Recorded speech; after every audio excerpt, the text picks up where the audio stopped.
Now by the path I climb, I journey back. The oaks have grown, I have been long away. Taking with me your memory and your lack, I now descend into a milder day. Edna St. Vincent Millay. Going Home, Chapter 1. It was a gloriously sunny day, and the call from Carson Advertising came at 9:15. The stylist was sick, and they needed someone to assist with a shooting up the coast. Was I free? Would I do it, and how much? I would, and the price was right.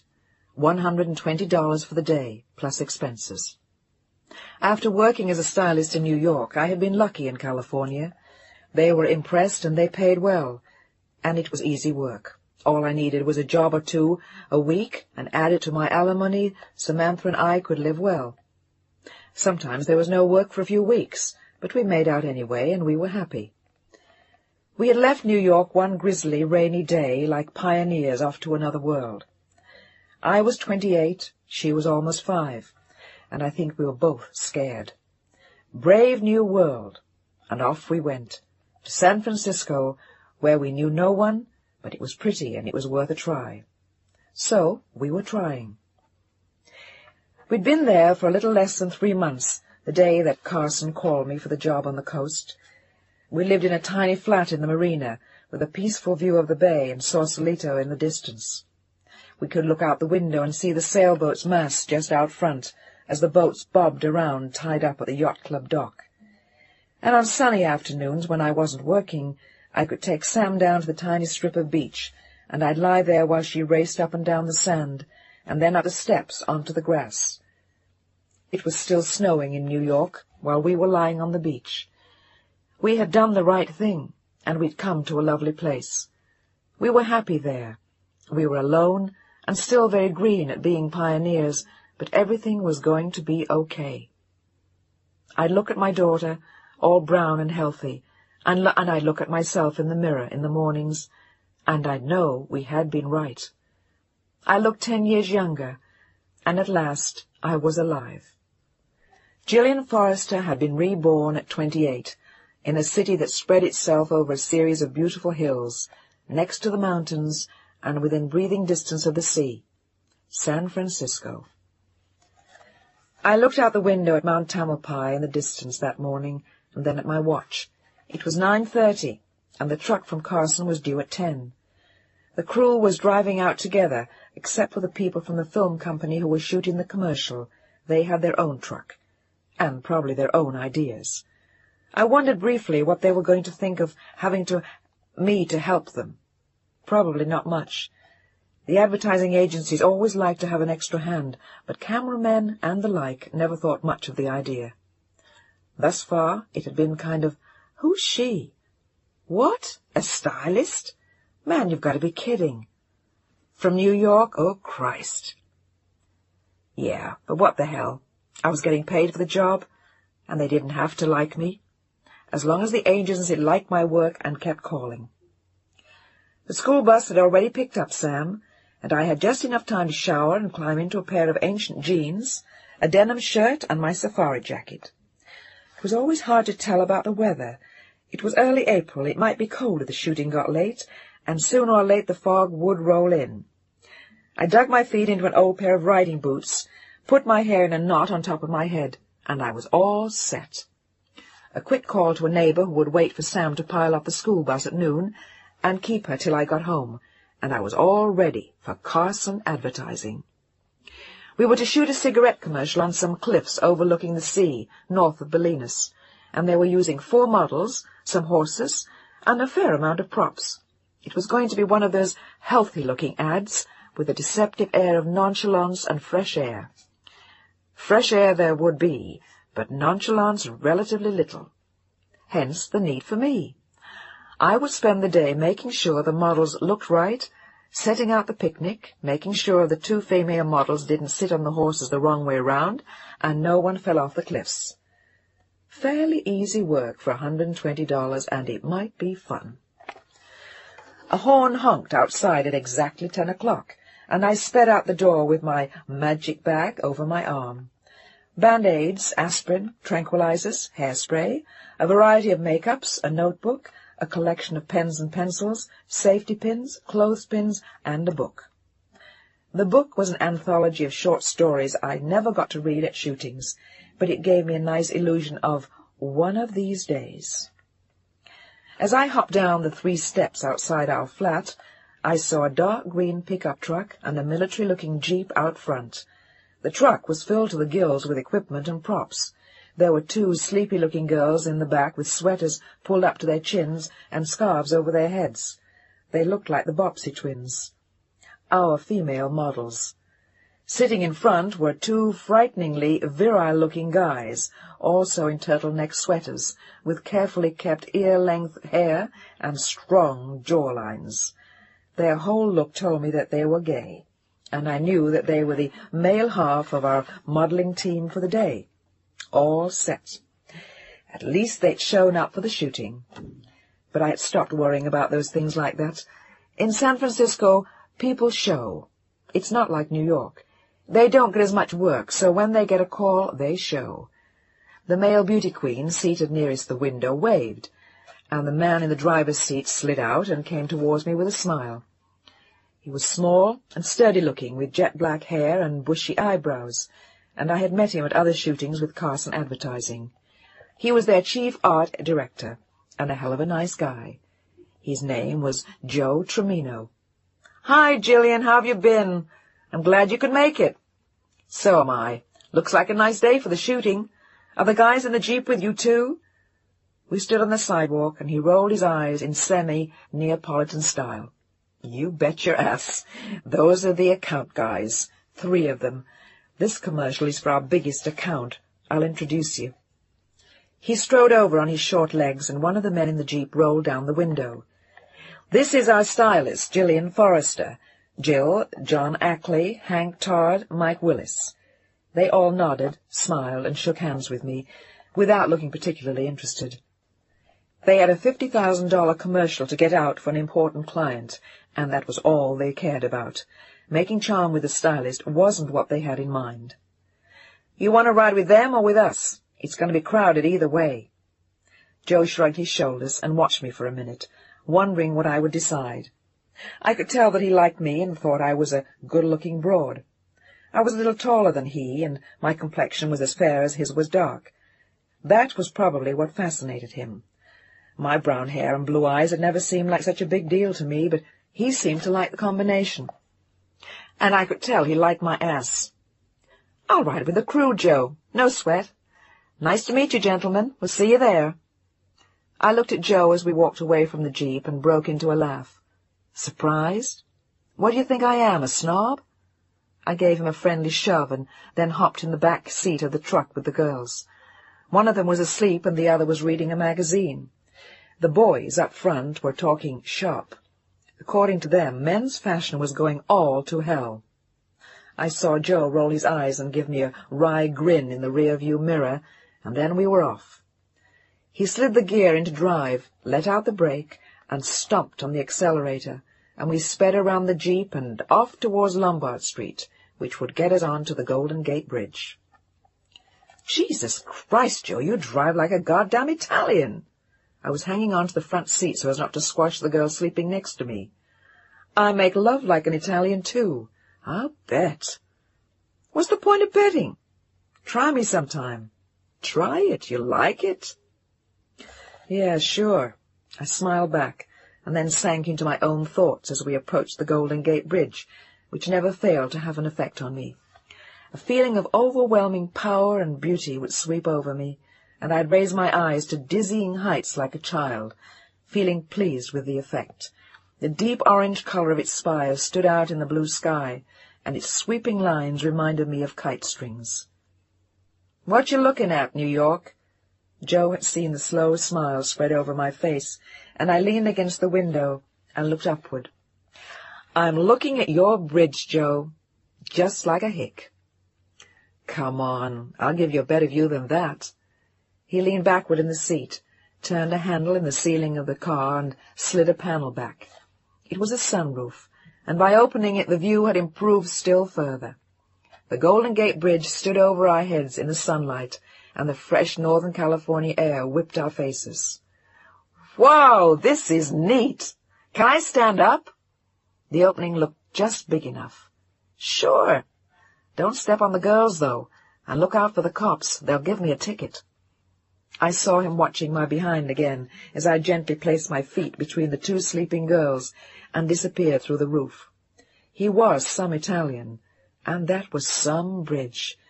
It was hard to breathe, standing unprotected in the wind, and my hair started to whip around my head.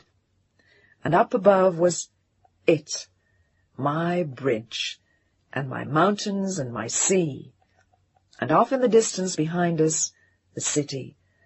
My California. It was stupendous. I felt Joe tug at my jacket as we approached the end of it, and I came back in and sat down. "Happy now?" "Yeah." "All you Easterners are nuts." But he looked pleased with what I'd done. There was a nice atmosphere in the car. Everyone was minding his own business. We were all going to work, and no one was feeling hassled. It was a far cry from what I'd experienced working in New York, first at an ad agency and later at a decorating magazine. Everything was different in California. "Who's shooting the commercial, Shazam or Barkley?" I learned that Shazam was the new group that did most of the really with-it movie productions in town, and Barkley was the most established production house around. "Neither one. That's why all the account guys came along. They're tearing their hair out. I'm using a new house. They're young, but they're good. They're not even a house, really, just a team. A crazy young guy and his crew. They look like lazy, good-for-nothing freaks, but they've really got it, and their bid was terrific. I think you'll like them. They're easy to work with." I nodded, wondering if they'd like me. Freaks don't usually like stylists from New York, even if I didn't look like one anymore. We were past Sausalito and Mill Valley by then, and already on the winding mountain road towards Stinson Beach.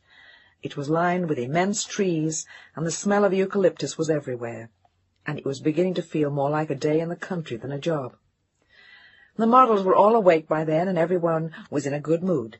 We started down the other side of the mountain, and the view was breathtaking. Great splashes of panorama would appear. The mountains would drop down to cliffs at unexpected moments, and the sea roared up to meet them with a great gush of spray.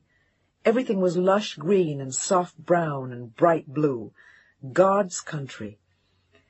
We came down the mountain singing songs, and then drove on past Bolinas, up the coast to a place I didn't know. But it was more of the same. More mountains, more sea, more cliffs, and more splendor. And I was glad I'd come. "You look like a kid at a birthday party, Jill." "Oh, shut up, you blasé dago. That's the way I feel about this place." "It sure as hell ain't New York." "Thank God." "Is that so?" He grinned at me again and pulled the car off the road on a dirt track, which led across some hills, high above the coastline. "Where the hell is this place?" The models were craning their necks, but there was nothing to see. We were miles from civilization. There was still no sign of a waiting film crew. "You'll see in a minute.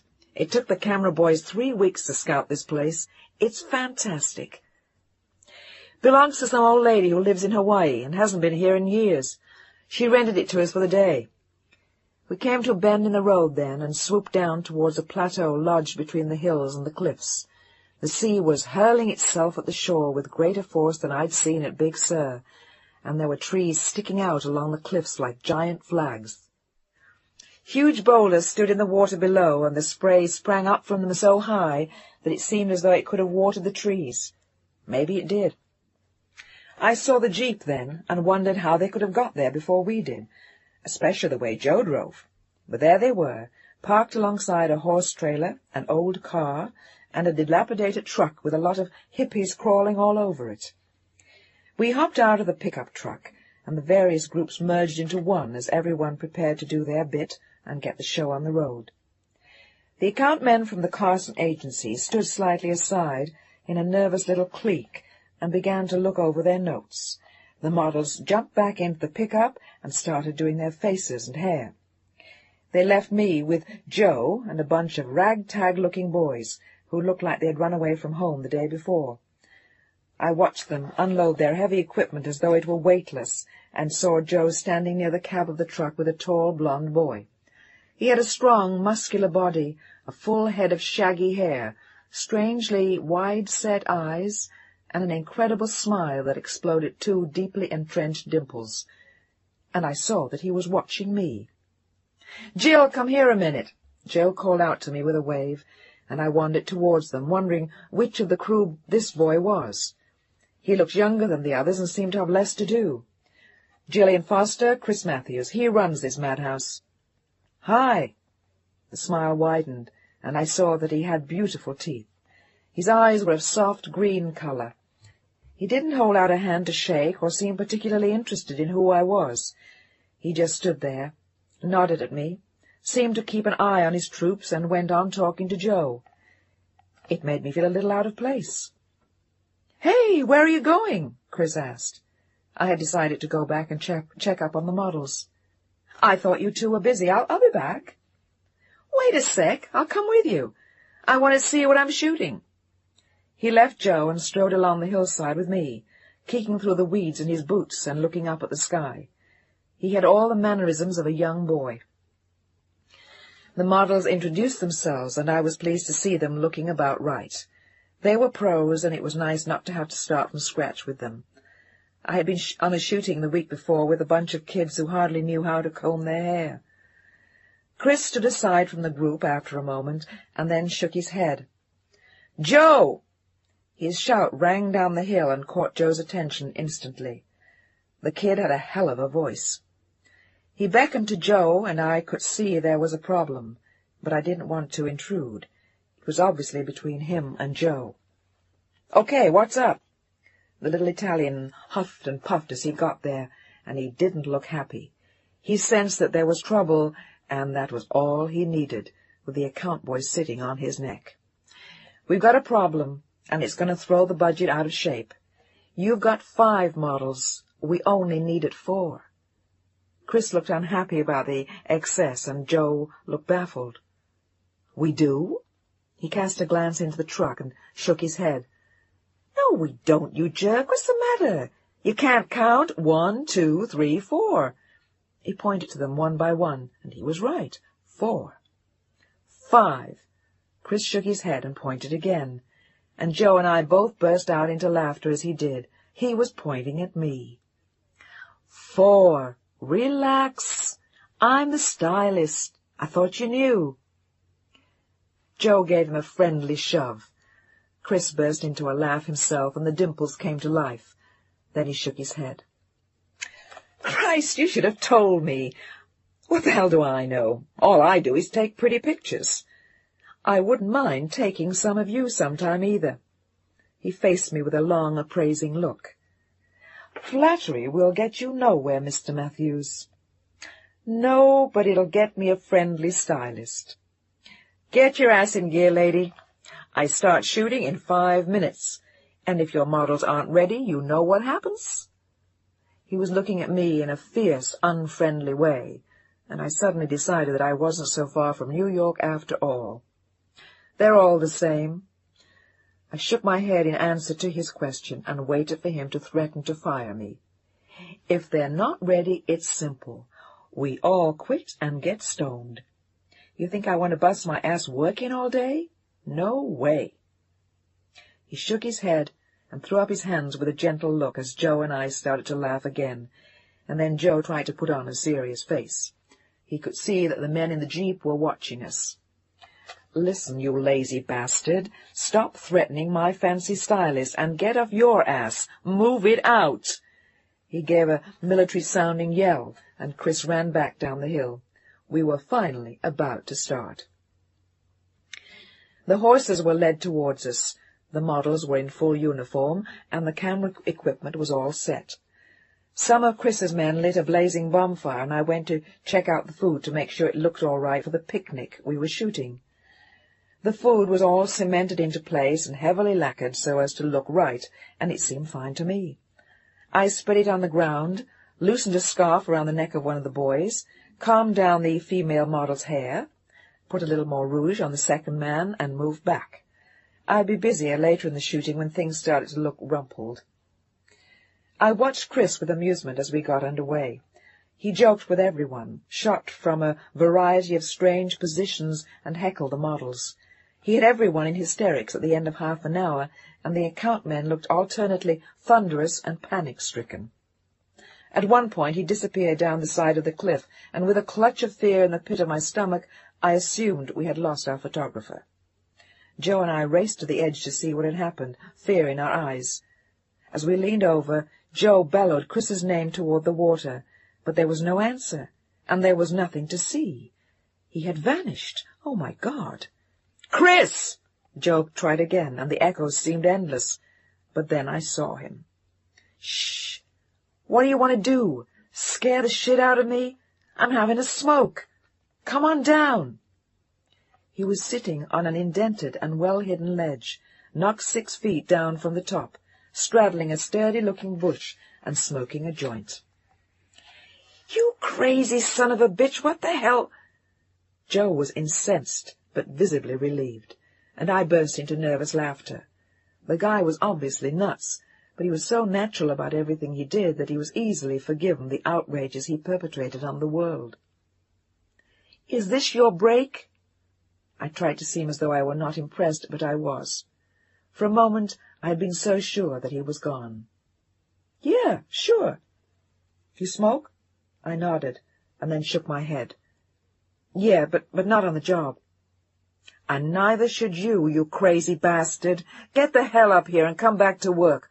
What am I going to tell the account guys?" Joe looked genuinely nervous. "You really want to know what to tell them?" Chris looked pleased at the idea. "Tell them that they can—" Joe cut him off and looked apologetically at me. "Come on, Chris, please." By then I was in stitches again. The whole scene was so absurd. Joe and I were leaning down talking to an invisible bush off the side of a cliff, and our chief film genius for the day was enjoying a leisurely smoke of dope. We'd already waved to the rest of the crew to let them know that everything was okay, but it must have looked ridiculous anyway. "Okay, little Joe, I'm a-comin'. Up, up, and away." And with that, the long, lean, muscular body of Christopher Matthews sailed past us and landed back on the plateau. He took something out of his pocket, and the next thing I knew, there was a shrill whistling sound in the air. He had blown a little toy whistle and pulled a water pistol out of his pocket. "Come on, you guys, let's get this show on the road." He then proceeded to squirt everyone within range, including the account men from Carson, that he looked immensely pleased with himself. He was having a good time. "Places! Action!" A pair of sunglasses emerged from another pocket, and he was busily playing director when I went back to set up the picnic again. One of the horses had walked across the set. It took me 10 minutes to get everything back in place, and after that I sat back on the running board of Chris's truck to watch the shoot, feeling useless but amused. It was the best shooting I'd been to in years. "What do you think, Joe?" Joe collapsed next to me and lit a cigar. "It's hard to tell. Either he's brilliant or he's a disaster. I'll reserve judgment till I see the film.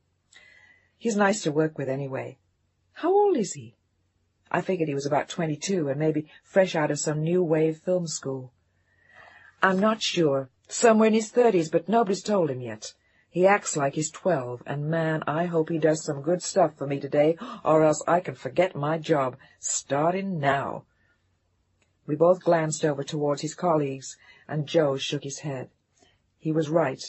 With the show Chris was putting on, his work was going to have to be fantastic to justify the fooling around.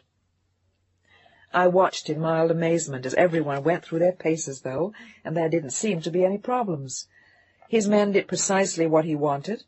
The models were marvelously loose and unself-conscious, and things were moving along. It was hard to tell exactly where things were at, but it looked as though the shooting was almost over.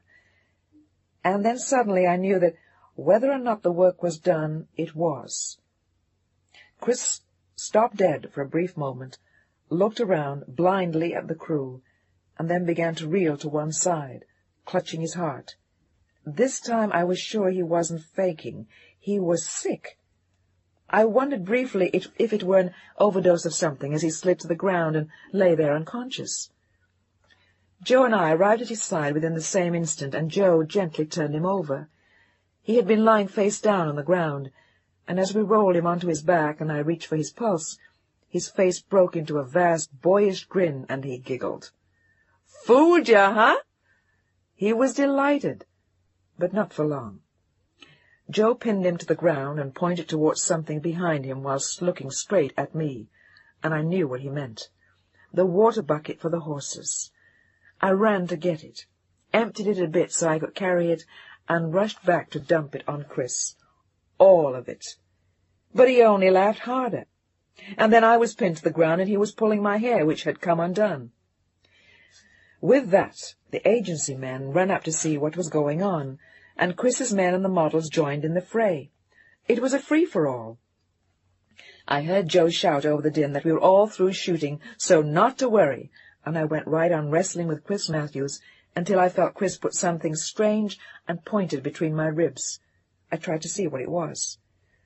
"Don't move, Forrestal. Just get up and start walking." His face and dialogue were straight out of a Grade B Western. "In the first place, the name's Forrester, and in the second place, just what exactly do you think you're doing?" I tried to sound unruffled, and at the same time awesome, but didn't succeed. "We're going to ride, little lady. Just step lively. Nice and easy." I knew the guy was nuts as I suddenly realized that he had a gun in my ribs. What the hell had Joe gotten me into for $120? I wasn't working for him to get shot in the back, for Christ's sake, and what about Samantha? "Keep moving, that's it." He was walking gingerly at my side, and my eyes searched wildly for Joe in the tangle of arms and legs and water on the ground. They were still going at it. I saw that Chris was walking me towards the horses, and watched him deftly untie one from the back of their trailer with one hand, while still keeping the gun on me, which I couldn't see.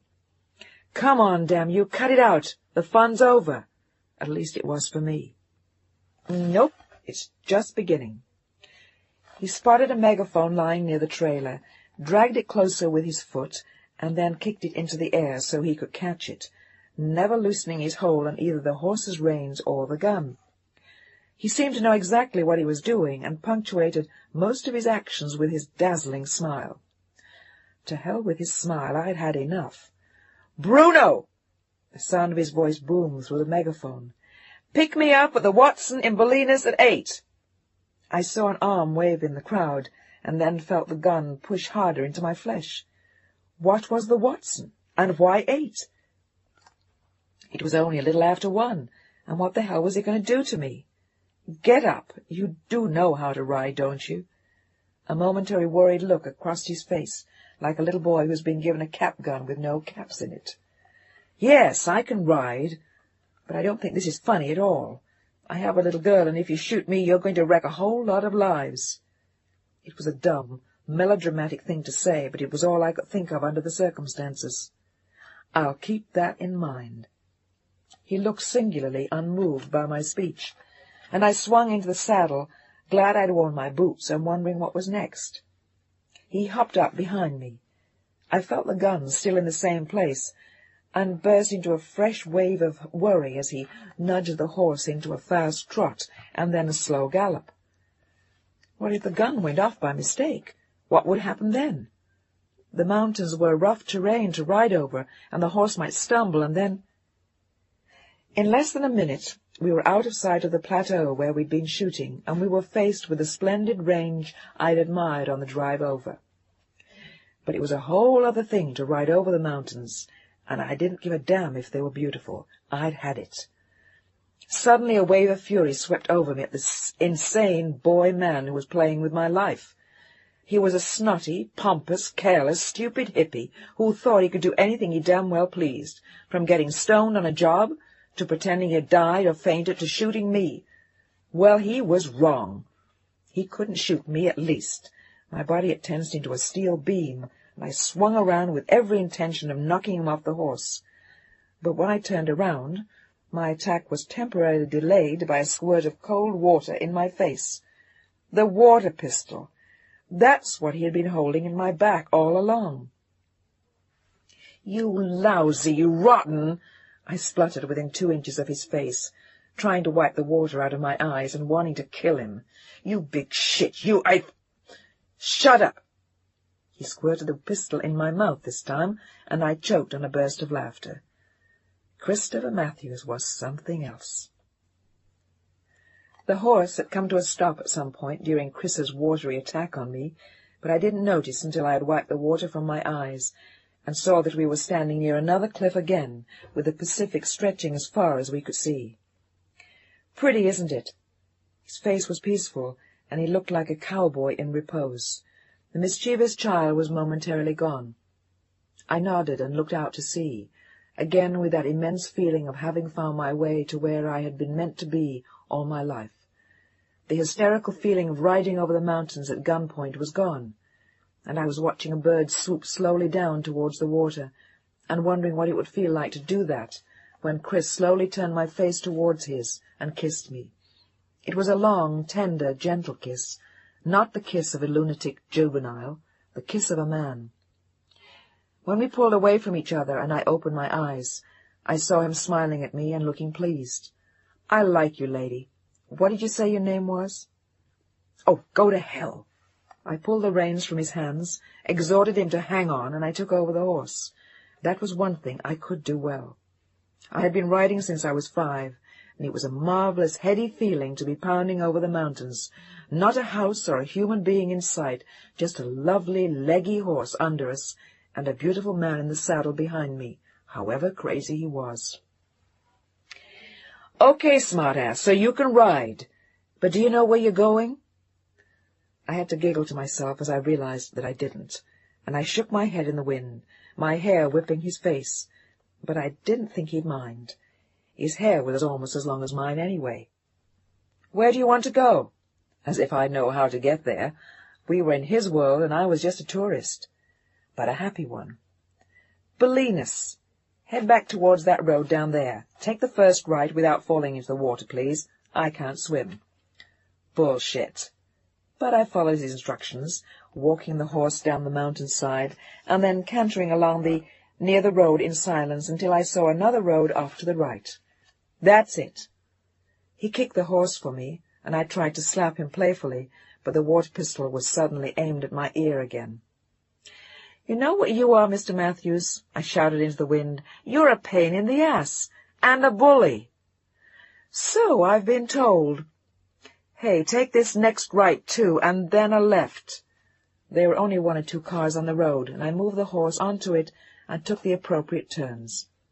It was fun riding again, and I was beginning to like the nut with the shaggy hair and the water pistol. He had a nice grip on my waist, and I could feel his thighs pressed into mine. "Is this it?" We were in a nondescript-looking place, down on shore level, but there was nothing much to see but trees. "Ride through those trees over there, you'll see." And I did. A long, sandy strip of beach, the sea, and an inlet, and on the other side a still more beautiful beach which stretched for a couple of miles and then was stopped by the mountains again, dropping down to meet the sea. It was a splendid sight. Wow! This is Bolinas, and that's Stinson Beach. Can you swim?" He looked pleased at the expression on my face, and he dismounted and held out his hands to catch me.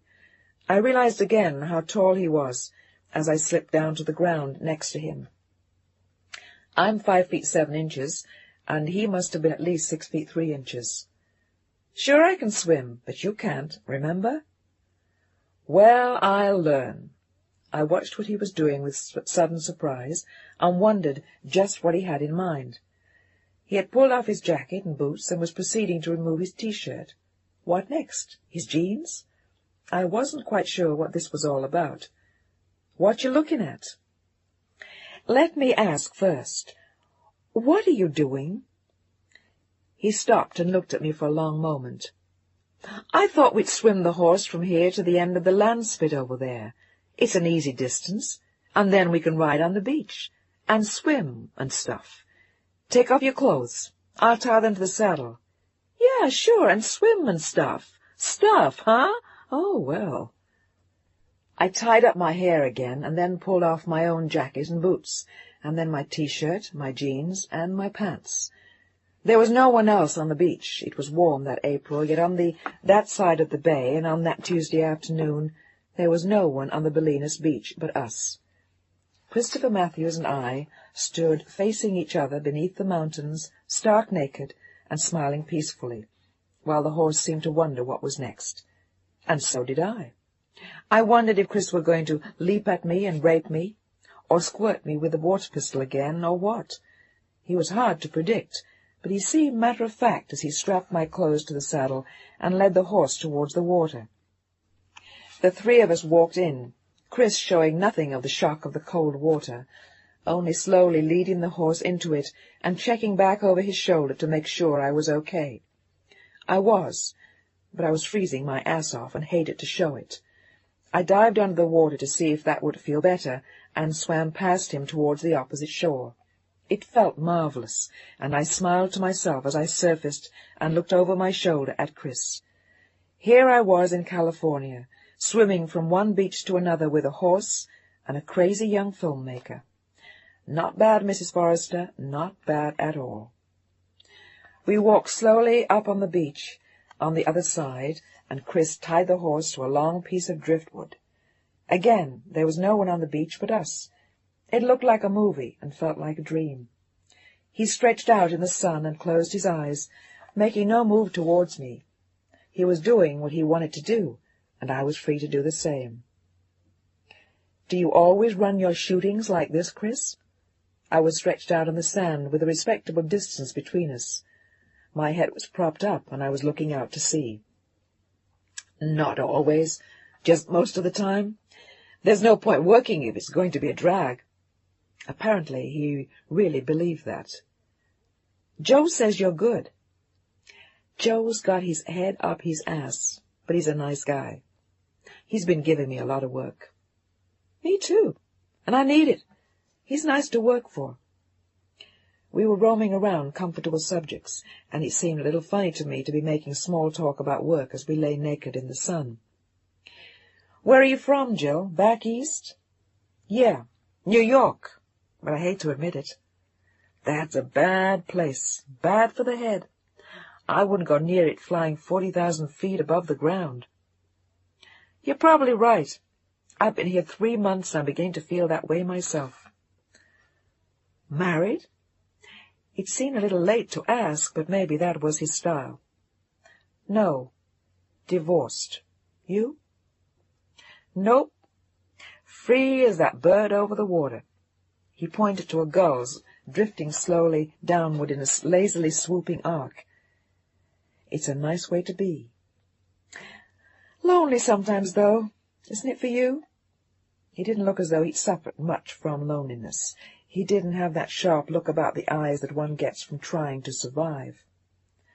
"I guess it's lonely sometimes, but, well, I work a lot, and I guess I don't think about being lonely." I envied him and wondered briefly if he was living with a girl, but I didn't want to ask. I didn't want to know. He was the first man I'd met in a long time who had guts and style and a sense of humor. "You look like a thinker. Are you?" He had rolled over on his stomach and was watching me with an amused grin. "A thinker?" He nodded. I was stalling. Yes, I was a thinker. What was wrong with that? "Yeah, I'm a thinker." "And you read a lot?" I nodded. "And you're lonely as hell?" I nodded again. But what he was saying was beginning to bother me. It was as though he lived on the top of Mount Olympus and was looking down. "And you talk too much." I stood up and looked at him for a second before walking towards the water and slipping into the waves. I liked him, but I wanted to be alone for a bit. He seemed to stand very close and see a lot, and I suspected I could care about him, a lot, about what he thought and what he was. I even liked how he looked. Chris Matthews was what I'd been waiting for, but now that he'd arrived, I was afraid. A sudden splash in the water next to me caught me by surprise, and I turned quickly to see if I was being attacked by a local sea monster. But it was only Chris swimming by, and then turning back to swim at me again. He was really just a giant kid. I waited for him to dive at me from underwater or try to dunk me, but he didn't. He just swam towards me, and then kissed me as the waves swept by. "Let's go back." He had a quiet look on his face as he said it, and I was glad. I was getting tired of the games. We swam towards the shore side by side, and I started to walk towards where we had lain before, but he took me by the hand for a moment and looked at me. "There's a nice cove back there. I'll show you."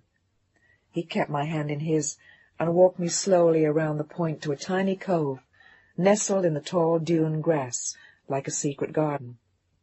And suddenly I felt stronger and more desirable than I'd felt in years. I wanted him, and he knew it, and I knew he wanted me. But it was too soon. I hardly knew him. It couldn't be right. I was scared. "Chris, Shh. Everything's going to be okay."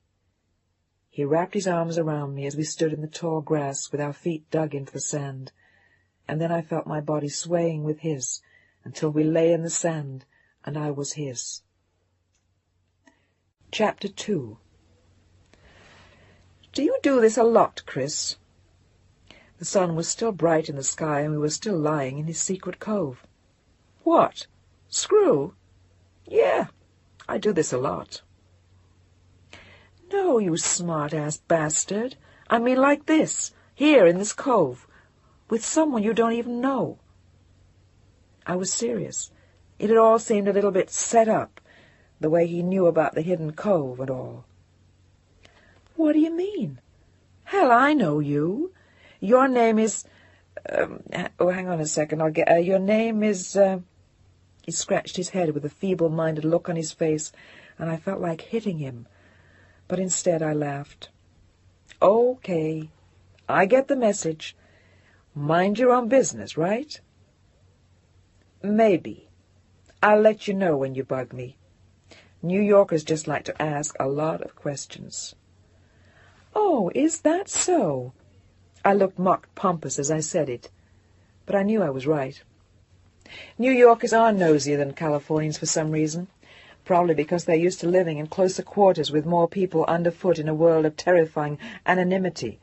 So when they sink their teeth into someone for questioning, they go all the way to the bone. "Want to go for a ride, Jill?" "On the beach?" He nodded as he scrounged in the sand looking for shells. "I'd love it, but I'll ride behind you this time." "Bareback, okay with you?" "Terrific." "So are you, New York." His words were the barest whisper, and he leaned over and kissed me as he pulled me slowly to my feet. Everything he did had a sensual quality about it, as though he enjoyed life to the fullest, but as though what he liked best was making love. "Here, I found a present for you." He pressed something into my hand as we walked towards the horse, and I looked down to see what it was. With his sense of humor, I figured I'd be lucky if it wasn't a jellyfish he'd found on the beach. But it wasn't. It was a sand dollar, a strange, fossil-like shell with imprints of a flower on either side. It was so delicate you could almost see through it, and it was lovely. "Hey, it's beautiful. Chris, thanks." I reached up and kissed him on the neck, and felt another stirring deep within me. I hadn't had a man since I come to California, for a while before even, and Chris was quite a man. "Quit kissing me, or I'll make love to you right here on the open beach." "Don't make promises you don't intend to keep." I was teasing, and he knew it, but he grabbed me by the arm, spun me around, and the next thing I knew we were lying on the beach making love again, and when we stopped we both broke into delighted chuckles. "You're crazy! Do you know that, Mr. Matthews?" "You forced me into it, so don't blame me." "Bullshit. And if you're trying to make me feel guilty, forget it. I'm glad." "So am I. Now, as I was saying, let's go for a ride." He unbuckled the saddle, I put it down on the sand, stroking the horse's head and flanks with a knowing hand, and then he jumped gracefully onto the mare's back and held out a hand to me. "What you waiting for, Jill? Chicken?" "No, something else. Happy." "You're nice to look at." And so he was, sitting tall and proud astride the sandy-coloured horse, his bronze flesh standing out against her pale hide, and the grace of their two bodies making me think of poetry I'd read as a girl. Chris looked so beautiful. "You're nice to look at, too. Now hop up." He gave me a hand, and I slid up behind him, put my hands around his waist, and leaned into him as we sailed into the wind. It was the most marvellous feeling I could ever remember, racing down the beach on a pale golden mare with a man I loved. Loved? Chris? I hardly knew him. But it didn't matter. I was already in love with him, from that first day on. We galloped up and down the beach until sunset, and then took a last swim before reluctantly taking our leave. "Do you want to swim the mare back to the other side?" I asked. I was a little worried. The tide was coming in, but he had seen it too. "No, we'd better go by the road this time. It's less fun, but it makes more sense." "It does, huh? You're beginning to make me wonder if you just swam her over so you could make me take my clothes off. I hadn't even thought of that at the time." "Is that what you think?" He looked hurt, and I was sorry I'd said it. "Well, you happen to be right." He let out a delighted laugh, and I stood watching him again. The giant boy who'd taken my heart at a water pistol point. Not bad. "What's next on your agenda, Concito Bandito? You leave me tied naked to a telephone pole till morning?" He would be capable of it. "No, I feed you. How does that sound?" "Intravenous or regular?" "You're disgusting, Jill. Regular, of course. The Watson House. The best Bolinas has to offer. Have you ever been there?" "Nope." "Wait and see." We got back on the horse and trotted slowly down the beach to the part that belonged to the state, then walked the horse slowly past the empty parking lot to the road. It was a 15-minute ride into Bolinas, and we got there just as the sun was setting. It seemed as though the entire world was lit in red and gold. We stopped in front of a small, dilapidated Victorian house and tied up the horse as I looked around. There were a number of hippies wandering in and out of the house, and a discreet sign said, "The Watson House," but it offered no further information as to what it was. "What is this place?" "A restaurant, dopey. What do you think?" "How do I know?" "Hey, by the way, I have to call my neighbor and tell her I'll be late. She's taking care of my little girl." "That's okay. There's a phone inside." He swung slowly up the steps to the house and opened the screen door without knocking. It had the look of a private house belonging to a large family, and certainly no suggestion of a restaurant about it. Vast quantities of laundry hung on a clothesline, and a strange assortment of bicycles and motorcycles stood outside, while 2 cats and a dog played in the grass. It had a friendly, homely look to it which appealed to me, and seemed well suited to Chris Matthews. "Hi, gang, what's doing?" Chris walked straight into the kitchen and sniffed into a pot on a brilliantly clean museum-piece stove. There were 3 girls in the kitchen and a man. The man wore his hair to his waist, tied neatly back with a leather thong. He was wearing what looked like a pajama top over his jeans, and it probably was. But what struck me most were the bright, kindly eyes that stood out above his beard. Without moving a single muscle in his face, his eyes seemed to smile and say a dozen welcoming things. The girls were all pretty, young, and simply dressed. "Gillian, this is Bruce, Anna, Penny, and Beth. They live here." Bruce and the girls all said hi, and Chris shepherded me back to a little room decorated in cheerful Victoriana and Tiffany lamps. "What is this place, Chris? It's neat." "Isn't it? It's actually a hippie commune, but to support themselves they run a restaurant, and it's the best goddamn food this side of the bay. You should try the escargot. They're terrific." "I will."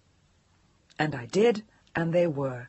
And so was the coq au vin, and the homemade bread, and the salad, and the mousse au chocolat, and the tarte aux fraises. It was a royal repast. Chris had been right. The food was superb. But there was more to it than that. The friendliness of the place was endearing too. I had been right on the way in. It had the feeling of a home with many children in it. There were 27 people living there at the time, and each one contributed his or her efforts to the restaurant. They drifted in and out as we sat there in the candlelight at one of the 8 small tables. Everyone seemed to know Chris, and a few stopped and sat at our table for a few minutes before going into the kitchen or back upstairs. "Do you come here a lot?" "Yeah, especially in the summer. I rent a small shack in Bolinas, and sometimes I just come by to bullshit with the gang. Sometimes I come here to eat, but only on special occasions." He was teasing me gently, but he had a nice way of doing it. His smile lit up his face as he did, and his eyes said that he meant no harm. He was a gentleman. "How old is your little girl?" He seemed only vaguely interested, but it was nice of him to ask. "She'll be 5 next month, and she's something of a terror. Her main ambition in life is to become a cowboy. If she'd known we'd spent the day with a horse, and without her, she wouldn't speak to me for a week. I think she was under the impression that we came out here to be cowboys." "Maybe we could take her riding sometime. Is she a brave kid?" "Brave enough. She'd love it. I was her age when I started." "I figured. But you don't know your ass from a hole in the ground when it comes to western saddle. I could see that, too." I blushed faintly, and wound myself up to say something insulting, but then broke into a laugh and threw up my hands in defeat. "You're right." We talked on for another hour or so, of nothing in particular. California mostly, and work, and why the simple life was better for both of us, when a group came in that looked vaguely familiar. "What you looking at?" Chris had noticed me looking at them. "Nothing. I thought I knew those people, but I don't think I do."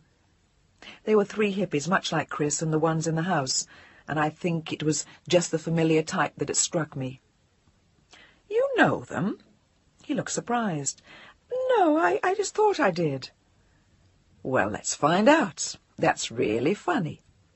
He signaled to them to come over to us, and I began to wish I were dead. "Chris, no, really. Look, But then I knew where I'd seen them before. They were Chris's crew. He saw the recognition in my eyes, and he and his boys started to laugh. They had heard the brief exchange and knew Chris was up to one of his tricks again. "Oh, you big, lousy bastard, Chris Matthews. Hi, boys. Nice to see you again. How did the fight wind up? Did anyone drown the account guys from Carson?" "Nah, they went back in the Jeep almost as soon as you 2 left, and we spent the afternoon drinking wine with Joe and the models. They were paid for the day, so we all figured what the hell. How was it with you?" They seemed to be addressing Chris more than me, and I let him carry the ball. He also wanted to know how they felt about the shooting and what they hoped they had gotten on film. Everyone seemed to feel it had gone well, and I was relieved for Joe Tremino from Carson. I would have hated to have him suffer for our craziness. Our? Well, I had written off with Chris, and that was bad enough. They hadn't been expecting that from their stylist from New York. But then again, neither had I. We paid the check at the Watson house then, and the 5 of us ambled outside where Chris's truck, the car, and the horse-trailer stood near our mare. It was nice to see her again. She reminded me of what had happened on the beach. "I'll take the car. Thanks for dropping it off." They said good night and took charge of the horse as we hopped into Chris's somewhat dubious chariot. As Chris fought with the choke, I wasn't sure I was going to enjoy driving back over the winding mountain road in that, but maybe with Chris I would. As it turned out, it was an easy drive. There was no fog that night, and the moon lit up the road with a lovely silvery glow. I sang old ballads that I'd known as a child, and once in a while Chris joined in. We looked at each other in the moonlight and kissed from time to time, and very little was said. We didn't need to. It was just nice to be there. I saw the entrance to the freeway with regret and wished that there was a longer way home. I hated to see all the people and cars again. I had liked our lonely mountain road and our deserted beach. "Where do you live, Jill?" We were already crossing the bridge, and it was pretty to see the lights of Sausalito, Tiburon, and Belvedere on one side of the bay and San Francisco on the other. Usually the fog was in by sundown, so it was a rare sight. "I live in the marina on the bay." "Fine." He took the first turn-off. I gave him the address, and we were home in a few minutes. "This'll be fine, Chris. I have to pick up Sam next door." "Sam?" He raised an eyebrow and looked surprised. "My little girl." He nodded, and I was pleased to think he might have been jealous. "Shall I wait, or will that screw up your scene?" "No, that would be nice. I'll be right out." I rang my neighbor's bell and went inside to scoop my half-sleeping child off their couch. She was groggy, but not in a deep sleep yet, and I was surprised to realize that it was only 9 o'clock. I thanked the neighbors and went out to find Chris sitting on our stoop. I put a finger to my lips and handed him the key so as not to wake Sam. She had already drifted back to sleep in my arms. He looked at her for a moment and then nodded his head in approval as he turned to open the door. And then Sam's croaky 4.5-year-old voice rang out in the night. "Who's he, Mommy?" I grinned, and Chris laughed. He had the door open, and I set her down inside. "This is Chris Matthews, Sam, and this is Samantha. Now time for bed, young lady. I get your pajamas, and then you can have a glass of milk if you want." "Okay." She sat in a chair and eyed Chris sleepily as he sprawled on the couch, his long legs straight out in front of him, his hair looking shaggier than ever after our day on the beach. I got Sam's pajamas and was walking back towards the kitchen when I heard her ask Chris in a hoarse whisper, "Are you a real cowboy?" There was hope in her voice, and I wondered what he would say. "Yeah, I am. Do you mind much?" "Mind? No, I want to be a cowboy too." The tone was conspiratorial. "You do. That's great. Maybe we could ride together sometime. But first, do you know what you have to do?" I couldn't see her face, but I could imagine her eyes open wide, waiting to hear what he was going to say. "You have to drink a lot of milk and go to sleep when your mom tells you. Then you get to be big and strong, and you'll be a really extra terrific cowboy." "I have to do all that yucky stuff?" Sam sounded disgusted. "Of course not. Only if you want to be a cowboy, silly." "Oh, well, okay." I walked into the room with her glass of milk and was grateful for Chris's speech. For the first time she drank it in what looked like one gulp and headed for bed like a flash, with a last wave towards Chris and a mumbled, "Good night, Mr. Critz. See you at a rodeo someday." I tucked her into bed, kissed her good night, and went back to find Chris looking pleased with himself. "Thanks. That made things a lot easier for me." "She's cute. I like her. She seems like a nice kid." "Wait, you haven't seen her in full glory. She was half asleep. Next time she might try a new lasso trick on you and give you a rope burn. She's something else." But I was pleased that he liked her. "You're something else, too, and I'm not sure I'd trust you with a new rope trick either. You might try to strangle me. I really think you were trying to knock me off that horse today when you thought I had a gun on you, but I was waiting for you." He looked amused at the memory of it. "Good thing for you that you were. I was planning to knock the bejesus out of you." "Want to try again?" He held out his arms to me as I stood across the room, and I walked towards him with that feeling of having been reborn again. It had been so long since anyone had given a damn about me or wanted me as a woman, and now I had someone who wanted me as a woman. Whether or not he gave a damn about me was something I'd find out in time. Chapter 3. The phone rang at 9:15 again on Wednesday morning, and I was torn between hoping it was Chris and wishing it would be another job. I needed the money. Hello? Gillian? Joe? Oh, hi. That was quite a shooting yesterday. Yeah. I just thought I'd call and check that you weren't pissed off at me for getting you into the madhouse scene, and I wanted to be sure he hadn't dropped you off a cliff or something. Pissed off? Wow. Nothing of the sort. I had a great time. That was the easiest $120 I've ever made. He had me a little worried with the water pistol, though. He did? I thought you knew. No, I didn't. And he almost got himself knocked off the horse as a result, but it all turned out okay. Yeah, it did. I'm glad. Say, listen, I called to ask you something. Are you free on Friday night? Friday night. Shit, no job. A date. And I wanted to go out with Chris, not Joe. It's the annual art director's ball, and it's a bit of a free-for-all, but I thought you might like it. Oh, hell, why not? Sure, Joe, I'd love to. But what if Chris should call? What if... Great. Wear anything you want. Some far-out type of stuff, nothing formal. We're having it in a warehouse downtown. Sounds a little crazy, but it might be fun. It sounds terrific, Joe, and thanks for asking me. Prego, prego, signorina. I'm delighted you can make it. I'll pick you up at 8. See you then. Bye, Jill. Bye. We hung up, and I wondered if I'd done the right thing. Joe had never asked me out before, and I didn't want to get into a heavy scene with someone who could give me work. It was bad policy. And Joe wasn't really my type.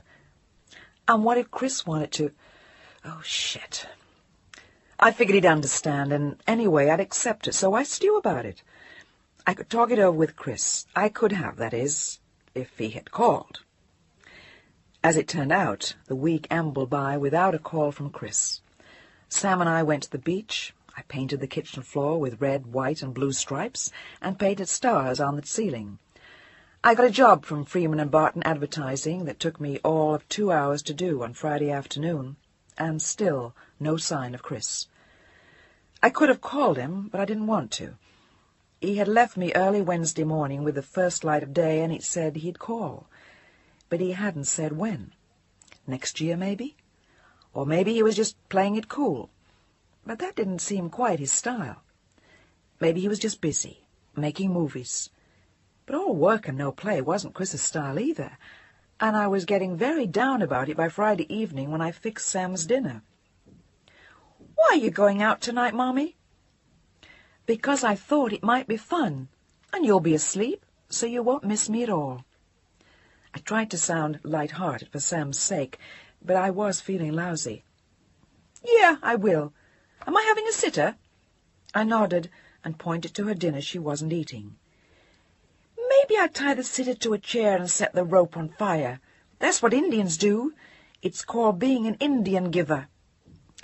"No, being an Indian giver is giving something to someone and then taking it back." I thought of Chris and cringed within myself. "And you're not going to tie the babysitter to anything, or I'll give you the spanking of your life when I come home. Is that clear?" "Okay, Mommy." She sank into her milk with a look of boredom and despair, and I went to my room to pick out something to wear for the art director's ball. He had said something far out, so I dug around and came out with a flowery gypsy skirt I'd forgotten I owned, and an orange halter top. I had a new pair of orange suede boots and a pair of gold loop earrings, and I knew that would do it. And maybe after a bath I'd feel more like me again. I could hear Sam rummaging around in her room, and at 10 to 8 I went in to check on her and announce bedtime. "Okay, Sam, put your stuff away and get your pajamas on. The sitter will be here in any minute." "You look pretty, Mommy. Are you going out with Mr. Critz?" My heart rose and sank almost simultaneously, and I shook my head. No, I wasn't going out with Mr. Critz, but I wished I were, and I suddenly began to wonder if Chris might be at the party. The doorbell rang at 8, and Joe Tremino and my babysitter walked in together. "Hi, Sam's in her room. It's time for bed, and I'm all ready to go." "Hi, Joe." "Good night, Barbara." "Bye, Sam." I blew a kiss towards her room and walked outside with Joe. I didn't want to get into any of Sam's editorials on the situation, and I wanted to get the hell out. I was feeling restless. "Christ, Chris, you look fantastic." I could see in his eyes that he meant it, and felt briefly guilty for being unenthused about the evening. Hell, maybe it would be fun. "You look pretty good yourself, Mr. Tremino. Very snazzy." He was wearing tobacco-coloured suede Levi's and a dark red turtleneck, and it struck me that, side by side, we clashed terribly. But maybe that was just how I felt inside. We walked to his car parked at the curb, and he helped me in. It seemed a little funny to be a girl to someone you had played one of the boys with, but that's all part of going out with someone you've worked with. It always seems a little funny to me. "I thought we'd stop for dinner somewhere on the way. Do you know Nicole's?" "No, I'm a new girl in town, remember?" "You'll like it. French food. It's terrific." He was trying so hard to please that it was painful. Poor Joe. I knew he was considered a prize catch at the agency. He wasn't beautiful, but he was 36 years old, had a good job with an impressive salary, a nice personality, and a good sense of humor. And he didn't turn me on. He hadn't before, but now it was worse. He wasn't Chris. We joked with each other through dinner, and I tried to keep a spirit of camaraderie in the conversation. But Joe was trying to turn the tables on me. He was plying me with a heavy red wine, and we had one of the best tables in the house. He had chosen a really pretty little restaurant. It was decorated like a large summery tent at a garden party. The tables were covered in red and white check cloths, and the room was ablaze with candles. "Who's going to be at this party, Joe? Anyone I know?" I tried to make it sound like idle conversation, but it wasn't. "Oh, just the usual troops. The art directors from most of the agencies in town. A lot of models, some film guys, nothing special." But he was on to me. He knew I had meant Chris, and he was waiting to see what I would say next. "It sounds like a good group. There's a thing like that in New York every year, but it's so big you never really see anyone you know. Just a great thundering horde like the rest of New York." "It's different out here. Everything's smaller. San Francisco is a very small town, and everyone knows everyone else's business." What was all this about? Like I know that if you fall for some people, you could get hurt. I mean Chris, Jill. There, he'd said it.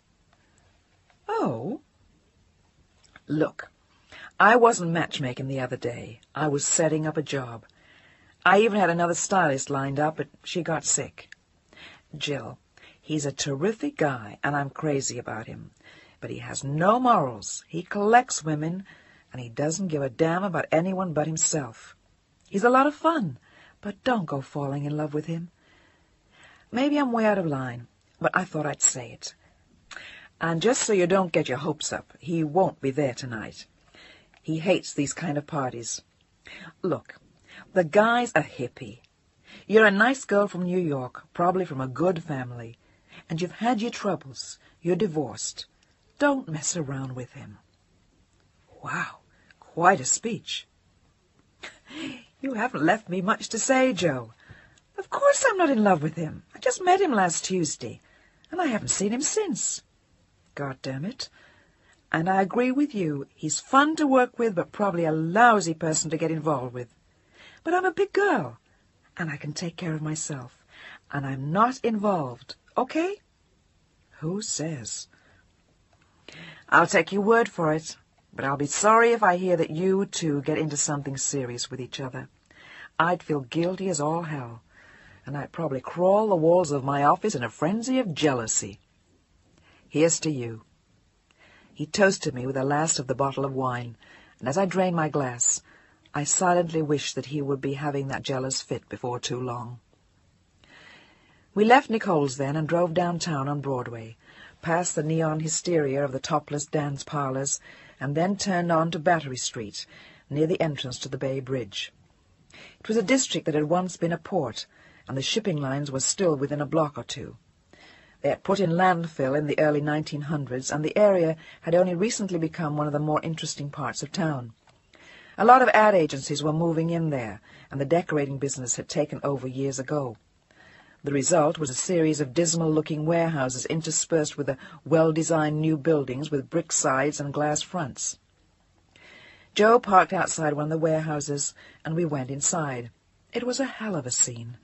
Miles and miles of shiny mirror-like mylar had been hung from ceiling to floor, and flashing strobe and neon lights made the room look as though it were about to explode. There was cellophane confetti all over the floor, and an acid rock band dressed in silver lame jeans and shirts was blasting their message through the building at an ear-shattering, heart-pounding pace. There was an ingeniously designed bar in one corner of the room. It looked like an iceberg, and the girl doling out the drinks was wearing a skirt made of plastic icicles and no top. And in the center of the room and along the walls were the guests, and they were wearing just what Joe had suggested, really far-out stuff. Fuchsia satins and green suedes, dresses that were frontless or backless or seemingly both, hair of all shapes, colors, and varieties, boots by the truckload and blue jeans by the ton. It was a crazy scene, and one that only the artistic community of any city could produce. No one else would dare. I almost felt like Little Bo Peep in my gypsy outfit, but I was glad I'd worn it. It gave me a chance to stare at everyone else in reasonable anonymity while still looking fairly with it.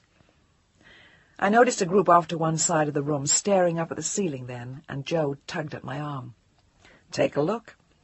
And when I did, what I saw made me laugh. Suspended from the ceiling, above 12 feet off the floor, was a small but perfectly normal ice skating rink, with a girl in an Ice Follies outfit quietly doing her number. She moved to her own slow, graceful beat, totally apart from the crazed sounds of the acid rock band. She was marvelous. "Where the hell did they get her?" "I don't know, but you haven't seen anything yet. Take a look over there." He pointed again, and this time I saw a ballerina doing quiet spins in the corner, and every few minutes or so she went into a dead faint on the floor. Then she'd revive, pick herself up again, and do her pirouettes for a while before seeming to die on the floor again. She was even better to watch than the skater, and I began to look around the room myself for more oddities. As it turned out, there was only one.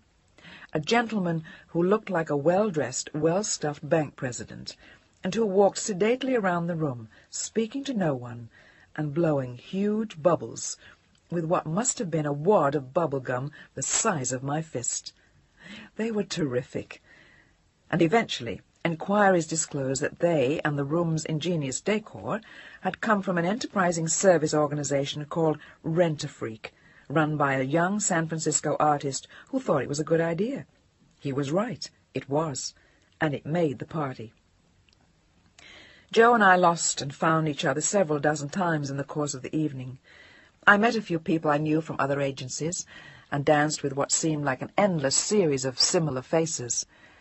They all looked the same. None of them looked like Chris, none of them was Chris, and Chris wasn't there. But I was, and in the end I had a good time.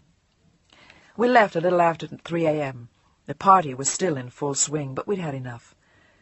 Joe took me to the Buena Vista for an Irish coffee and a pleasant view of the bay, and Sausalito sparkling on the other side, and then we called it a night. He pulled up in front of my house, and I noticed with some dismay that all the lights were out, which meant the babysitter had passed out. Nuts. Thanks, Joe. It was a really super evening. That was one of the best parties I've been to in years. And you're one of the best dates I've ever had in years. Could we make it again sometime? Sure, Joe, and thanks. I pecked him lightly on the cheek, pointed my key in the lock, and turned it quickly, and was relieved to see that Joe was on his way back to his car. No sweat, no hassle at the door. Peace. I woke the babysitter and offered to call her a cab, but she said she had her own car, so she vanished only moments after Joe, and Sam and I were alone again in the quiet house. Too quiet. The sitter had said the phone hadn't rung all night. No messages. Damn. Chapter 4.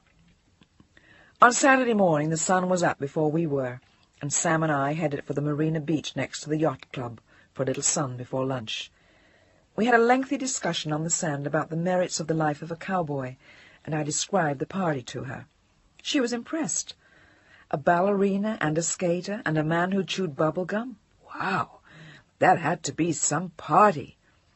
And I noticed with amusement that the newspaper said it was, in roughly the same terms as Sam. At noon we munched hot dogs and potato chips on the stone steps near the boats, and threw bits of the rolls to the seagulls who waited to be fed. "Mommy, what are we going to do today?" "Nothing much. Why?"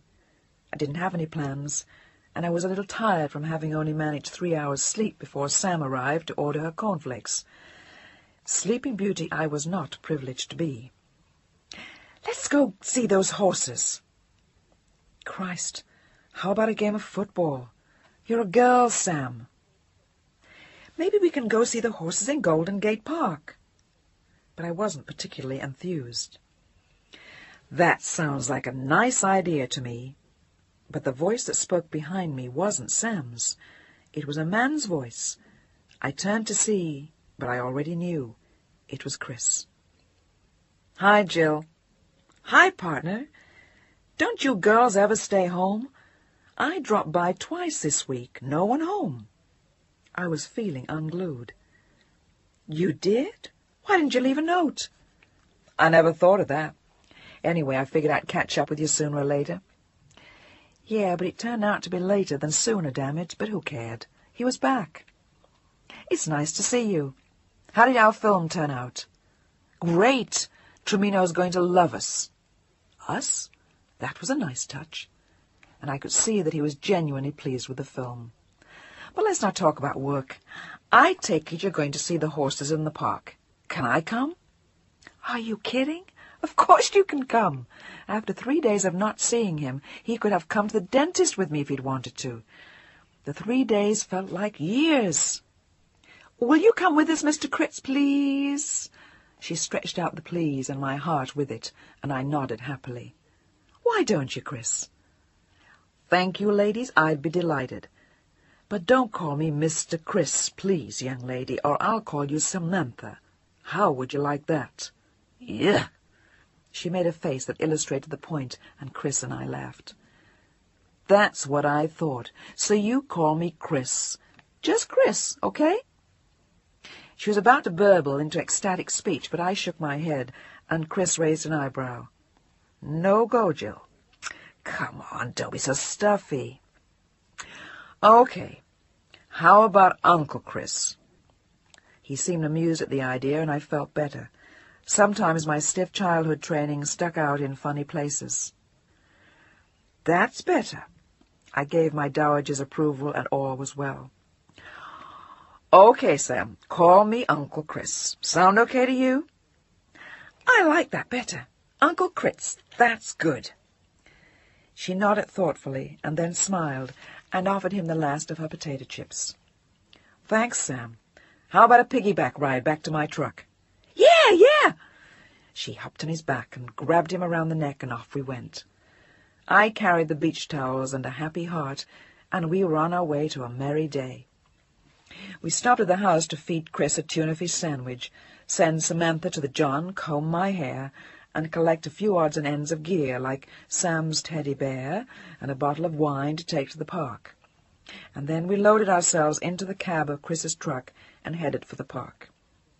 We found the horse paddock there and took rides on 2 rather tired brown horses. Sam rode with Chris, and he told her a modified version of our riding on the beach the day of the shooting, and swimming from one beach to the other with the horse. Sam thought it sounded wonderful, and on hearing it again, so did I. Then we went to the Japanese tea garden and munched strange little cookies and drank tea, and after that we lay on the grass in the botanical garden till 5. Sam played with her teddy bear. Chris and I drank the bottle of wine. We played tag and hide-and-seek, and it was a glorious day. We hated to go home, but it was getting cold. "How would you like a home-cooked meal, Mr. Matthews? Potluck?" "Can you cook?"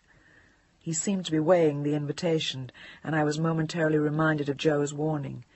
Maybe he had something else to do. I can sort of cook, but if you're going to be picky, you can go to hell. Thanks a lot. I'd rather eat at your house than do that. If that's the choice, I'll come to dinner. He nodded his head sagely, and Sam let out a delighted whoop, which said everything I felt. We picked up some groceries at the supermarket, and Chris gave Sam her bath when we got home, while I made spaghetti and meat sauce and a giant salad. Chris and Sam came out of the bathroom hand in hand. She looked terribly pleased about something, and I figured maybe they'd faked the bath. But what the hell? No one ever died of a little dirt. "Hey, Jill, you got a problem with the dinner?" He was speaking to me in an undertone, and I wondered what was wrong. "What is it?" "There are worms in the meat sauce, but don't tell Sam." "Worms? Where?" I practically screamed the words. "Worms? Never mind upsetting Sam. The very idea made me feel sick." He nodded his head again, reached into the bowl with a fork, and came out with a long, slithering piece of spaghetti. "Take a look at that. That's the biggest worm I've ever seen." "Oh, you ass. That's a spaghetti." As if he didn't know. "It is? No kidding." The boyish smile happened all over his face as he said it, and I could have hit him with my frying pan. "Worms my ass. Now, everybody, let's eat dinner." "Jillian!" His face froze into a look that reminded me of my father and cracked me up. The three of us sat down at the table, and chaos reigned for the duration of the meal until Sam went to bed and the dishes were done. It was a far cry from the evening I'd spent at the crazy art director's ball the night before with Joe. It was a happy time for all three of us, and Joe Tremino's warning be damned. There was nothing wrong with Chris Matthews. He had his own style. He liked to play jokes and indulge in pranks. He had an enchanting, childish side that made me think he was more Sam's friend than mine. But he was a good man, and I could only see happy days ahead. "Can I take you two to the beach tomorrow?" He was sprawled out on the couch, drinking wine and waiting for me to finish in the kitchen. "Sure, that sounds like fun. Stinson?" Our eyes met for a long moment as we both remembered what had happened there. Yeah, Stinson. "And Jill, maybe there's something you want to know. There's this girl I live with. Is that okay?" Chapter 5. The revelation that Chris was living with someone had come as something of a shock. The possibility that he was had crossed my mind the first day, but I had shoved the thought away. I didn't want to know. I didn't want him to have anyone else. He said she wasn't terribly important to him, not to worry. He would work it out. And he had said it all with such ease that I knew he would. I trusted him. He spent the night at my place and was a good sport about moving from my bed to the couch before Sam got up. I didn't think she ought to know. Not yet. It was too soon. We left for Stinson Beach at 10 after an enormous breakfast of French toast and scrambled eggs and bacon, and we packed a picnic lunch for the beach. It was another glorious day, and this time when we got to the beach I was a little sorry to see that there were people on it. It wasn't just ours. Sam sped off to play with some children down by the water, and Chris and I were left alone. "Does it make any difference to you, Jill?" I knew what he meant the minute he asked. "About your roommate?" He nodded. "Yes and no. It's sort of a pain in the ass, and I'm jealous. But I'll leave it to you. If she's not all that important to you, I guess it won't make much difference. What are you going to do about her?" That was the key. "Oh, she'll go. She's just a hippie chick I took on last winter. She was out of money, and she's very young, and I thought I'd give her a hand." "More than that, I suspect." I was beginning to feel sour about it. She was taking on flesh. She was a real live girl, and she lived with Chris. "Hey, you really are jealous." "Cool it, baby. She'll go. And I'm not in love with her, if that's what you want to know." "Does she have a nice body?" "Oh, shit." "Yes, but so do you, so come off it. There's only one girl who's ever really meant anything to me, and she doesn't anymore, so you're home free." Who's she? I wanted to know everything. A Eurasian girl I lived with a long time ago, Marilyn Lee. But she's in Honolulu now, far, far from here. Do you think she'll come back? I was feeling paranoid. Do you think you'll shut up? Besides, I'm in love with your daughter, so get off my back. And as a mother-in-law, you're tremendous. Typecast for the role. I slammed him with a fistful of sand aimed at his chest, and he pinned me to the sand and kissed me. What you doing, Mommy? Is Uncle Critz playing a game with you? I want to play too. She lay down on the sand and nuzzled her head in with ours. It's called artificial respiration, and only grown-ups can play. Go make me a sandhorse. Sam thought that was a terrific idea, and our game didn't look much fun to her anyway, so she went back down the beach to her friends, while we laughed and watched her go. You're good with kids, Chris. It makes me wonder if you have any of your own. That's a hell of a left-handed question, Jill.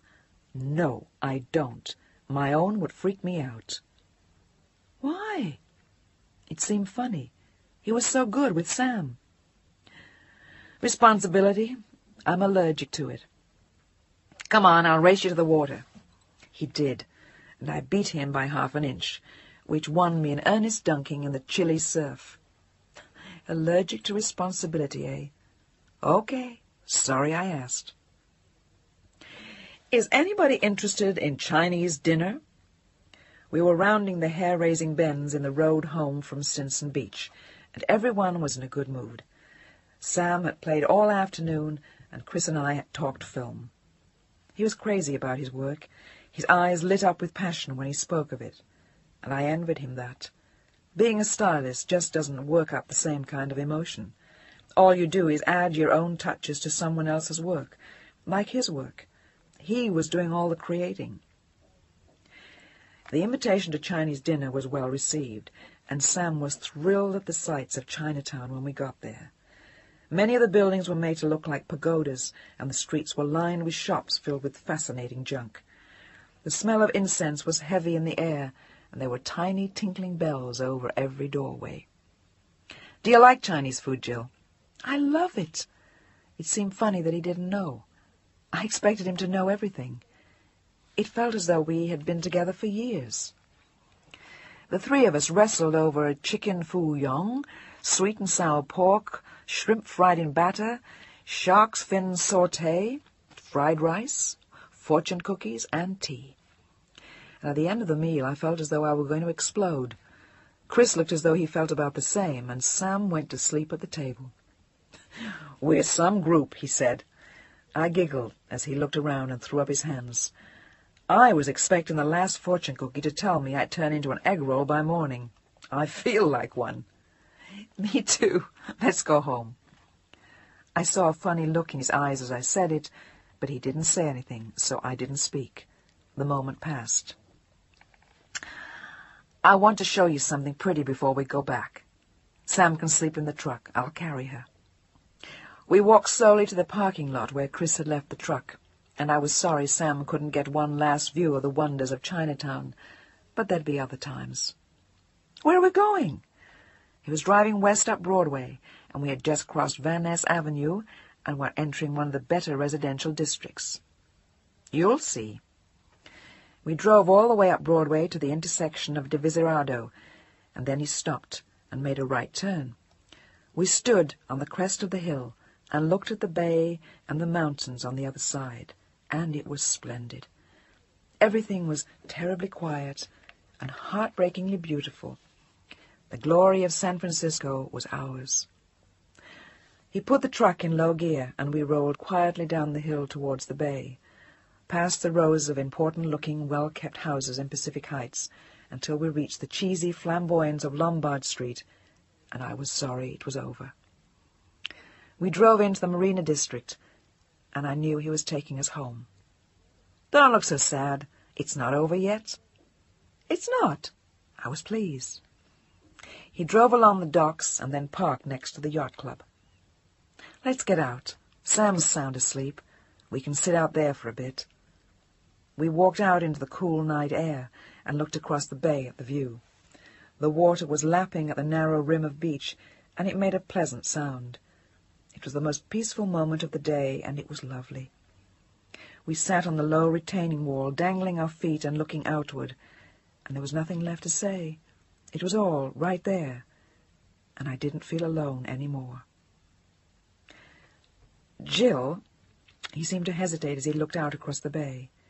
Yes? I think I'm in love with you. That's a hell of a way to say it, but I think I am. I think I am, too. And don't worry how you say it. It's nice to hear. You may be sorry that you love me one day. He looked at me earnestly in the dark as he said it. I doubt that. I know what I'm doing, and I think I know what you are. I love you, Chris. He leaned over gently and took me in his arms and kissed me, and then we smiled at each other in the dark. All was well with the world. We drove the few blocks to my house in silence, and he lifted Sam gently out of the truck, took her inside, and put her down on her bed. Then he looked at me for a long moment and left the room. What's bugging you, Chris? We were standing in the living room, and I could tell he had something on his mind. I'm going back to my place tonight. And don't try to make me feel guilty about it, ever. Do you understand that? Never, Jill, never. And besides, you couldn't anyway. I started to answer him, but he was gone. There had been a strange fire in his eyes as he had said those words to me, and then he was gone. Chapter 6. Monday was a horrifically busy day. I got a super job from an advertising agency that had never used me before, and I spent the entire day getting accessories for the shooting of some textile ads the following day. It was fun work, and I kept busy bouncing in and out of the boutiques and department stores looking for jewelry, shoes in the right sizes, handbags, hats, and great odds and ends. All a stylist really needs is taste, imagination, and good strong legs. You have to run around a lot. The art director of the agency took me to lunch at Ernie's, and it was fun to see the chic people come and go. He was a man of about 45, was recently divorced, and had the worst case of the hot sight seen on anybody yet. He kept trying to talk me into coffee and brandy at his apartment after lunch on Telegraph Hill, where he had a terrific view. Come on, baby, are you kidding? I had work to do, and I had Chris. My last stop of the day was at I. Magnan's fur shop, and I had a ball picking out sable capes, ermine throws, mink this and leopard that. They would work well with the textiles, and it was a lovely, luxurious feeling to be picking out furs, practically by the gross. Sam had been parked with the neighbours again for the afternoon, and she was visibly annoyed at me when I swept in good spirits, and a new black wool dress that I'd bought at Magnan's on the way out. I was feeling chic and successful, like the people I'd seen at Ernie's at lunch. Is that a new dress, Mommy? Yes, do you like it? No, it's black. Tough, Sam, I like it. But I knew she was mad that I'd been busy all day and hadn't been able to take her to the beach. But this was a big job. 2 days for $400. Come on, Sam, I'll cook dinner and you can tell me about your day. Well, it was miserable. Miserable? As bad as all that? But suddenly she'd taken off towards the house like a shot, and then I saw why. Chris was in front of the house, all cleaned up, the shaggy blonde hair immaculately clean, and a fresh pair of jeans, and he was carrying an armful of flowers. Wow! How pretty! So are you, Jill. Listen, I was lousy to you last night, and I'm sorry. Really, really sorry. We'll have a nice night tonight, and... Relax. I had a nice night last night, and the night before. Everything's okay, Chris. I understand. It's okay. What are you talking about? I don't understand. I had forgotten that Sam was in our midst, and she was looking confused. Nothing, Sam. Go wash your hands. I'll cook dinner. No, you won't, Jill. I'm taking you out. Get a sitter. Now? Now. I'll make the peace with Sam. He pointed at the phone and then left the room to talk to Sam. He had come through, flowers and all. And he was right. He had been kind of lousy, but not very. He had only told me that he was living with someone, which was honest, and he had gone home to sleep, which hurt, but he had to go home sometime. The funny thing was that I really did understand, and I knew he didn't mean to hurt me. I called the sitter, and she agreed to come by in half an hour, but there was still Sam to contend with. I wasn't so sure Chris could snow her. Maybe me, but not her. I put his flowers in a vase and waited for her to emerge. It didn't take long. "Uncle Chris says you're going out, but I guess it's okay. He said you worked hard all day and something like that. You can go out, Mommy." "Thanks, Sam." I wasn't so sure I was pleased with getting permission from a child 3 feet tall, but it was best that she wasn't mad about it, whatever he told her. Then Chris took charge of me, and it struck me again how nice it was to have a man in the house. "Now you get dressed. Put on something beautiful and sexy, and I'm going to show you off. And wear your hair down. And by the way, Mrs. Forrester," he lowered his voice and whispered in my ear as I walked by, "I'm so goddamn in love with you I can hardly think straight. You're wrecking me." "I'm glad to hear it." I planted a kiss on his mouth and practically floated into my room, where I dressed to the sounds of Chris neighing like a horse and Sam playing an ardent cowboy scene. It was nice to hear them, and I felt great. "Where are we going?" "Dinner on Clay Street. The competition is giving a party, but I've got something I want to say to you first." What now? He stopped the truck, pulled over to the side of the street, and turned to me with a funny look, and he took me in his arms and kissed me so hard it hurt. "You look fantastic." I said dress sexy. I didn't say make me drool, for Christ's sake. Flatterer. But I was pleased. I had worn a green and gold Indian shirt, a la hippie, and a tight black velvet pants with black suede boots. My hair was down, as per orders, and I had nothing on under the shirt, and it seemed to be effective. Chris looked absolutely lecherous as we drove along. The party was given by a San Francisco filmmaker who had made a recent hit with film about drugs, and he was giving a party to celebrate in his brand-new house. When we arrived, there were easily 200 people roaming in the empty house to the sound of a wailing blues singer that was coming at us seemingly from all over the house.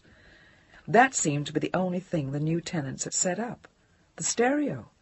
There was no furniture, nothing on the walls. The only decorations were the people, and they were exceedingly ornamental, all young and nice to look at, in the style of Chris. There were girls in hippie shirts and skin-tight jeans with electric-looking hair and Bambi eyes, and long-haired boys in the same kind of clothes. Almost everyone was stoned, and the smell of grass hung heavy in the air. The house itself was a large, bastardized Victorian, with a huge, sweeping staircase that seemed to soar towards a skylight miles above. There were people draped all over the banisters in earnest conversation or necking heavily. It looked just like the parties I'd heard were typical of San Francisco, but had never seen. "Too heavy for you, Jill?" I felt a little bit square in that ambiance, and Chris's question made me wonder if I looked it. "No, it's neat. I think I like it." "And I think I like you. Come on, I'll take you around and meet some of the troops." He took me by the hand, and we drifted through the crowd, occasionally accepting a hit of hash or a puff on a joint as we went, and stopping for refills of red wine from one of the gallon jugs sitting on the floor. There must have been at least 50 of them in key points. It seemed like a particularly low-key party, and much quieter than the scene at the art director's bash on Friday. I was expecting exciting things to happen at any minute. It looked like the sort of group that would take off its clothes and begin to writhe on the floor in orgiastic glee. But instead, the crowd seemed to be thinning. We had been watching the scene for almost 2 hours, and then I looked up at Chris, wondering. It looks like more ought to be happening, or am I missing the point? He looked amused at my question and seemed to hesitate. Like what? I don't know. I felt silly having asked. Maybe this was it. Well, little Gillian, you're not too far wrong. But I thought we'd stick with the gang downstairs. We were still on the ground floor of the house, if you can call it that in San Francisco. Ground floor in this case had been 2 dizzying flights up the side of a hill as we approached the house from the street. Is something else happening upstairs? I was curious. Maybe. Chris looked vague. It could have been dodging me, or it could have been the grass or the hash. I want to see, Chris. Show me. We'll see.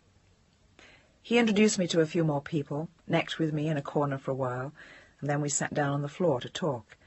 But I noticed after a while that the crowds on the main floor seemed to walk up the stairs, never to return. The party had moved on, and we were left like pebbles on the shore after the tide goes out. There were only a dozen people left sitting on the floor around us.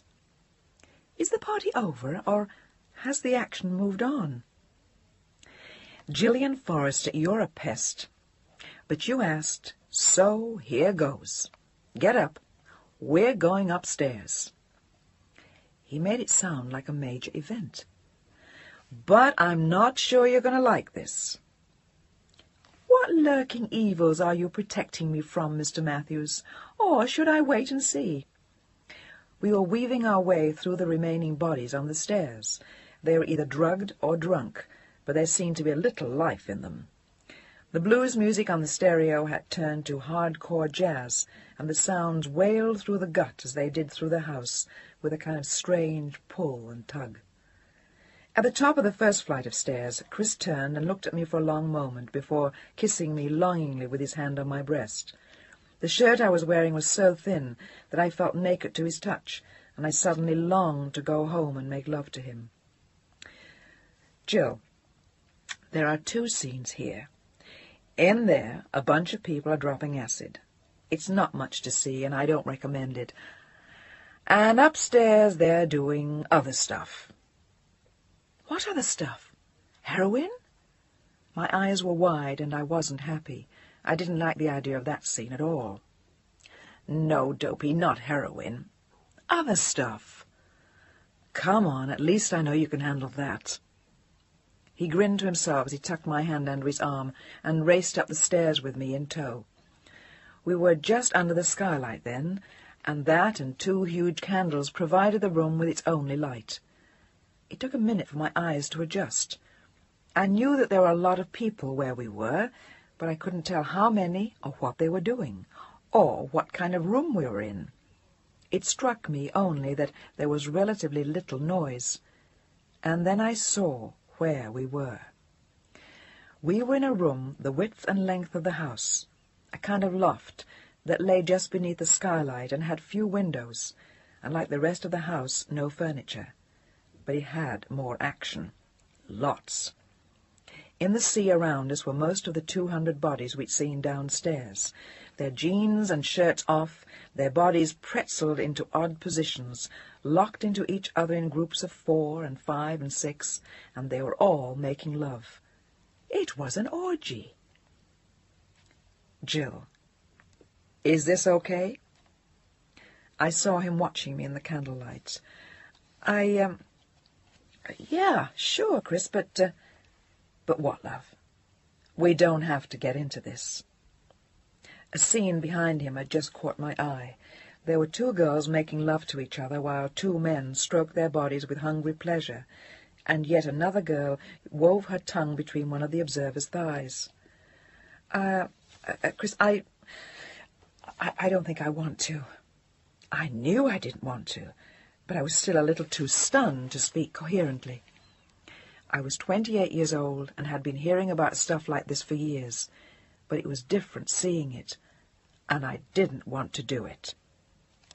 Chris took my hand and led me slowly back down the stairs, smiling over his shoulder at me and stopping to kiss me on the way. The kiss was a gentle one, and his smile was warm. He didn't seem sorry we had left. I'll take you home. And come back here alone? My heart sank, and my face must have showed it. Not like that, Dopey. No sweat. I can do without that. Group sex is a bore. I wondered how often he'd tried it, until it became a bore. But I didn't say anything. I was grateful for his reaction, and I was glad we were going home. I'd seen enough. My education was complete. Without joining in a gangbang, I'd seen it. Basta così. Thanks, Chris. Am I a horrible stuffed shirt? Nope. It's kind of a nice one. He grinned happily at my transparent shirt, leaned down to kiss one breast, and led me out of the door. We were going home. The ride back to my place was brief and comfortably silent, and I felt even closer to him than I had before. He parked the truck in front of the house and helped me out, and I wondered if he was going to stay. I paid the sitter, and she left. And before she did, she diligently told me there were no messages, which made me smile. I was with the only one I would have wanted anyway. Some wine, Chris? He shook his head and looked at me for a long moment as we stood there. Are you angry we left? No. I like your style. Come on, Jill, it's late. Let's go to bed. I've got a lot of work to do tomorrow. So do I. There was a nice, homey feeling as we turned off the lights in the living room and crept past Sam's room to mine. I was glad he was staying, and thought it funny that we had so easily slipped into the kind of relationship we had. Let's go to bed. It's late.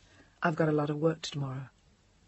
I expected him to peel off his jeans, sit lazily on the edge of the bed as he set the alarm, and then kiss me good night before going to sleep. I didn't even mind not being made love to. It was comfortable the way it was.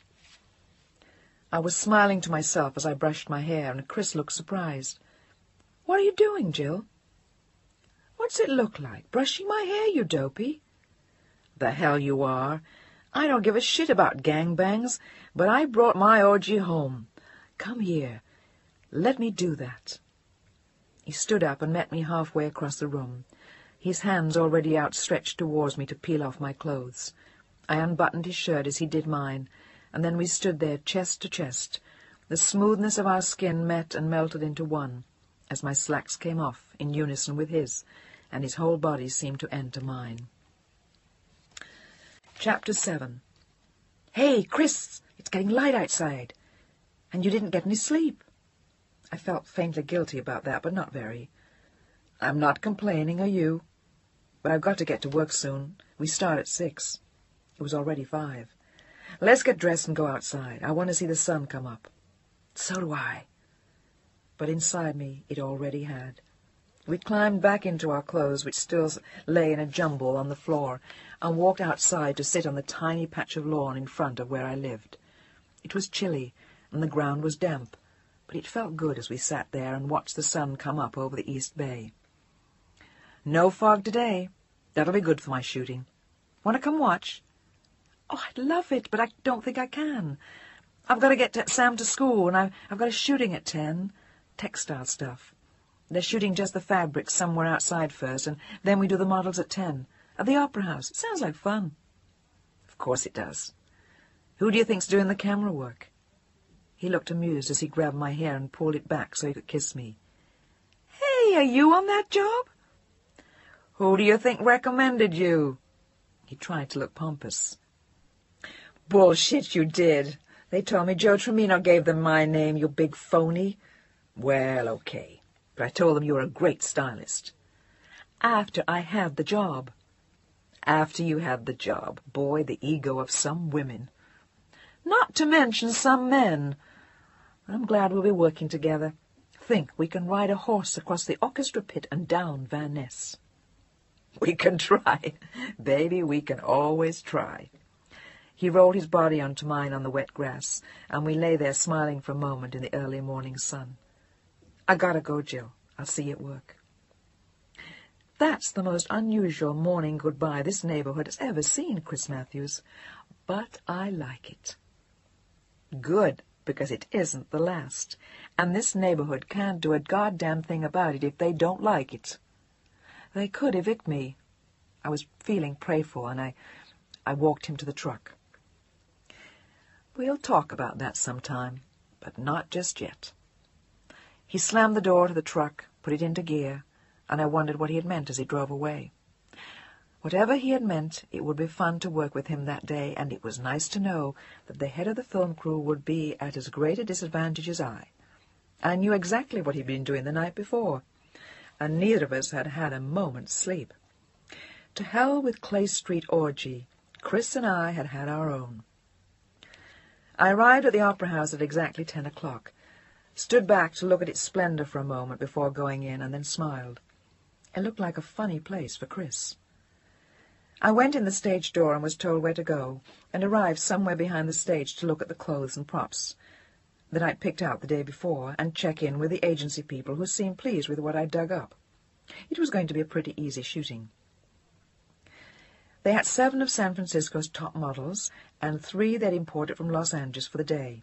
They were beautiful girls, and the clothes they were going to wear in the commercial we were filming were superb. Everything from evening clothes to beachwear to show off some new man-made fiber. I assigned the appropriate clothes and accessories to each girl and then went off to find Chris. It didn't take long.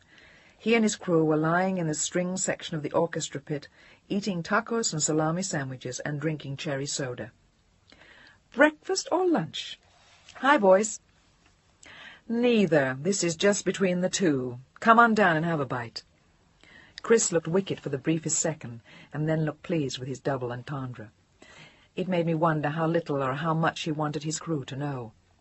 I suspected less than more, and I was glad. I didn't want Joe Tremino to offer his condolences quite yet, not till we were sure. I hopped into the pit, landed on my feet near Chris, and then sat down to guzzle cherry soda and munch on tacos. You know what, boys? This stuff is disgusting. Blech. You know what? She's right. Everyone looked pleased to agree, and we went on eating happily until they told us the models and the scenery were ready to go. We had been allowed the use of some of the opera's stage props for the day, and it was fun to see it all from backstage. As I stood in the wings, checking each girl as she went out, and watching for lack of continuity as girls went out for a second or third time in the same clothes, I looked towards the boxes and the grand tier, and wondered what it would be like to sing to them, or to be in the audience again on the snobby social nights when everyone would wear white tie and tails. Those days were so far behind me it was funny to think of them. What you thinking about, Jill? Nothing much. What are you doing back here? We're all through. Already? It's only... I looked at my watch and gasped. It was 4:15. That's right. We've been working for 6 hours straight. Let's go pick up Sam and put in some beach time at the marina. Yes, boss. I saluted sharply as we left hand in hand. The day of working with him had flown.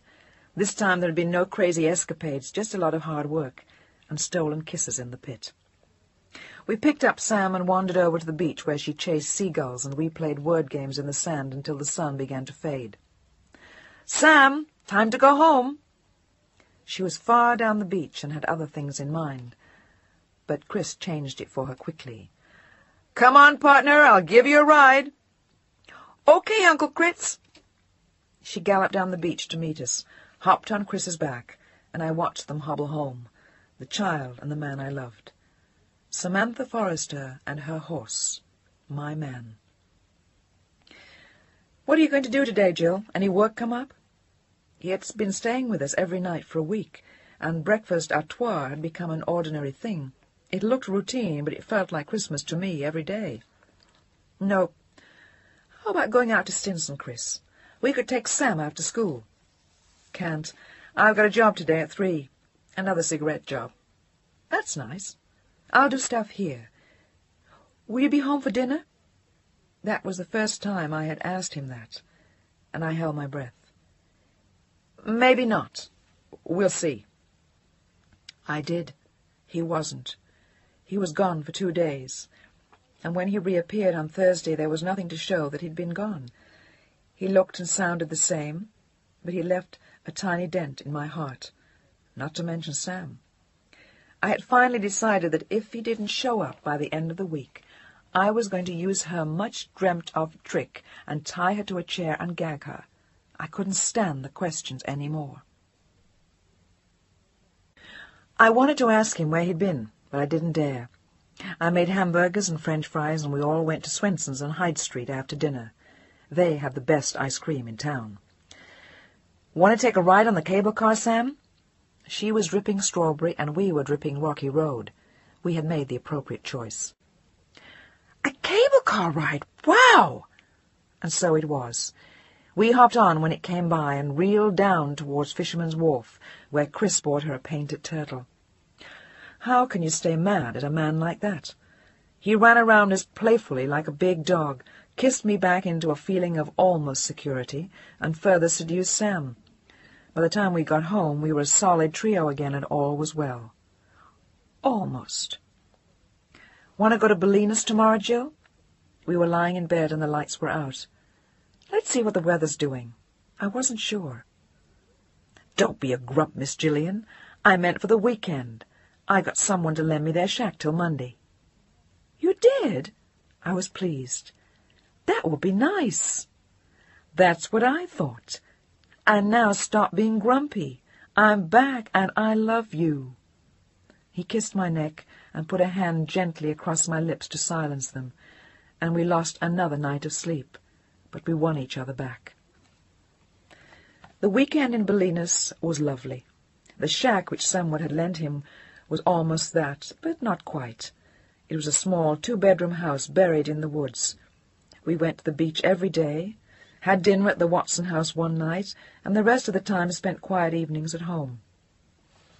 There was a marvelous aura of peace about the few days we spent there. San Francisco seemed quiet to me after New York, but the time in Bolinas even managed to make San Francisco seem too busy. There was a golden stillness to those days, and I was sorry to leave on Monday. The week following the Bolinas weekend was busy. I got another job from Carson, but Chris wasn't on it this time. He had other things to do. He came to dinner with us in the evenings, though, and most of the time he spent the night. He vanished again that weekend, but reappeared Sunday night and never left us for a week after that. It was a bit strange the way he came and went, but I got used to it, and everything was rolling smoothly. We were unbelievably happy together, and I got to the point where I didn't even mind his disappearances. They gave me some time to myself, and I needed that too. The weeks rolled by, and I realized at the end of May that we had spent 2 months together, which seemed more like 2 years. I had become a combination wife, mother, girlfriend, pal to Chris Matthews. I could no longer imagine a time when I hadn't known him. He was my best friend, and the man I loved, and he was always fun to be with. There was a selfishness about him, too. He never did anything he didn't want to do. He couldn't be pressed into anything, but I didn't try. I understood his ways, and I accepted them. In many ways I felt older than he, but I had led a different life, and I had Sam to make me feel grown up. He'd never had anything like that. He only had Chris Matthews to think of, and, when he felt like it, me. We were lying under a tree in the park one Thursday morning, with nothing much to do except enjoy the world and love each other, and I remember that Memorial Day weekend was that week. Not that it changed things for us a great deal. Almost every weekend we had was a long one, unless one of us had a job on Monday, which was never sure for either of us. "What are you doing this weekend, Chris? It's a holiday." "Yeah, I guess it is. I'm moving out of town, as a matter of fact." Very funny, but I get the message. I was just asking. I picked a blade of grass next to where we lay, and I tickled the side of his face with it, wondering when he'd get rid of the girl he lived with. He hadn't yet.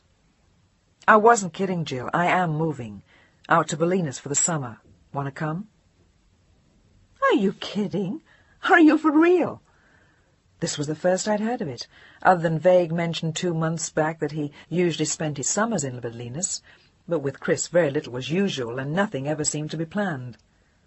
"I'm for real? I thought I'd move out tomorrow or Saturday. I meant to tell you. Why don't you and Sam come and stay?" "And after that?" "She's already so attached to you, Chris. If she gets used to having you around all the time, it's really going to hurt when we come back to this. She's already had that once with her father. I don't know." "Don't be so stuffy. She'll be happy with us. And you said you were going to send her east to see him anyway, so that'll wean her off me. But what about me?" When's she going to see him?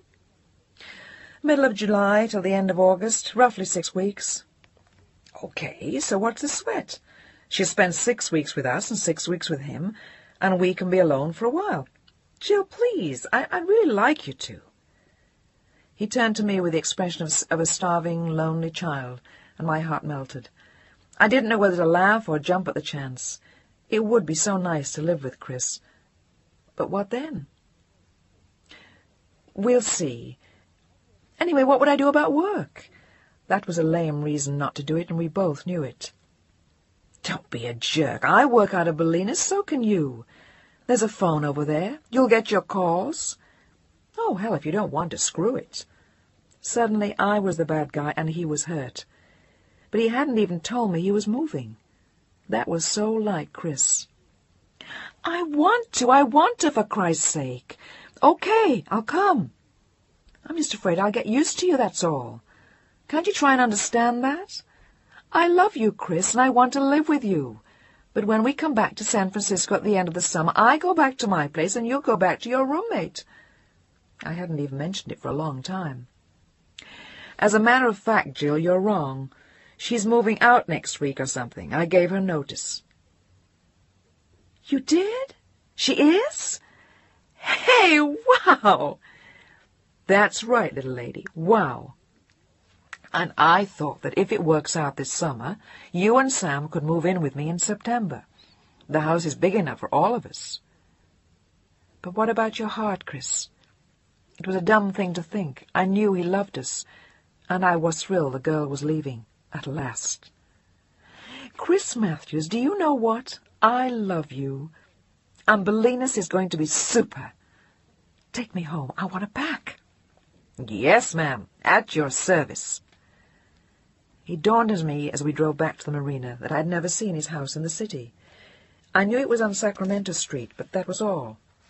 I had a sudden urge to see it, to take a long, drunken look at the place where we would live in the fall.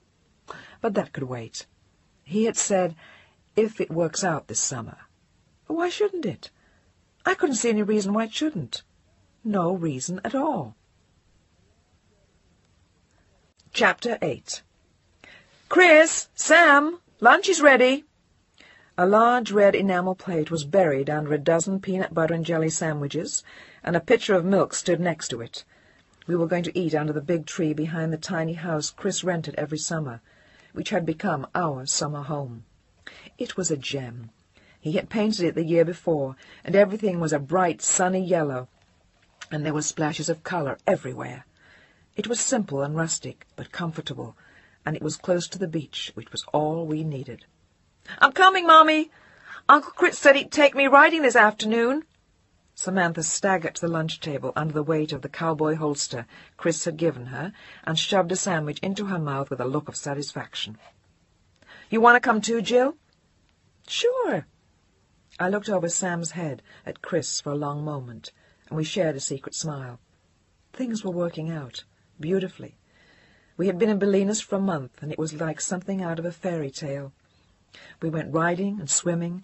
We sat outside at night, and we were so in love with each other we could hardly see straight.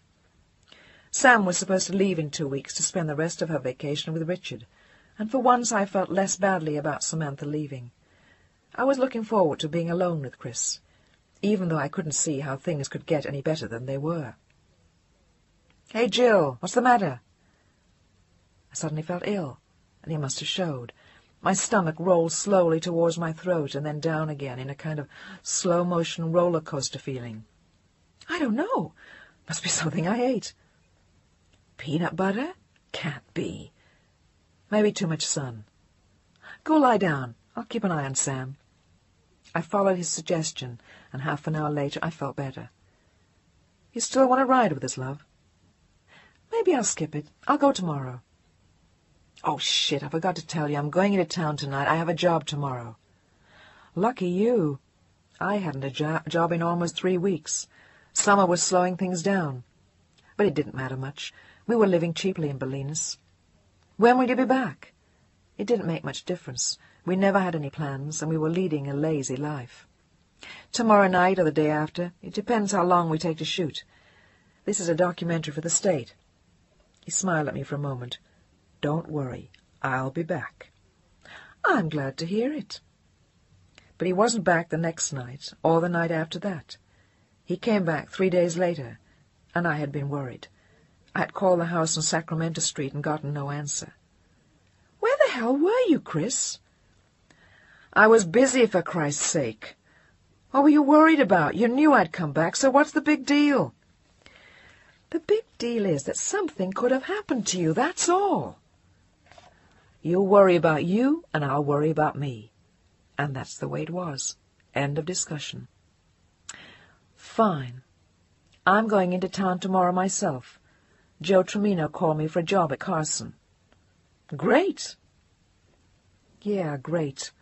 But you were still gone 3 days, and what the hell were you doing? You didn't even call." But I didn't want to ask.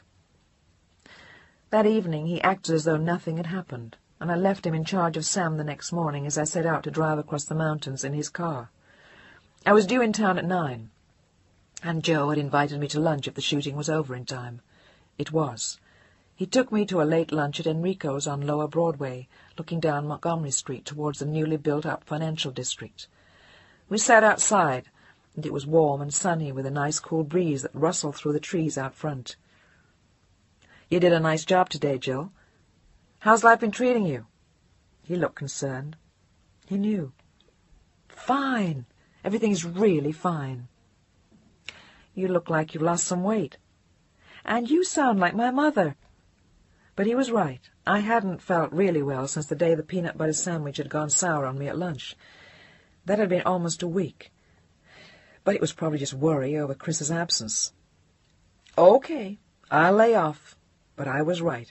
I'm still kicking my ass in for introducing you to that guy, and I'm crawling my office walls in a jealous frenzy. Haven't you heard? We both broke into a laugh, and I shook my head. "You're full of shit, Joe. But you're good for my ego. And just for the record, Chris and I are really happy. You did a nice thing for both of us. All is well." I felt silly having to reassure him, but his concern seemed genuine, and I meant what I said. He had done a nice thing for all of us, including Sam. The lunch was pleasant. We talked about the shooting and a variety of other things, and when we rose to leave I was sorry. He was good company, and it was pleasant to just sit there, watching people come and go, and talking about nothing in particular. I stopped at my apartment on the way back, picked up my mail, a few odds and ends, like a new kite for Sam, and then I went back. I was a little earlier than planned, but it would be nice to get back into sloppy clothes and go for a swim. The day had gotten hot. "Hi, troops, I'm home." But it appeared that no one else was. It was after 5, but they were probably at the beach. They might even have gone to Stinson. "Hello, anybody here?" But it was obvious that there wasn't, or Sam would have come screeching out to meet me. I kicked off my shoes in the living room, headed towards the kitchen for a glass of something cold, and then noticed that the bedroom door was closed. Closed doors were unusual in our house in Bolinas, and for some reason it suddenly made me wonder if everything were okay. Some maternal instinct spoke up deep within me. Sam? I walked to the bedroom door with 3 deliberate steps, stopped, took a deep breath, and turned the handle. But what I found was not Sam. It was Chris, making love to someone else in the bed we shared. "Oh!" I stood rooted to the spot. My mouth froze into what felt like an iron O, and my eyes began instantly to blur with tears. Chris turned his head to look at me as I opened the door, and the only thing that struck me was that his face was as expressionless as his buttocks, which stared at me from the bed. No dismay, no horror, nothing. The girl had leapt beneath him as I entered, murmuring a horrified gasp and looking around the room with terrified eyes, as though she might have wished to escape through the window. I couldn't blame her. I felt precisely the same way. Perhaps that's what we should have done, both left together via the window, leaving Chris alone. But we didn't. She lay there, pinned down by Chris's firm grasp on her arms, and I slammed the door. What could I say? But then it occurred to me that there was something I had to say, and anger welled inside of me as never before. I spun around on one heel and flung the door open again, addressing Chris. "I don't give a shit what you're doing or who she is, but where's my daughter?" Another gasp emanated from the bed, and Chris turned to me with a look of fury on his face, but it was no match for my own. "What the fuck do you think, Jill? That I tied her up and put her under the bed? The Gilmores picked her up for a picnic hours ago. I said I'd pick her up at 6. "Don't bother." The girl was squirming under Chris's vice-like grip, and the ignominy and the horror of the entire scene struck me like another blow. "I'll be back to pick up my things in an hour." I slammed the door again, picked up my shoes in the living room, grabbed my handbag, and ran barefoot towards the car. To hell with Christopher Matthews. If this was what it was going to be like, he could take his lousy life and do anything he damn well pleased with it. I didn't want any part of it. No thanks. The rotten, lousy, cheating, miserable... Tears streamed down my face, and sobs choked me as I drove towards the Gilmores' place.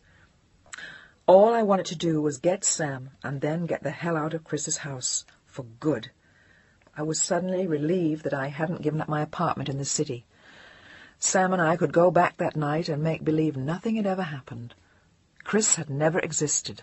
Chris was gone. The tires squealed as I drove into the Gilmores' driveway. I pulled up behind their station wagon, put on the brake, turned off the ignition, and wiped my face. I felt as though the world had just come to an end, and how was I going to face Sam? Eleanor Gilmore came out as I got out of the car and waved as she stood barefoot in the driveway. "Hi, Gillian. How was your day?" How was my day? Are you kidding? "Fine. Thanks for taking Sam on the picnic. I bet she loved it." The Gilmores had 5 children, 2 of whom were close enough in age to Sam to make an outing with them really fun for her. Visiting them was like going to a playgroup. "Hi, Mom. Can I stay for dinner?" Sam had come thundering out at the sound of my voice. "No, sweetheart, we have to go home." You bet. Home. San Francisco to our place in the marina. "Oh, Mommy." She wound up for a good long whine, and I shook my head. "I'm not kidding, Sam. We're going home." "Thanks, Eleanor. Now let's go." I took her firmly by the hand and led her to the car as we waved a last wave to the Gilmore brood trickling out of the house. "Did you have a nice time?" "Yeah. Can we do something special for dinner, like have a picnic with Uncle Critz?" "No. You just had a picnic, and I have a surprise for you. We have to go back to the city for a few days, so Mommy can do some things." A few days seemed like enough explanation, I decided.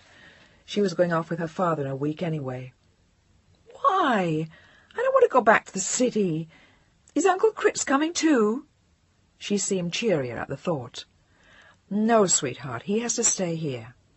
"You're damn right he does." I was absolutely livid by the time we got back to Chris's house. I didn't even feel hurt anymore. I just wanted to kill him. But I didn't want Sam to know that there was trouble underfoot. "Jill," he was waiting for us outside the house when we got there. "Hi, Uncle Critz. It was a nice picnic." "Hi, Sam. Would you do me a big favor and go water my plants for me again? They look thirsty as a cowboy in the desert. Thanks." "Sure, Uncle Critz." She looked delighted with the errand and ran off behind the house to comply. "Jill," he followed me into the house as I headed for the bedroom. "Forget it, Chris.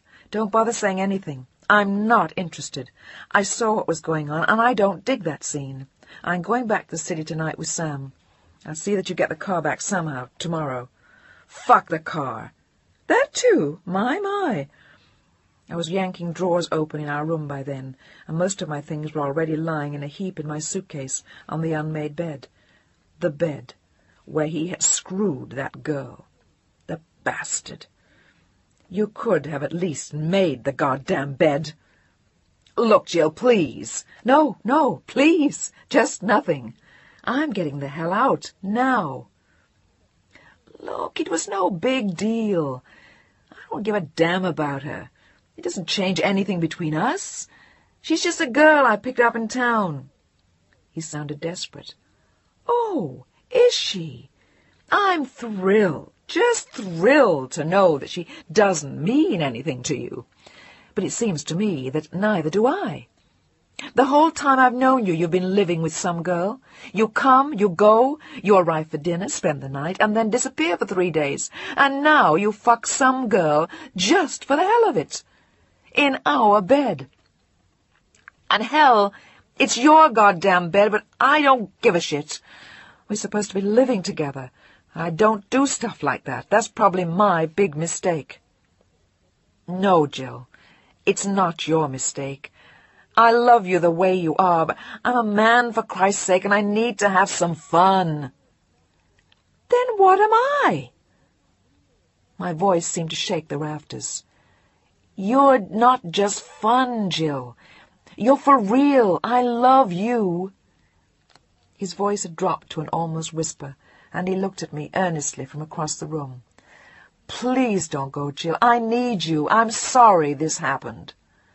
Well, so am I, but I'm going anyway. But my resolve had been shaken. I was for real? But what did that mean? Chris, it's going to happen again and again. I can smell it, and I just can't take it. I'm sorry. Sorry? Why the hell should I be sorry? But I was. Why do you have to turn it around into such a goddamn major happening? Because it just isn't. It really isn't. Maybe not to you, but it is to me. Do you have any idea what it felt like to walk in and see you pumping your prick into her, your ass staring me in the face and her legs spread 15 yards apart? The mental image made me sick. You make it sound terrific. He had calmed down. He wasn't letting me get to him any more. Well, maybe it was terrific. What the hell do I know? It sure looked like it from where I stood. You know what I feel? I feel stupid and inadequate, and like I'm not enough woman for you. If you're not happy with us, then tell me. But all I know is we bawl our asses off, and the minute I turn my back, you go off and screw somebody else. Joe Tremino was right. I regretted the instant it was out of my mouth. I should have left Joe Tremino out of it. And what did that little dago fart have to say about me? Chris was suddenly livid. Nothing. Forget it. He just said you'd make me unhappy, and it looks like he was right. Bullshit. We've been plenty happy. And the fact is, if you'd come home when you said you were going to, you'd have found me and Sam eating dinner in the kitchen, and nothing would have changed. You wouldn't have known. And if you really cared about me, you'd understand, and nothing would be changed now that you do know, huh? Are you kidding? No, I'm not.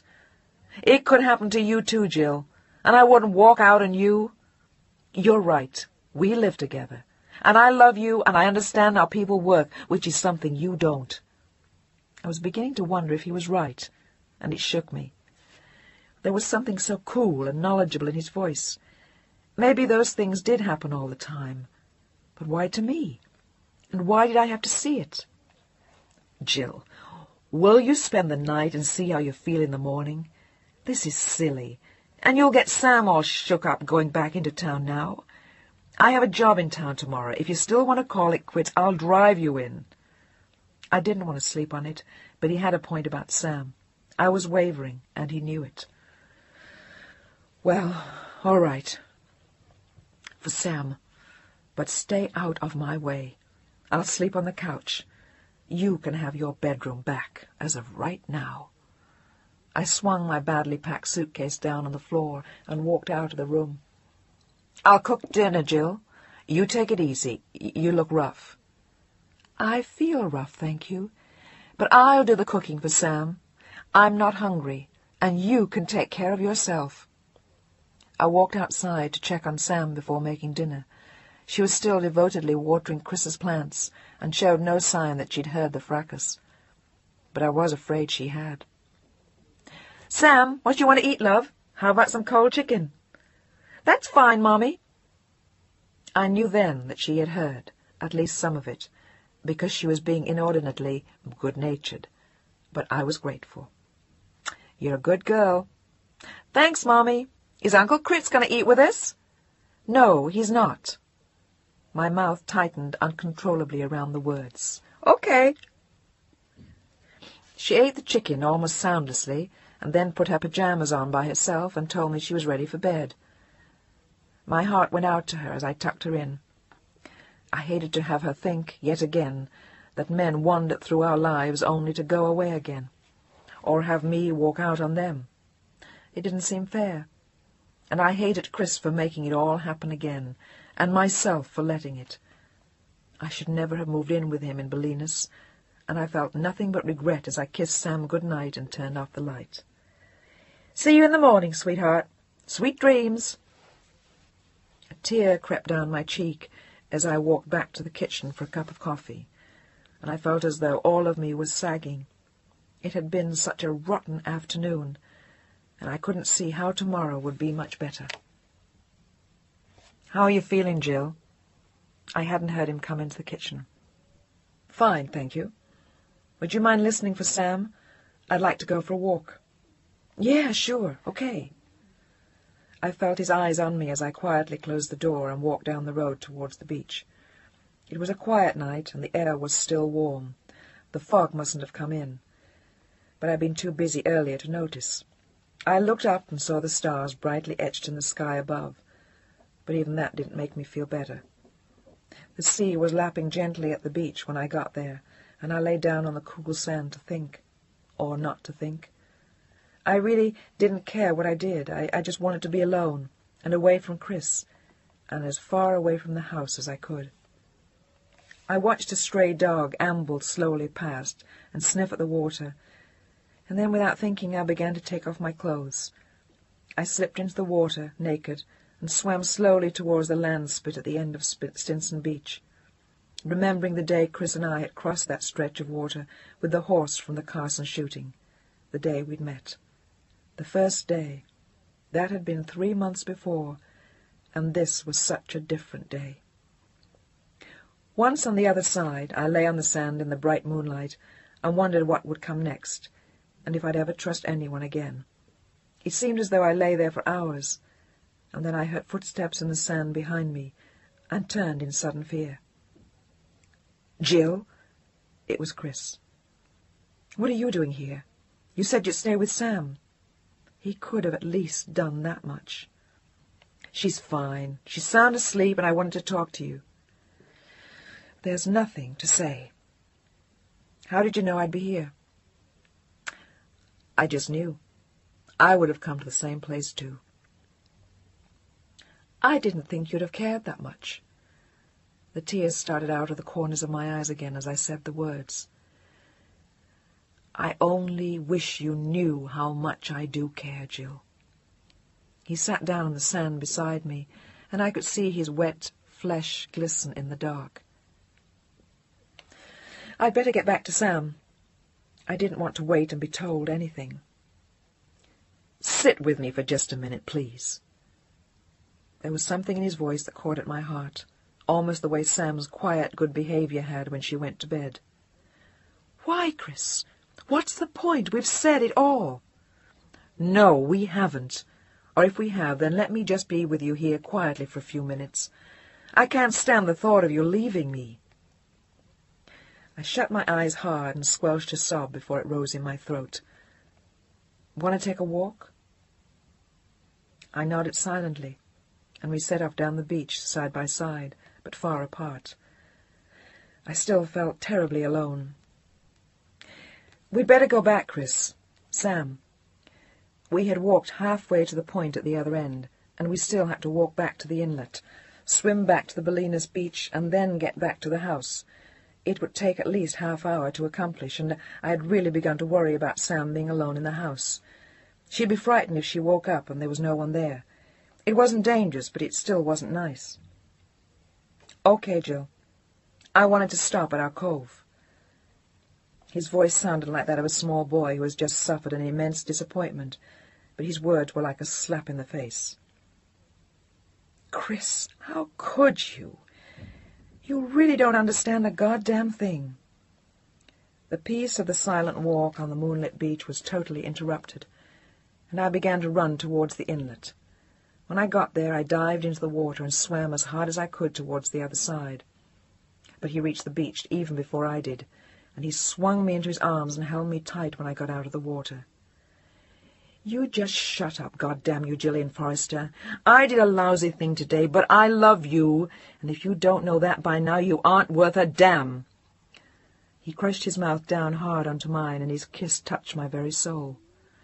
Chris, shut up. You have to go back to Sam. He took my hand firmly in his, walked me over to my pile of clothes, and watched me dress as he slid into his jeans. They were all he'd worn. When I was dressed, he took me by the hand again, and we walked back toward the house without saying another word. The lights were on, and all was quiet when we got back in. I checked, and was relieved to see that Sam was still asleep, and as I walked away from her room, I saw ours. Chris had tidied up. The bed was made with fresh sheets, and there were flowers from the garden in a vase. "Are you coming to bed?" He was sitting on the edge of it and smiled a tiny smile. "You did a nice job." There was no sign to remind me of what had happened that afternoon, except what was already lodged in my head like an aching splinter. "You didn't answer my question. Are you coming to bed?"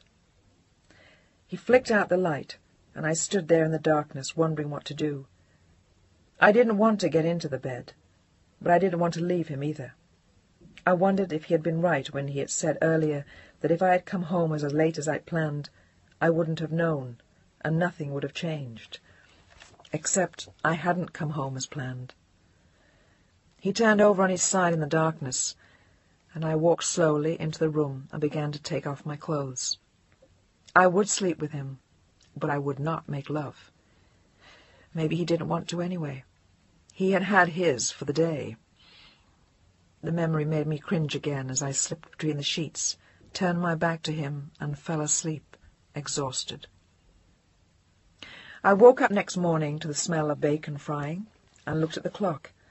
It was 5 a.m., and it was foggy outside.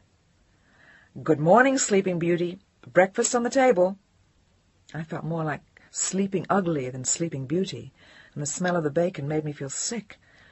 The nausea I felt reminded me again of the day before. My nerves were obviously falling apart. "Hi, Mommy, we made waffles." "Waffles. And you're all dressed. Looks like you two have been up all night."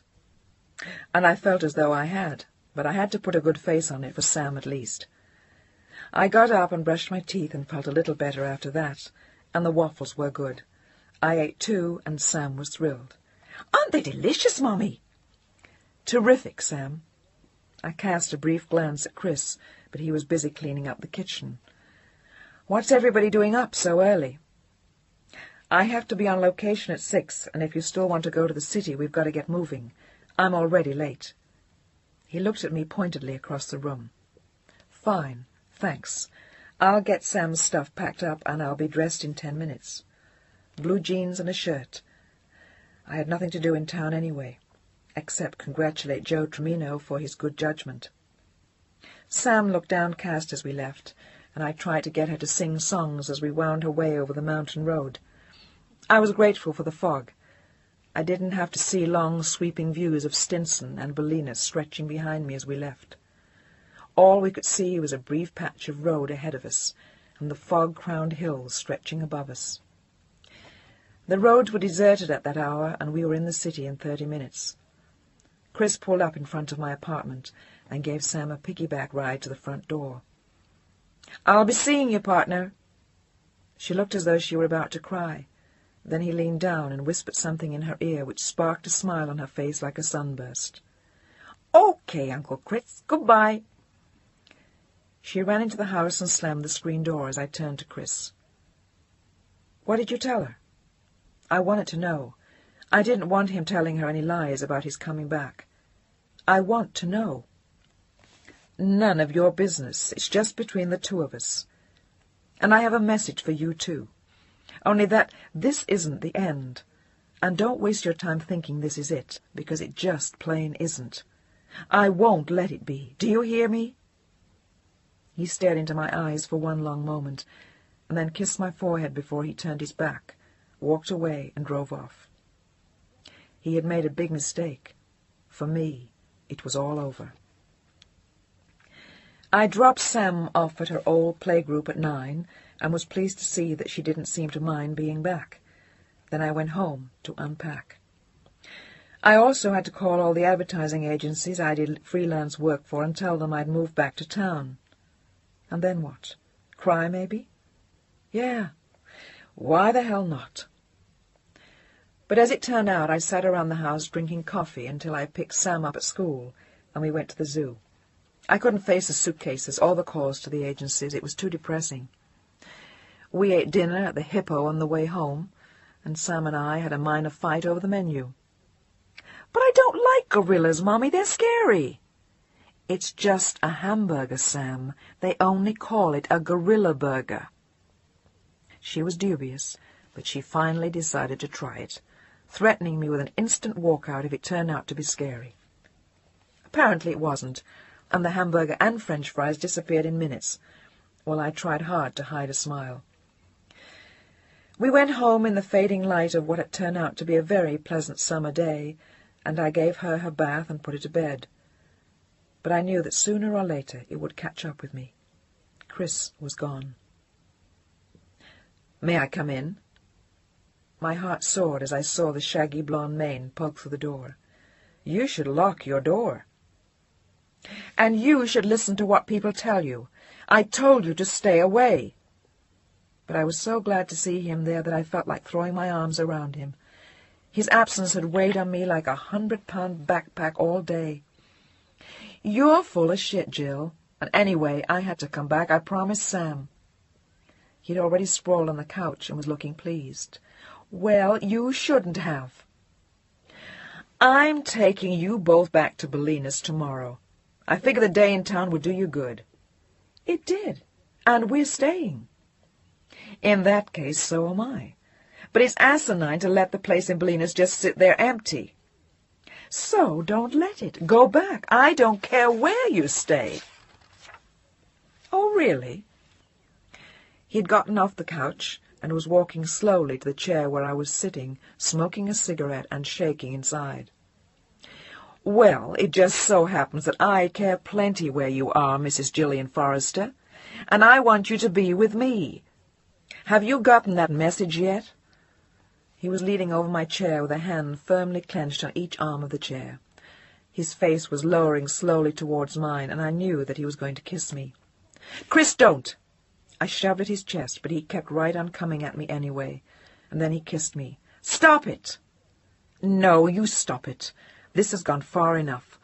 I'll eat crow for the next week, but I'm not going to let this thing get out of proportion, so get that into your head."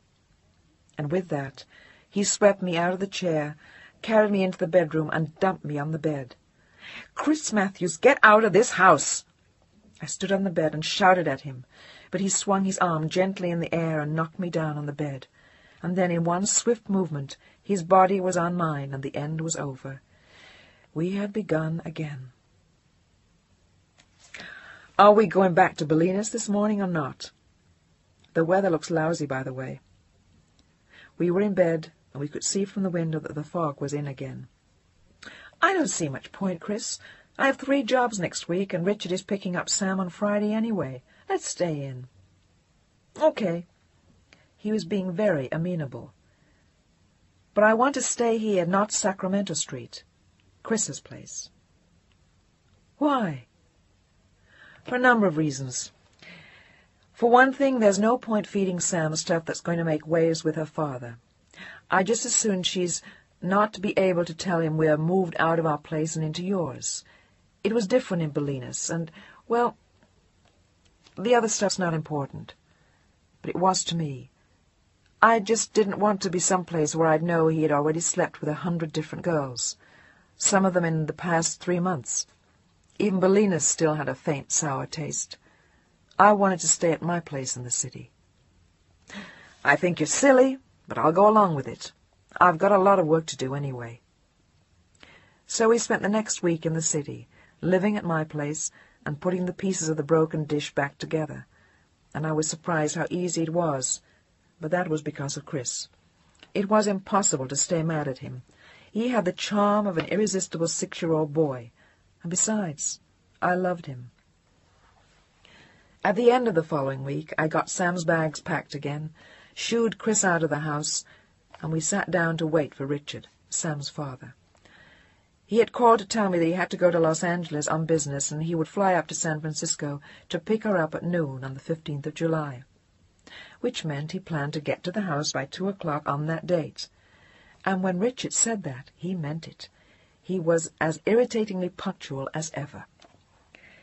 It was then the 15th of July, and he arrived promptly at 2:10, looking painfully neat and well put together in a dark grey suit, with a navy and white striped tie, white shirt, and highly polished black shoes. It was an odd feeling to watch him come in the door and realize that this had been the man I had been married to, and had once gone home to the end of each day. He seemed like someone from another world, and I suppose I did too. I was no longer the Gillian he had known. "She's all set." I tried to keep my voice firm and wear a cheerful face for Sam's benefit. But I hated to see her leave for 6 weeks. The days would seem so quiet and empty without her. "You look well, Gillian. You've been out in the sun." "Yes, across the bay." I kept it deliberately vague, and was struck again by the inane conversations we had had since the divorce. What did we used to talk about? I really couldn't remember. "I have a list of where Samantha and I will be for the next 6 weeks, and if you move around, please send my secretary your itinerary so we can reach you in case of emergency." His face looked like a dry bone. "Don't worry about it. You'll be hearing from me. I'll be calling Sam." He didn't look overwhelmingly pleased at that, and I stooped to give Sam a giant hug and a big mushy kiss as she stood at the door. "Goodbye, Mommy. Send me some pretty cards. And say goodbye to Uncle Critz." Oops. I saw Richard's eyes register the name and looked towards me. "Nice to see you, Richard. Have a good trip. Goodbye, sweetheart. Take care." I waved as the limousine pulled away from the curb, and Sam's small face shrank at the rear window as she waved back. It was going to be lonely without her. The phone was ringing as I came back into the house, and I picked it up, grateful for someone to talk to. "Can I come home yet? Has the big bad wolf gone?" "Yes, and so has Sam. I feel lousy." "I figured you would. I'll be over in 10 minutes, and we can leave for Bolinas as soon as you want." Suddenly the memory of the girl Chris had slept with didn't bother me as much, and I wanted to go back. The sour taste had faded in the course of the week in town, and I wanted to get out of my apartment. It would be gloomy as hell without Sam clattering around. Chris was as good as his word, and was standing in the living room 10 minutes later with a large bottle of wine in each hand. "I wasn't sure if you'd want red wine or white, so I brought both. Want a drink?" "You bet. Several. And then let's go." We each had 2 glasses of the red wine, and then we were off. Back to Bolinas. Alone this time, and in remarkably good spirits. Chapter 9. The next month was once again like something out of a dream. Neither of us got many calls to go into the city, and we spent most of our time hanging around the beach, lying in a hammock under the big tree next to the house, and making love.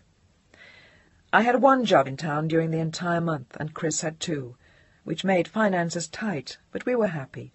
I pitched in my alimony, and Chris didn't seem to mind the financial assistance. We had a glorious time. I got into doing some painting. Chris took what seemed like 1,000 rolls of film of me in the nude, and the days flew. Brief, frozen letters from Richard told me that Sam was well, and she seemed happy when I spoke to her. The episode of the girl in Chris's bed never repeated itself, and he was more devoted than I've ever dreamed. Joe Tremino had been wrong, and Chris and I didn't have a care in the world, except one small one. I had had what appeared to be sun poisoning twice, and food poisoning 4 times, and in between I had a fair amount of dizzy spells. It didn't seem like anything serious because of the rest of the time I felt fine, but Chris wanted me to see a doctor. "It might be an ulcer, Jill. Why don't you come into town the next time I go in? That's in 2 days. You could try for an appointment now." "I just think it's nerves. But if it makes you happy, okay, I'll go." I made the appointment the day before we went in and tried to forget about it. I didn't want anything to be wrong. Life was so good just then. Rise and shine! What time is it? I felt like hell again. I didn't want to admit it to Chris. It's 7:30. That's plenty late enough. Get up! I made you some coffee. He was painfully matter-of-fact about the morning, and I tried not to show how I felt as I closed my eyes and attempted not to gag on the coffee fumes. We left the house at 9. He had been delayed looking for stuff for his shooting, and I was glad. I felt better by the time we left, but I knew the drive over the hairpin turns on the mountain road wouldn't help. They didn't. You look lousy, Jill. Do you feel okay? Sure, I feel fine. But I must have looked green. I felt it. Well, I'm glad you're going to see the doctor anyway. My sister had something like you, and she ignored it for a year. The next thing I heard, she was in the hospital for a perforated ulcer, and that's no joke. I bet it isn't. Is she okay now? Sure, she's fine, so don't worry. But at least you'll know. Yeah, at least I'll know.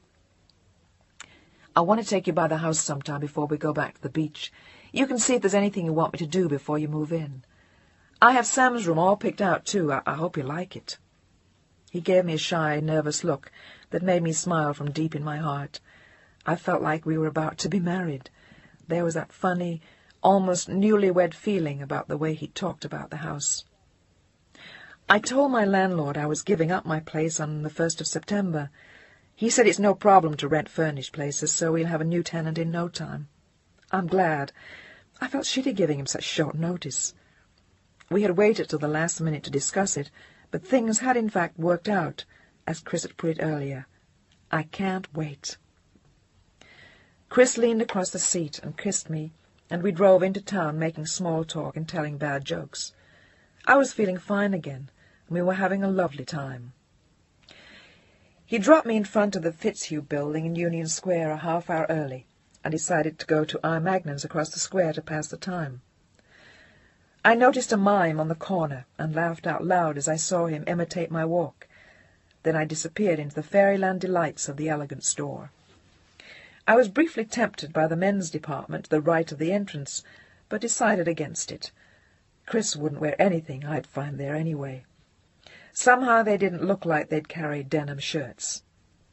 I smiled to myself and walked on until a row of ladies' sweaters caught my eye, and I started to sift through them. 20 minutes later I emerged wearing a new red turtleneck in a thin silk knit and reeking of a new perfume. I needed something to give me courage. I had the feeling that what I was going to hear wasn't going to be easy to take. I checked the directory on the ground floor of the Fitzhugh and found the doctor I was looking for. Howard Haas, M.D., room 312. The Fitzhugh was a medical building, and as I rode out the elevator, I had the funny feeling that I could walk into any door in the building and come out all right. But my appointment was with Dr. Haas. My doctor in New York had recommended him when we came out. I gave the receptionist my name and took a seat with 6 or 7 other people. The magazines were dull, the air was stuffy. I was starting to get nervous, and the new perfume was beginning to make me feel sick. "Mrs. Forrester, this way, please." It hadn't taken long. I followed the nurse to a heavy oak door at the rear of the office and followed her as she stepped inside. There was something laboriously old-fashioned about the entire scene, and I expected Dr. Haas to wear horn-rimmed glasses and be bald. He wasn't, though. Instead, he looked as though he were about 45 and played a lot of tennis. He had only slightly greying hair and a warm, blue-eyed smile as he shook my hand. "Mrs. Forrester, won't you sit down?" In spite of the winning smile, I was thinking of saying no, but I didn't have much choice. "Thank you." I felt like a child called in front of the principal in a new school. I didn't know what to say next. "Let's take down a little of your history first, and then you can tell me your problem, if there is a problem." He smiled at me again, and I reeled off my vital statistics, which seemed hardly worth putting down. A tonsillectomy when I was 7, a lot of earaches as a child, and Sam. That was about it. That all sounds very healthy. Now, Why did you come to see me?" I told him about the dizziness, the nausea, and the vomiting, and he nodded without making notes. He didn't seem impressed. "And when was your last menstrual period?" "My period?" I had wondered about that, but I think I hadn't wanted to know. "It was a few weeks ago, at least I think it was." I was feeling faint as we sat there. "You think it was? You're not sure?" He looked at me as though I were very stupid. "No, I'm sure of when it was, but it only lasted a few hours." "Is that unusual for you?" "Yes." I would have been amused by his tone, but I couldn't be. He was speaking to me as though I were a very young, slightly retarded child, and his words came across the desk in slow, painfully deliberated tones like slow-motion tennis balls. "What about the period before this one?" "The same thing. But I thought it was from the change in coming out here, or worry, or whatever." It was a very lame excuse. "But you have not actually missed a period?" "No." I wanted to add "sir," but restrained myself. He had me feeling very humble, though, and scared. "Any change in your breasts? Fullness?" I hadn't noticed and told him so. "Well, let's take a look." He flashed the dazzling smile at me again, and I started to pray. But it was a little too late for that. The entire exercise of coming to see him had been like checking the list of who passed and flunked an exam when you knew you hadn't studied anyway. But you always hope. At least I do. So Dr. Huss took a look, and he saw. I was 2 months pregnant. Maybe 2.5. Son of a bitch. "Congratulations, Mrs. Forrester. I think the baby is due in March." "Congratulations." "We'll do the A to Z test just to be formal about it, but there's really no doubt about it. You're pregnant." He smiled. "But I'm not... That is... Thank you, Doctor." I had told him about my tonsillectomy, but I had forgotten to tell him I wasn't married any more. Congratulations, my ass. He told me to make another appointment in a month, and I rode down in the elevator, like a stone going down a mine shaft. At least, that's how I felt. And what would I tell Chris? He was going to pick me up downstairs, and I saw by my watch that he had already been waiting 10 minutes. Maybe he wouldn't be there. My spirits lifted at the thought. Maybe he had forgotten. Maybe... I decided to wait and tell him when we got back to Bolinas, when we'd be sitting under the tree next to the house, and things would be peaceful. As I stepped outside, I saw him waiting for me, and my heart sank again. I wanted to cry. I opened the door and slid in next to him and tried to smile. "Hi." "How was the doctor?" "I'm pregnant." "You're what?" The entire exchange was like something out of a Laurel and Hardy movie as we dodged through the downtown traffic. It was not at all what I had planned, but it had just slipped out. I guess I wanted it to. "Wait a minute, Jill. What do you mean you're pregnant?" "You use a thing." "Yeah, okay, so I use a thing. But I'm pregnant anyway. Congratulations." "Are you out of your mind?" "No, that's what the doctor told me." "Did you tell him you weren't married?" Chris was looking pale. "No, I forgot." "Oh, for Christ's sake." I giggled hysterically and looked up at him and then regretted my mirth. He looked like he was going to explode. "How pregnant are you?" 2 or 2.5 months. "Look, Chris, I'm sorry. I didn't do it on purpose, and I'm wearing it, for Christ's sake." "Okay, I know. But this comes as a hell of a shock to me. Didn't you know when you didn't get your period? And why the hell didn't you tell me?" "I did get my period, sort of." "Sort of? I can't believe this thing." "Where the hell are you driving me to, by the way?" We had been roaming aimlessly on Market Street for a quarter of an hour. What do I know? He glared in the rearview mirror and then back at me. And then his face lit up.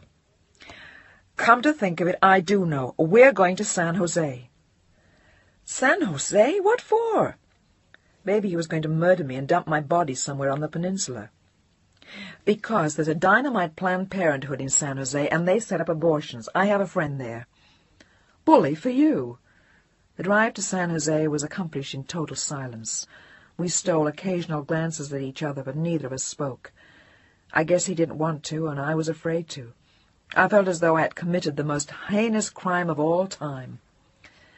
In San Jose, Chris's friend was very nice, took down all the information and said he'd call us, and I walked out to the car, feeling lonely and nauseous. The drive out had taken an hour and a half, and it would take us longer to get back in rush-hour traffic, and we still had the drive back to Bolinas to contend with. I was exhausted thinking about it, and I didn't want to think of the abortion. Anything but that. Chris tried to make light-hearted conversation on the way back to San Francisco, but I couldn't stand hearing it. I could tell he was feeling better. The fact that he'd done something to set up getting rid of it gave him a sense of relief, and me a feeling of desperation. Chris, pull over. We were just outside South San Francisco when I said it, but I didn't give a damn. I couldn't wait. Here, are you sick? Yes. I mean, no, not like that. Look, just pull over. He did, with a worried look, and I faced him as we sat in the car. Chris, I'm going to have the baby. Now? The word was a squeak, and he looked like his already frayed nerves were going to give out. No, not now. In March. I don't want the abortion. You what? You heard me. I'll have the baby. I'm not asking you to marry me, but don't ask me to give it up. I won't. Why, for Christ's sake, Joe, why? It'll totally fuck us up. Not to mention what it'll do to your life. You've already got a kid, and what do you want two for? Because I love you, and I want to have our child. And deep in my heart, I don't believe in doing that if you don't have to. When two people love each other enough to live the way we've been living, then it's a crime not to have the child that results from it. I can't help it, Chris. I have to. My eyes were brimming with tears as I looked at him. Are you serious? Yes. Jesus. Well, you've got to do it the best way for you. We'll talk about it, but you're taking on a hell of a lot to handle, Jill. I know that, but it would do worse things to my mind if I got rid of it. I'm going to have it, whether you stand by me or not. The last words had been sheer bravado, but he didn't respond. Okay, little lady, the decision's yours. He slammed the car back into drive and sped off towards the city without another word. Chapter 10. We drove back to Bolinas that night, without stopping to see his house on Sacramento Street, without dinner, and without wasting many words. But I was too tired to care. It had been a heavy day, and I collapsed into bed and passed out. I rolled over in bed the next morning and saw Chris staring at the ceiling with an unhappy expression on his face which matched the way I felt. Chris, I'm really sorry. But in a way, I wasn't. I was too chicken to tell him that, though. Don't be. And maybe you're right for you. To have the baby, I mean. What about for you? I had to know. And he rolled over on his side and propped himself on one elbow, looking at me before he spoke. No, Jill, not for me. But you said yesterday that doesn't matter. Do you still feel that way? Yes. But my voice had shrunk to the barest whisper. He was leaving me. We split? No, you go back to New York. Which meant the same thing. My heart sank and I wanted to scream or cry or die. And I didn't want to go back to New York. I won't go back, Chris. You can leave me, but I won't go back. You have to go, Jill, if you love me at all. You're doing one thing you want to do, so you owe it to me to do one thing I want. He made it sound so reasonable, but it wasn't. Not to me, at least. What does my going back to New York have to do with anything? And then what? I never see you again? Oh, Jesus. No, I'll come and visit. I still love you, Jill, but I just couldn't handle the pressure of your being here. You'll be pregnant, and everyone will know about it. Hell, Jill, we work in the same business, and don't you think everyone will know? Joe Tremino will see to it, and there will be others. He sounded bitter and sad. But who gives a damn? So okay, we're having a baby. Lots of people do, and we love each other. So what's the big deal? Are you suddenly so establishment that you feel we have to be married? That's pure, total, 100% crap, and you know it. No, I don't know it. Besides, it'll make me feel guilty. You see what happens? I come, I go, I disappear sometimes. I won't always do that, but right now I need to. Or at least I need to know I can. And if you're sitting around with a long face and a big stomach, I'll go crazy. So I won't wear a long face. Yes, you will. And I wouldn't blame you. I think you're nuts. In your shoes, I'd get rid of it today. Well, we're different, that's all. You said it. Look, I told you in the beginning, responsibility blows my mind. What do you think this is? It's like a giant commitment. What the hell do you want me to say, Chris? I don't want you to say anything. I want one thing, for you to go home. And you're going to if I have to carry you there. You've already given notice on your apartment, so you're free and clear. All you have to do is call Beacons, pack up your stuff, and get your ass on a plane. And that's just what you're going to do if I have to gag you and tie you up. And if you're planning to argue with me, don't bother. You haven't got a chance. You've got 2 weeks. You can stretch it a couple of days and stay at my place while you do, but that's it. Go back to New York and we've got a chance. But if you stay in San Francisco, we're through. I'll never forgive you for it. I'd always think you'd stay to get at me. So do me a favor. Go! He left the room as I rolled into my pillow, choked with sobs, and in a few moments I heard him drive away. He came back that night, but he made up his mind. I was leaving. And by the end of the week, I knew I was. There was no other way. He had finally made me see that. And his forced cheerfulness during the days before I left was crueler than anything else he could have done to me.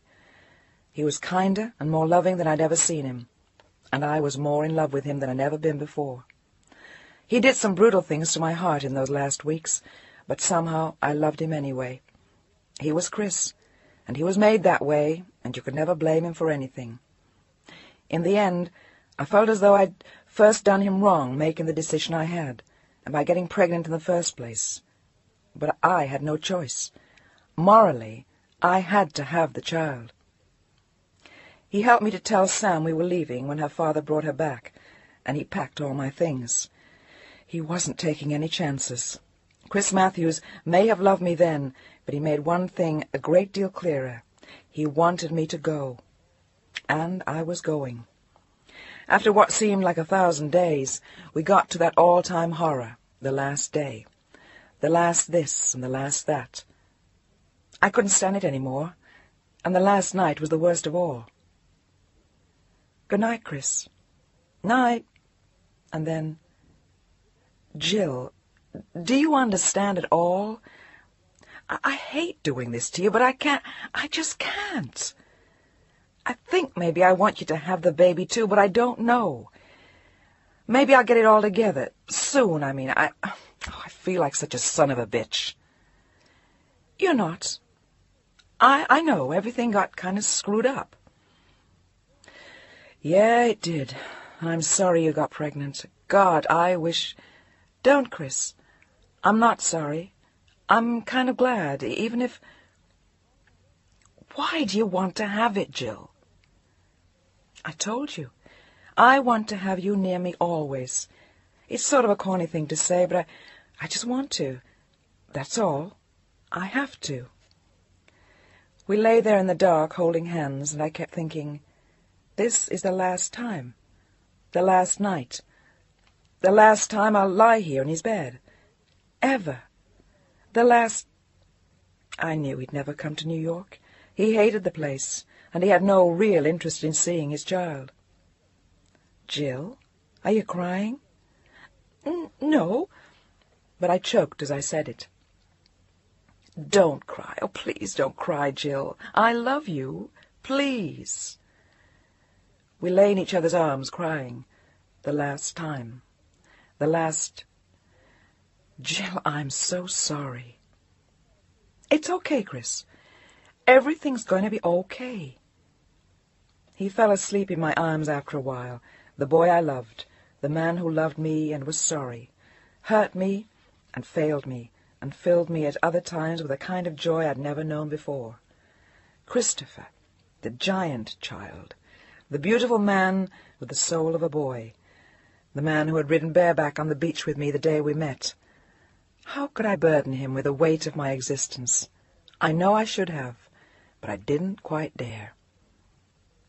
I lay awake until the room started to grow light, and then curled into his back and fell asleep, too tired to cry any more. The last night was over. The end had begun. Chapter 11. Look, damn it, don't look at me like that. It'll do you good to get back to New York. You have a lot of friends there, and I'll come east in the next couple of months. Oh, God damn it, Jill, I'm not going to explain this thing to you again, and I'm not going to stand around here like this if you're going to wear your crucifixion look. We were standing in the airport, and he was looking crucified himself. Guilt was nibbling at him. My fault again? Okay, I'm sorry. I can't help it, it's... Oh, shit, what's the use? Did I give you back the key to the house in Bolinas? Yeah. Do you have your ski boots? I saw them out in the garden yesterday, and they look pretty sharp to me. You shouldn't leave them out there. Good boy, Chris. Keep it to the practical.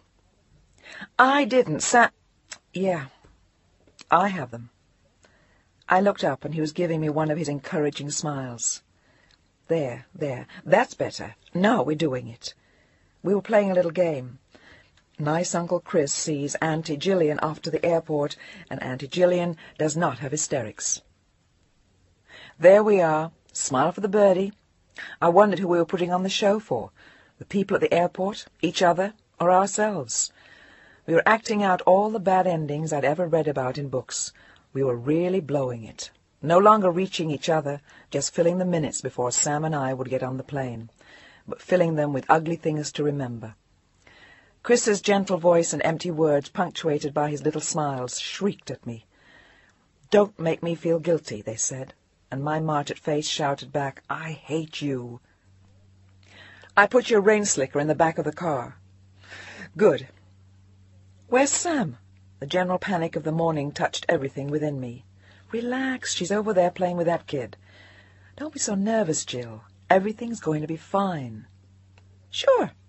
I nodded, looking at my feet, trying not to say something nasty.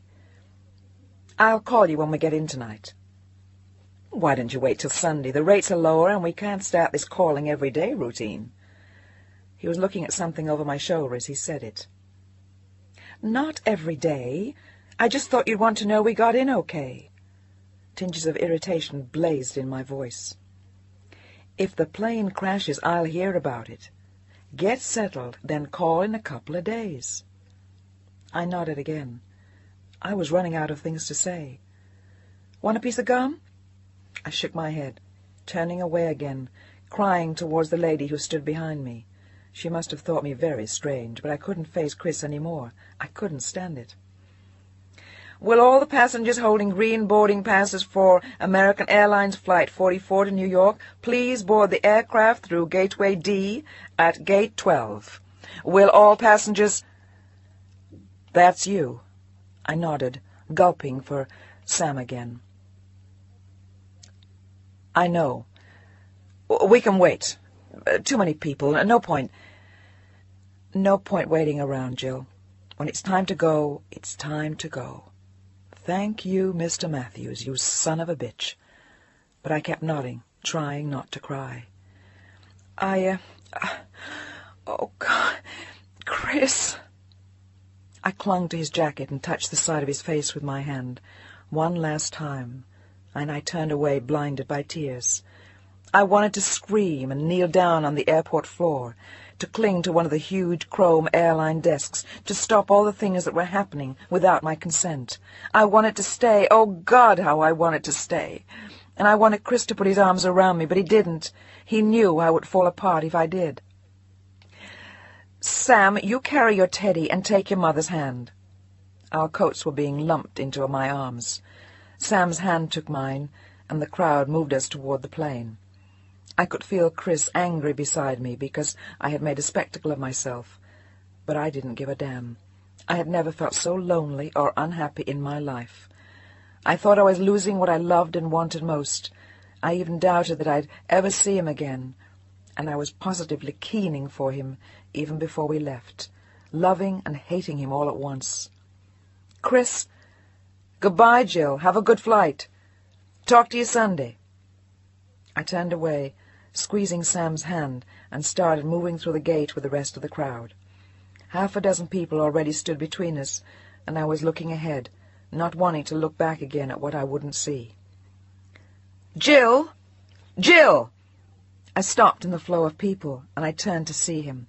Sam and I being jostled by the people, pushing past us, but I had to see. I just had to. "Jill, I love you!" He said it. He said it. It was always that kind of thing that made me go on loving him, the last-minute contradictions that caught my heart just before it shattered on the bathroom floor. "Goodbye, Uncle Chris. Goodbye." "Mommy, can I watch the movie on the plane?" "We'll see." I was looking back at Chris, our eyes saying to each other what we hadn't been able to say that morning. It was easier this way. "Mommy!" "Later, Sam, please." Please, please, later. Anything but just later. We were herded into the plane, and then San Francisco was shrinking below us, and then gone. Like Chris. Chapter 12. Samantha was angelic on the flight. The plane was full, the food was lousy, and I was numb. Shell shock. I sat back in my seat, nodded to the stewardess at the appropriate times, or shook my head, and did my best to smile at Sam to give her the illusion that I was sharing in her conversation. I wasn't. My brain had died in the San Francisco airport, and somewhere in my chest was something called a heart, but it felt more like a marble watermelon, and I wondered what would happen if I stood up. Maybe it would fall out. We had spent almost 8 months in San Francisco, and now we were going back to New York. Why? That was stupid. I knew why, except I didn't really. I was going back to New York because I was pregnant and Chris didn't want me around. But why didn't he? That's what I didn't want to think about. I just couldn't. It was too much to face. As was the thought of what he'd do now that I was gone. Meet someone else? Fall in love? Have another girl move in? Screw his ass off. He said he'd come to New York, but would he? I didn't believe he would. In fact, I knew he wouldn't. Which left me where? Nowhere. Alone, pregnant, and back in New York. I spent the first 3 hours of the 5-hour flight back to New York pining within myself, the 4th hour asleep, and the 5th hour getting steamed up. To hell with him. To hell with it all.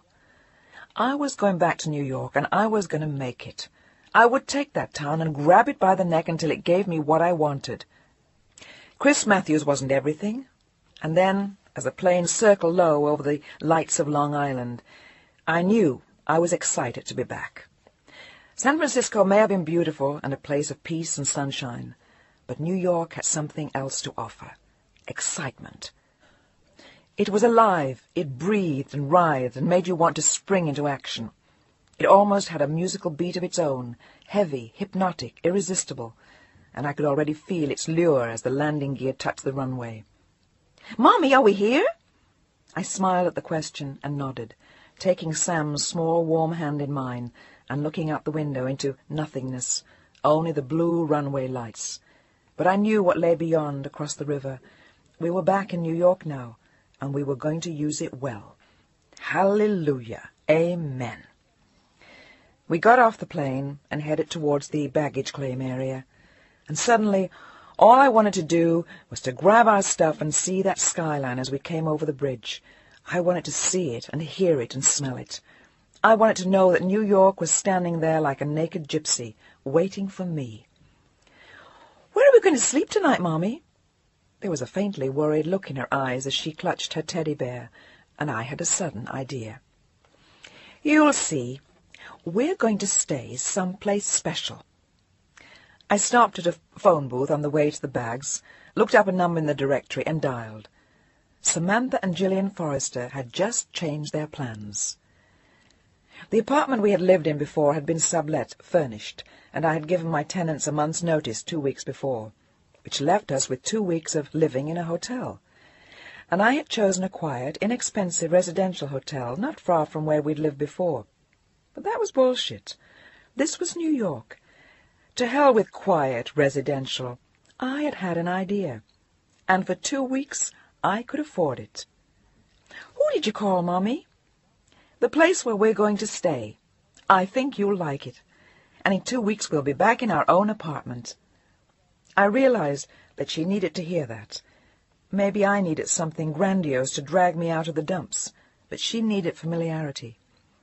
It was all right. We were going to have both. First, 2 weeks for me, and then she'd be home, safe and sound. Our bags were revolving aimlessly on the turntable when we got there, and I found a porter to carry them to a cab. "Where to, lady?" The driver had the standard New York cab driver look, a dead cigar stuck out of his face, which was covered with a 2-day beard stubble. "The Hotel Regency, please. 61st Street and Park Avenue." I settled back with a gleam in my eye and Sam on my lap, and we drove into town. Our town, Sam's and mine. This one was ours, and it was going to be mine, all mine, in a way it never had before. Chapter 13. In typical New York style, we sped towards the city, darting from one lane to another, and threatening lives as we went. It didn't seem to impress Sam much, but it gave me that heady, hysterical giggle feeling you get on a roller coaster, everything moving too fast, and the view beyond a blur of lights and indistinct forms. I was only aware of the motion and speed, not of dangers. In New York, you don't learn to live with danger. You thrive on it. You expect it. You come to need it. It's built in. We raced across the Queensboro Bridge, down 60th Street, and stopped for the light at 60th and 3rd. And there it was. It was just beginning. Hordes of shaggy-haired young groovies sat at Yellowfinger's restaurant, eyeing each other and viewing passer-by with a critical air. The sweaters on the girls were tight and transparent. The pants on the men bordered on the obscene, and through it all a look of carefully calculated laissez-aller. In the quick glance I threw at them, I noticed the baubles, the afro wigs, the painted faces, all the little details you never see in California because nobody dares, not like they do in New York. Across the street, Bloomingdale's department store, and in the canyon between the mammoth store and the restaurant, a flood of frantic traffic, horns bleating, fenders dented, Con Edison adding an obstacle course for the entertainment of drivers and pedestrians alike. The entire area seemed to be seething with lights from restaurants, shops, street corners, and movie house marquees, and there was a kind of aura that held me in its spell. We turned right onto 3rd Avenue and made our way a few blocks uptown among the other cars, crowding us on either side, tailgating and racing to make the lights. Left towards Park Avenue then, where we circled the island of greenery in the center and came back down the avenue to a screeching halt in front of our hotel. And I was suddenly glad that I had made the call from the airport. That quiet hotel would have killed me. I needed this, the Regency. A liveried doorman helped us out and smiled at Sam, and 2 bellboys rushing up to take the bags. I paid the cab driver and doled out tips like Hershey bars on Halloween, but I didn't give a damn. It was worth it. We whirled through the revolving door, Sam's hand clutching mine, and then we swooped up to the reception desk. It was an immense Baroque-looking marble and gilt affair, with a fleet of men standing at attention behind it. "Good evening, madam. May I help you?" He wore a dinner jacket and black tie, and the accent was French. Perfect. "Good evening. I'm Mrs. Forrester. I called for a reservation an hour ago, a double room with twin beds." Sam's eyes peeked over the counter, and he smiled at us. "Yes, indeed. But I regret, madame, there has been a problem, a little misunderstanding." Oh, shit. No rooms, and I suddenly felt like Cinderella, gone from satin frills to ashes in the flick of an eyelash. "What sort of misunderstanding?"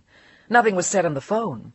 I tried to look commanding, and not as disappointed as I was. "Only that we have no more double rooms tonight, madame. I was thinking that perhaps you would agree to 2 adjoining singles until the morning. But I see that that may not be suitable with mademoiselle." His eyes pointed at Sam, and he smiled. "You would surely prefer to sleep with your mamma." I was about to leap at the proffered singles, but he burst into speech again. "I have a much better idea, though. We have one unoccupied suite. It will be a little larger than you wanted, and a lot more expensive. That much I could very definitely not afford to spoil myself." "A suite? No way." "But I will make the appropriate adjustments on your bill, if you will allow. As you were promised a double on the phone, we will charge you at that rate. I hope madame will be pleased with the suite. It's one of our nicer ones." "How very kind of you. Thank you." I smiled warmly at him, and noticed with pleasure that he looked quite overwhelmed. At least I hadn't lost my touch completely. And I was briefly very glad I'd worn the good black dress I'd bought at Magnan's that summer. At least I looked the part. And I felt just right as the elevator rose sedately to the 27th floor. "This way, please." We followed the bellboy and our bags, turned left twice, and I'm sure I felt quite as lost as Sam. We walked down what seemed like endless pale beige halls with rich red carpeting, and small Louis XV marble-topped tables at appropriate distances from each other. The doors were quietly marked with small gold numerals and had big brass handles. The boy unlocked a door at the end of the hall, and it swung open wide. 2709. That was us. Wow! It was a corner room with a real New York view. Skyscrapers twinkled impressively at us. The Empire State stood far in the distance, and at closer range we had the Pan Am Building and the General Motors. Far below us we could see the elegance of Park Avenue stretched out like a long grey-green ribbon, dotted here and there with stoplights. And at right angles to the panoramic cityscape of skyscrapers was the East River, with all the lovely little townhouses of the East 60s between the water's edge and where we stood. I couldn't have asked for more. The bellboy retired discreetly from the room after I thanked him and gave out yet another tip, and I looked around the room. It was decorated in yellow and off-white, in thick carpets with rich upholstery fabrics. There were heavy cream satin damask curtains, and an air of opulence throughout. Near the door where we had come in there was a bar and a tiny kitchenette, a small dining alcove, and across from it a large marble-topped desk. I felt as though I were expected to do something impressive there, like write a $400,000 check. The bedroom beyond was bright and cheerful. The furniture looked French provincial. The wallpaper and bedspreads were in a tiny floral print, and there was a vast bouquet of fresh flowers. What luxury! And the bathroom! The bathroom! It was a dream! All done in porcelain de Paris, marble and bronze. The towels looked 7 inches thick, and the tub looked 3 feet deep, and there was a dressing-room which looked like a boudoir in the French court. "Sam, how do you like it?" I was grinning to myself in self-satisfied greedy glee. "I don't. I want to go back to San Francisco." 2 huge tears slid down her face, and I felt time stop. Poor Sam. Oh, sweetheart, I know. So do I. But we're back here for a while now. We'll go back sometime, and this will be nice. You can go to school here, and... My argument sounded lame, and I felt suddenly guilty to be so pleased to be back, and Sam looked as though she felt betrayed. "Can I sleep in your bed tonight?" "Sure, sweetheart, sure. Let's get you to bed. Are you hungry?" She shook her head and plopped herself down on the edge of the bed, still clutching her teddy bear. She was a portrait of despair. "How about some milk and cookies? Maybe that would help." I picked up the streamlined beige phone, consulted the little card beneath it, pushed the right buttons for room service, and ordered milk and cookies for her and a split of champagne for me. I hadn't given up the satin frills yet. Cinderella was still at the ball. Sam sat on my lap when the enormous pink linen-draped tray arrived from room service, and she sipped milk and munched cookies while I guzzled champagne. It was quite a scene. "Time for bed, love." She nodded sleepily, let me take off her clothes, and climbed into bed. "Will we go back soon?" "We'll see, sweetheart, we'll see." Her eyelids already drooped heavily over her eyes, and they flickered open only once more to cast a piercing look at me. "I'm going to write a letter to Uncle Critz tomorrow, first thing." "That's a nice idea, Sam. Now get some sleep. Sweet dreams." Her eyes closed for the last time, and I smiled at her as she lay in the bed which dwarfed her small frame. She would write to Chris tomorrow, which meant a great, loose, lovely scribble, just for him. I turned off the lights in the bedroom and wandered back into the living room of our suite, the champagne glass still in my hand, the vision of Samantha asleep in the big bed still in my head, and a vision of Chris, too. The scene at the San Francisco airport seemed 1,000 years behind us, and the days in California seemed like a distant dream. And as I looked at the Dragon City which lay at my feet, I wondered if we'd ever go back, or if I'd ever want to. In one brief hour, New York had already bewitched me. I had conquered other worlds, but now I wanted to conquer my own. I wanted to enter the contest with New York and emerge victorious, no matter what the price to pay. Chapter 14. "Good morning, mademoiselle. How did you sleep?" For once I had woken up before Sam. "Okay." Sam looked at me sleepily. She was a little confused. "We're in a hotel, remember?" "I know. And I'm going to write a letter to Uncle Critz." She had remembered that, too. "Fine. But we have lots of things to do today, so up you get, and we'll go out in a little while." I had a few calls to make first. I checked with the tenants at my apartment to be sure that they'd be out on time, and called schools for Sam. We were just in time for the beginning of the school year, but by New York standards we were a year late with our application. Too bad. I knew that if I called enough schools, one of them would take her, and I was right.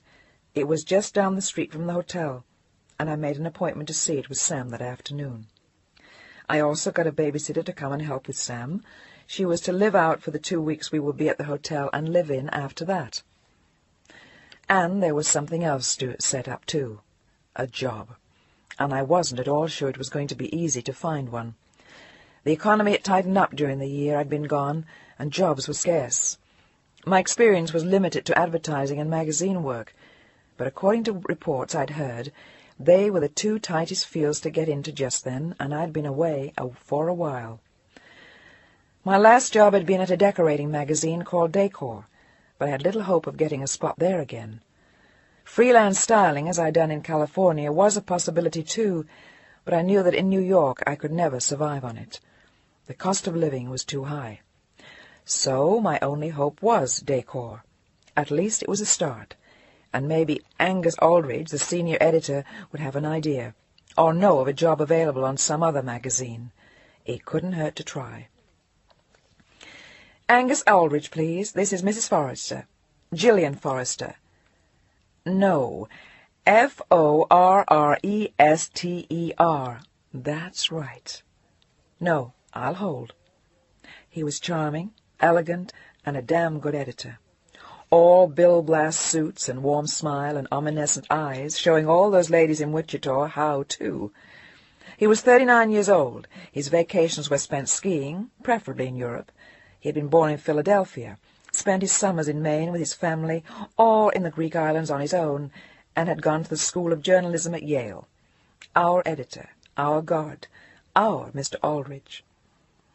Underneath the warm smile, he could be as cold and heartless as an editor should be. Yet I liked him. There was very little pretense about him. He was Philadelphia and Yale, the East 64th Street, and he liked being those things. He believed in them. He didn't give a holy damn about Wichita or Bertrand or the other places like it that he was sending a magazine to once a month, but he put on a good show, and if you played by the rules, he was good to work with. Yes, I'm still holding. Jillian, what a surprise! How are you, dear? Fine, Angus. Great. It's super to talk to you. It feels like years. How's life? And the magazine, of course. Marvelous, dear. Are you back in the city for good? Or just coming back to the watering hole again to revive after San Francisco? I think I might be back for good. We'll see. But I had a sudden twinge for San Francisco again as I said the words. Jillian, dear, I'm late for a meeting. Why don't you stop by sometime? No, how about lunch Thursday. Lunch Thursday. We'll talk then. Thursday's fine. That'll be wonderful. Nice to talk to you, Angus. See you then. And don't work yourself into the ground before Thursday. I'm dying to hear all the news. Which was a lie, but that's the local dialect. Fine, dear. Thursday. At Chez Henri? Fine. See you then. Good to have you back. Bullshit, but more of the same dialect. Chez Henri, just like old times, when there was something to discuss. Good afternoon, Mr. Aldrich. Over here, Mr. Aldrich. A dry martini, Mr. Aldrich. The expense account, Mr. Aldrich. Balls, Mr. Aldrich. But I wanted a job, and I'd always liked Angus for what he was. But why was I sounding so New York all of a sudden? Where was Chris? San Francisco? The new me? Or even the old me? Where in hell was I? I'd become so engrossed in just being back in New York that I felt almost schizophrenic, as though I'd become another person when I stepped off the plane. I had made up my mind to ask Angus for a job on Thursday, and it was perhaps more easily done over lunch after all. Or maybe harder. Oh, we'd see. In any case, it couldn't hurt to ask. All he could do was say no, and it would be a start. What next? Whom to call? Should I wait till I saw Angus, or call a bunch of people all at once? Well, maybe just one more. John Templeton, editor of the less elegant, less witty, more earthy Woman's Life. The magazine was tougher, straighter, and more diversified. It told you what to feed your child after he'd had his tonsils out, how to apply contact paper to the bathroom walls, what diet to go on when you were losing your man, and how to sew at-home skirts out of remnants of curtain fabric. John Templeton, like his magazine, was a no-fooling-around species. Fish or cut bait. Produce or you're out. Slightly scary individual. But he and I had liked each other the few times we'd met, and he might remember me. I had done freelance work for him a few times before I'd gone to Decor, so I called. Once again, the whir of a switchboard, the clicks, staccato, and almost swallowed Woman's Life. Mr. Templeton, please. And then, Mr. Templeton's office, cooed by a mildly intimidating, highly poised youngish voice, the executive secretary, who knew in fact that she was perhaps not better or smarter than Mr. Templeton, but surely almost as powerful in her own way. Secretaries invariably intimidate me. They want you to tell it to them, because of course they too can handle your problem just as capably. Except if you had wanted to talk to them and not the boss, you would have asked for them in the first place. Mr. Templeton, please. This is Gillian Forrester. I'm sorry, Miss Forrester. Mr. Templeton is in a meeting. No, I'm afraid he'll be tied up this afternoon, and tomorrow he's going to Chicago for the day. Is there something I can help you with? There it was. I knew it. No, I'm afraid I wanted to speak to Mr. Templeton directly. That is, I just got in from California, and I used to freelance for Women's Life, and... Oh, shit, why do secretaries do that to me? Perhaps you'd like to speak to our personnel office. Iced in the voice, and comfortable condescension that says, I have a job. Don't you? No, I really wanted an appointment with Mr. Templeton. Now watch her tell me she can't commit him just now because his schedule is very heavy this week, and next week they're closing the book, i.e. finishing the issue before it goes to print. And the week after that he'll be in Detroit all week. Just watch. Very well. How is Friday at 9:15? I'm afraid that's all he has open. Miss Forrester? Miss Forrester? Sorry, 9:15? Yes. Yes, 9:15 is fine. I mean, this Friday? No, that's fine. The number where I can be reached? Oh, yes, of course.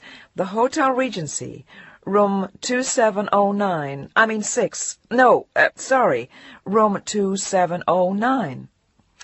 That's it. That'll be fine. See you on Friday. Well, I'll be damned.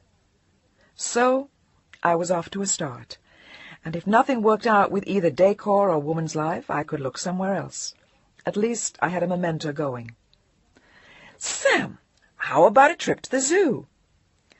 Sam and I walked out to Park Avenue, and then west toward Central Park. She had 2 pony rides while I stared at the skyline, and it was a hell of a sight.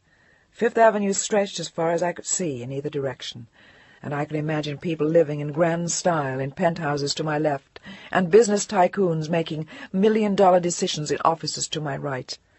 The General Motors building had sprung up, dwarfing all of it in its periphery. Everything seemed new to me again, and enormous. Hey, Sam, how about a special lunch? I'm not hungry yet. Come on, don't be a drag, love. Do you want to see some more of the zoo? But she only shook her head, and I stooped to kiss her. She was still desperately hanging on to the world we had just left, the world I was trying so hard not to think about. Chris. Let's go, Sam. Where are we going? She was beginning to look intrigued. Just across the street. You'll see, right over there. I pointed. That's the plaza. We stopped to look at the horses and the handsome cabs, and then mounted the steps into the fairyland magic of the Plaza Hotel. Once inside, it was like another city in itself, and it had the same independent elegance as an ocean-going liner, totally self-sufficient and reeking of luxury. The carpets felt like mattresses beneath your feet. Palm trees hovered above us in great profusion, and crowds of determined-looking people came and went, some staying at the hotel, others just stopping in for lunch. It had a worldliness about it which pleased me. It was New York. Who's she? Sam had stopped beneath an enormous portrait of a chubby little girl, posing next to a pug dog, wearing drooping knee socks and a heavy pleated skirt. Her expression was one of outrageous devilry, and just by looking at her you could tell that her parents were divorced and that she had a nurse, Miss Park Avenue herself. The painting was somewhat caricatured, and I knew who she was meant to be. That's Eloise, sweetheart. She's a little girl in a story, and she supposedly lived here with her nanny and her dog and her turtle. Where was her mommy? I'm not sure. I think she was on a trip. Was she real? Sam's eyes were growing larger. She liked the looks of the girl in the painting that loomed above her. No, she was make-believe, and as I mentioned it, a small sign on the table beneath the painting caught my eye. See Eloise's room. Just ask the elevator man. Hey, want to see something? What? A surprise. Come on. We found the elevators easily. I asked the elevator man in veiled terms to deliver us to our destination, and we rose slowly towards the floor in question. The elevator was full of overdressed women and overstuffed men, and behind me I heard Spanish, French, and what sounded like Swedish. Here we are, young lady, the second door to your right. I thanked him, and he winked, and I gently opened the door. Eloise's room was a little girl's dream, and I smiled when I heard Sam gasp. This is Eloise's room, Sam. Wow! Oh, boy! It was a veritable showcase of pink chintz and gingham, full of every toy imaginable, and cluttered with the kind of mess and disorder that most children dream of leaving in their rooms but can't get away with. A tall, spare woman with an English accent was playing Nanny, and she showed Sam the key points of the shrine with utter seriousness. The visit was an enormous success. "Can we go back and visit again sometime?" Sam had torn herself away with difficulty. "Sure. We'll come back. Now, how about some lunch?" She nodded, still dazed with the ecstasy of the visit, and she floated alongside me into the palm court, where piano and violins combined their sounds beneath the trees as a myriad of ladies indulged themselves at small tables covered with pink linen tablecloths. It still had the Victorian elegance it had had when I was a child, and had been occasionally treated to tea there by my grandmother. Sam had a hamburger and an enormous strawberry soda, while I dabbled with $6 worth of spinach salad, and then we started home, satisfied with our morning. We stopped at the school for Sam on the way, and being pleased with what I saw, I enrolled her starting the next morning. And as we arrived back at our hotel, I was amazed at what we had accomplished. There is so much happening in New York at any given moment that one seems to do a week's worth of anything in half a day. I had made 2 appointments to inquire about jobs, had enrolled Sam at school, had had lunch at the plaza, and had seen to Sam's entertainment as well. Not bad at all. And now I had a few hours off. The babysitter had arrived, and I turned Sam over to her. I wanted to call Peg Richards. I had been itching to call all morning and could hardly wait. Peg Richards and I grew up and went to school together. She's the closest thing I have to sister. We are totally different, yet we understand each other perfectly, and we care about each other, always, like some sisters and some friends. Peg Richards is rough and tough, uses incredible language, is a no-nonsense sort of girl, stocky and direct, with freckles and immense, lively brown eyes. Always the first one to raise hell in school, yet to get things organized too, to tell off the girl who'd done her dirt, and to look out for the girl nobody liked or paid attention to. She'd grown up with a Dutch boy haircut, Oxfords, and a total lack of interest in clothes and makeup, and all the things that most of us were intrigued with. She liked boys less and later than some of us. She was just Peg, tomboy, the head of the field hockey team who changed completely while I spent 2 years in Europe pretending to study art. When I came back, Peg was at Briarcliff, taking life very seriously. Her language was a little worse, but I thought I could see the glimmer of mascara on her lashes. 3 years later, she was a buyer of children's wear at a poshy department store. Her language was incredible, and she was definitely wearing mascara and false eyelashes. She was living with a journalist, playing a lot of tennis, and spending a lot of time knocking the establishment. She was then 23, and 5 years later, when I had just come back from California, she was still single, not living with anyone for the moment, and still had the same job. Peg had done everything for me, mothered me in school, kept me company after I had had Samantha and was feeling hopeless at home. She'd been around to hold my hand through the divorce, and had seen me through every sort of scrape over the years. Peg is my staunchest friend, strongest ally, and most vehement critic. There is no shame, there are no deceptions, with someone you know that well, and who knows you. The switchboard answered at the department store where she worked. I asked for her office, and she was on the line in half a minute. "Peg, it's me." Just as I had reverted to ultra-New Yorker when speaking to Angus, I felt like a schoolgirl again when talking to Peg. "Holy shit, Jillian, what the hell are you doing in town? How long are you here for?" "A while. I got in last night." "Where are you staying?" "Would you believe at the Regency?" She chuckled, and I laughed back. "Well, la-dee-da to you. What happened? Did you get rich out west? I thought the gold rush was all over." Leave it to Peg. It is, in more ways than one. She had made me think of Chris, and I sobered quickly. "Oh, are you okay, Jill?" "Yeah, sure, I'm fine. What about you?" "I'm still alive. When do I get to see you and my friend Sam? Is she with you?" course she is. And you can see us whenever you want. I feel like a stranger in this goddamn town, and I don't know where to start first. But I'm having a ball. At the Regency, who wouldn't? But just a sec, let me get this straight. Are you moving back, or are you here on a visit? Mentally, the latter, but practically, we're back. Your romance busted up? I don't know, Peg. I think so, but I don't really know. Oh, it's a long story, and I had to come back. You're confusing the hell out of me. But I wouldn't have been surprised if the love story had ended. That business you told me about the girl in his bed at the beach house didn't sound good. I had forgotten that I had written that to her in my misery.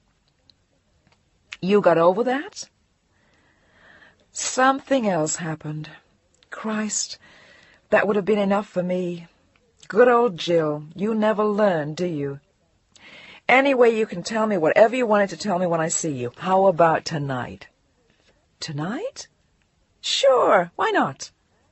Such enthusiasm. To hell with you. I'll come to the hotel for a drink after work. I want to see that monster daughter. I am so glad you're back, Jill. Thanks, Peg. See you later. Yeah. By the way, be dressed when I get there. I'm taking you to dinner at 21. You what? You heard me. We're celebrating your return. Why don't we celebrate with room service? Nuts to you. And with that she hung up, and I grinned to myself. It was nice to be back. The whole time span with Chris was beginning to seem as though it had never happened. I was in New York, where I had begun. Hopefully I'd soon be jobbed. And that night I was having dinner at 21. It was as though New York was putting on its best face, and everything was beginning to go my way. Chapter 15. Peg had reserved a table downstairs near the bar at the illustrious 21 Club, and we were ushered to our seats by the maitre d', who seemed to know Peg quite well. Well, well, at least you've been hanging out in the right places since I left. Not bad. Expense account. She grinned with her pixie look and ordered a double martini straight up. That was new, too. The reunion between Peg and Samantha at the hotel had been boisterous and joyful, and ours had been scarcely less so. She looked better than ever, and her tongue was even sharper than before. She squeezed Sam in a vast hug, and then called me names while we pushed and shoved and giggled. It was so good to see her again. I glanced around the restaurant as she sipped her drink, and marveled at the clientele. The cream of the cream. Moneyed New York was out for dinner, and so was I. In terms of dress, San Francisco alternates between acute hippiedom and 1950s stockbrokerage, with almost no middle ground. The women are conservative and still wear pastel wools, sleeveless and knee-length, hats, gloves, the whole scene. But New York offers a rainbow of looks that overwhelm the eye. Intense funky, quietly elegant, outlandish chic, a myriad of looks and colors and styles. Just as I had noticed as the taxi stopped at Yellowfingers on the way in from the new airport, in New York people dare. And how. The table next to us consisted of heavily bejeweled New York, successful garment center wearing chic Paris, rich silks and creamy satins, hair fresh out of the hairdresser, and manicures that made me want to amputate my arms. At the bar were a slew of 50-year-old men with astounding-looking models, statuesque-looking young women with elaborate eye makeup and closely cropped hair. It surprised me to see that short hair was in again. In California they were still wearing it long and straight, but in New York the natural look was dead. It had no charm at all, and proved only that you weren't trying. The room itself was dark, and the tablecloths were so starched that they looked as though they could have stood up on their own. Overhead hung a vast array of toy cars and aeroplanes. All you had to do was look at the ceiling, and you knew you were at 21. The discreet sounds of good silver, fine china, and paper-thin crystal mingled with the soft buzzing of conversations, and the entire room seemed to come to life. "What you looking at, you hick?" Peg looked amused as she watched me. "That's about the size of it. I'd almost forgotten how New York looks. It's so weird to be back. I feel as though I have to learn the language all over again and get myself together. You look like you're doing okay to me. You haven't lost your touch yet.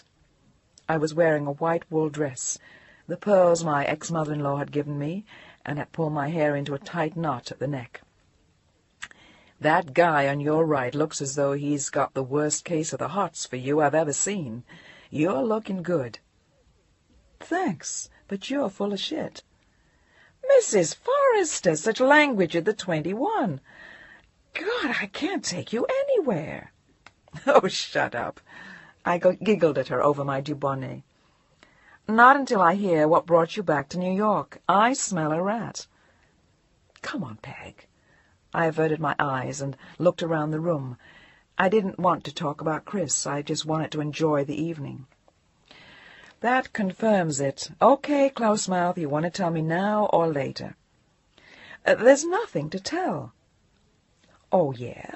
Didn't your mother ever tell you the story of Pinocchio, Jill? You could see your nose. It's growing longer and longer. And, Peg Richards, you're a pain in the ass. I just came back, that's all.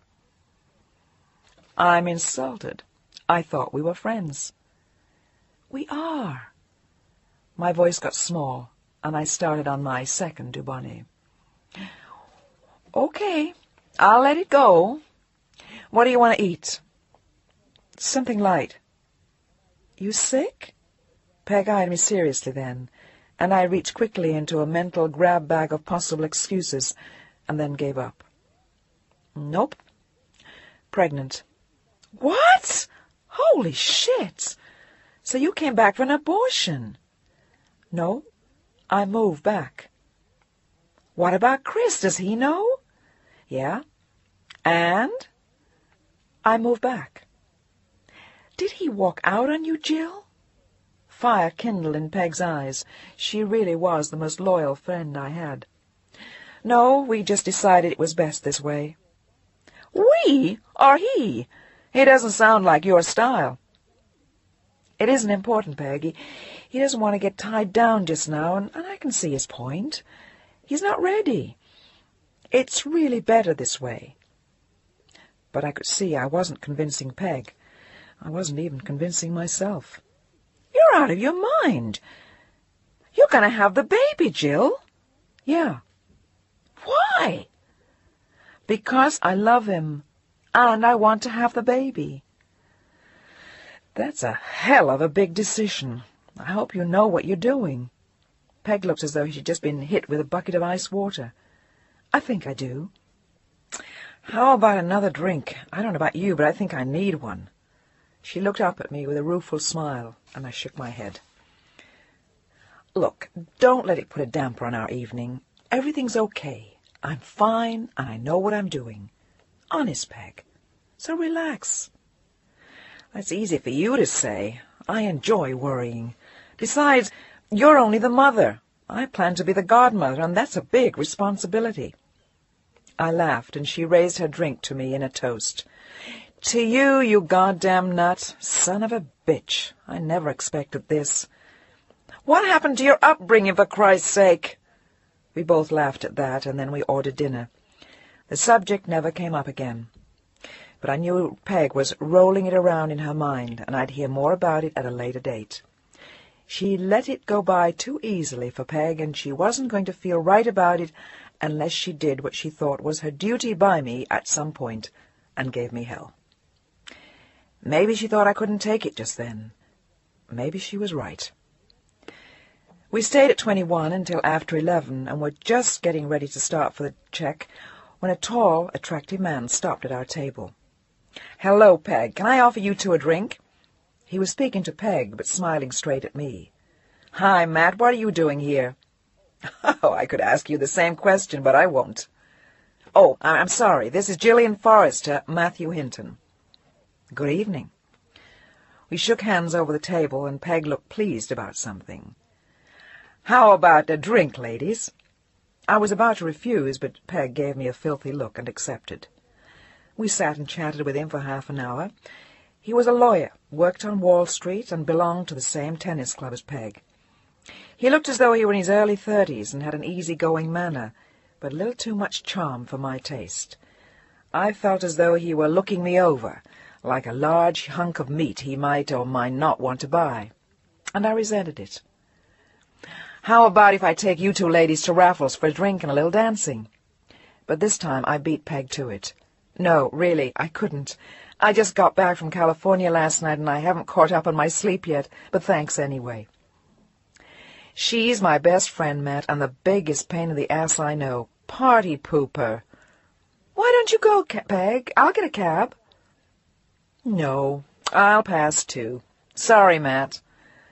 He made a mock, tragic face, threw up his hands, and we all paid our various tabs, or rather he and Peg did. I cringed, thinking what she must have paid for the dinner, but it had been a lovely evening. Matt offered to drop us off at our respective homes in a cab, and Peg accepted, and in a few minutes we were at the Regency, and I noticed that Matt seemed to like what he saw. I kissed Peg on the cheek, thanked her for dinner, and tried to stop her from saying anything, whatever she could have come up with, which surely had been mortifying. Matt was patiently waiting on the sidewalk as the doorman stood by. "You like him?" she whispered in my ear as I disengaged myself from her hug. "No, goddamn you! Don't you dare start any matchmaking, but thanks for dinner." My response was spoken in a hoarse whisper like her own, and I punctuated it with a stern look. But she didn't answer, which is always a bad sign with Peg. I had visions of her setting up a whole scenario for Matt while he took her home. "Good night, Matt. Thanks for dropping me off." I shook his hand coolly as we stood on the sidewalk, and started towards the revolving door with a last wave at Peg. "Gillian!" It was Matt. "Yes?" He reached my side in 2 long strides. "I'll call you tomorrow." "Oh." But he was already gone. The taxi door slammed, and the cab pulled away, and was instantly lost in the city's eternal traffic. Chapter 16.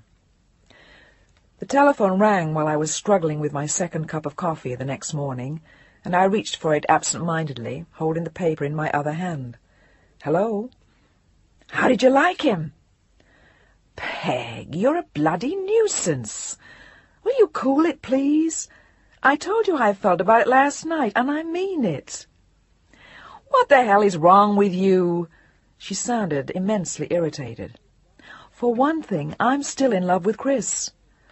"And that's not going to get you anywhere. He dumped you, remember?" "Okay, Peg, that's enough.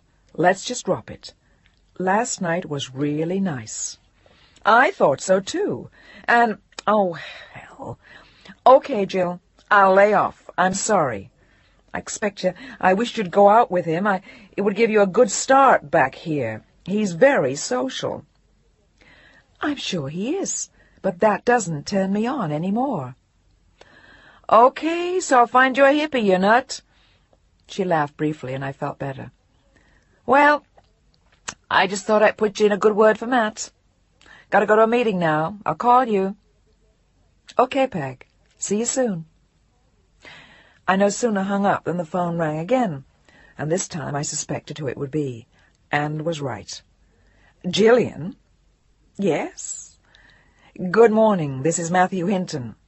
So, what else is new? "Good morning." Now what? I really wasn't in the mood.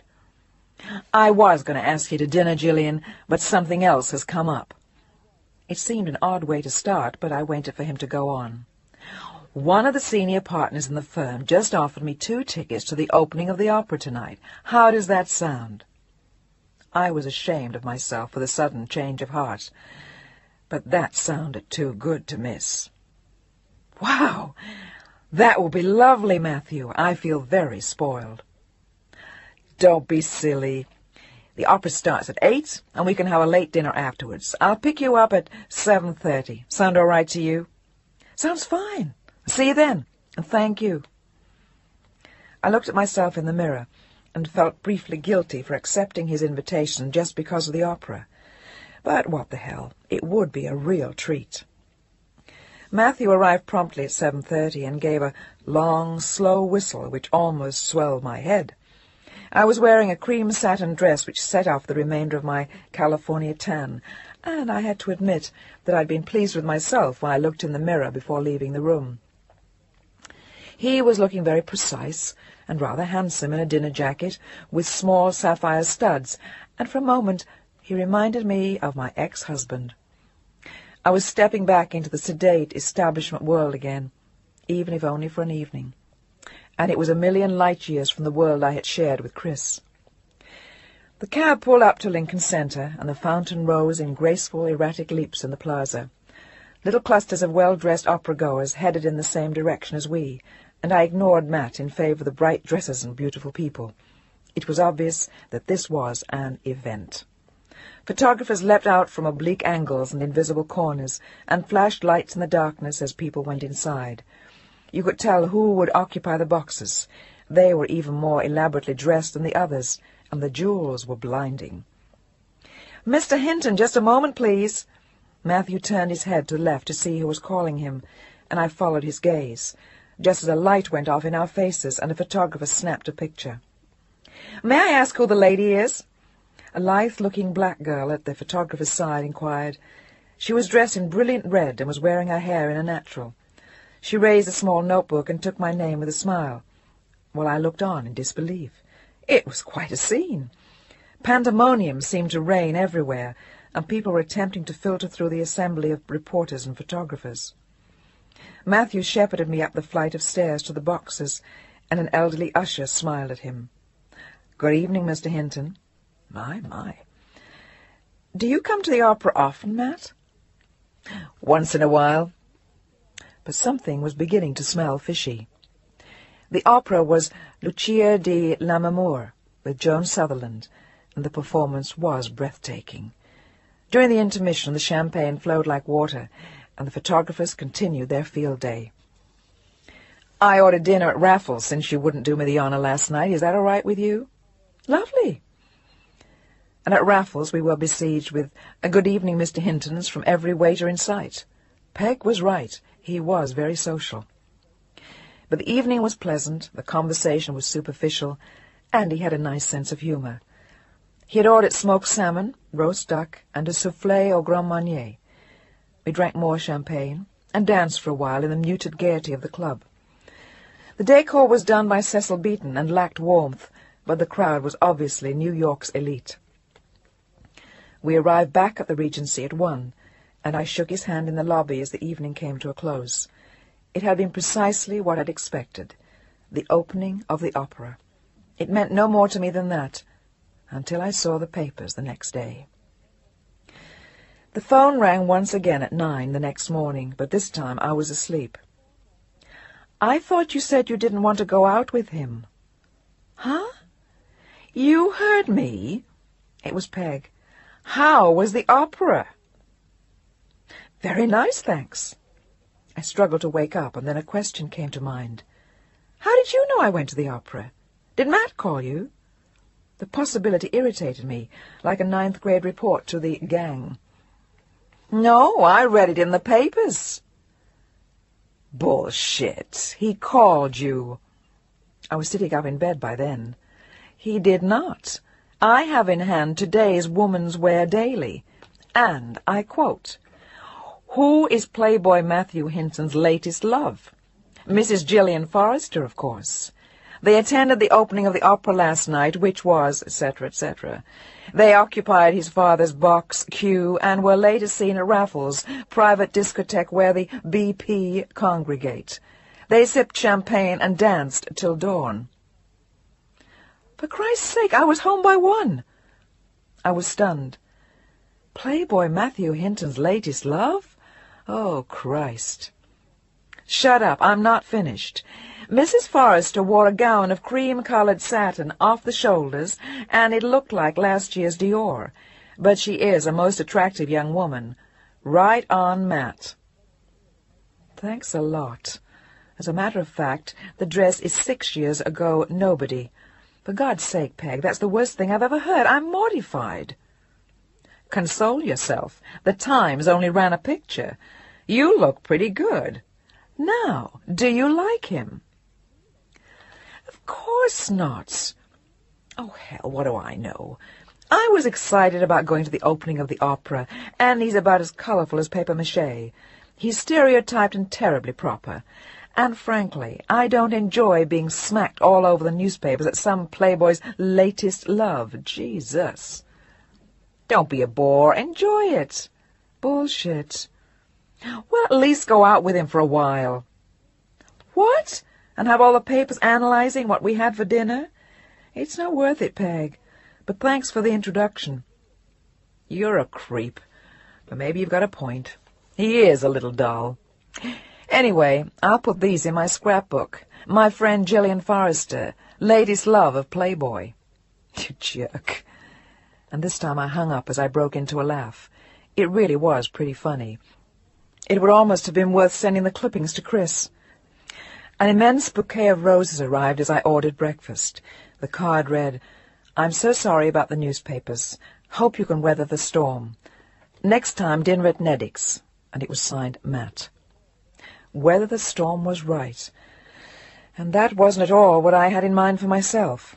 I put the flowers on a table and answered the phone. Probably Peg again. "Gillian, have you forgiven me?" It was Matt. "Nothing to forgive. That's quite a coming-out party for my second day in New York. It would appear, however, that you're rather notorious, Mr. Hinton." "Not nearly as much as women's wear seem to think. How about dinner tonight?" "And confirm the rumour?" "Why not?" "I'm sorry, but I can't make it, Matt. But I had a lovely time last night." "I'm not sure I believe you. But I'm glad if you did. I'll give you a call at the end of the week and see what else we can think up to tantalize the press. How do you feel about horses?" "In what sense? As a meal or for transportation?" "As entertainment. In terms of the horse show. Does that appeal?" "As a matter of fact, it does. But I'll have to see, Matt. I have a lot of organizing to do, and I had no intention whatsoever of letting myself into a press-inspired romance." "All right, busy lady. I'll give you a call. Have a nice day." "Thanks, and the same to you. And thank you for the roses." Wow. 3 days in New York, and I had roses on my table, had 2 pictures in the social columns, and dinner at 21 and Raffles, and had gone to the opening of the opera. Not bad, Mrs. Forrester. Not bad at all. Chapter 17. Thursday arrived, and with it my lunch with Angus. I was anxious about getting a job from him, but not really nervous. It was a glorious, sunny autumn day. I was feeling well and in good spirits. I arrived at Chez Henri at 3 minutes after 1. Angus was already waiting at the bar, looking more Bill Blass than ever, and perfectly groomed. His hair was a little thinner on top, but it had been exceedingly well disguised by a loving barber. His smile fixed into place instantly as I stepped through the door. "Gillian, you look marvelous. Just divine. You're looking so well and brown, and wearing your hair differently, aren't you, dear?" What seemed like 147 Gillian dears later, I got up the nerve to ask him about the chance of finding a job in the hallowed halls of decor, and got turned down. Graciously, elegantly, charmingly, the smile broadening just a little more to let me know that he really cared, and would love to, but... He said all the right things about just feel terrible about it, things so slow, but you wouldn't be happy at decor any more, would you, dear? He was half right. But I wanted a job and thought of him first. Actually, I might have liked working there again, but once you left decor, you left forever, like the convent or the womb, never to return. It was a nice lunch anyway, and I still had the meeting with John Templeton to look forward to the next day. But unlike Thursday, Friday happened with pouring rain and an acute case of nerves which told me just how badly I wanted the job at Woman's Life. I bumped along on the bus on the way to the magazine, wishing that I had another cup of coffee to give me that wide-awake, bouncy, busy look people get when they're all stimulated by what they're doing. I knew I had the whole thing backward and wanted to cover it up. You have to be put together in need of nothing, sailing along under full steam, and then jobs fall into your lap like ripe apples. Need a job for financial or emotional reasons, and it shows. You get that desperate look, that pathetic, hungry look, and the tree shakes absolutely nothing into your lap.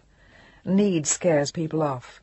Nobody loves the poor little hungry guy sitting in the corner of Rikers. You feel for him, but you don't want to get too close or give him anything, because maybe proximity and or recognition will give you his disease. Maybe his sadness will be contagious, and nobody wants to take that chance. At 9:10, I arrived at the black marble entrance of Woman's Life, with the bronze numerals at the side of the door. 353 Lexington. The slightly tacky chandeliers were being dusted, and as I headed for the second of 4 banks of elevators, I began to get excited. There was music in the elevators, and as we rose slowly, I was beginning to hope, to really want to believe that in an hour I'd walk out of there jobbed. 9:12, the 3rd floor, the receptionist. Mrs. Forrester, will you have a seat, please? Mr. Templeton's secretary will be right out.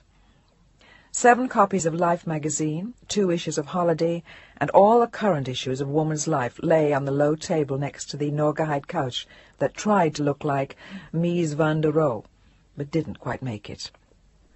7th cigarette of the day, 2nd wave of nausea. Brief reminder of what was happening inside my body. Brief realization that my palms were wet.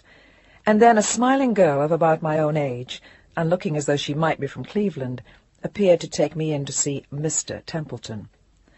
I suddenly felt younger, dumber, less competent, and infinitely less useful than she. After all, she had a job, didn't she? Come on, Gillian, pull yourself together. Down 3 different corridors whose only apparent purpose was to impress visitors and make them totally lose their sense of direction, which I accommodatingly did as we reached the 2nd corridor. Then a beige-on-beige anteroom with a large orange ashtray on Miss Cleveland's desk, and another almost Mies van der Rohe chair, and a door. The door. John was standing in the doorway, smiling at me, looking wiry and nervous, full of energy and welcoming. He whisked me in, shut the door, offered me coffee, lit up his pipe, smiled a lot, made a lot of small talk, praised all the virtues of San Francisco, and was John Templeton, friend, to Gillian Forrester, expatriate freelancer returned. I could handle that. That was easy. I could be Gillian Forrester. I knew how to do that. And if he would play friend, then everything would be okay. I relaxed, looking at the view, inquired about his kids, said the usual things about New York, and asked how Woman's Life was weathering the publishing crisis. I didn't ask him as an interviewee, but as someone who used to be in publishing. I forgot about the job. A capsule report on the business ensued, along with reports on which of the other books were threatening to fold and which ones weren't threatening but were in real trouble, as we all know. Seemingly mid-sentence, during my 2nd cup of coffee, John looked up, watched me for a minute, and said, "Gillian, why'd you come back?" Wham! John Templeton was not such a close friend that I could speak truths from the depths of my heart. At least I didn't feel that I could. So I had to. I wanted to. I missed New York. I wanted to come to Woman's Life to find a job. The only thing that might have rung true would have been the truth, and that was so outlandish that I couldn't begin to offer any part of that as an explanation. What seemed like 8 years, and was probably 3 seconds, passed as I stared into my coffee and listened to my ears buzz and pound. Then I looked up and said the most articulate thing I could come up with. I wanted to leave San Francisco for a while. I thought I should come back here, which made a little sense and sounded like nothing much, except that maybe I had been wanted in California on a morals charge or something. But he accepted that, and only asked me if I thought I was back for good, which I didn't know, and I said so. I said I was back for at least 6 months, maybe a year, maybe forever. It depended on what I found in New York, what happened in my life in the next year. "Have you been looking for a job?" John asked. "Yes, but no. That is, I called you because, Well, because I like Woman's Life. I don't want to go back to advertising, and as you said, publishing is pretty well closed up. I thought it might be worth a try to give you a call. What about your old job in decor? Did you talk to Angus Aldrich? Yes. No go. He nodded, and I was pleased with myself for being honest. I'd always suspected that there was rivalry between them, but whatever the case, at least I was playing it straight. Julie Weintraub. What Julie Weintraub?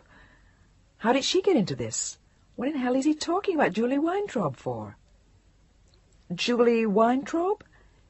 It seemed the only thing to say, to get back into the conversation. Maybe he'd repeat what I'd missed. Sure, you remember her.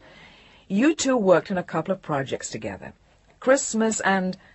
Of course I remembered her, but I still didn't know why John had brought her name up. Well, as I said, she broke her pelvis last week, and she's going to be flat on her back for a while, at least 8 weeks, maybe 10, maybe even 12. Jean Edwards and 2 other girls are trying to cover the mainstream of her work, but we're having some problems. So I'm at the point now where I was thinking that I could get someone in on a short-term basis, maybe even part-time, 3-4 days a week, and see how that works out. And I was thinking you might want to give it some thought. I warn you, Gillian, slave wages and no byline. But it wouldn't be a full work week either, which would give you more time with your daughter. What do you think? What do I think? What do I think? I think somebody somewhere loves me. That's what I think. Hallelujah. Wait till I tell Chris. Gillian, stop grinning at me and say something. John was smiling back. He knew the answer from the look on my face. I think, dear Mr. Templeton, that the tree shook an apple into my lap after all. I'll take it. I want it. Oh, it sounds great. Like an absolute dream. Can you start Monday? I nodded, still feeling tongue-tied. Fine. And you can plan on having the job for at least 8 weeks. I want you to talk to Julie about what she's been doing, and we're working on the March issue right now. I guess that's all you need to know for a start. We'll let you have it with both barrels on Monday. I just grinned and silently blessed Julie Weintraub's pelvis. That's fine, John. That sounds fine. And still that dumb grin on my face. John stood up. We shook hands. I picked up my coat and seemed to float out of his office, as they say. The secretary in the beige anteroom no longer had anything I didn't have. The elevators were playing my song, and the bronze 353 on the front of the building made it look like home. As of the following Monday, I had a job. When I got back to the hotel, I thought of calling Chris. I hedged about it because I was afraid he'd quell my enthusiasm, be indifferent or nonchalant about it, and I wanted him to be excited too. It's like half the excitement of a new dress you're crazy about is waiting to hear what Prince Charming is going to say about it. You can hardly wait for him to gasp and tell you that you've never looked more beautiful. So, when he tells you it's a great dress but you ought to lose another 10 pounds, or that it would be terrific on a girl with bigger bosoms, or it's too bad your legs are too short for that, you die a little, and the glitter falls off your star. I felt that way about the job. I didn't want him to take the glitter off it, but I really wanted to tell him. So I waited, but at 4 o'clock I couldn't stand it any more, and I called. Sat holding my breath for a minute while the phone rang and rang at Chris's end, disappointment beginning to back up in my throat as I realized he might not be at home. Yeah? Oh, he's in, and me feeling about 14 years old at the other end. Chris? It's me. I've got a job. Stylist at Woman's Life. I start Monday for 8 or 10 weeks, taking over for one of the editors who's in the hospital. I just got the job. Isn't that super?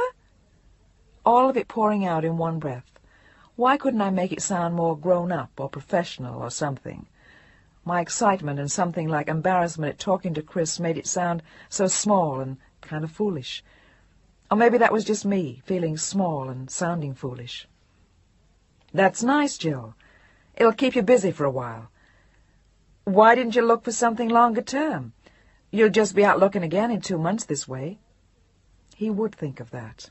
i.e., too bad the dress has that hemline with your legs. Oh, well, nice try. Look, Jill, I don't think you ought to call here any more. Now, don't get all excited and mad. It's no big deal, just temporary. I've got a roommate. She's going to pay half the rent, and it really helps. A roommate? She? Since when? And who the hell is she that all of a sudden I can't call you any more? What the hell do you mean? Oh, God, why am I doing this? It's none of my business. Why am I dying and shaking all over? Third cigarette. Who cares about John Templeton's old job anyway? It's over. Everything is finished with me and Chris. The Queen is dead. Long live the Queen. Look, it's really not important, Jill. You don't even know her, and it's just for a while. You rotten bastard, you big son of a bitch. I do, too, know her. I can hear it in your voice. Who is it? It's no big deal. You said so yourself, so tell me. Just out of curiosity. Who is she? A slightly hysterical pitch getting into my voice. Marilyn Lee. Son of a bitch. I knew it. She was the one he had told me about at the beach one day. The only girl he'd ever really cared about. But it was supposed to be over. And now it wasn't over at all. She was back. Hey, Jill, come on, cool it. It's just for a while. She called yesterday, and she's in town for a couple of weeks, so she's staying here. Oh, maybe for a month. No big thing. Stop telling me it's no big thing, will you, please? That hysterical note again. And if it's no big thing, how come I can't call? Afraid you might upset her, Chris? Would it bother her to know that I'm calling? Is she just a little teeny tiny bit jealous? Why should she be, baby? She's been getting you for years. She's not losing anything. Will you take it easy? It's not good for the baby if you get upset. The baby? The baby? Since when is she so interested in the baby? Look, forget it, Chris. It's your life. I just wanted to tell you about the job. Gotta get off the phone now anyway. Take it easy. Oh, and Chris, I won't call any more. Have a nice life. Stupid, stupid, sophomoric thing to say. Why can't you be glib and cool? He can hear you crying, you big ass. Jillian, I love you, baby, you know that. Try telling that to Marilyn, Chris. And there I was, sobbing, humiliating myself, begging him to love me. Why did I have to be that way? Why? I hated myself, but I couldn't stop. Jill, I'll call you next week. Don't bother. Just don't bother. Marilyn might not like it. For once in your life, Chris, just this once, do something all the way, not half-assed. If you want to be with her, be with her. If you want to be with me, come to New York. But don't shit up her life, or mine, or your own, by double-timing everyone you ever spend an hour with. Try being honest with yourself for a change. If you're going to behave like an ass about this, I won't call you. Fine. Tell it all to Marilyn. You're supposed to understand me, Jill. You're the only one who ever knows how I feel. What do you want me to do? Be something I'm not? Well, I can't. This is how I am. Christ, now he's making me feel sorry for him. The little boy kicking dirt around with his toes, being misunderstood by the world. Poor, sweet Chris, and big, bad Marilyn, and mean old me. Shit. Let's talk about it some other time. I love you, Jill. So Chris was living with someone else. The excitement of the morning was dispelled and forgotten. The hour I spent in John Templeton's office felt as though it had been a month before. Who cared about goddamn woman's life? Chapter 18. But Monday was a day of bliss. I was busy. I had a job. And I lost myself in it all day long. I shot out of the hotel at 20 minutes to 9 and headed downtown with the crowds. It was a heady feeling. I took the bus to work, and by the time those bronze numerals announcing 353 loomed into view, I felt as though I owned them. I exchanged a smile and good morning with the maintenance men, who were once again polishing the bronze and dusting the chandelier, and I felt as though I belonged. At that precise moment I belonged to New York, and had been born under the sign of those bronze numerals. The muzak was blaring fuzzily in the elevator, and the coffee wagon was ringing its bell and doing a sizable business on the 3rd floor when I stepped off. Welcome home. I looked for John Templeton's office, and after a few wrong turns found it, with his secretary still sitting in the same place, wearing beige on beige to match the anteroom. "Mr. Templeton is in a meeting, Mrs. Forrester. He said you were to go in and see Jean, Mrs. Edwards, and then he'll see you and the whole decorating group at 11. Another exchange of smiles and, "Oh, Mrs. Forrester, Mrs. Edwards will show you the office you'll be using. And please see Mr. Porcelli about your Social Security number. Payroll is on 4. Magic words.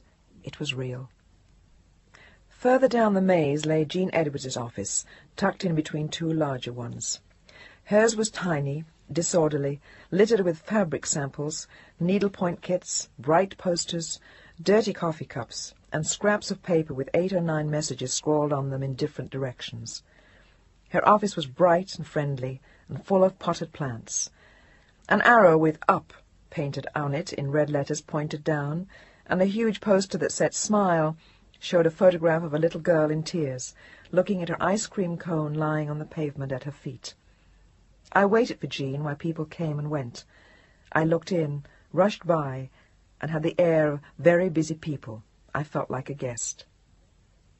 I remained alone, nervous and itching to get to work. Where was Jean? Where was everybody, in fact? It seemed like everyone had something to do except me.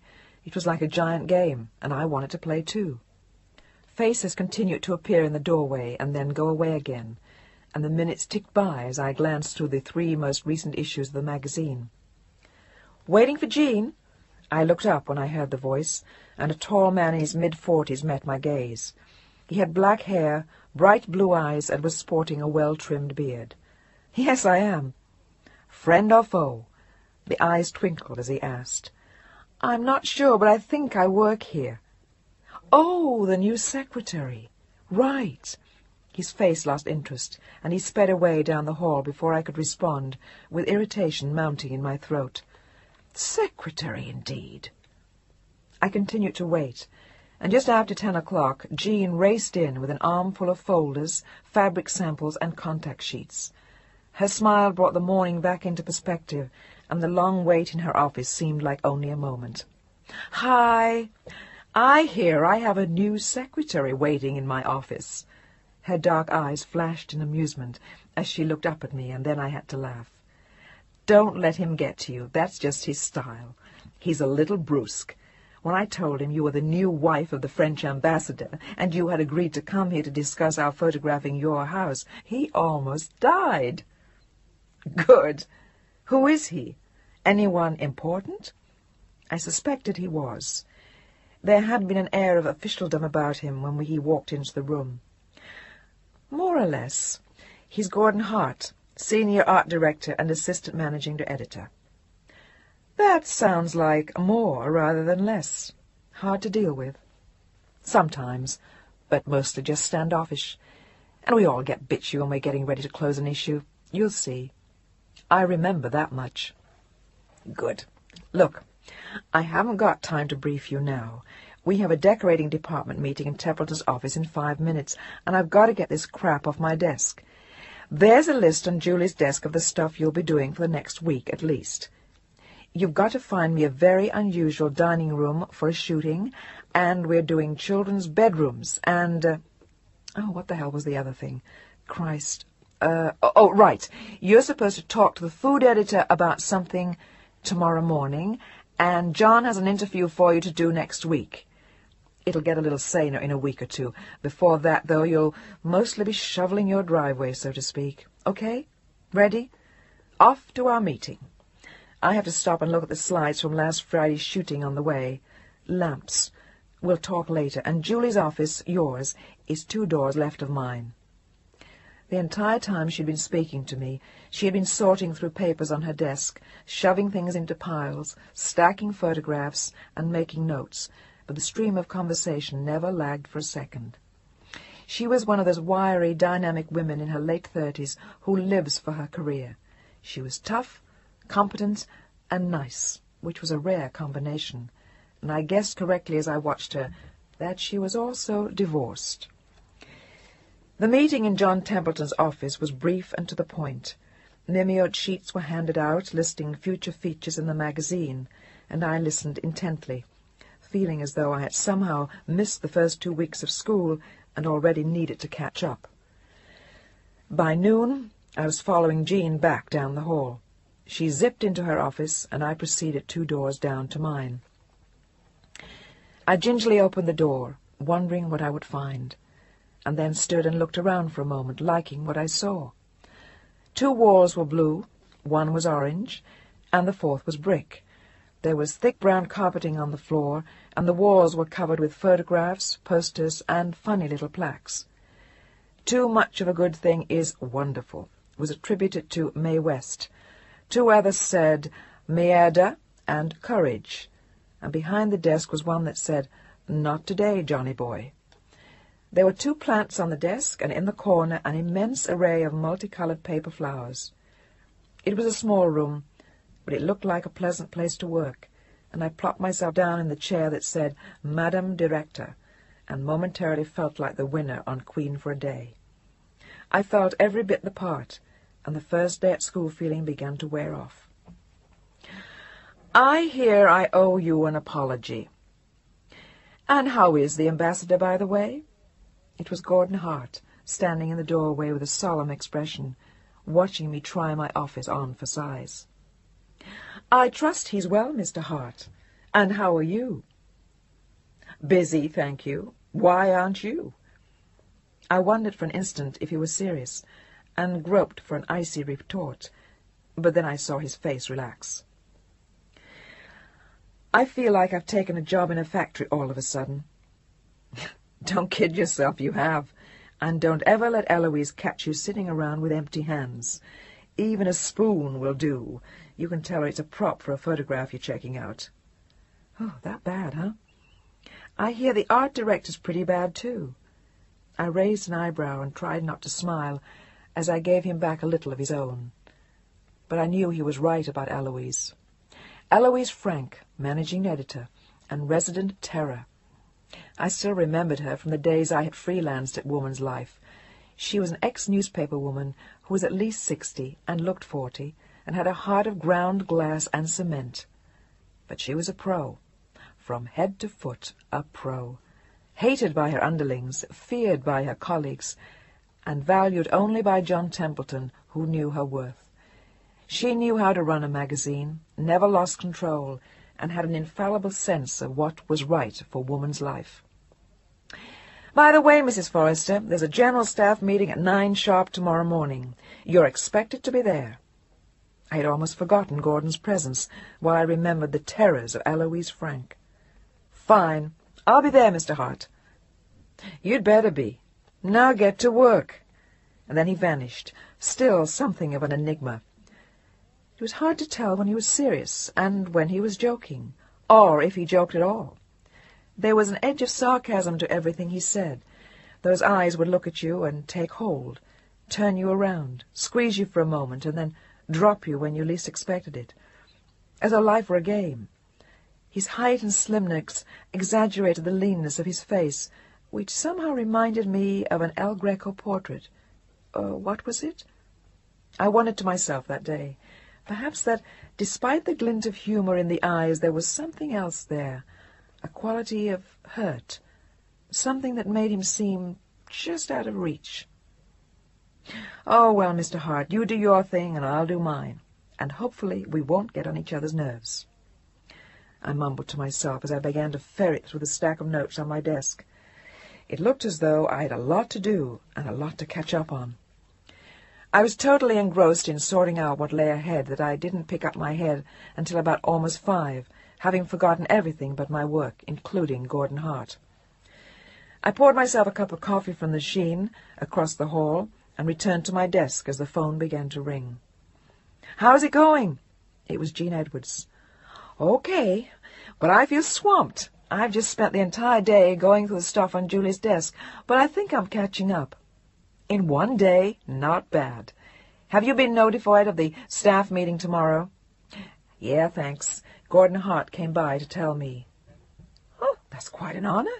As a rule, he speaks only to John Templeton and God, and I'm not even sure he speaks to God." "That doesn't surprise me. He looks like he could be a real—" "Don't say it, Gillian, but you're right. Just don't step on his toes and you'll be all right. He's a perfectionist, but you can't quibble with it. He drives himself even harder than he drives the rest of us.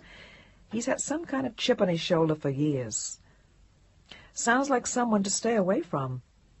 "That, my dear, is up to you. And now I've got to run. I'm having people in tonight." "Okay, Jean. See you tomorrow, and thanks for the help." I hung up slowly and wondered about Jean's last remark about Gordon. One thing was for sure. Chip on his shoulder or no, he was a very attractive man. I looked at my watch then and decided it was time to pack up and go home. I had promised Sam a pizza, and it would be nice to have a few hours together before she went to bed. As I left my office, I took a last look over my shoulder and smiled. It had been a lovely day. I felt useful again and busy and pleased with the job I had found. I walked slowly down the corridor and turned right into the maze. One more right and a left, and I was at the elevator bank. And so was Gordon Hart, looking preoccupied and carrying a large manila envelope in one hand and a huge portfolio in the other. "Homework?" I asked him. "Yes, in the left hand. No, in the right. I teach a live drawing class on Monday nights. The portfolio has some of my old nude studies in it to show the class." The elevator arrived then, and we moved into the muzak-infested aura of people from other floors. Gordon saw someone who knew him and was busy talking, so I thought I'd walk out quietly without saying anything more. But when I reached the revolving door, he was just behind me, and we hit Lexington Avenue one after the other, like gumballs out of a nickel machine. "Which way are you headed, Mrs. Forrester?" "I'm walking uptown to pick up my bike. Would you care to join me?" I wasn't sure, but I acquiesced, and we walked slowly through the crowds on Lexington. "Do you ride the bike to work?" "Sometimes. It's not the kind of thing you mean. It's a motorcycle. I picked it up in Spain last summer." "Sounds terrifying in this traffic." "Not really. There's very little that terrifies me. I just don't think about it much." "Or maybe you don't care." "Do you have children?" It was something to talk about as we walked along. "A son. He's studying architecture at Yale. And you?" "A daughter. She's 5, and she's still at the stage where she's enjoying taking houses apart more than putting them together." He laughed, and I noticed as he did that he had a nice smile, and he looked more human when he forgot to look fierce. I had noticed, too, something odd in his eyes when I asked about his son. We talked about New York on our way uptown, and I mentioned how strange it seemed to be back, how different it was from California. I liked it, but I didn't feel at home any more. It was like watching animals at a zoo. "How long have you been back?" "About a week." "You'll get used to it again, and you'll probably never leave. You'll just go on talking about how weird it all is. That's what we all do." "Maybe I'll go back to California one of these days." It made me feel better just to say it. I used to say that about Spain, but those things never happen. One never goes back. "Why not?" I felt naive as I asked the question, but it just slipped out as I looked up at him. "Because you leave when you have to, or when you're meant to, and part of you dies when you go. You leave it there, it stays there, and what's left of you moves on to someplace else." It sounded pretty heavy, but I knew myself how true it was. Part of me had died when I had left San Francisco, and part of me had stayed with Chris. "I hate to admit it, Mr. Hart, but your analysis sounds apt. What made you go to Spain in the first place?" "It was a moment of madness, as they say. My marriage had just broken up. I was bored and frustrated with my job, and I was 32 years old. I figured that if I didn't get going right then and there, I never would. And I think I was right. I've never regretted going there. I spent 10 years in a tiny town near Malaga, and in retrospect, they were the best years of my life. The people in our business call them wasted years, but I don't. I cherish them. Have you ever thought of going back? Yeah, but at 32, not 49. I'm too old for grandiose gestures like that anymore. That's behind me. This is it. His right hand swept across the skyline. For better or worse, until death do us part. It struck me that he was a little morbid. But that's absurd. You could go back any time you want to. Somehow it bothered me that he should be so loath to run after his dream. It was as if he didn't even care anymore. Thank you for your concern, my dear, but I assure you I'm far too old to cherish delusions about living on bread crusts in Spain or being an artist. He punctuated his words with a dry little laugh, and I saw then that we were standing on the corner of 60th. I was almost home. He shook my hand while I noticed that the spark of amusement hadn't died in his eyes. For some reason, he had apparently enjoyed our conversation, and I had to admit that despite his penchant for sarcasm, away from the office, he was almost an agreeable man. I turned right towards Park Avenue as he walked away, and reached the Regency thinking of Sam. Gordon Hart had already vanished from my mind. "Hi, sweetheart, what did you do today?" "Nothing. I don't like Jane. I want to go back to Uncle Chris. I don't like it here." Sam looked unhappy, tear-stained and rumpled. Jane was the babysitter, and neither one looked too smitten with the other. Sam could be tough when she worked at it. "Hey, wait a minute. This is home, you know. We'll be back in our apartment soon, and it's going to be nice. And Uncle Chris will come and visit us in a while, and you're going to make new friends in school, and—" "I don't want to. And there was a big, bad dog in the park." God, she looked so cute, those big eyes looking up at me. "Where were you all day? I needed you." Wham! The nightmare of the working mother all rolled up in that. Where were you all day? And the clincher, I needed you. Wow. But Sam, sweetheart, I have to work. We can use the money and I have to, Sam. I just have to, that's all. I needed you too, but I was working. I told you all about that. I thought we agreed. Hey, how about our pizza? Mushroom or sausage? Mushroom or sausage. She had brightened at the mention of the pizza. Now come on, pick one. I was smiling at her. She was so nice to come home to. Okay, mushroom. Then I saw her look up at me, and I could tell she had something on her mind. Mommy? What, love? When is Uncle Chris coming? I don't know. We'll see. And let's not get into that, damn it, please.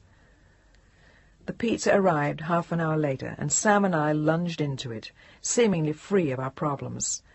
I didn't know when or even if Chris was coming, and maybe I didn't even care. I didn't want to care. Sam and I had all we needed.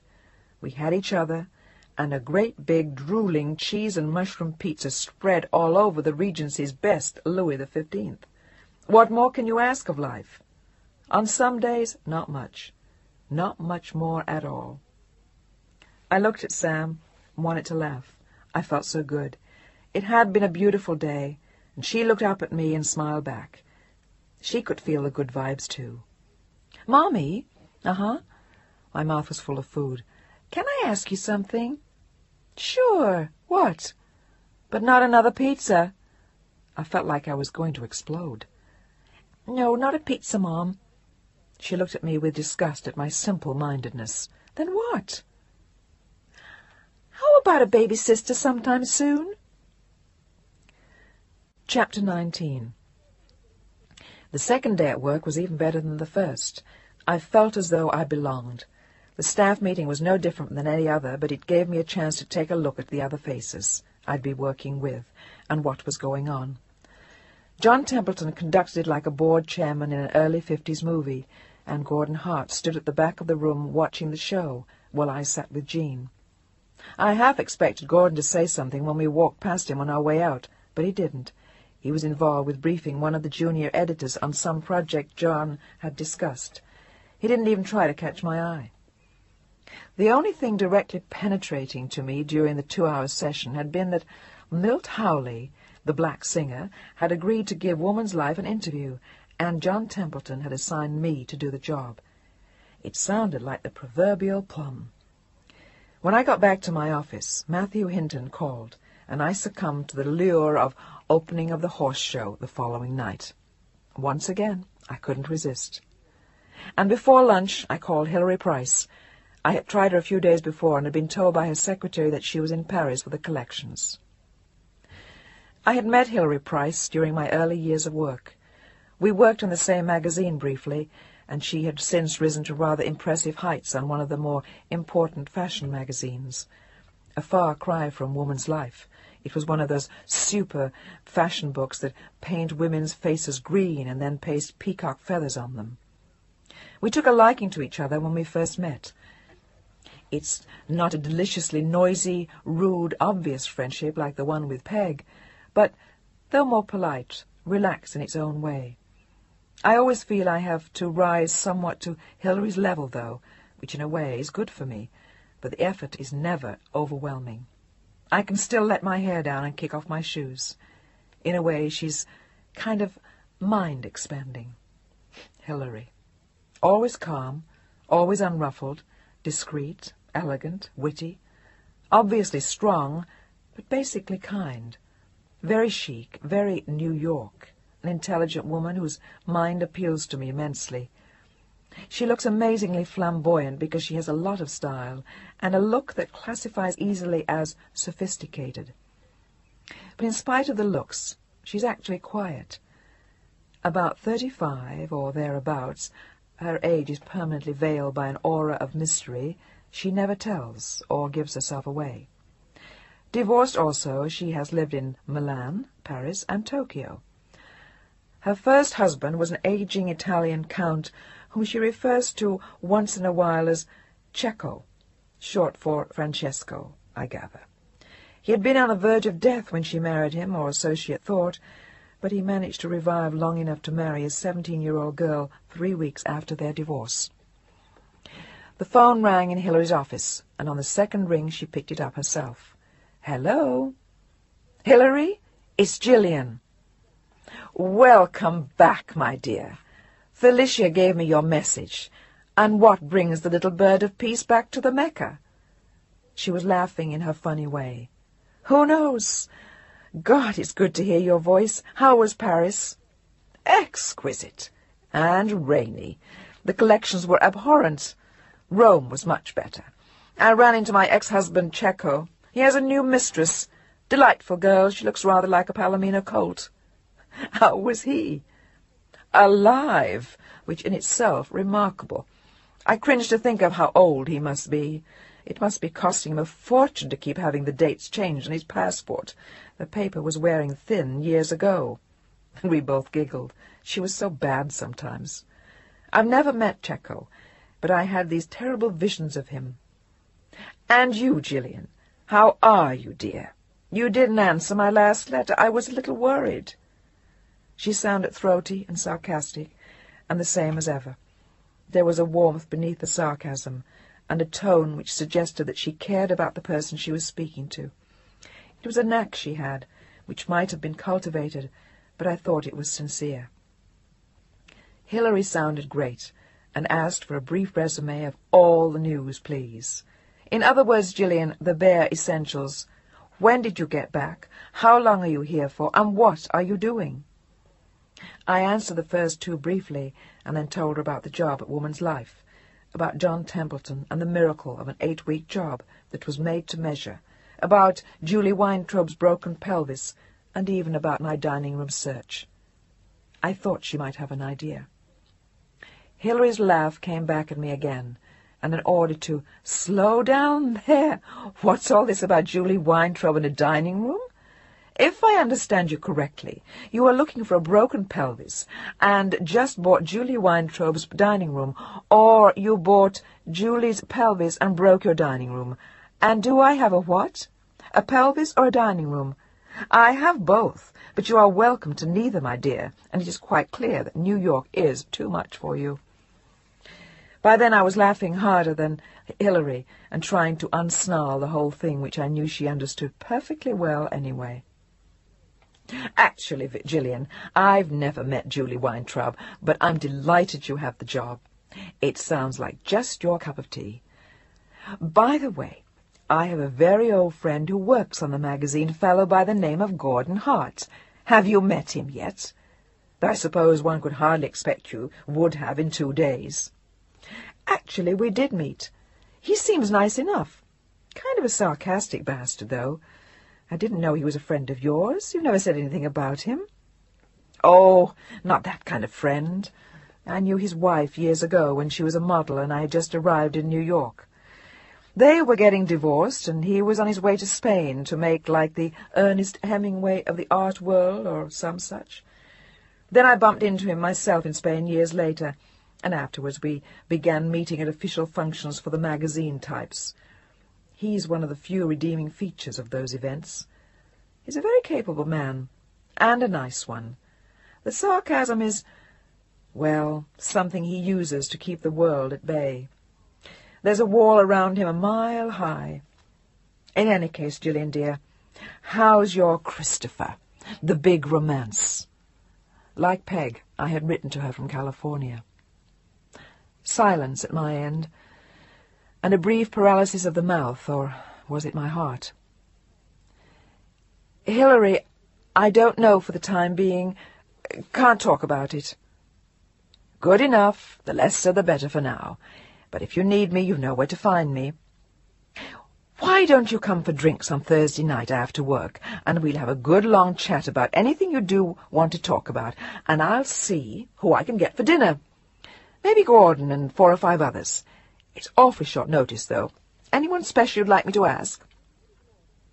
No, I'll leave it to you. It sounds marvellous. But will you think about a dining room for me too, please, genius lady? Hilary, you really are super. And thanks. What time on Thursday? 6? Fine. I'll be there. Now that would be an invitation worth accepting. Hilary gave the best goddamn dinner parties in New York, and she was also a marvellous scavenger. She called me back the afternoon to say that she had remembered just the dining room. It belonged to a couple who were both actors. In the course of taking a class on scenery design, the wife had attacked their dining room with brush and paint. She called it an environment. Hilary's description was more specific. Looks like the whole goddamn jungle looking over your shoulder while you eat. But she convinced me it was worth a try. So I called and made an appointment to see the place on my way home. It was a wow. It looked like a movie set for a jungle scene. Trees and fruit and flowers were painted everywhere. Clouds hung overhead, the floor was a lake, and animals peered out from behind the painted shrubbery. The furniture was like the kind you'd use on safari, with the exception of a handsome glass table and an immense network of candles. It was really something else. After that I called it a day. At least there was one mission accomplished for the magazine. I headed for the Regency with the intention of having a nice, cold glass of white wine and a nap before Sam came home from the park. As I unlocked the door to our suite, the phone was ringing, and for once I didn't even think about it being Chris, which was just as well because it wasn't. It was Gordon Hart. Hello. I understand from Hilary that we are to be dinner partners tomorrow night. Can I give you a lift? His voice sounded mellower than it did at the office, and more like it had during our walk the day before. Well, that will be nice, but I'm going over early for a drink. I haven't seen Hilary since I left New York. Then I won't intrude. How are you finding the job? Great fun, and a wee bit hectic. I'm out of practice. I'm sure you're doing fine. I was going to ask you to lunch today, but you vanished. We'll make up for it another time. I'd like to do that. Then consider it done. Have a good evening, Gillian. See you tomorrow. Goodbye. Strange call. Strange man. It was as though there was an enormous gulf between him and the rest of the world. He seemed cold, even when his words were friendly. It was a little bit confusing. But at least there seemed to be more to him than to Matthew Hinton. Gordon Hart had spirit and texture and soul, and you could tell that somehow, somewhere, at some time in his life he had suffered. But over what? Or whom? I fell asleep on my bed as I mulled it over. I woke up to the sound of the phone ringing again, and reached out groggily, not quite aware of what I was doing, and far from awake. This time it was Chris, and all I could think of were warm thoughts and kind things and how much I loved him. I smiled sleepily, blew kisses, listened to the sound of his voice, and then rolled over and looked at the clock to see what time it was. 4:15. That's 1:15 in San Francisco. And then for some reason I remembered Marilyn, and before I could stop it I had let loose with a bitchy sounding, "And where's Marilyn? Doesn't she come home for lunch?" Ouch, I blew it. I could feel Chris bounce back as though I had slapped him. After that we talked about my job, the weather, Chris's projects, his films, and we pointedly stayed off the subject of Marilyn or anything else of any importance. It was a lousy conversation. We played our little games, and Marilyn was as much with us as though she had been listening on the extension. We were ill at ease. I was angry and hurt, and Christopher felt awkward. He should have. He should have felt much worse than that. But he didn't know how. Chapter 20. On Wednesday, the opening of the horse show was similar to the opening of the opera, from a social standpoint. It was something to see, and some place to be seen. Matt was as charming as ever, but I thought the polish was beginning to wear a bit thin. I was already bored with his scene. Afterward we dined at La Caravelle, where, again, everyone bowed and scraped to Monsieur Instone. And the newspaper were kinder this time than they had been the first, though they didn't ignore us entirely. They merely made note of our existence by publishing a photograph of our attendance. But this time Peg didn't call. On Thursday I appeared for my interview with Milt Howley. He was living in a penthouse at the United Nations Plaza, and for a brief moment, as I braced myself for the interview, I stood on the sidewalk and gazed upward, impressed once again with the towering heights of New York. Everything was up. Everything was big. There was a breathless, overwhelming bitchiness to it, and every minute of every day you knew that you were there. It was the Mecca. It was Sodom. It was hell and the Garden of Eden, and like any other human being with a thrill for life, I was enthralled.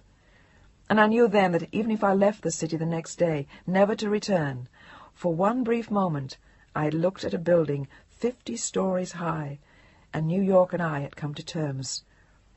It was just what I had said. I would do as our plane landed at New York. I had the city by the balls, but it had me by the throat. I was let into Milt Howley's apartment by a tiny blonde girl who was Howley's current old lady, as he put it, his mistress. And from that point on, a whirlwind day began. He ran from Rockefeller Center for a meeting to Doubledays, to autograph records, to his agent's office to sign contracts, to a 3:00 lunch at Mama Leone's, where, between the salad and the spumoni, I managed to squeeze in some interview time. He was an interesting man. He had started singing blues in Chattanooga, Tennessee, 10 years before, and had made a minor hit in Hollywood before being lured into the protest scene, which landed him in jail 37 times, and kept him so busy he let his career slip. But now he was up, Mr. Superstar. 3 albums in 1 year that had sold over 1 million copies each, 2 movie contracts, and appearances in Las Vegas, Hollywood, and New York, the whole bit. After lunch, I rode to the airport with him in a rented limousine. He was going to the White House for dinner. It was exhausting and exhilarating, and I liked him. He was all man, and he had been good to interview. He was direct and human, and had a raucous sense of humor, which made the pressure of his schedule more bearable. His valet had put his suitcase in the car during the afternoon, and as we drove to the airport, he calmly answered my questions as he checked its contents and took care of a double bourbon, seeming totally unflustered by the fact that he was in a moving car, having a drink, being interviewed, and on his way to have dinner with the president. He had a lot of style. The last I saw of him was as he went through the gate to his airplane and stooped to kiss my cheek while he purred in my ear, "You're one all right woman, Gillian," for a honky chick. I laughed and waved as he got on the plane. I had exactly 71 minutes to get to Hillary's. When Hillary opened the door, she looked wonderful. A mixture of Henri Bendel and Paris and Hillary, put together to perfection.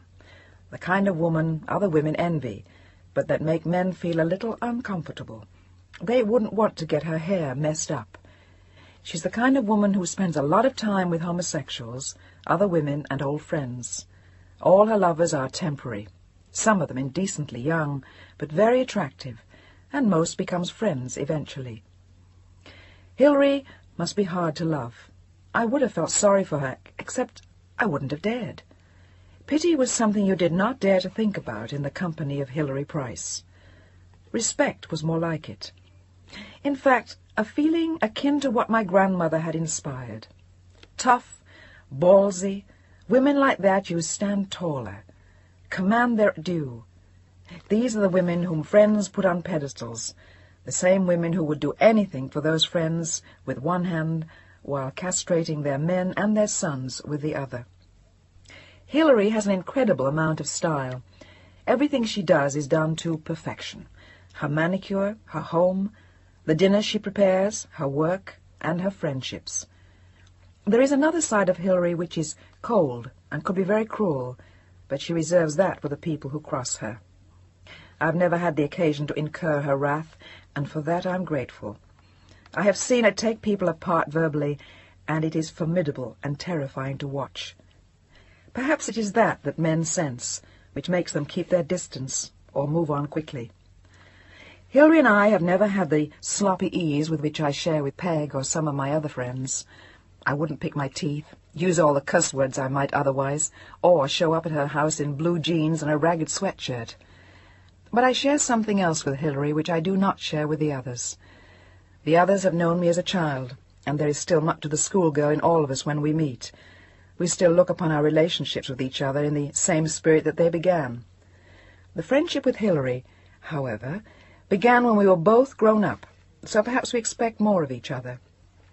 Besides, Hillary as a schoolgirl is unthinkable, unless she went to school in Chanel suits with perfectly arranged hair. I just can't imagine Hillary playing hockey. In the drawing-room of Mademoiselle de Zavenne, surely, but not on the hockey field looking the way we had. We had an hour and a half to talk before the first guest arrived, and we covered most of what we wanted to know and say. Hillary mentioned briefly, and without much passion, that she had a new beau, a young German boy named Ralph. He was a poet, younger than she, and a beautiful child, according to Hillary. He was expected for dinner. She continued to live alone because it suited her better, and I envied her that. That sort of thing would never suit me better. Hillary's dream princes were all dead and gone, if they ever existed. Mine was still waiting in the wings of my dreams. For however much I may have loved Chris, he was a far cry from a dream prince, even to me. I had planned not to talk about Chris, but Hillary brought it up while she was making her second drink. "Gillian, if it's going to work out, it will. And better yet, if it works out on your terms. And if not, hard as it is for you to think that way, try and believe that you haven't lost a great deal. I'm sure Chris is a charming boy, but I don't think he's for you. Frankly, I think you deserve better. And you need the kind of things Chris will never be able to give you. He's too much like me. He doesn't believe in the kind of things you believe in, and I don't think you're ready to stop believing in them either. But whichever way you go, I want you to know I'm around to help, or to listen. I can't tell you much more than that." Hillary's words touched me, but it disturbed me that she should think Chris wasn't good enough for me. He was. I wanted him to be, no matter how much I had to swallow, or bend over backwards. I still wanted it to work. Hilary then walked over to her library, looked for something for a few minutes while I gathered my thoughts, and came back with a book in her hands. Leather-bound and very old, it looked like something Hilary or my grandmother would have. "Here, this may sound trite to you, but there's a great deal of truth in that." And she held it out, open to the flyleaf, where a strong hand had written in brown ink, "He who bends to himself a joy doth the winged life destroy. But he who kisses the joy as it flies lives in eternity's sunrise." And it was signed with the initial L and a date. That was the first man I ever slept with, Gillian. He was 30 years older than I. I was 17 at the time. He was the greatest concert violinist in Europe, and I loved him so much I thought I'd die when he told me that I was a big girl now, and he felt I didn't need him any more. I wanted to die, but I didn't. One never does. And I have learned that there's a great deal of truth in those words. I live by them. I was moved, and I was still holding the book in my hands when the doorbell rang. Hilary got up to answer it, and in walked a tall, good-looking boy about 3 years younger than I, with blonde hair and green eyes. He had the grace of a very young boy, with none of the awkwardness. It was a totally sensual pleasure to watch him, and a little embarrassing to watch him stare adoringly at Hilary. This was Rolf. He kissed my hand, called me Madame, and made me feel 1,000 years old. Except this was what Hilary expected, what she liked. It put no strain on her. And in a brief flashback, I realized that she had become her concert violinist, the man she had loved 20 years before. She sent all these little boys on their way when she felt they didn't need her any more, like a dancing mistress at a finishing school. It was an odd realization, and I wondered if she gave them each a bronze plaque inscribed with the lines I had just read as their graduation present. It was a funny thought, and I giggled, which snapped Hilary's attention towards me, and made Rolf look confused, as though he might have said something he shouldn't have. Poor Rolf. The rest of the guests arrived shortly thereafter.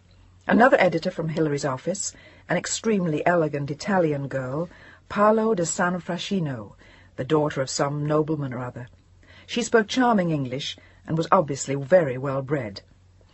After her, a lively girl who looked very horsey, had a rather odd laugh, but a kind face. She had just published her second book, and didn't look at all the type. She had a very definite sense of humour, and livened up the group considerably. Her husband was a music critic for an English paper, and they had the air of country squires about them.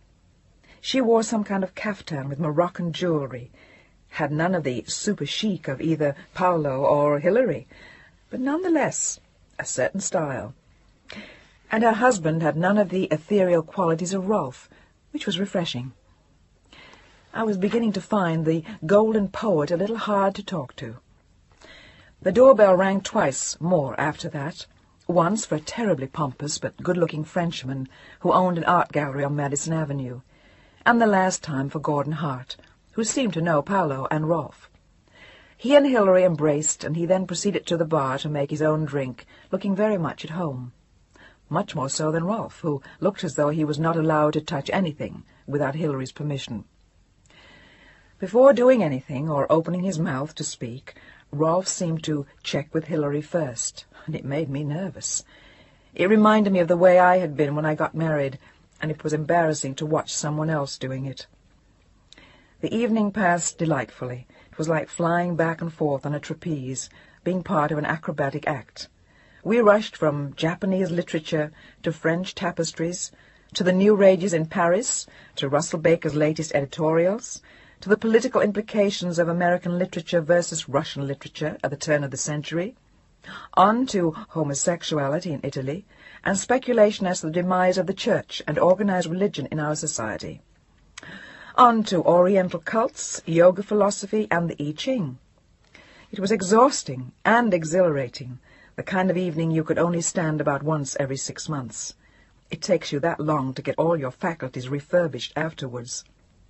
It was a typical evening chez Hilary, with people from the arts and publishing and a smattering of literati. The lady writer and Gordon impressed me the most.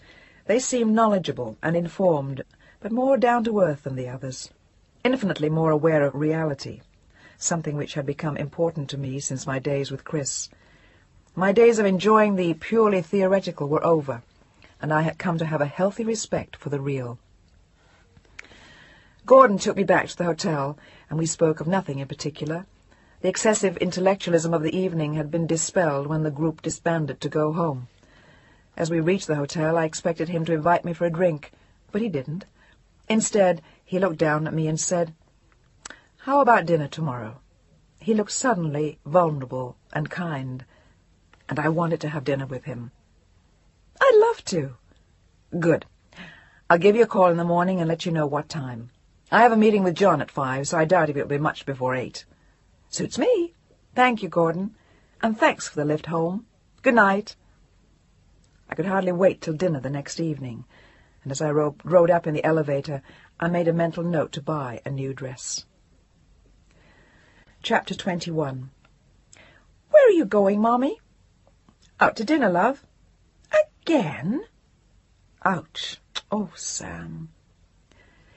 "Yes, but I promised to be home this weekend." Meagre promise. "Is that a new dress?" "What is this, the Inquisition?" "What does that mean?" "It means you're asking a lot of questions, Sam."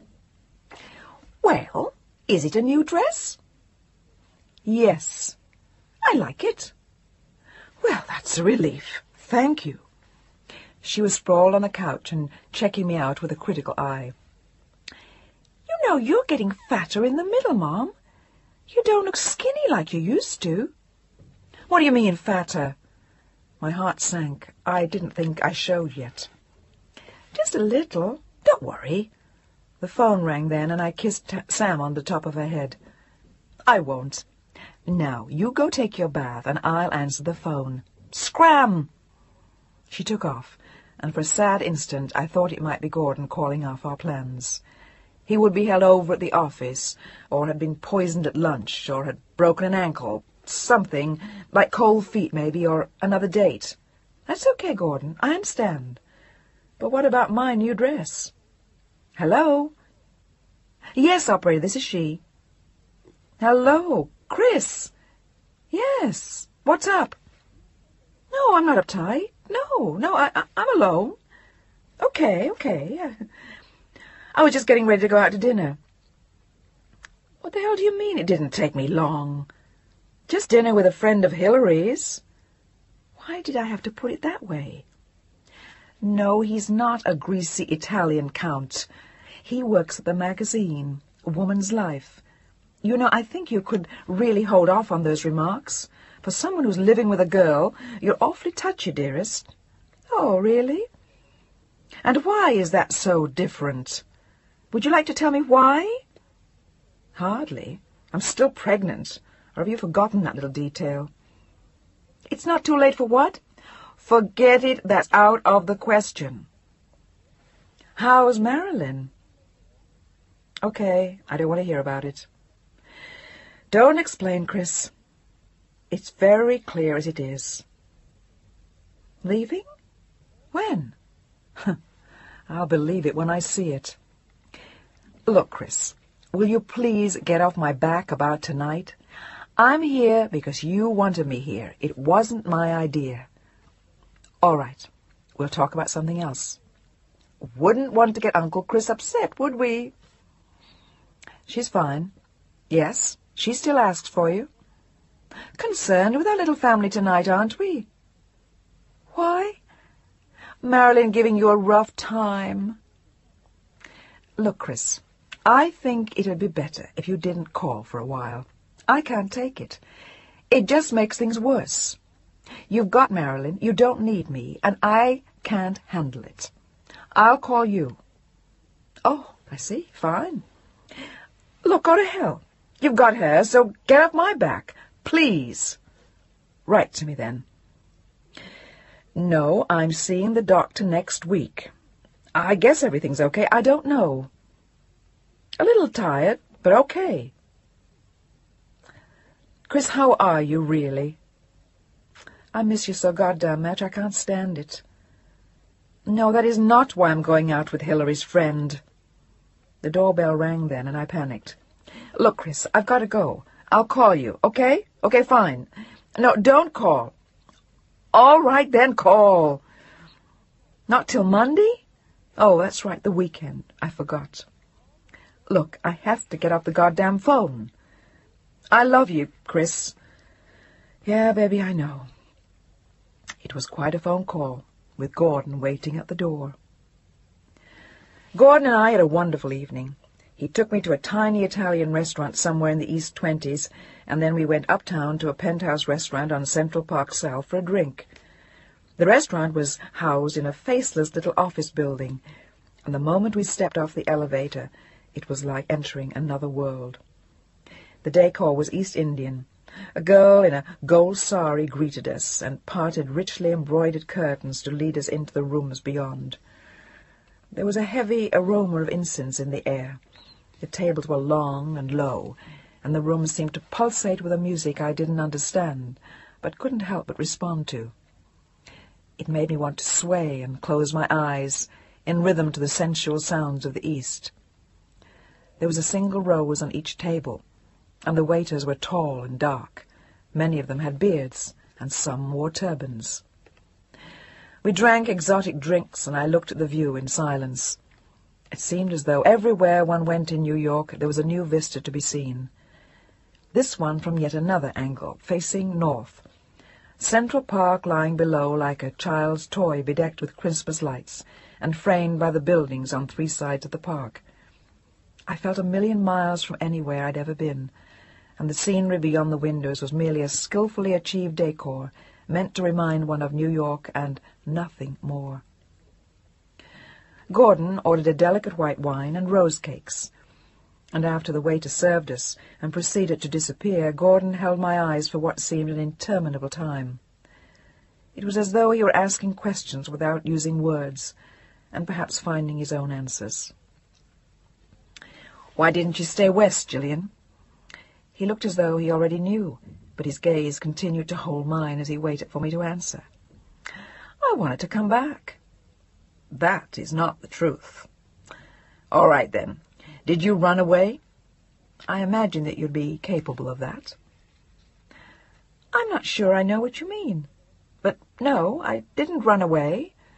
I just came back." "Because of a man?" I hesitated for a long moment, and then nodded. "And you? Why did you leave Spain?" Tit for tat. "I was hungry." "Now you're not telling the truth." I smiled at him and pulled the rose from its vase to finger the petals. "Well, let's just say that the time for me to be there was past." "Did you run away? Or did she?" It seemed the right question to ask in view of what he had asked me. "Neither, and both. She committed suicide, and after that I ran away."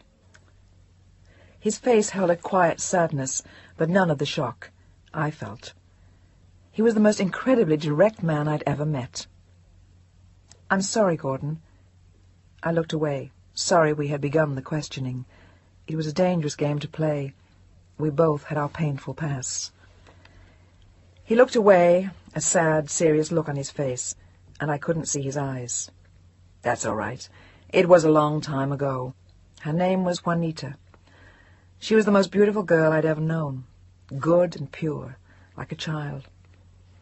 I found out that she had been a prostitute in Malaga, so she killed herself. The funny thing is that I wouldn't have cared. I didn't care. It didn't change anything, and I had suspected something like that anyway. But she never knew that. The man who told me told her, and before I got home she was dead. And after that I left. I couldn't handle it there any more. I never really belonged in the first place, but I had loved it." I nodded again. There seemed to be nothing to add to what he had said. "And your man, Gillian, who was he?" "Just a man. I didn't want to talk about Chris because I couldn't give Gordon the kind of honesty he was giving me. Chris was not as far back for me as Juanita was for him. I hadn't come to terms with it yet, and whereas his story was narrative, mine was more likely to sound like true confessions. Is it still going? No. Well, not really. We still talk, but I think it's over. I knew deep in my heart that I was lying, because I didn't think it was over. I thought it might be, but I didn't really believe that. What was he like? My father? And what was your father like? In a word, a bastard. I looked up with a grin. There was a nice feeling of relief in saying it. And what does that tell you, Gillian? Bad things, but I didn't see the similarity until just recently. Were you happy with this man? For a while, yes, very happy. He has some good points after all, or I wouldn't have stayed around as long as I did. But I think, underneath it all, he's a bastard just like my father. Not a nice man. I don't think so, anyway. He's incapable of a lot of things I need. I knew that, but I didn't want to know it. It felt so strange to be talking about Chris as though he were a thing of the past. Why did you stay with him then, since you can't tell me why you left? Because the fact that he was a bastard doesn't explain anything. You liked him that way. Ouch. Gordon was right. I think I did. All right. I left because he forced me to. I stayed because I loved him. I needed him. I wanted it to work. As long as I stayed on his terms, it was okay. Oh, and I stayed because there were other things. Oh, it's sort of a complicated story. And not yet over, is it, Gillian? Yes and no. Oh, hell, Gordon. Oh, there's a lot to this thing. I looked up and let my eyes take hold of his. It's over because I don't believe he loves me, and it's not over because I'm having his child. In that sense, it'll never be over. And then panic at what I just said. Does anyone know? He looked perfectly unruffled. Only one friend, and he knows, of course, but it doesn't seem to make much difference. Have you ever thought of having an abortion? I suppose you have. Yes, I've thought of it, but I want to have the child. I'm going to bring an awful lot down on my head, but this is how I want to do it, I'm sure. Then you're doing the right thing. But I wouldn't tell anyone, Gillian. However much I admire your determination, it isn't the accepted lifestyle for someone like you, after all. I know, and I had planned to keep it to myself. I don't know what happened tonight, it just slipped out. I tried to smile without looking at him, and felt him take my hand in his. Don't look so sad, Gillian. You're going to make it through. Thanks for the vote of confidence. Once in a while, I need it. I tried to smile at him, and it was strange. It was almost as though we were on a carousel of revelations. In less than an hour, we were covering every inch of each other's scars and markings, and though we both felt we had to know what had come before, and then, almost unconsciously, I hurled the ball into his court again. And what about your marriage? Oh, in a sense, it never existed, Gillian. But you said... I was puzzled. He seemed too honest to lie about something like that. For heaven's sake, don't look at me like that, child. I was married. What I meant was that it might as well not have existed. It was brief, painful, and devoid of all emotion. How in hell did you ever get married, then? It seemed so unlike him. Easy. I had to. Or felt I had to. That was 25 years ago, and I had seen a young lady briefly, and, well, she got pregnant. Right. She refused to have an abortion, so I decided to do the noble thing. I married her, but it was untenable. As soon as Greg was born, we got a divorce, and that was it. Well, At least you got Greg out of it. Are you too close? His eyes hardened at the question and took on a strange kind of bitterness. Hardly, my dear. Greg is a charming young man, intelligent, witty, independent, and a stranger. When I left, I cut him out of my mind and tried to forget he existed. I never saw him as a small child, and you forget I was in Spain for 10 years. When I came back, he was 15. It's difficult to become a father to a 15-year-old you don't even know. Perhaps one day you will. Perhaps, but unlikely. He thinks me a dreadful materialist, and he's quite right, I am. To earn his respect, I'd have to do something grandiose, like become an artist for a cause in Afghanistan, or something of the sort. And that's not in my plans. And now, young lady, we have both talked long enough about our grisly past. Let's get you home, it's late. He signalled to the turban waiter, and it was clear that the confidences had come to a close. Gordon Hart had the evening well in control. And then he looked at me, and the brief tenseness left his face. You must have a strange power over me, my dear. I haven't talked like this in years. It was a nice compliment, and he reached for my hand as we rose from the cushions we had been sitting on. His hold was gentle but firm, and he kept my hand in his as we rode down in the elevator and stepped outside. It was a lovely night. The air was warm, and there was a slight breeze, and the horses tethered to the hansom cabs neighed softly from across the street. This city looks like a movie set to me, so unreal. I looked around again and saw Gordon watching me. Come, Gillian, let's walk back to the hotel. It was only 3 blocks to the Regency, and his arm around my shoulders felt just right. We said nothing on the brief walk, and at the hotel he stood outside the revolving door and looked down at me with a small smile. How about lunch in the country tomorrow? I'm going to see friends in Bedford. The country air would do you good. Not, I'd like you to be with me, but the country air will do you good. I would have liked him to say the words, but I could see that he meant them anyway as he waited for an answer. I'd like to, Gordon. Would you like to bring your daughter? Oh, she has other plans, but thank you. She's spending the day with a friend from school. Fine. I'll pick you up at 11 then. And don't be sorry about tonight, little one. You needed to talk, and so did I.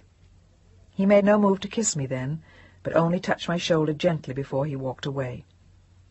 We waved at each other one last time as I went in, and I floated past the desk, wondering what lay in store, and fearing that the magic would be gone by the next day. Would you mind getting the map out of the glove compartment for me, Gillian? We were racing along the East River Drive with the top of his car down, and he had been cool when he picked me up. There was no reference to the confidences of the night before, and very little warmth. Sure. I snapped open the little door on the dashboard, pulled out the map, and handed it to him. Open it, please. I was a little surprised by his tone, but dutifully unfolded the map, and then laughed. There was a cartoon showing a much-caricatured portrait of myself and Mr. Gordon Hart eating hot dogs under a lamp-post outside the building that housed Woman's Life. A Chihuahua and a St. Bernard were dutifully lifting their legs on the lamp-post, and what looked like the entire magazine staff was leaning from the windows of the building. The caption read, "Let's get away from it all." And when I looked up, Gordon was looking pleased at my obvious delight. That means you owe me lunch this week. You've got a deal. This is super, Gordon. So are you. The lunch in Bedford was pleasant. I liked his friends, and the afternoon sped by. By 5 o'clock I was back at the hotel in time to meet Samantha. On Sunday, Sam and I moved back to our old apartment with Peg's help, and the absence of the Regency was sorely felt, by me at least. As for Sam, she was ecstatic to be home. I was less so. Sunday night was spent scrubbing floors and scouring closets, and it seemed as though I hardly had time to go to bed before another work week began. "Samantha! Breakfast! Hurry up, you'll be late for school." And I for work. It was quite a major feat of organization to get the show on the road. Sam ready for school and myself for work. I had lost the knack, and getting it all together at 8 o'clock in the morning was like climbing an iceberg wearing roller skates. It had been easier to be up and dressed at 6 in San Francisco. Maybe it was the clothes. "Sam, come on! Where are you?" "Here I come, Mommy." And she arrived in a burst of cowboy gear Chris had given her. "Here I am." "Okay, love, eat the cornflakes. We're in a sort of a hurry." "Cowboys don't eat cornflakes." She looked insulted. "Oh, yes, they do. Now, come on, Sam, eat." I was trying to juggle coffee and the paper while wondering if my shoes needed a shine. There were the usual 1,000 phone calls to make at work, shooting of the children's room to be set up, dining room assignment to be finalized, and John Templeton had a horde of minor things for me to attend to. Gordon and I had our promised lunch on Tuesday, and he invited me to a black-tie press party at the Museum of Modern Art on Wednesday night. On Wednesday afternoon, I rushed home from the office, got out a black velvet dress and raspberry satin evening coat, and waited for him to pick me up at 7. I realized as I waited for him to arrive that, mixed with the elation of going out with him again, was a sagging feeling. Chris hadn't called all week, and as usual, it hurt. I ached for Chris Matthews, for his arms around me, for his quiet voice, even his indifference, anything. "Mommy, the doorbell is ringing." Sam's voice rang through the apartment. "Okay, I'll get it." I hadn't even heard it. It was Gordon. "All set? My, don't you look smashing. You look just lovely, Gillian." He studied me appreciatively and gave me a peck on the forehead. "Thank you, sir. How was your day?" "As per usual." "Gillian, is there anything wrong?" "No, why?" "You look as though you had a rough day, as though something hurt." "Very perceptive, Mr. Hart." "No, really. Maybe a little tired, but that's all. Would you like a drink before we go?" "No, I think we'd better get started." "Who are you?" Samantha was suddenly in the doorway, studying the scene. "Gordon, this is Samantha. This is Mr. Hart, Sam." "Who's he?" "Someone I work with, and a friend of Aunt Hilary's." I watched them carefully, afraid she'd set his back up by saying something rude. I knew he wasn't used to children. "Can I touch your beard? Is it real?" Samantha approached carefully, and Gordon stooped down to talk to her. "Yes, and it is real. Hello, Samantha." As I watched with trepidation to see if she would give it a yank, but instead she just patted it, and I stopped holding my breath. "Feels kind of like a horse, you know." "That's a compliment," I interrupted. "Do you like horses, Samantha?" "Yeah, a lot." A lengthy discussion followed, and I was surprised to hear how much Gordon seemed to know about them, and even more surprised when he reached for a pad on my desk and did a few quick sketches for Sam, which delighted her. Gordon and Samantha were discovering each other. "Gillian, we better go now." "Samantha, I hope to see you again sometime." "Sure. Come back and visit, Mr. Gordon." "Mr. Hart, Sam." "Good night, sweetheart. Be a good girl with Jane." We exchanged great big hugs and a series of watery kisses, and then Gordon rang for the elevator. "That was nice of you, Gordon. Thanks." We were waiting for a cab downstairs, and my spirits were restored. It was nice to see Samantha enjoying him. "I like her. She's bright and very direct." "That's for sure." I laughed and shook my head as a cab pulled up, and we sped off towards the museum. The evening was wonderful. It was delightful to be swept along in his wake, being introduced to everyone and having a fuss made over us. Gordon was on the board of the museum, something he had neglected to tell me when he had invited me. Hilary was there, sans Rolf, looking smashing in a long, skinny black knit dress and an equally long, skinny white coat. Gordon asked her to join us for dinner afterwards, which I thought was nice, but she refused. This time Gordon took me to Lutek for dinner, where he was received as though he owned the place, or at the very least paid the rent. We had run into Matthew Hinton at the museum, accompanied by a striking redhead who clung to his arm as though in desperate gratitude. We greeted each other, but coolly, and it was apparent that he had as little interest in what Woman's Wear had called his latest love a week before as I had in him. He was nice, but there just wasn't much to him. And I may not have been making the social columns with Gordon Hart, but I was having a wonderful time. Chapter 22. Friday was pandemonium. The actors who owned the eccentric dining room stood amidst a bevy of people, ready to begin the shooting. And 4 hours later we were still only beginning. They managed to get loaded during the shooting, kept the setting constantly rumpled and disorderly, and drove the photographer crazy. At midnight it was over, and I wondered if we had a single usable shot. And we weren't through yet. We had promised everyone dinner in compensation for their patience. At 2 a.m. I finally crawled home, exhausted, and feeling as though I were about to die. An hour after I went to bed, I got up, vomited, had chills, cramps, and panicked, thinking I was losing the baby. I should have called Peg or the doctor or even Gordon, something sensible. But I wasn't feeling sensible. I had that wild animal feeling one gets when surprised at feeling suddenly sick. So I operated on reflex emotion and dialed Chris. "Hello? Chris? I think I'm losing the baby. I feel so awful. It worked until 1 o'clock. No, for God's sake, I mean it. No, I'm not drunk. I'm sick. What am I going to do?" "For Christ's sake, Jill, stop crying. Why did you call me? I can't do anything about it, and you know what I told you. Call the doctor." "Look, I can't talk to you now. I'll call you Monday." "Monday? Monday? What the hell does he mean, Monday? Son of a bitch." I put on some clothes and went to the emergency room at Lenox Hill Hospital, where I spent the night and was treated for exhaustion and hysteria. I was sent home at noon, feeling sheepish and still very tired. Gordon called almost as soon as I got home. "And where have you been so bright and early this morning? I called you at 9. I hear the shooting was a madhouse last night." Yes, it was.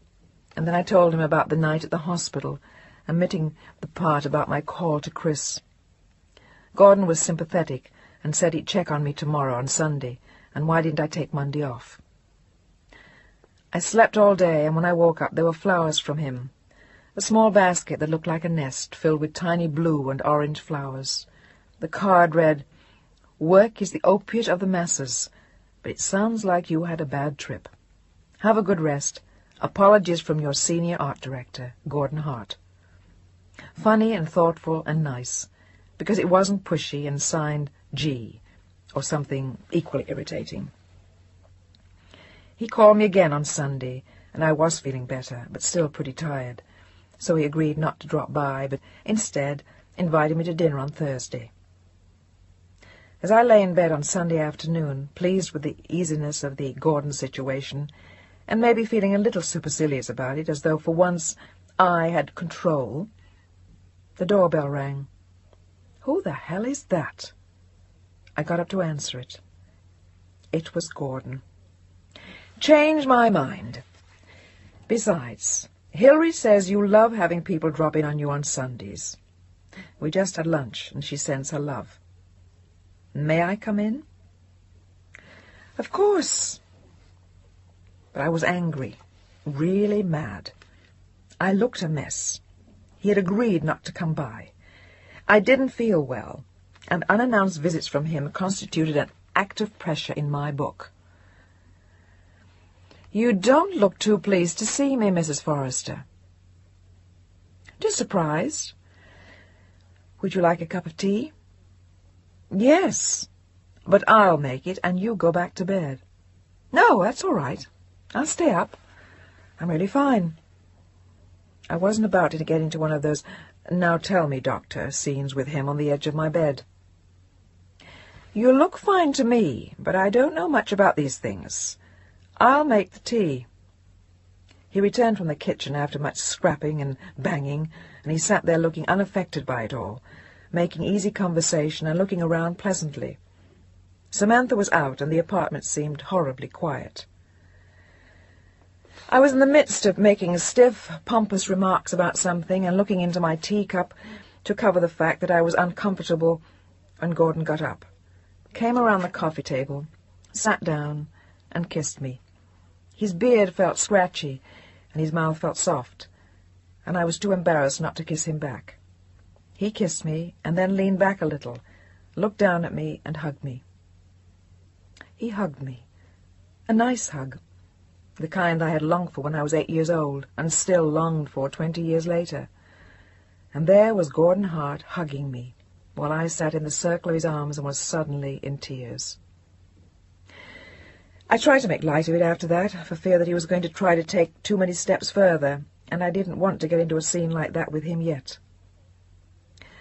You want to be wooed, don't you? What? It sounded so ridiculous it made me laugh. Mrs. Forrester, we could spend the next few weeks eating dinner together twice a week and enjoying preambles. I could woo you, and we could say agreeable things to each other. And in 3 weeks you would probably agree to go to bed with me, or we could go to bed now and enjoy the 3 weeks more. What do you say? I can't. I'm sorry, but I just can't. I know I'd get upset and I couldn't handle it. I know myself. I was almost whispering when I said it, and looking down at my hands clenched in my lap. All right. I was a teensy bit sorry that he agreed so readily, but for the most part I was relieved. We sat talking in low voices and listening to the rain, kissing on the couch in my living room for a while, and each time we kissed I wanted him more, and we held each other for longer, until he kissed my breast, and my whole body surged upward towards his, and we were suddenly hand in hand heading for my bedroom, still kissing and touching and holding along the way, almost knocking over a lamp, and in a great hurry to get to bed. He took off his clothes, and I noticed with a shock that he didn't wear any underwear.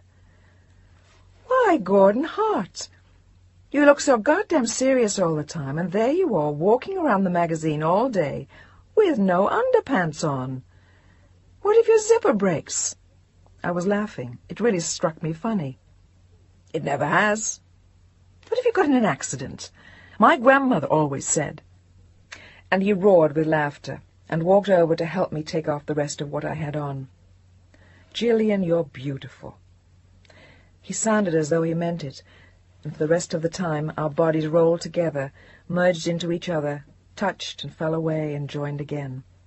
We made love and lay together feeling close and familiar, easy with each other. We had become friends. We had fallen in like. It was the first time in my life that I didn't feel I had to shout, "I love you," to justify doing something that I'd been told all my life was not a nice thing to do. Instead, we hugged and laughed, and I felt right with the world. It was better with Gordon than it had ever been with Chris, which seemed odd to me because I didn't love Gordon. But that afternoon I stopped being angry with Chris. I didn't make love with Gordon to wreak vengeance on Chris for Marilyn. I made love with Gordon because I wanted to, and I liked him. Nothing more than that. And I lay in Gordon's arms smiling while he drew figure eights around my breasts with his finger, and I thought of the poem on the flyleaf of Hilary's book.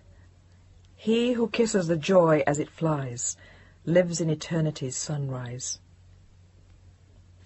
Chapter 23. In every possible way, October was a good month, a warm month full of people and things to do. Samantha was happy at school, and while I hadn't come to love New York, I had done a little better than just resign myself to it. New York was being good to me. It was looking its best, and was on its best behavior. There is a time of year in New York, in the fall, which comes suddenly, and it doesn't last long, but is enough to make you love it for the rest of the year. If you go away then, you will always think of New York in golden hues, but if you stay, you see the filth, the soot, the slush, and later live in the stench and torrid heat of a New York summer. But in the fall, it becomes beautiful. It is red and gold and brown. It's clear and windy and crisp. The streets look cleaner. People step as though walking to a march. The smell of hot chestnuts is everywhere. Young people are in the city on weekends, making it look as though there are some nice young people who live there after all, because summer weekends are over and it's too early for skiing. But it's the time of year I love best, and if there is a warm spot in my heart for New York, It is for that city at precisely that time of year. And the spell it weaves for 2 or 3 or 4 weeks in the late autumn. And as long as the city itself had planned it that way, on my last year in New York, those magical weeks happened, and were crisper and livelier and more beautiful than ever before. To me, New York is like a bitch of a woman. She's too much to handle, and I don't admire her lifestyle. But in deference to what she is and what she stands for, I have to admit it when she moves out in style. And in October she does. Gordon and I were seeing each other 2 or 3 times a week, went some place really nice about once a week, met some place after work sometimes, or one of us cooked dinner at his place or mine. Halfway into the month we pooled our resources and address books and threw a party. It was crazy and fun, crowded and full of amusing stereotypes, like most parties in New York. Gordon had a full schedule and I had enough to do, so that it never became on an everyday thing. There were no assumptions about each other's time, but everything just seemed to fall into place, like the weather, and life moved on. Halloween came and went, leaving Samantha richer and happier with the loot she had collected from our building and Gordon's. He had taken her over to his place to test his neighbor's metal, and she was delighted. By then, she and Gordon were fast friends. We decided to spend Thanksgiving together, quietly, at my place, and I was just leaving the office to pick up our turkey when the phone rang. It was Julie Weintraub. "Hi! I just spoke to my doctor, and it looks like you've got the job for another month. How's that for a bitch? Actually, I'm enjoying the rest, and there are a couple of interns worth staying around for. Who needs John Templeton with a setup like this?" Her words sounded funny, but she sounded disappointed. Lying on your back with pins in you and traction pulling at you just isn't a whole lot of fun, interns or no. Given a choice, I'd even take Eloise Frank. Poor Julie. "Have you told John yet, Julie?" "Yeah, I just called him. He ought to be barreling down the hall any minute with the good news." "Come on. You know everybody here wants you back. All anybody ever says to me around here is, 'When's Julie coming back?'" Which wasn't entirely true, but I thought it might help. Bullshit. That was a nice try. I saw stats of your last issue, by the way. Looks good to me. Maybe I won't have a job anymore when I get out of this place. And that was something I knew was worrying her. "Bullshit to you, lady. I'm just making like a Kelly girl here. Purely temporary. I'll start wearing white gloves. It'll make you feel any better." And she broke into a more Julie-like laugh. "Listen, seriously, what did the doctor say? How's it mending?" "I don't know. Nobody tells me much of anything. All I know is that they want to reshift something, which means yet another orthopedic surgeon, and the operating room again, which is not exactly my favorite scene. It also means another 4 weeks. Kind of depressing." And that's just how she sounded. "Well, keep the chin up. Might as well get it all done now rather than have to go back in 6 months. That's nothing to mess around with. Besides, you don't think I'm going to break my ass for you here every 6 months, do you?" And I heard Julie chuckle again. "I'll come up and see you this weekend and give you all the news. Which reminds me, you remember that little love seat in John's office?" "Yeah." "Well, I hear Lucius Barclay humped Eloise on it yesterday afternoon." Lucius being the faggy beauty editor. Even a women's lib couldn't get upset about our having a male beauty editor. There was absolutely nothing male about Lucius. Nothing. But the crack had served its purpose, and Julie was in hoots at the end of the phone. "Hey, listen, don't do that to me. It hurts." And then more chortles and chuckles. "Anyway, you got it wrong. I heard that story this morning. Eloise humped Lucius." And we both laughed. "Okay, Julie, gotta go, but I'll come by this weekend. Anything I can bring you?" "Yeah, sex." "What about all those interns?" "Listen, save one for me. Hang in there, Julie. We miss you. I can't wait to give you this job back anyway. I want to start collecting unemployment." "Screw you. You don't qualify. Gotta work 6 months and then you get fired. And if you think I'm going to lie here for 6 months, you've got to be nuts. So just take damn good care of my job. See you soon. Hey, and Jillian, thanks. Don't be an ass.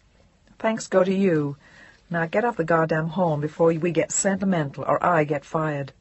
See you. Take care. Poor Julie. It didn't sound good, and I wondered what the score really was, as the phone rang and I was told that Mr. Templeton would like to see you in 5 minutes, Mrs. Forrester. Half an hour later, when I came out of John's office, I was not feeling like laughing any more. John had spoken to Julie as she had said, but he had spoken to her doctor too. Julie was not healing at all, and her hemoglobin was low. They suspected bad news. They weren't sure, but they suspected it, and they were going to operate to find out. They thought she might have bone cancer. Julie didn't know. When John had finished talking, I felt weak and rotten and sick.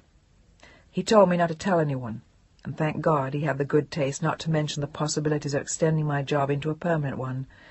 I would have thrown up at that point or burst into tears. As it was, I walked straight back to my office, shut the door, and leaned back against it with tears pouring down my face, wondering how in hell I was going to face Julie on Thanksgiving Day. It was one of those horrible soap opera ironies that happen all the time, sometimes even to people you know. The following day, Sam, Gordon, and I had Thanksgiving dinner. It was lovely and comfortable, and I tried not to think about Julie. At that point, I was 5 months pregnant and hadn't seen Christopher in over 10 weeks. I still missed him, but I'd settled in. I was happy with my job, enjoying Gordon and rolling along nicely. The baby was more mine than Chris's, and men on the street didn't look quite so much like Chris anymore. They were beginning to look a little more like Gordon, and a lot more like themselves. So when Gordon left my apartment shortly after midnight on Thanksgiving night, and the phone rang at 2, I almost fainted when I heard Chris on the line.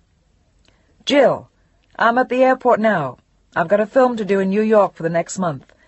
The plane gets there about 6 hours from now. American Airlines, meet me." Chapter 24.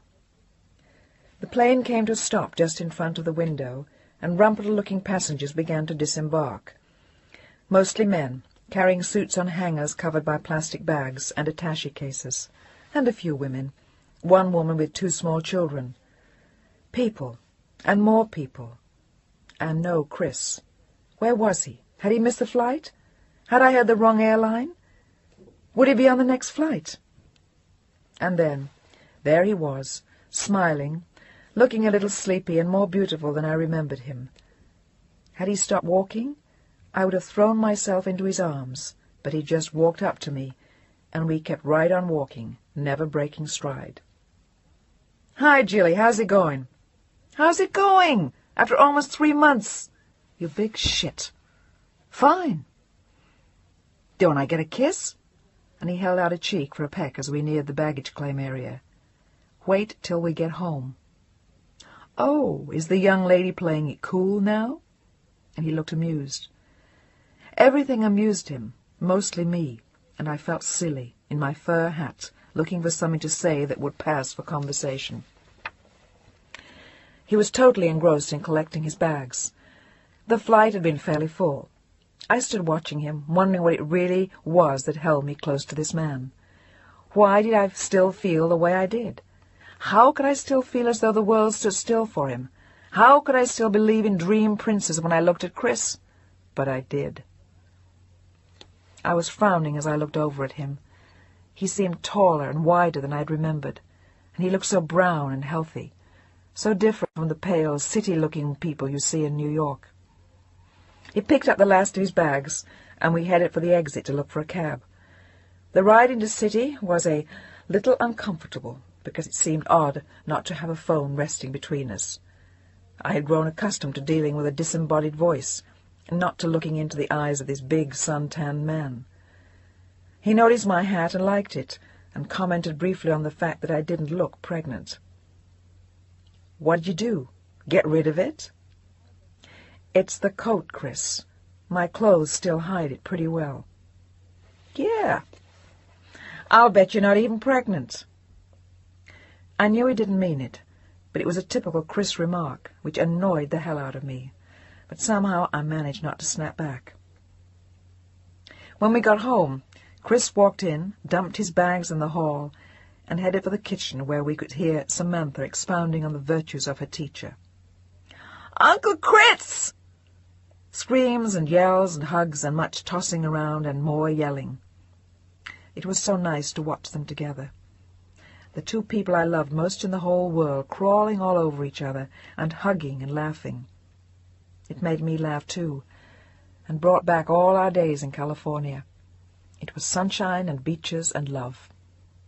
"Uncle Chris, I'm going to show you my room, and you can't come in, Mommy." "Okay, I'll make breakfast." They disappeared down the hall, hand in hand, with Samantha telling him all about school, and Chris asking if she'd been a good girl, and had she been putting honey on her cornflakes like he'd shown her. Poor Sam. She needed Chris almost as much as I did. He had been the closest thing she'd ever known to a full-time father, and on our days in California had been the closest thing she'd had to a normal home life. "Breakfast! Come and get it!" "Okay," came back, muffled from down the hall, and then Chris appeared with a jump rope tied around his head, and Samantha shouting, "Giddy up, horsey!" and she skipped behind him. "Horses don't eat at my breakfast table, Mr. Matthews." "Since when?" "Things must have changed a lot in the last 2 months." And we all laughed, and ate eggs and waffles and toast and bacon. We ate and talked and joked with each other, and I knew how terribly I had missed Chris, just as much as I had thought, and then multiplied by 20. My mother's helper appeared when breakfast was over to clear up and take Samantha to the park. "I don't want to go. I want to stay with Uncle Chris." She looked as though she was going to cry. "Come on, partner. Your mother and I are going to talk. You go to the park and see if you can't find some hay for the horses. I'll be here when you get back. Now giddy up there." She looked dubious, but she went, waving back over her shoulder. "Goodbye, Mr. Chris. See you later. Bye, Mommy." "Bye, sweetheart." "You've still got her spoiled rotten, Jillian. Nothing's changed. Look, she needs a lot of love. She's got a lot of love. She needs a lot of time. And spoiling isn't going to make up for that. And if you didn't have your goddamn alimony, you wouldn't have that girl taking her to the park, and you'd both be better off." "I have to work, for Christ's sake." "That's not the point." "I'm going to take a bath. Which way's our room?" "I'll show you." And as I walked down the hall, I was annoyed at Chris. What did he know about children? "Run my bath, will you, Jill? I'm going to open the bags." I turned on the taps full blast, and felt a little balkish about taking orders again. "Yes, sir, Mr. Chris, sir. Your bath is filling up there, your honor, sir. Run your own goddamn bath." He walked down into the bathroom stark naked, and I noticed the bathing suit mark, which hadn't quite faded since last summer. "You're peeking." "Don't be ridiculous." "Come on, take your clothes off and let's take a bath." "I had a bath before I went to the airport. I'll unpack for you." "No, I'll unpack for me." "Take your clothes off and get into the bath. I want to see that belly of yours." "Chris, I don't want to take a bath." "You're taking a bath. Now move your ass, girl." He was stretched out in the tub, looking up at me with that look of his. "You can take your hat off now, too. I said I liked it, but I think you could take it off now." "Thanks. Yeah, okay." And I was pulling my clothes off, feeling silly about it as Chris watched. I was standing naked next to the tub, and Chris held out a hand to help me in. "Yep, you're pregnant." "Who told you?" "Wash my back, will you, Jill?" "Sure." And there I was, lathering his back with my gardenia soap, smiling at the moles and freckles. I could have drawn a diagram of where every spot was on his body. I knew him, his soul and his body, every inch of him. It was a happy thing to be doing. If anyone had told me that week that I would be washing Chris Matthews's back the day after Thanksgiving, I'd have laughed in their face. But there we were, and I was grinning from ear to ear. "What you laughing at, little fat girl?" "What do you mean, little fat girl?" "I mean little fat girl. Now, what are you smiling at?" "Nothing. Us. You. It's so nice to have you back, Chris. It's just not the same on the phone. It's no good. I get hung up on words. I forget the looks that go with things, and you can't squeeze them into a telephone. I've missed you so terribly." Yeah, I know. And for some reason, there was Marilyn again. I could see him thinking of her, too, and she was there, blowing bubbles up to the surface of our bathwater like a fart. "Okay, now wash my chest." "Come on, Chris, you can do that yourself." "No, I can't. I want you to do it. Wash my chest. And listen, will you do me a favor on Monday? Get some decent soap, will you please? Get rid of this orchid crap. It's not orchids, it's gardenias from Magnon's. Well, get rid of it. Try something from the grocery store." "You plebe." "Yeah, I may be a plebe, but I'm not a fag, and I don't want to go around smelling like a goddamn gardenia. Now wash my chest." So I soaped up his chest and leaned over to kiss him, and he was smiling again. "Come here, little fat girl. Come here, you."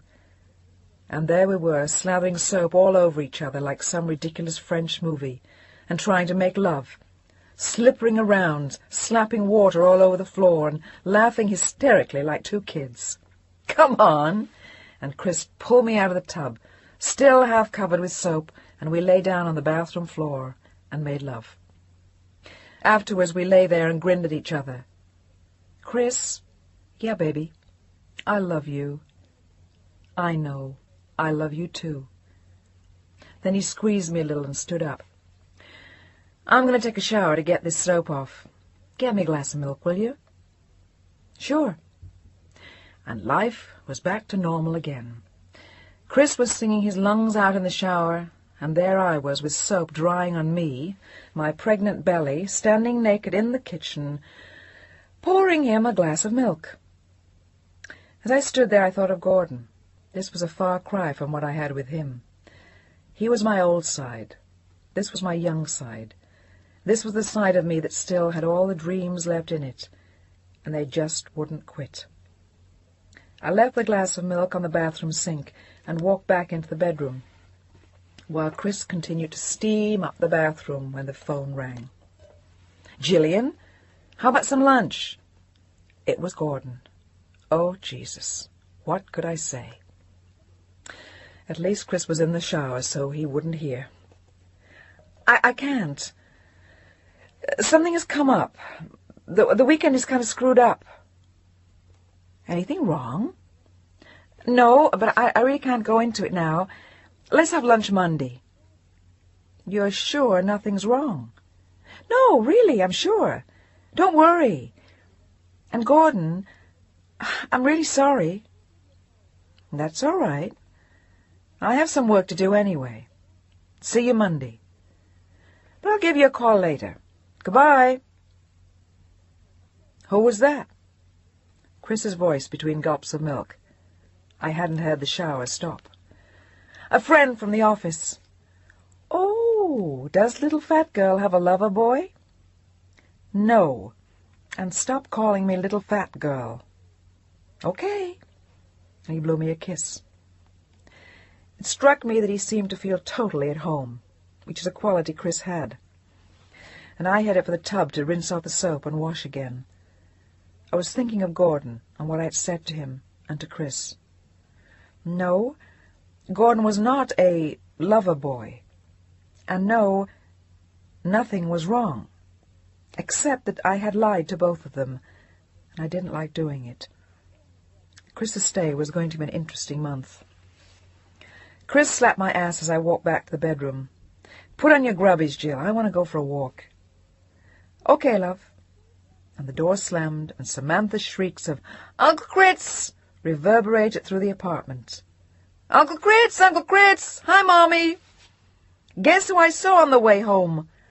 Gordon! She rolled it around her mouth like a marble. I told him Uncle Kritz is here, and he said that was very nice. He said to say hello. Oh, shit. Happy Thanksgiving. And at that point in time, I felt an overwhelming kinship with the turkey. Chapter 25. I stood before the door to Gordon's office and hesitated for a moment. What in hell was I going to say? May I help you with something, Mrs. Forrester? His secretary eyed me curiously as I stood there, and I no longer had any choice. I had to go in. I turned the knob carefully in my right hand as I knocked with my left, and then stopped with one foot in the room. He was in the middle of a meeting. As he saw me, the look he gave me chilled me to the bone. Yes, Gillian. His eyes were cold and blank, and his face looked taut beneath the beard. Oh, I'm sorry. I didn't know you were busy. I'll come back later. I'll call you when the meeting is over. His eyes moved away from me then, and I felt unwelcome in the room. I closed the door softly behind me and walked slowly back towards my office, wondering what lay in store. Distractedly, I bought a cup of coffee and a Danish from the coffee wagon and sat down at my desk. Whatever was coming, I could tell it wasn't going to be pleasant. And I couldn't blame him. I know how I'd have felt in his shoes, rotten and pissed. The phone rang almost an hour later when I was absent-mindedly trying to get into my work without much success. Gillian, meet me downstairs in 10 minutes. Gordon, I don't want to talk about it. We'll discuss it downstairs. Fine. But the word went unheard. He had already hung up. I closed my eyes and tried to clear my head, and then got up to go. It would have been ironic had we met in the elevator on the way down, but we didn't. He was waiting on the street when I got there, and as soon as I reached his side, he started walking uptown on Lexington Avenue at a pace I could hardly keep up with. Why didn't you tell me he was coming? Did you think I couldn't take it? Of course not. I didn't know he was coming. He called right after you left, and a few hours later he was there. By what right? That was a tough one to answer. And we were crossing streets against the lights, taunting traffic and moving along at a breakneck speed. It was obvious that Gordon was livid. It's not a question of rights, Gordon. He's making a film here, and he doesn't realize how things stand. And precisely, how do they stand? I'm not sure I understand myself. Is he your lover, or am I? He is the father of my child. I lived with him, and we left each other under difficult circumstances. How terribly tragic. And if I recall, the difficult circumstances you just mentioned were that he threw you out. Have you forgotten that? Or doesn't it matter? All he had to do is get on a plane and arrive, and everything's fine. I imagine he's staying with you. My yes caught in my throat, and Gordon grabbed my arm and spun me round. Isn't he? Yes, he is. So what, for Christ's sake? So plenty. I don't want that son of a bitch near you, Gillian, not for an instant. People were beginning to stare at us in the street, and the grip Gordon had on my arm brought tears to my eyes. Gordon, I've got to get this thing sorted out, please. Grow up, for God's sake, and be honest with yourself. There's nothing to sort out. That man doesn't want you. Don't you understand that? Maybe he does. And then I was horrified at what I'd said. So that's it, is it? Well, at least now I understand. I make a good fill-in when he's not around. You bitch. He pulled back his arm, and for a moment I thought he would hit me, but he restrained himself. Well, I'll tell you something. Do you want to know why the men in your life have treated you so badly? Because you want them to. You wouldn't know what to do with them if they didn't. You eat it up. I'm the first man who's ever been decent with you, and look at what you're doing. Take a good long look, because it's the last look you'll take." He stared at me with fire leaping from his eyes, and a sense of horror grew within me as I realized what he was saying. "Gordon, there's nothing I can say. I don't want to be dishonest with you. I love the man. But you mean so much to me. I love you. I need you." "You want to use me, and I'm not up for that. It's too goddamn late for that. I'm too old for that bullshit. I haven't got this far to play games with some hippie filmmaker and his fucked-up girlfriend, because that's just what you are. Fucked up." He had a grip on both arms then, and was shaking me until my teeth rattled, and with a sudden shock I saw a policeman approaching us from across the street. "Gordon, let's talk about this someplace else. There's nothing to talk about." He gave me one last shake and then pushed me away. "To hell with you." Then he walked away and turned the corner, just as the police officer reached me. "Lady, are you all right?" "Yes, officer, I'm fine, thank you." "Looked like that guy was giving you a bad time. I thought I'd check it out." "Just a little misunderstanding." And feeling shaken, I started back towards the office. The whole scene with Gordon had been awful. I'd lost him. It was over. And for what? In a few weeks Chris would be gone again. Maybe this time for good. What in hell was I doing? The prospect of returning to the office was dismal. I had no desire to face the tasks of the business day any more. I just wanted to go home and hide. But I didn't want to see Chris, so I was better off at work. The day crawled by, and my heart felt like it was sitting on my feet. And suddenly I couldn't stand it any more. I put my head down on my arms and sobbed. The phone rang and I didn't answer it. I didn't give a damn who it was. It could wait, and the tears just wouldn't stop. God damn Chris Matthews. All he ever did was screw up my life. "Gillian?" I heard a voice, but before I could look up to see who had come in, his arms were around me. "Darling, I'm sorry." He pulled me gently to my feet, and I went on crying in his arms. "Oh, Gordon, I couldn't find the words. Shh. I'll tell him to go away. I'll tell him that. Quiet. You won't tell him anything. We'll wait till he goes and see how you feel." I looked up at him, stunned. "You can't do that." "I can do anything I want. And I think you're right. You've got to get it out of your system. So if you can put up an occasional fit of the glooms on my part, let's just ride it out. How does that sound?" He kissed me tenderly above each eye, and the tears began to flow again. He was so incredibly good to me. Always. "That sounds beautiful if you're sure." "I'm sure." He held me tightly in his arms, and half an hour later he walked me home. As I turned the key in the lock, I dreaded seeing Chris. When I walked in, Chris and Samantha were roughhousing, her toys spread all over the living room floor. "Hi, Sam." "Hi, Chris. How'd it go?" "Okay. They're a funny bunch, though.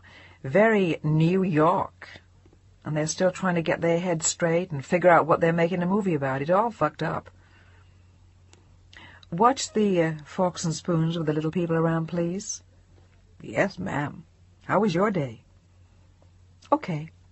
Nothing special. Looks like I'll be pretty busy for the next few weeks, though. I might have to work late," which meant I wanted time with Gordon. "No sweat. Once this thing gets started, I probably won't be home till 11 or 12 most nights." "That's okay." "Maybe it's okay with you, but it's not my idea of a swell time. But bread is bread, and in this case the money's good." I noticed that he wasn't offering to pay the grocery bills with it. "Hey, listen, you didn't unpack the small suitcase, Chris. Want me to do it?" It was cluttering up the room. "Okay, just dump it all in a drawer." As though I had 12 empty ones just sitting around waiting for Chris. He really was incredible. in New York for 3 days, and I was beginning to feel as though I were visiting him. I went into my bedroom with the package of soap I'd bought at the drugstore and unwrapped it, waving a mental farewell to my gardenias from Magnin. I stooped down to open Chris's suitcase and fiddled with the catch for a minute before it opened. When it did, I saw that the bag was full of sweaters and some extra underwear and his ski clothes and little yellow slips of paper. I love you, M. Who's kissing you now, M. More than yesterday and less than tomorrow, M. Come home soon, M. I gathered them up and put them in a pile on Chris's bed table. There she was again. Marilyn in my bedroom, in my bathtub, in my kitchen, ramming herself down my throat incessantly. Chris walked in and said, "What are those?" "Take a look. Messages from your lady." It was almost as if Chris had left that bag for me to find them.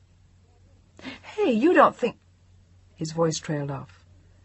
"No, I don't think... But I don't enjoy them anyway. There are about a dozen of them. I only read 4 or 5, sorry." He didn't say anything, but read them, tore them up, and threw them in the toilet. He had to read them first, though. Each and every goddamn one. The time I spent with Chris that first week was odd. We alternated between heading straight into the subject of Marilyn and, rather delicately, trying to stay off it. Either way, she was right in the forefront of our consciousness most of the time, or mine at least. I realized, too, that I had changed, that I had, in fact, gotten a little more independent. I had depended on the idea of Chris, but had stopped leaning on the reality of him. The flesh and blood reality of him was a little harder to live with than I remembered. I saw him in a different light, a light which was not always flattering. I also realized that Gordon had spoiled me in a number of ways. He was easy to be with, he was thoughtful, took care of me, spent a good deal of time smoothing over rough spots rather than creating them. But in spite of it all, I still continued to glow and grin and love Chris, and feel foolish, falling all over myself, loving the fact that I was able to reach out and touch him again. In spite of how I felt about Gordon, Chris was Chris. On Thursday of that week, Julie was operated on again, and the hospital would only say that her condition was satisfactory and that she was in the intensive care unit and could have no visitors. My knowledge of hospital language was meagre, but nevertheless adequate enough to make a reasonable translation of what they were saying. Satisfactory didn't mean a hell of a lot, but the intensive care unit meant plenty. You didn't go there for a broken toe. You went there with a good chance of not coming out again. And if you weren't liable to enjoy your stay while you were there, if you even remembered it. It was a highly specialized unit for very, very sick people, with monitors that told the staff exactly what your body was doing and what the chances were that your body would go on doing it. They didn't relay that kind of information to anyone except each other, so there was no way of knowing how Julie really was, other than satisfactory.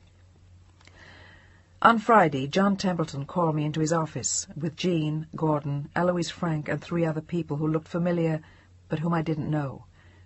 I realized once we were seated, and John started to talk about Julie, that we were the select elite who knew the truth about Julie, and we were about to get the next bulletin. Julie was operated on yesterday, as you all know. They did a biopsy of bone tissue. She has... Pause. Count on John for a little drama. Bone cancer. The prognosis is a little vague. It could be a year, or even 2 years, or it could be a matter of weeks. They just don't know. A lot depends on how she rallies from the shock of the operation. She's very weak, and we're keeping close tabs to see how she's doing. She can't have visitors, but as soon as we know something, I'll let you know. In the meantime, all we can do is pray, and once again I'd like to ask you not to share this information with the rest of the staff. There will be time enough for that later, and if she rallies in the next few weeks, then she'll enjoy as many visitors as possible. Until then, I don't think there's much point in talking about it. Thank you, and I'm very sorry. I feel just as rotten about this as you do. With that, there were murmurs of, "Thank you, John," and a shuffling of chairs. There were a lot of cigarettes lit, and we all walked out of the office without speaking to each other, looking somber, feeling alone. Gordon walked me back to my office, and we walked in, closing the door behind him. He took me in his arms, and we rocked back and forth together. We were both crying. Gordon Hart, the man who had seen everything, who had lost Juanita, the girl that he hadn't minded finding out had been a prostitute, was crying for Julie Weintraub, and we stood in each other's arms, crying also for each other. Chapter 26. Surprisingly, the relationship with Gordon suffered little from Chris's sudden appearance, thanks to Gordon. He was making a tremendous effort not to change the pace. There were no mercurial ascents or descents, no pressure, despite the fact that we saw each other less, and inevitably slept less with each other also. In contrast to things with Gordon, life with Chris was stormy, up and down, subject to hourly changes, as always.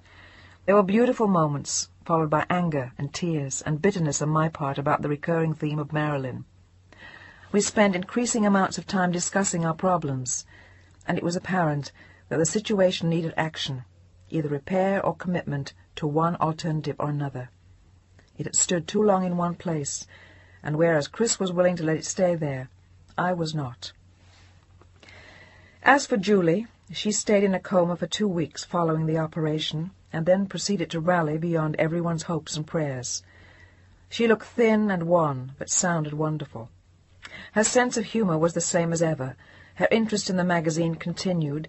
She gave us some very good suggestions for the next issue, and she ran a sort of rest and recreation club, cum bar, for everyone at the magazine. People were in and out of her room all day long, and at any given time you could find at least 5 or 6 editors sitting by her bed. And to be honest, Eloise Frank was unbelievable. She was there every day, not hanging on like the hospital ghouls who come to sniff the ether-flavored air and watch the dying. But she was there being herself, tough, cheerful, efficient, and bitchy. She organized a blood donors committee at the magazine, and at other magazines where she knew the editors, to minimize the cost of the constant transfusions they were giving Julie. Eloise may have been a tough number, but I respected her, and there was a heart somewhere beneath it all. She surprised me, and so did some others. It's amazing who crawls out of the woodwork when the chips are down. The people you expect to surface first sometimes let you down, and the guys way out in left field come in and knock you off your seat with a whole lot of loving. It was nice to watch. Eloise became human, and so did the rest of us. We all stood around in a magic circle, trying to keep Julie buoyed up, giving blood and trying to give her something more, that magical life serum which makes you want to keep going. I had asked Chris to come up and see Julie with me, but he wouldn't. "What's the point, Jill? It's not going to do anything for either of us. She doesn't even know me. Besides, hospitals and funerals are against my principles. It would be hypocritical, like going to church, which you know I don't believe in either." "It's called humanity, Chris. Or don't you believe in that either?" And there was one more thing to bitch at each other about. Nothing is ever cut and dried, however, and neither was the situation with Chris. Had it been all bad, had he really appeared as the villain from the far west, it would have been simple. But it wasn't. He was good and bad, lovable and hateful, beautiful and ugly. It was all very grey, and even if it had been black, the fact was that I loved him. As our month together grew to a close, I hadn't come to any further conclusions about it, and neither had he. But he hadn't come east for me to come to conclusions anyway. It would just have been nice if I had. The last few days had a kind of tenderness to them, because we didn't know when we were to see each other again, and once again I was trying to drink it all in to hold on to in memory. It was like twilight, like a beautiful summer night when the fireflies begin to come out once again. I loved Chris as much as I had in California, and the bitterness about Marilyn was momentarily forgotten. I was resigned to the fact that he was going back to her. There was nothing I could do. Gordon seemed to sense what was happening, and didn't ask me to see him the last 5 or 6 days before Chris was to leave. He steered a wide berth, and I was grateful. I just wanted to be alone with Chris. I took an extra day off from work, and we took Samantha to the country after the first snow, had snowball fights and walked in the snow, kissed and laughed and sang Christmas carols. Christmas was the following Wednesday, and I had hoped to spend it with Chris, but he seemed to want to go back. His job was over, and he had no reason to stay on except for me. That never played much on Chris. Whenever he decided to go, he went. I expected him to leave that weekend, though he hadn't said it, and I was bracing myself for the impact. I had Christmas shopping to do, but was putting it off until after he left. I didn't want to waste a second of our time together. On Friday, I woke up and Chris was already dressed. He had that "I've got something to tell you" look on his face, and I braced myself to hear that he was leaving that afternoon. "I've decided when I'm going. Pray hit me with it quick." "Christ, Jill, will you please not look like that? You make me feel like such a bastard. You almost make me feel I should leave now just to get it over with." "I'm sorry. It's just that, well, you know how I feel." "How could I help it? I was going to tell you, you big worrier, that I'm going to leave the day after Christmas, Thursday the 26th. Sound okay? Hope I'm not messing up any plans." "What plans? Christopher Matthews, I love you. Hooray! Let's go Christmas shopping today." "Oh, Christ, I'm leaving. In New York? Do you know what the stores look like? And you shouldn't be in crowds like that." "Come on, don't be such a drip. We don't have to stay long.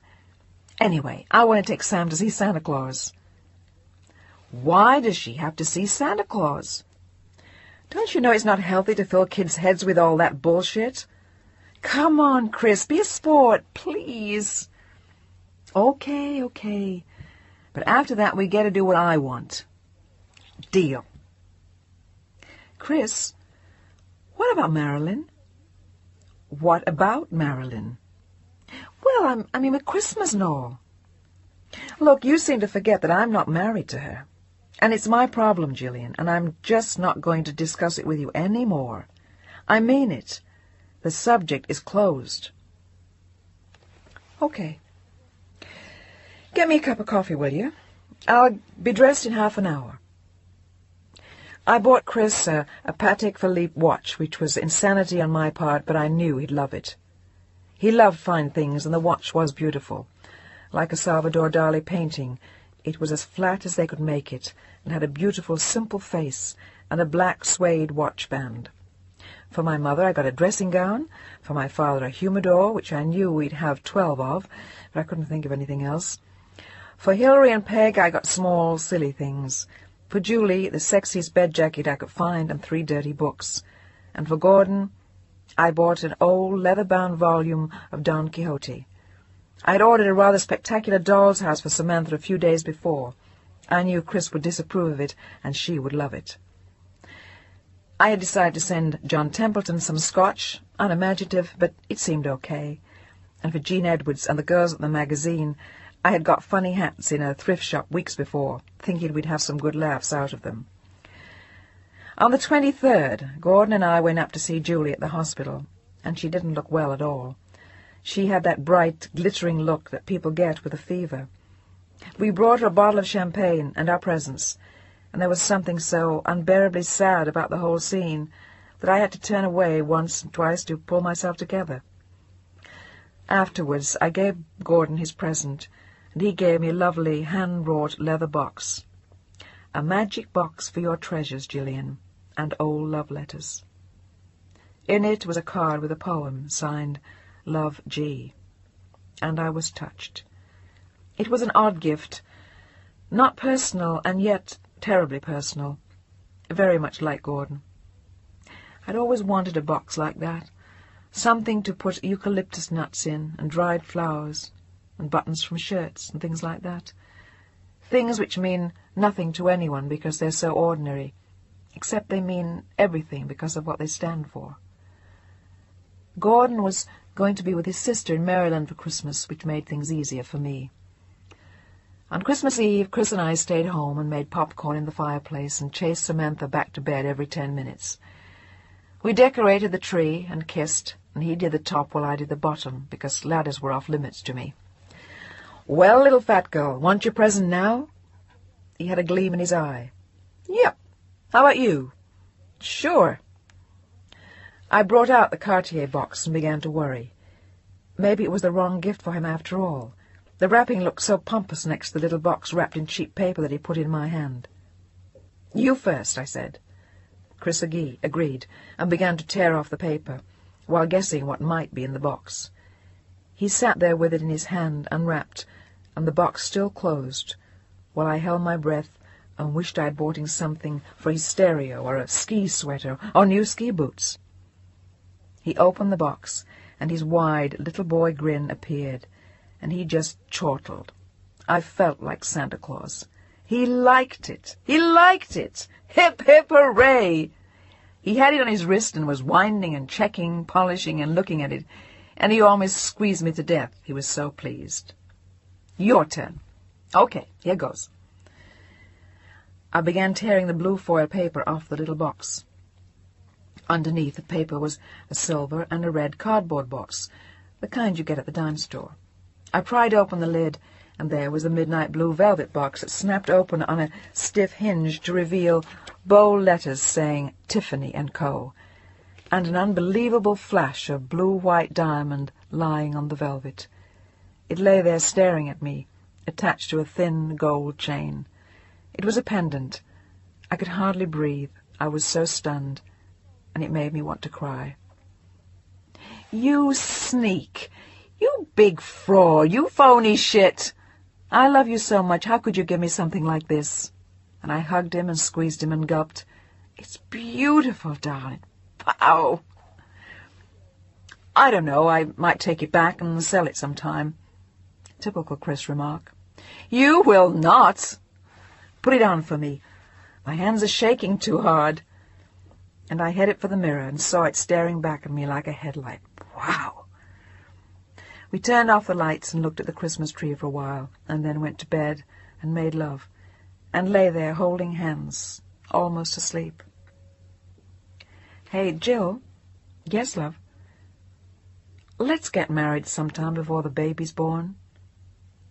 "You mean marry you?" "Uh-huh. That's what I said, isn't it?" "I accept." I didn't ask about Marilyn, but I thought it. I didn't think he'd meant what he'd said, but I hoped to hell he did.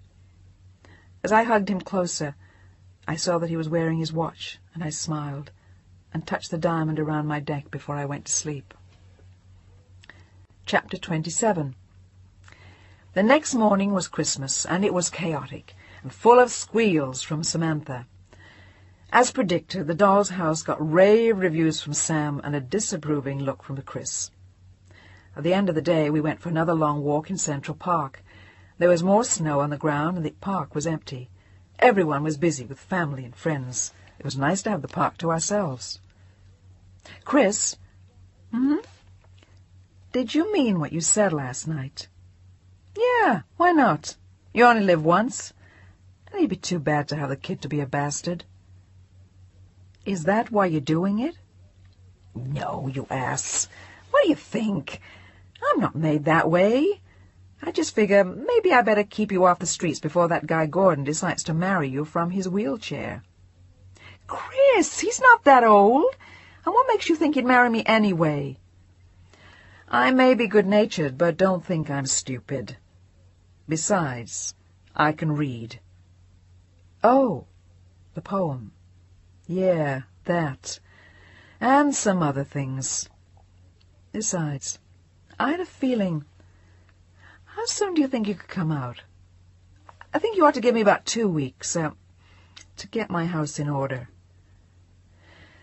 "Yes, I think you'd need that. I can't leave before that anyway. I can't leave them in the lurch at the magazine, Chris." "How are you going to handle that? I mean, out there." What I meant was Marilyn. "You let me worry about that. You just keep your ass in line and come on out when you get squared away." You know, it'll take me a little time to rent the apartment again and get everything settled here. Besides, the magazine... You and that goddamn magazine woman. I need you more than they do. Since when? Do you, Chris? What do you think? We kissed again and walked home hand in hand. In bed that night I lay there looking at his stuff all piled in a corner, and the impact of his departure began to hit me. And I began to cry because I was sorry to see him go. But there was more. Chris, it's not that simple. There are a lot of problems. Like Marilyn and the other Marilyns. Maybe there'll always be a Marilyn. I couldn't stand it. And we're so different, and I irritate you so much sometimes, and, well, I don't know. I really worry about us sometimes. Are you trying to tell me you don't want to marry me? Give me that diamond back. Nuts to you. No, I'm serious. I'm not telling you I won't marry you, but I'm telling you I'm scared. Of me? Well, no. Yes, in a way. So don't marry me. But I want to marry you. Oh, you don't understand. I understand. Now just shut up and go to sleep. Jesus, if you were in heaven, you'd find something to worry about. Stop bitching and go to sleep. I'm not bitching. Yes, you are. Now go to sleep. I have to get up early tomorrow. That was so like Chris. I wanted to talk. How soon do you want to get married, darling? Are you still at it? As soon as you're ready. In the delivery room if it makes you happy, okay? Okay. Good night. Hey, Chris. Now what? Merry Christmas. Good night. He was already half asleep. The next morning I watched him go with the proverbial heavy heart. Departures always make me sad, and I felt so alone after he was gone. Strangely, when I got back to the apartment, I had a desperate urge to call Gordon and cling to him, but it seemed like a dirty trick, and I hadn't yet decided what to say to him. Basically, it was simple. Gordon, I'm leaving. Chris and I are getting married. But how do you say that to someone? How do you even start? I gave John Templeton notice on Monday and managed to avoid Gordon for the entire day, berating myself for being a monster and a coward. The rest of the week I spent at home with a bad cold, hovering between bed and the living room, where the packing cases for our move were rapidly filling up. I was going to leave right after New Year's, come hell or high water. I hadn't heard from Gordon all week, but I had decided that somehow I'd tell him at Hillary's on New Year's Eve. Maybe the champagne would make it easier for both of us. She had another of her quiet but stimulating gatherings, and at midnight Hillary made a lovely toast and held her glass up in honor of her guests. We rose and drank to her, and then everyone sat down again in small groups. The conversation was carried on in low voices. The room was bright with candlelight, and the magical, sad, tender aura of New Year's Eve surrounded us all. And then Gordon looked up and saw me watching him, smiled a tiny smile, and spoke softly so the others couldn't hear. To you, Gillian, may the new year bring you wisdom and peace. May your child bring you joy, and may Chris be good to you. Vaya con Dios. Tears sprang to my eyes as he lifted his glass, and his eyes reached into mine. He knew. The next time I saw John Templeton in the hall, he looked at me with a harried air of fatigue. Why is it that I always lose the best people I've got? Thanks for the compliment, John, but you'll do fine without me. You did before. He only shook his head and moved on down the hall, and that was the last I saw of him until the farewell party they gave me on Friday. Gordon and I went together. We said little to each other. He had been kind but remote since the party at Hillary's, and he seemed to have a lot on his mind. Then I caught a gist of what was happening as I said goodbye to the staff. Gordon was leaving too. As he took me home, I wondered why he hadn't told me. He must have been thinking about it for a while. When did you decide? Oh, I've been thinking of it for some time. But he avoided my eyes and sounded vague. Are you taking another job? No, I'm going back to Europe. Spain? No. Easy. It's a little town in the south of France. It may have gone to hell by now, full of pizza parlors and tourists, but it was beautiful 10 years ago, and I thought I'd go back and take a look. I want to spend the rest of my life painting somewhere like that, not wasting the years in this bullshit jungle. I'm glad you're going, Gordon. I think it's the right thing. He nodded, smiled, and kissed me on the forehead as he left me at the hotel. See you tomorrow. Fine, I'll give you a call. But he didn't look as though his heart was in it. We had agreed to spend my last day in New York together, Saturday. I was leaving on Sunday morning. That night I went up to see Julie at the hospital, and it was the hardest thing I did before I left. What do you say? Thanks for the job? Good luck? See you soon? No, you just try not to cry. We made small talk, but Julie's mind was wandering, and before I left she fell asleep. Her mind was greatly affected by the Demerol and whatever else they were giving her. She had shrunken and faded. She looked old and grey, so tiny and frail in that bed. I watched her sleep and patted her arm, and she opened one eye and smiled. I kissed her cheek and mumbled something without thinking, probably just, "Thanks, Julie." And she closed her eyes again and drifted off. As I looked at her one last time, I heard myself murmur, "Vaya con Dios," the same thing Gordon had said to me. Chapter 28. Sam and I were staying at the Regency again for our last 2 days in New York, and through some miracle we had ended up with the same suite.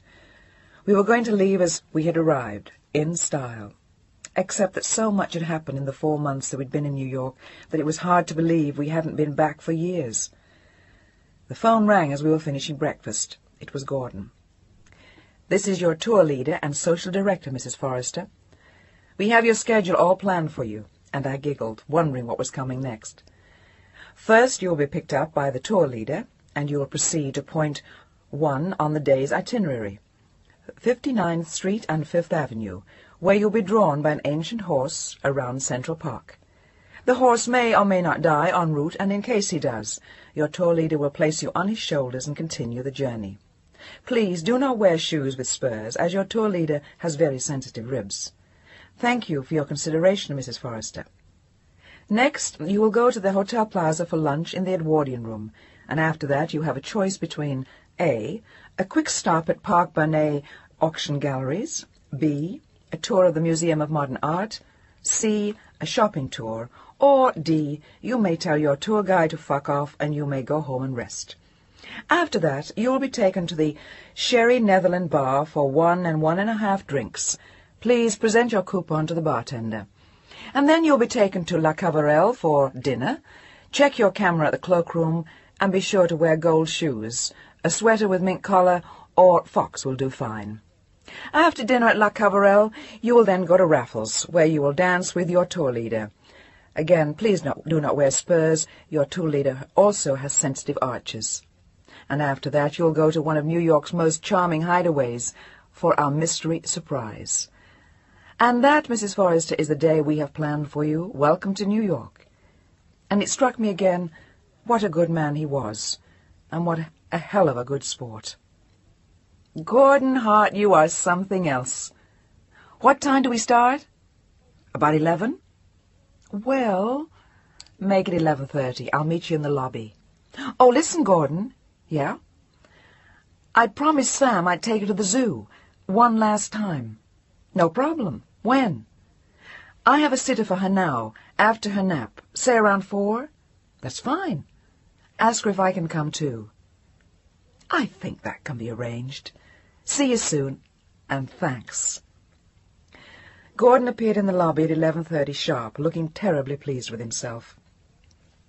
"Well, Mr. Tour Leader, what's next?" "The hansom cab. But first, your chariot awaits." And as we pushed through the revolving doors of the hotel, I looked for his car. and wondered who belonged to the outlandish fire-engine red Rolls-Royce parked smack in the front of the hotel. It had license plates with a Z at the end, which meant it was rented, probably for some Texan or at least someone with a sense of humour. "Madame." And there was Gordon, holding open the door of the Red Rolls with a sweep of his arm and a huge grin. The chauffeur stood by in a liveried uniform, looking as though he took the whole scene seriously. It was absolutely absurd, and I stood there and whooped. I laughed so hard I felt like doubling over. I looked at Gordon and back at the car, and then laughed until tears ran down my face. "Oh, Gordon, really?" "Come on, get in. I thought your last day in New York should be memorable." And so it was. Once inside the Rolls there was a bar, a television, a stereo, a telephone, and a vase with a red rose. It was definitely something from Rock Hudson Doris Day movie. We did all the things Gordon had planned, except that after lunch we went for a walk instead of choices A, B, C, or D. And then we went to pick up Sam at the hotel. She was thrilled with the red car, and the first thing she said was, "Is it a present? Can we keep it?" With wide eyes. Gordon and I started to laugh again. "No, sweetheart, it's just for today. Kind of a joke. It's a present from Gordon just for today." "I don't think it's a joke. I like it." "Samantha, you remember that when you're a big girl," Gordon said with a serious expression, and I added the suspicion that she probably would. When we got to 64th Street and Fifth Avenue, the chauffeur stopped the car and whipped around to my side to let us out, and we headed for the zoo. Gordon was carrying a camera I hadn't noticed before. "I want to take some pictures. Do you mind?" "I won't if you'd rather not." "No, it's okay. I'd like to have some myself. But be sure you take one of the car," I said, grinning over my shoulder, trying to keep track of Sam. "I don't have any pictures of you, Gillian, and I'd like to have some. Who knows? We may not meet again." "Oh, Gordon, don't be silly. Of course we will." But I wondered too. E.C. and San Francisco are not exactly next door to each other, my dear. And when you leave someone, you never know what will happen.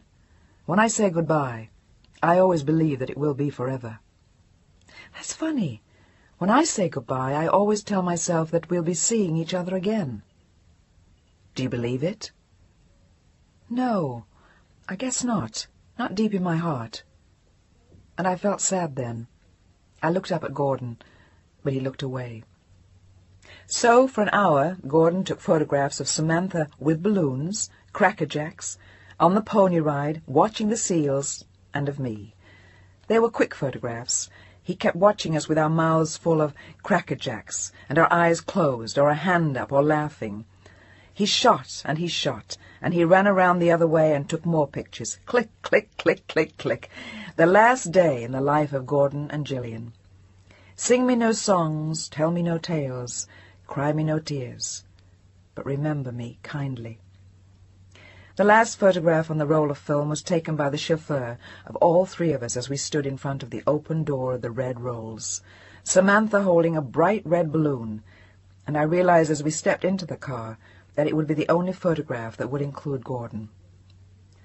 The rest of the day went according to the tour leader's plan, and at midnight we were ready to leave Raffles and head for the big mystery surprise. The Rolls were still with us, and we headed uptown and east, towards what I assumed correctly would be Gordon's apartment. We arrived and went upstairs. He opened the door, stepped in ahead of me, flipped some switches, lit candles, and then came back to me to help me with my coat. The room looked lovely. It was full of flowers, and there was some champagne in an ice bucket on the coffee table in front of the couch. He lit the fire and turned on some music, and it looked perfect. Kind of a funny scene for a lady about to go off and get married to somebody else 3,000 miles away, and expecting that man's child. But it was lovely.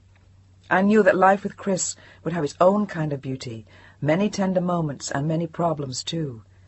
But life with Chris was of another texture. It would not be of candlelight and champagne. Sadly enough, one rarely marries the candlelight and champagne. One marries instead the blue jeans and rumpled T-shirts, the Coca-Cola and burnt toast, and one puts away the candlelight and champagne in a magic box. In the long run, I guess, Coca-Cola and burnt toast are easier to live with. As though he had read my thoughts, Gordon handed me the champagne cork and said, "For your magic box." I took it and smiled back at him, and then he took the cork back for a moment and wrote something on it.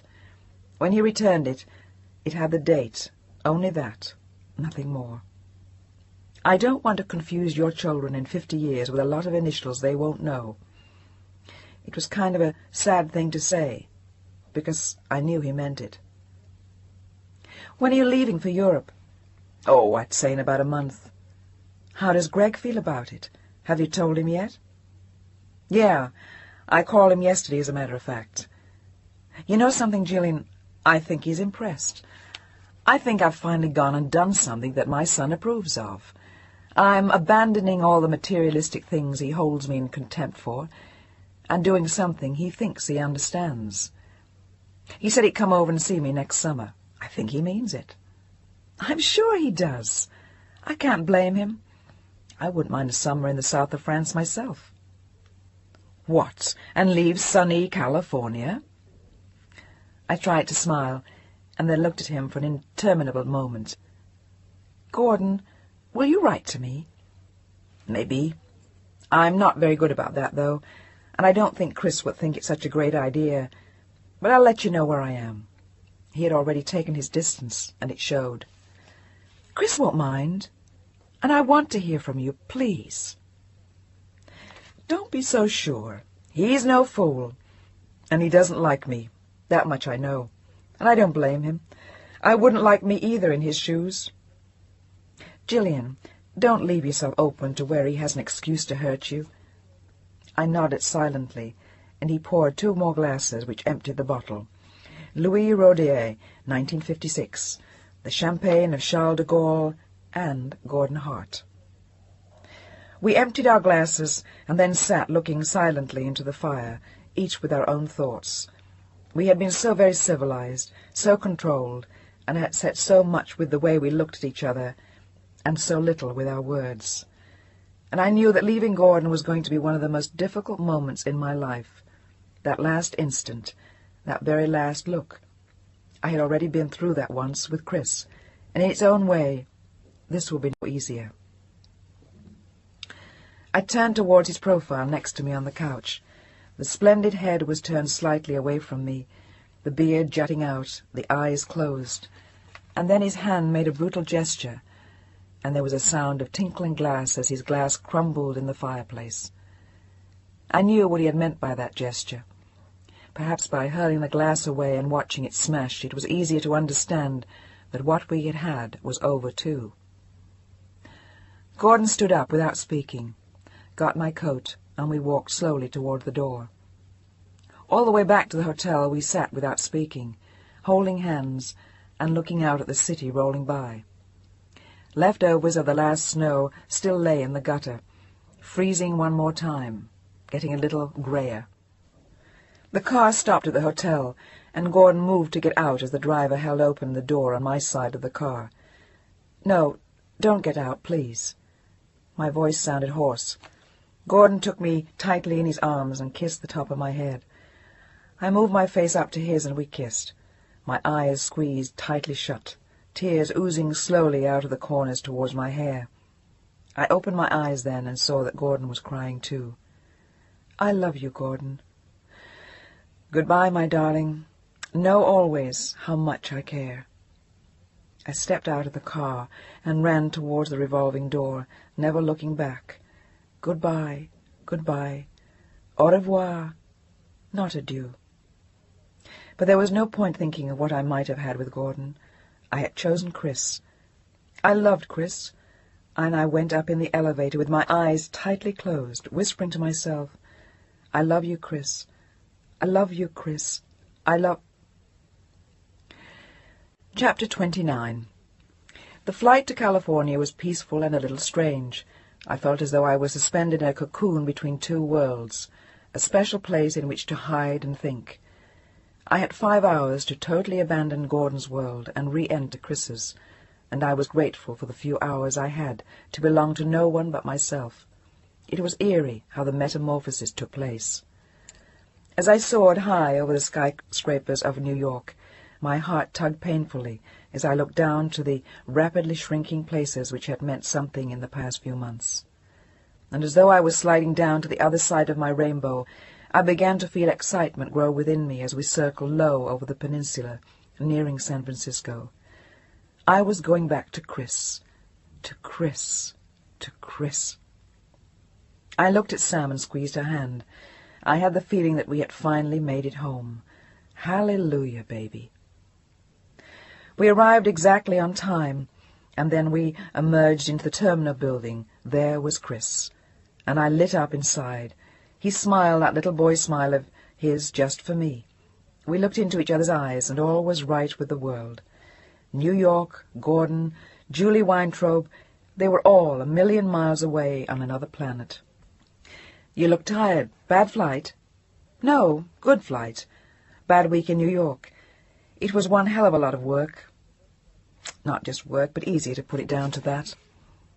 We collected our bags and piled into the Volkswagen bus Chris had borrowed from a friend. I waited for Samantha to tell him about the rolls the day before and kind of held my breath. I didn't want to have to get into explanations just then. But she didn't say a thing. I figured it would come out instead one day when it was least expected, maybe 2 months later, and by then it wouldn't matter any more.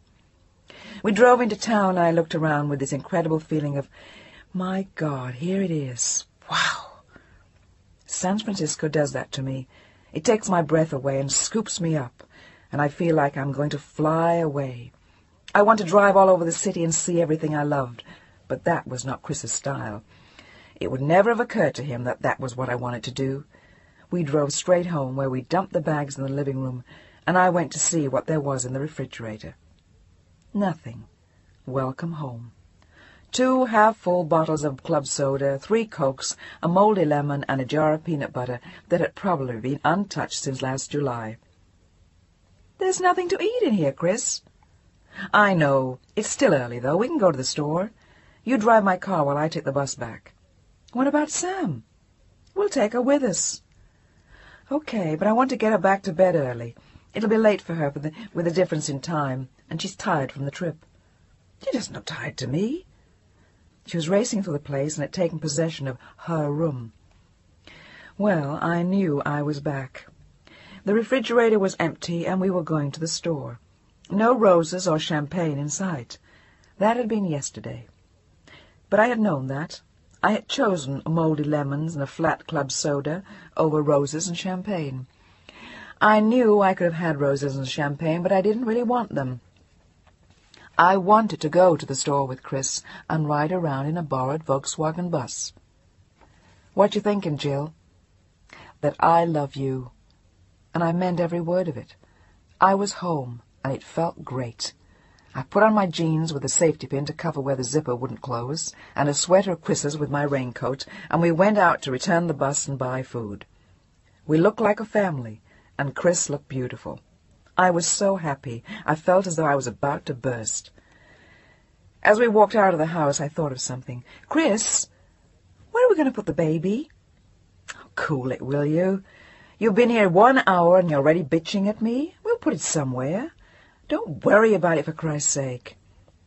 "I'm not worrying. I just thought of it." "Well, stop thinking." "I'll meet you at the Safeway in 10 minutes. He gave me a peck on the cheek and drove off with a wave.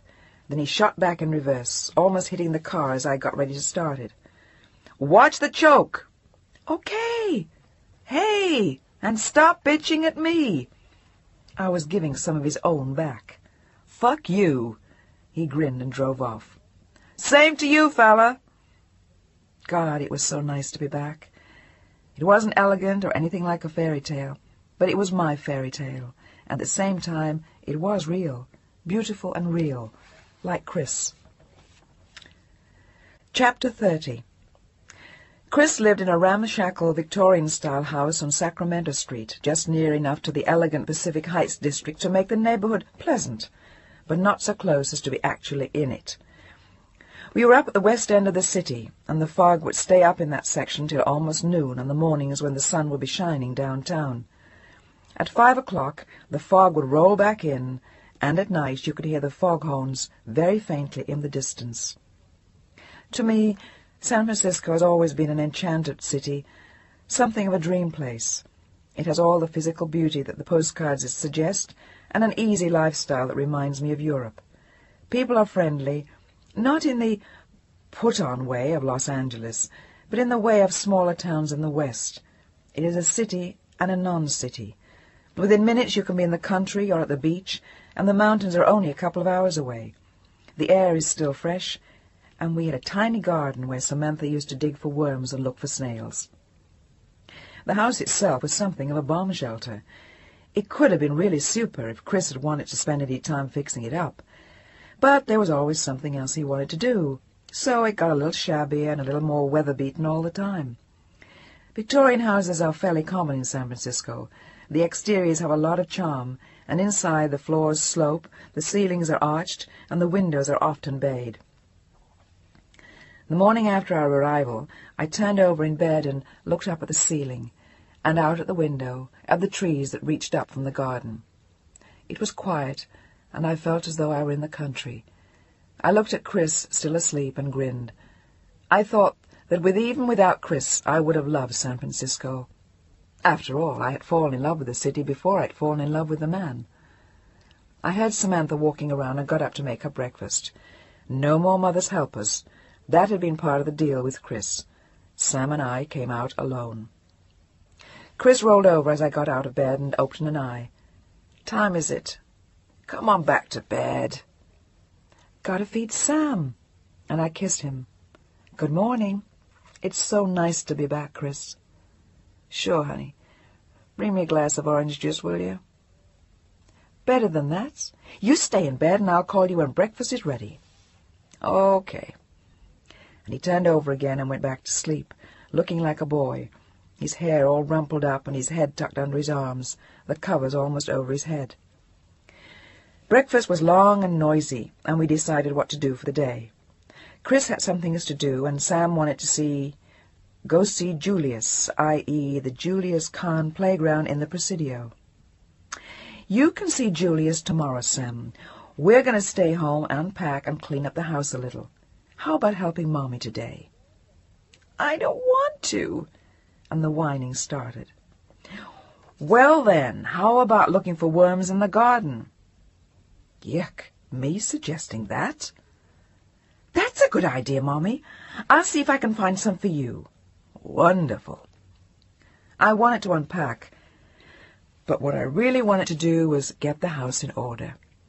Before, it had been Chris's place, but if we were going to get married, the house was going to undergo some changes. The mechanical stuff Chris would have to do, but I was going to attack it with a lot of soap and water, and at least put up new curtains and get a bedspread, and the bathrooms.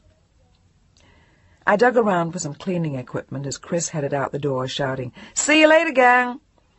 And I was busy thinking that, whatever else Marilyn may have been good at, she had been one hell of a lousy housekeeper. That had probably been part of the charm. By 2 o'clock the place looked a lot better, and Sam and I went to buy some flowers. "How about roses, Mommy?" "How about daisies, Samantha, and cornflowers, and maybe some nice red flowers." "Wed roses?" "No, wed something else. Roses cost too much money." "Are we poor now? Are we going to starve?" Her big eyes looked up at me, half filled with fear, and half seeming to enjoy the prospect. "No, we're certainly not going to starve. We just don't want to spend too much money, that's all." "Oh." She seemed disappointed. "When do we pick up the baby?" "Not for a while yet. Almost 2 whole months. That's still a long way off." "Oh, why not today?" "The house isn't ready yet." Which reminded me that I had discovered the right place for the baby that morning and wanted to tell Chris. It was kind of a walk-in closet with a window, just about the right size for a crib and a chair and a little chest. It was right next to our room and had 2 doors, one leading to the hall, the other to our room. We didn't need the closet, and fixed up it could be really cute. That way the baby will be right next to us without actually being in the room. It wouldn't work forever, but for 6 months or so it would be just right. After that we could put the baby in Sam's room. Chris's house was roomy, though small. It had a living room, a tiny dining room, and kitchen downstairs, 2 bedrooms on the 2nd floor, and above that a bright studio room which Chris used as his office. That was sacred territory, and there was absolutely no question of putting the baby up there. Besides, it was drafty, and the heating didn't reach up there. It had a great fireplace, though, which Chris had going most of the time. When Chris came home, I told him about my idea of the baby's room, and he promised to get some paint and get to work on it.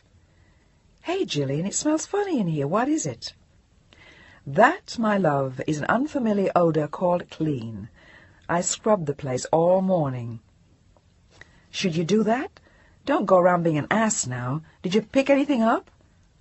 "No, I did not pick anything up." And I kissed him and smiled over his head. He was beginning to sound as though he cared about the baby, or about me. It was new and made me feel kind of tingly. Chris leaned over and whispered in my ear, "Get rid of Sam." "What do you mean?" "I mean get rid of Sam. Want to make love to you." "Oh. Sam, sweetheart, how were the worms this morning? Find any?" "Nope, they must have been sleeping." "How about taking another look before it gets too cold?" "Okay. You want some too, Uncle Critz? Mommy loves worms." "Sure, you bring me some too." And she banged out the back door and marched off to the garden with 2 old spoons, a toothpick, and a paper cup. Chris grabbed my hand and we started running upstairs. "Hey, wait a minute, you nut." "Wait nothing. I've been horny all day. Come on, woman." And we ran up the stairs, laughing and giggling, and I almost tripped on the long step, which kind of sobered us a little, but not for long. "I found 'em, 3 of 'em." And there was Sam. The door burst open, and she had a beautiful handful of dirt and something that was squirming. "Hey, you all sick? What's everybody sleeping for?" "We're just having a nap. Your mother's tired." "Oh, well, here they are. I'll give 'em to you." And she placed the whole revolting mess in Chris's hand and walked out singing to herself. "Oh, Jesus, Juliet, I think I'm going to throw up." "Me first!" And we both rushed for the bathroom, laughing.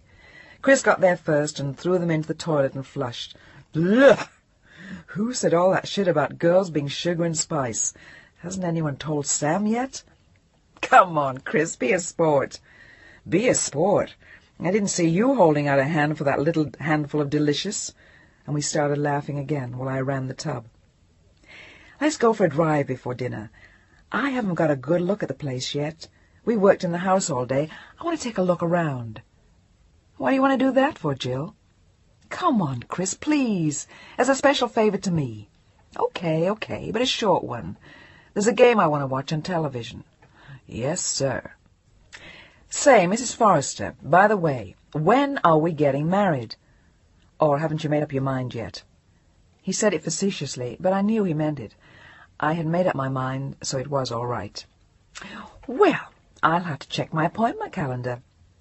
How about Saturday?" "Why not tomorrow?" "Do you have a license?" "No." He looked crestfallen. "That's why not tomorrow. Today's Monday. We can go and get the license tomorrow, which leaves Wednesday, Thursday, Friday. We can get married Friday, if you want." "No, I've got a job to do Friday. Saturday'll be okay." "Jill, are you sure this is what you want? I mean, do you really know? I'm not the best husband material in the world." "Sounds like you're changing your mind, Mr. Matthews." "It's not for me to change my mind. You're the one who's got to be sure." "Boy, talk about a switch." "I'm sure. Now just shut up and get in the tub, or I won't get to go for my drive." Chris took us down Broadway, past the big old mansions, and then left under Viserado, down the steep hill where Steve McQueen had filmed the chase scene in Bullet, and the house where they filmed Pal Joey. And as we came down the hill, there was the bay, and Sausalito on the other side, with the mountains behind it. As I came down that hill, I felt the way the pioneers must have as they came across the mountains and saw the Pacific. The roads had changed, but I was willing to bet the feeling hadn't. It took my breath away, and always gave me that same feeling. We drove all the way down to the marina, and we sat in the parked car at the waterfront, looking at the water and watching the fog roll in slowly, coming through the Golden Gate Bridge as though it was being held together by the structure of the bridge.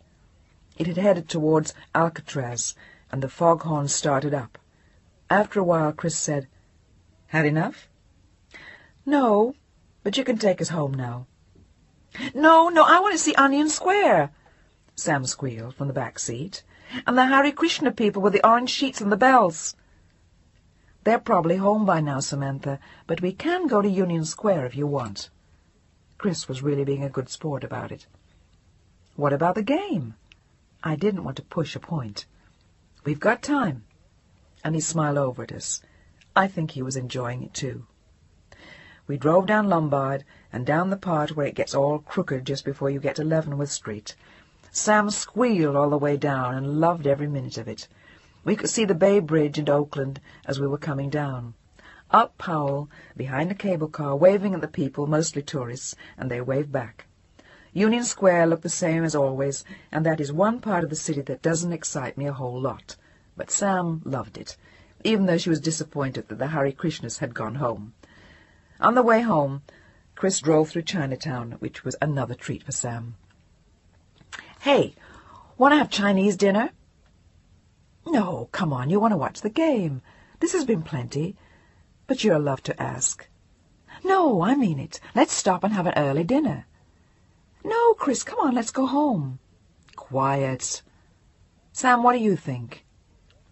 "I want to eat dinner here. Can we, Uncle Chris? Can we?" "Yes, ma'am." And we drove into the St. Mary's garage and walked towards the milling people on Grant Avenue. Dinner was delicious, and as usual, I ate too much. Chris and Samantha worked it out with chopsticks, or at least Chris did. Sam ate most of it with her fingers and poked with the chopsticks. I ate with a fork, which got me a lot of scornful comments from both of them, but I was hungry and never could manage chopsticks. Driving home, we went through the Broadway tunnel, and that completed an evening of heaven for Sam. A tunnel! And it was an evening of heaven for me, too. Chris and I looked at each other over her head, and I blew him a kiss and mouthed, "Thanks, I love you." He mouthed back, "Me too." And by God we did. Whatever the last months had been, whatever Chris had done, or Marilyn, or I, or whomever, it was all buried by that look. Bad times may come again, but a prophecy had been fulfilled.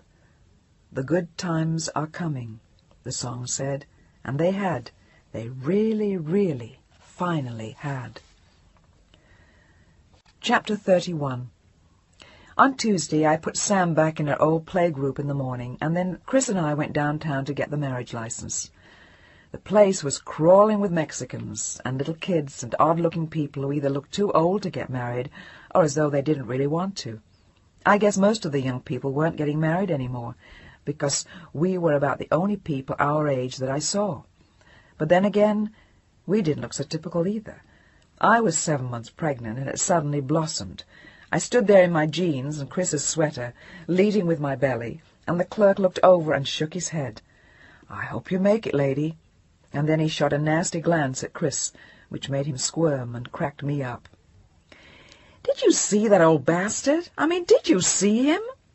"Yeah, so what? What do you care?" Look who was getting sensitive. Poor Chris. We picked up Sam, and he dropped us off at the house. "Got some stuff to do. See you later." "What stuff?" "Just stuff. Now come on, get out of the car." He'd been in a bad mood since the Marriage License Bureau. Stupid to let something like that bother you, but he was really upset. "Okay, see you later." And as Sam and I walked into the house, I wondered if Chris was going to see Marilyn. It was just a thought. There was no reason why I should think of it, and the last couple of days had been perfect. But the thought crept up on me and took hold. I wondered if I would always worry about that or distrust him. He had learned one thing, and that was that his old openness had cost him something. I doubt if he'd be as honest about it the next time he pulled a stunt like that. So I worried all afternoon and started getting mad, and then worried again, and by the time he came home, I was so relieved to have him back I didn't care where he'd been. I purposely didn't ask him what he'd done because I was still pretty much convinced he'd been up to something I didn't want to know about. "Aren't you going to ask me where I've been?" "No. Should I?" "What's with you?" "Nothing. Why?" "You look funny. Feel okay?" "Yeah, I'm okay." But I was thinking about Marilyn again. "Come over here, you big dope. Do you think—" And I squirmed away because I knew what he was thinking and I was thinking it, but I was ashamed of it. "Hey, Jillian, Jesus, don't cry. There's nothing to cry about. Everything's okay. Hey, baby." And there I was like a big fool, crying in his arms, admitting what I'd been thinking all afternoon. "I told you, it's over. You don't have to worry about it any more. Now, come on, out to the car." He took my hand, led me down the steps, opened the car door, and started ripping newspapers off something in the back seat. It was a cradle, a beautiful, beautiful antique cradle in dark burnished wood with delicate carvings on it. "Oh, Chris." "There was an auction in Stockton today. I wanted to surprise you. Do you like it?" "Oh, Chris." And I was crying again. "Now what are you crying about?" "Oh, Chris, you already said that. Now come on, you silly girl. Give us a smile. There. Much better. I'll help you get it out of the car." "No, ma'am. As long as you're still carrying what goes in the cradle, I'll carry the cradle. Just hold the doors open." And he struggled up the steps, holding the cradle. "Don't hurt it!"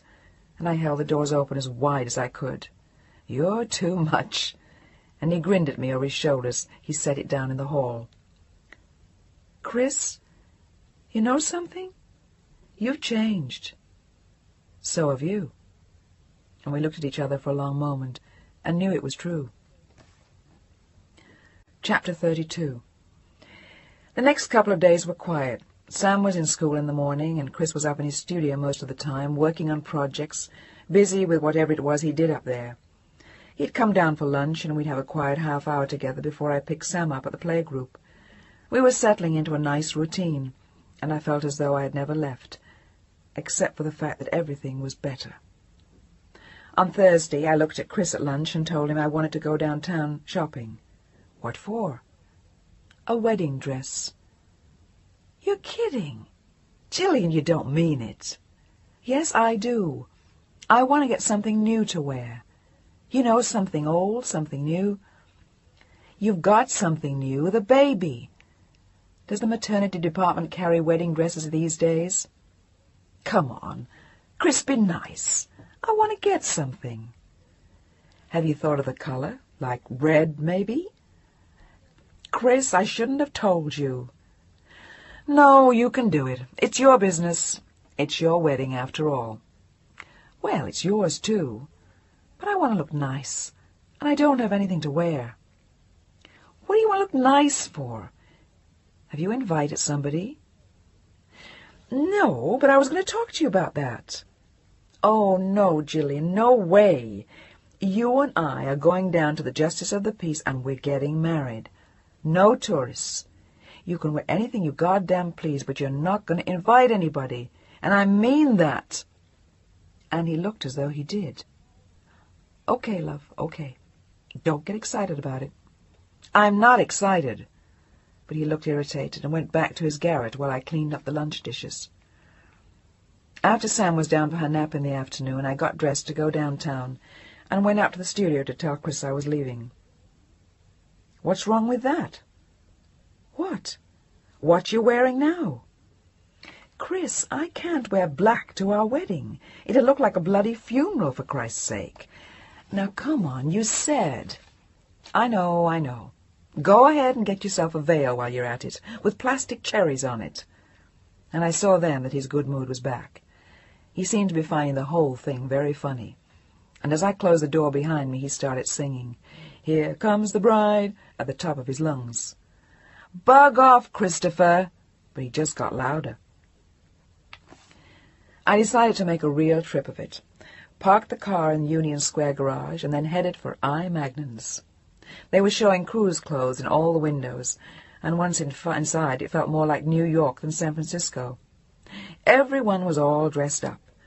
It seemed a long way from Sacramento Street. I went up in the elevator looking for the card that said maternity in the long line of descriptions of the different departments above the elevator doors. The elevator operators looked over at me, smiled, and said, "Sixth?"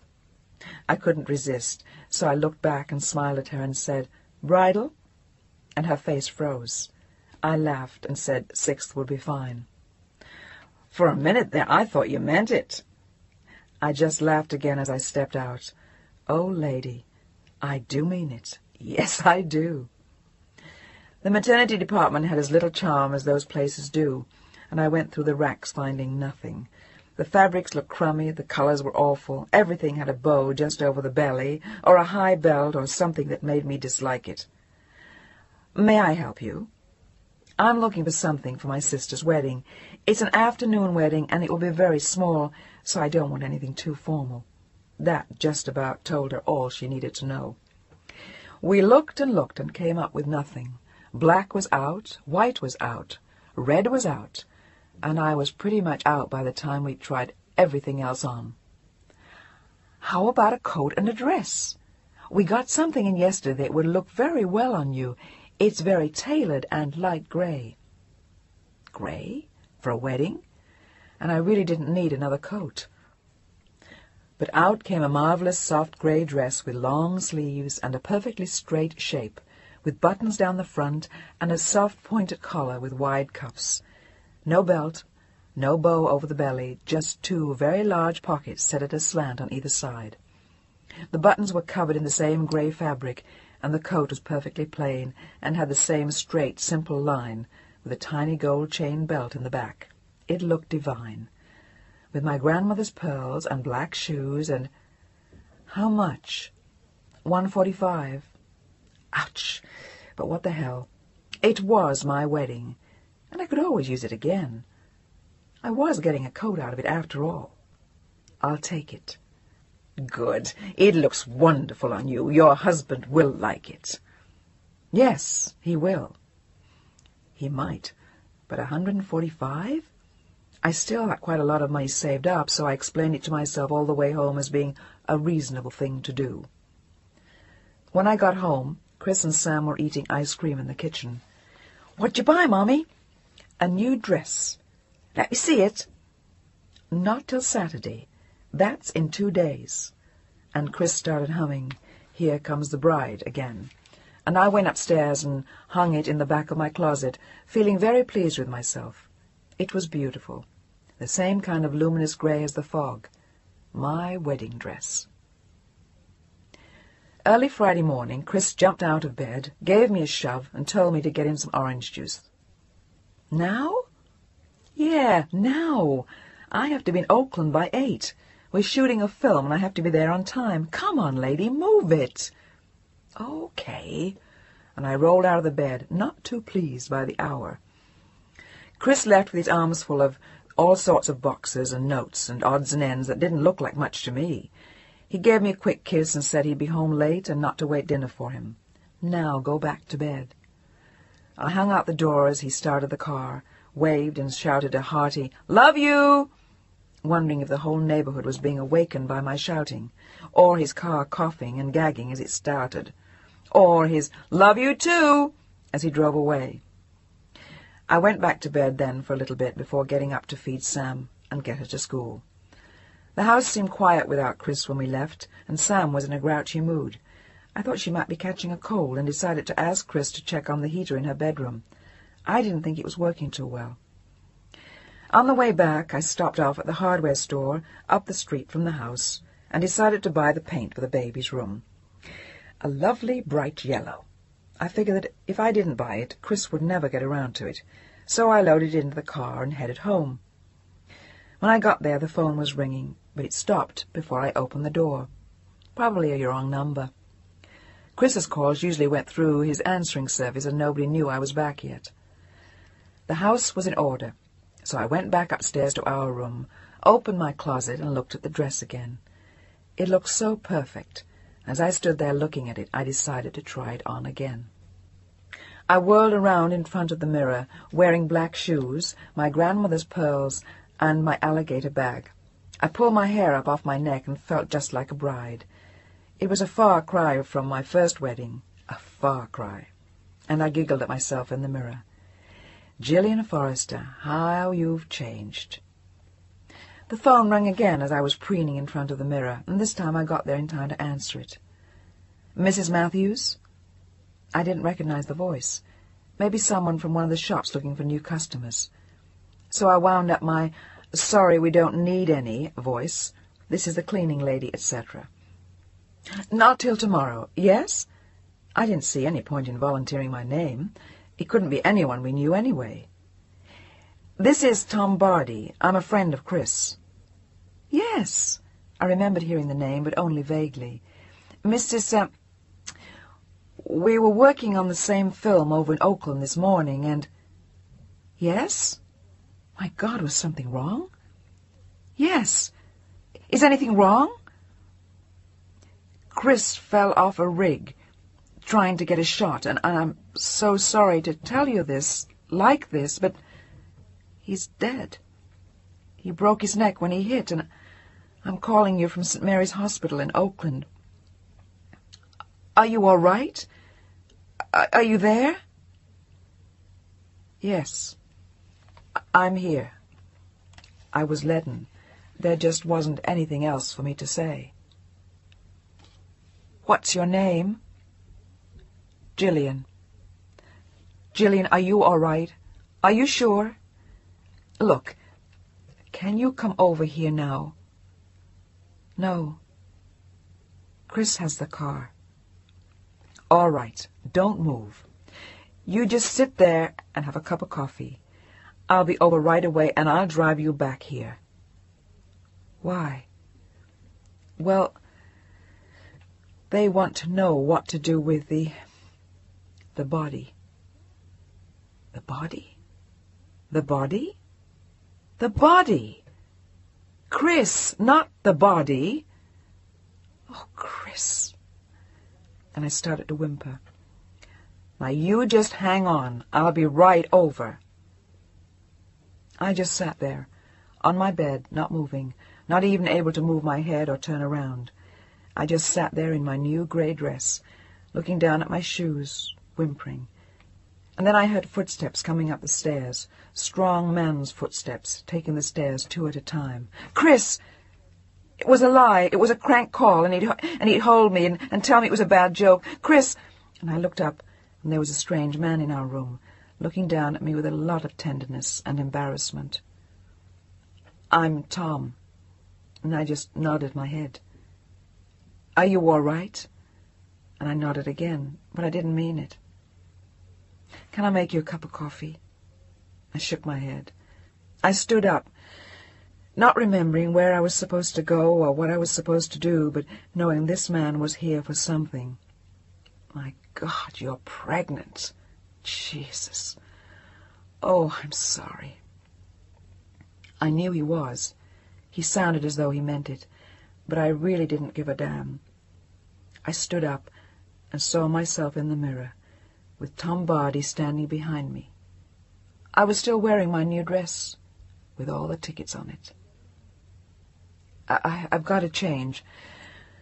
I'll be ready in a minute. And I started whimpering again. It's my wedding dress.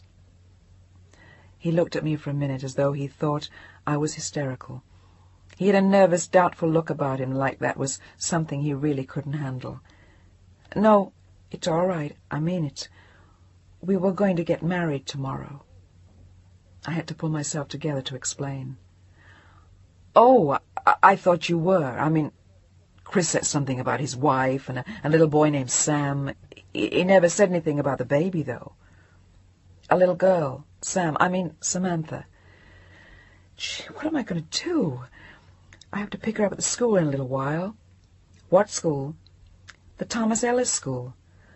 Okay, you get dressed and I'll call the school. Tell them to hold on to her for a while. We won't be long. And he turned around to walk downstairs.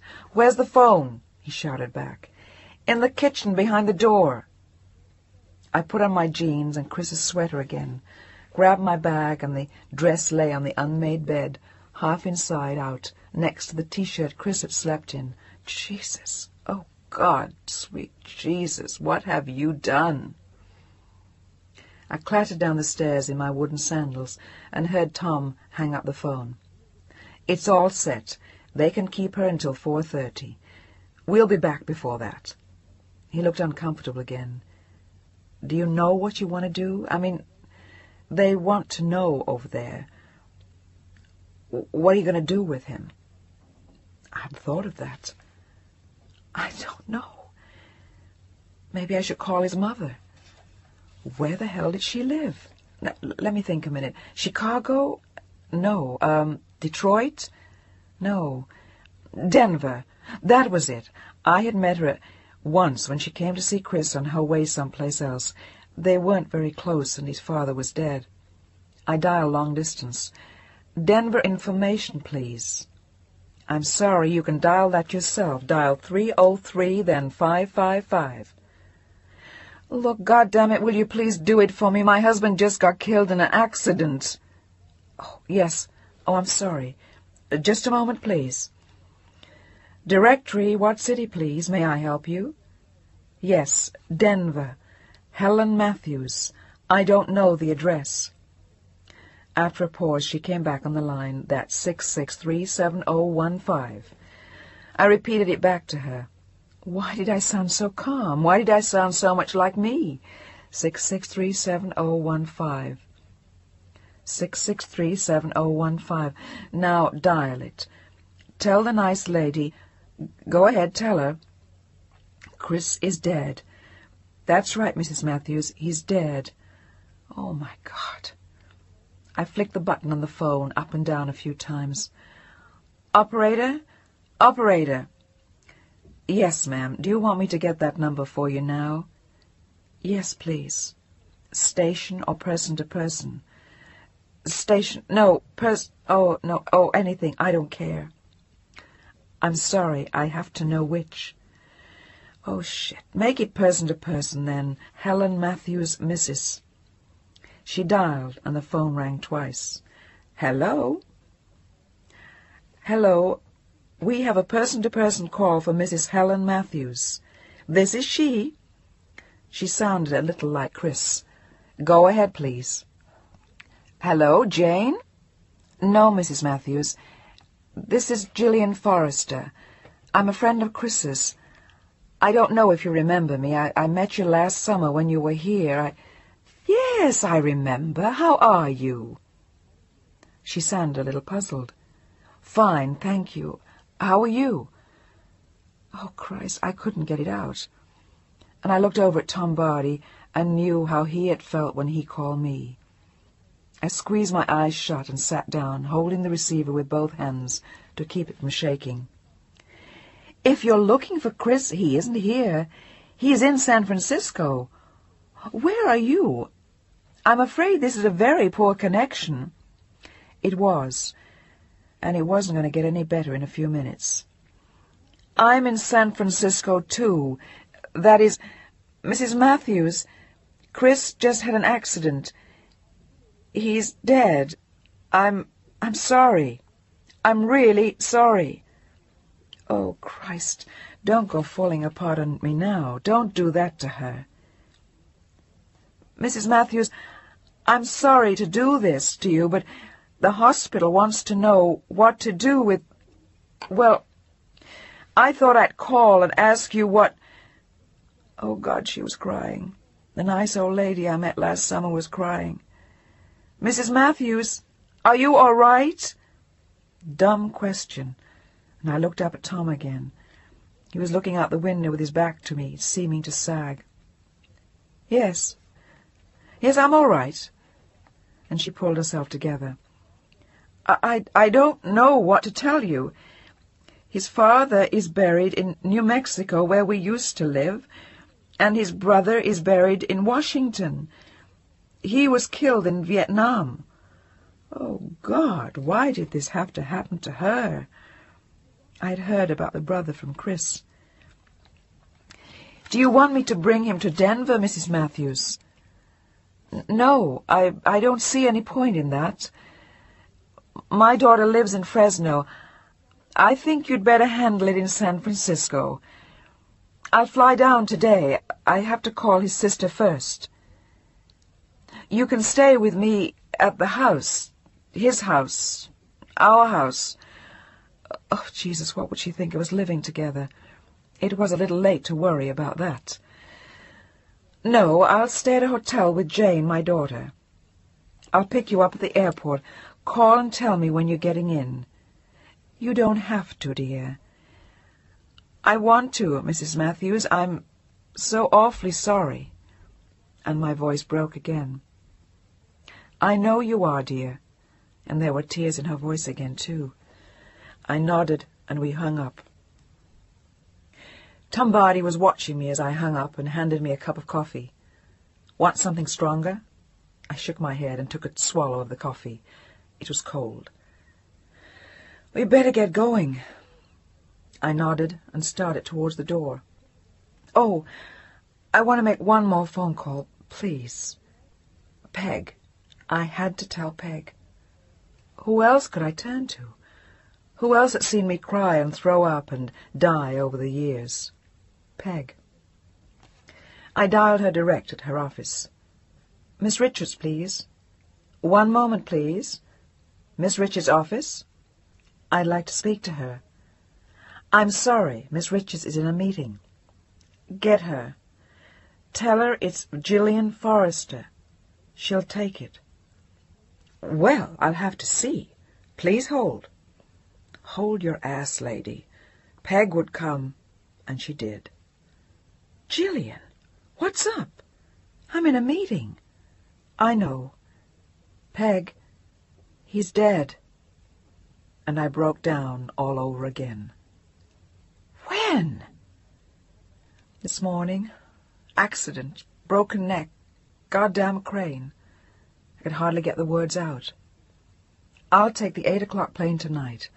At least I can spend the weekend with you. You okay? No. That's okay. You just hang in there till Aunt Peg gets there. Then you can let go. I'll be there tonight. Let's see. 8 and 5 makes 1 a.m. minus the 3-hour time difference. Peg will be there at 10. And listen, don't pick me up. I'll take a cab. Same address? Yeah. Do you need anything else? Just you. Oh, Peg, thanks. Thanks forever on this one. Gotta go now. Take it easy. Listen, do you have any Librium or something? Yeah, but I don't want to. Take it. You listen to Aunt Peg and take it. But I knew I wasn't going to. Okay. Thanks again. Goodbye. Goodbye. And we hung up. I looked up at Tom Barty, still standing in the kitchen but beginning to fidget. Okay, let's go. And he looked relieved. Maybe he thought I was going to call everyone I knew and make him stand there listening. Chapter 33. We drove to Oakland in silence. I had nothing to say, and I was grateful that Tom didn't try to talk. He just drove. Very fast. And I stared out the window, not crying, not thinking, not even feeling anything. I was just driving along in Chris's car with a man named Tom Barty, whom I'd never seen before today. It was strange, really strange. So I didn't think about it. I just sat. The car veered suddenly, and I realized that we had swooped into the parking lot of St. Mary's Hospital in Oakland. We stepped out of the car, and Tom led the way into the emergency room. Once inside, there was a little group of people, long-haired and blue-jeaned. They looked stunned and huddled together as though to keep warm. The camera crew.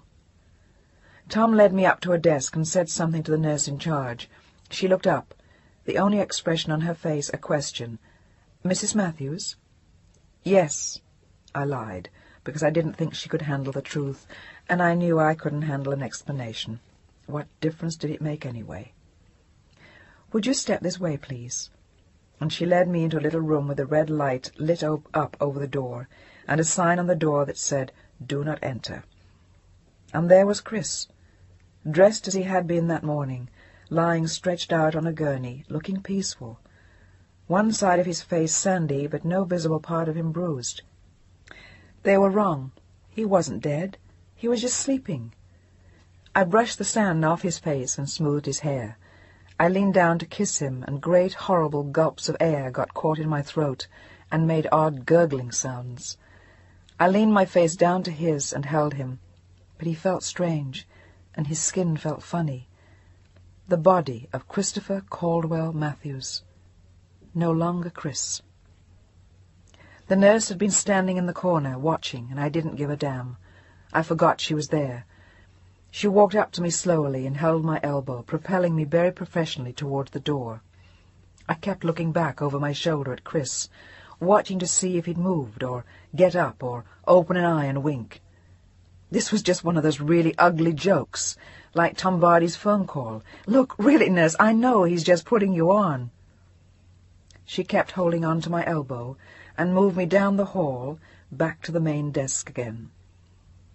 "Would you sign this, please? And this." She held out a ballpoint pen. I signed Gillian Forrester twice, and turned around, not knowing where to go next. I looked up at her and asked what to be done after that. "Have you called a funeral home?" "No, not yet." He wasn't even cold yet. "Well, there's a phone booth across the hall. If you look in the yellow pages, it might give you some idea." "That's it. Find it in the yellow pages. Let your fingers do... Oh, God!" Hobson's. Hobson's. That's the one. George Hobson's. "Put your loved ones in our hands." I knew the guy who had done their ad campaign. I looked their number up in the book in the phone booth and called. "Hobson's home," in a mellow voice. Oh, Christ. "This is Mrs. Forrester. I'd like to speak to someone about—" "Certainly. One moment, please." "Yes?" A deep, muted voice hit my ears. He had to be a fag. And I found out later that he was, when he minced across the lobby of Hobson's with a plastic grin and a very tight black suit. I told him the story. He said there was no problem.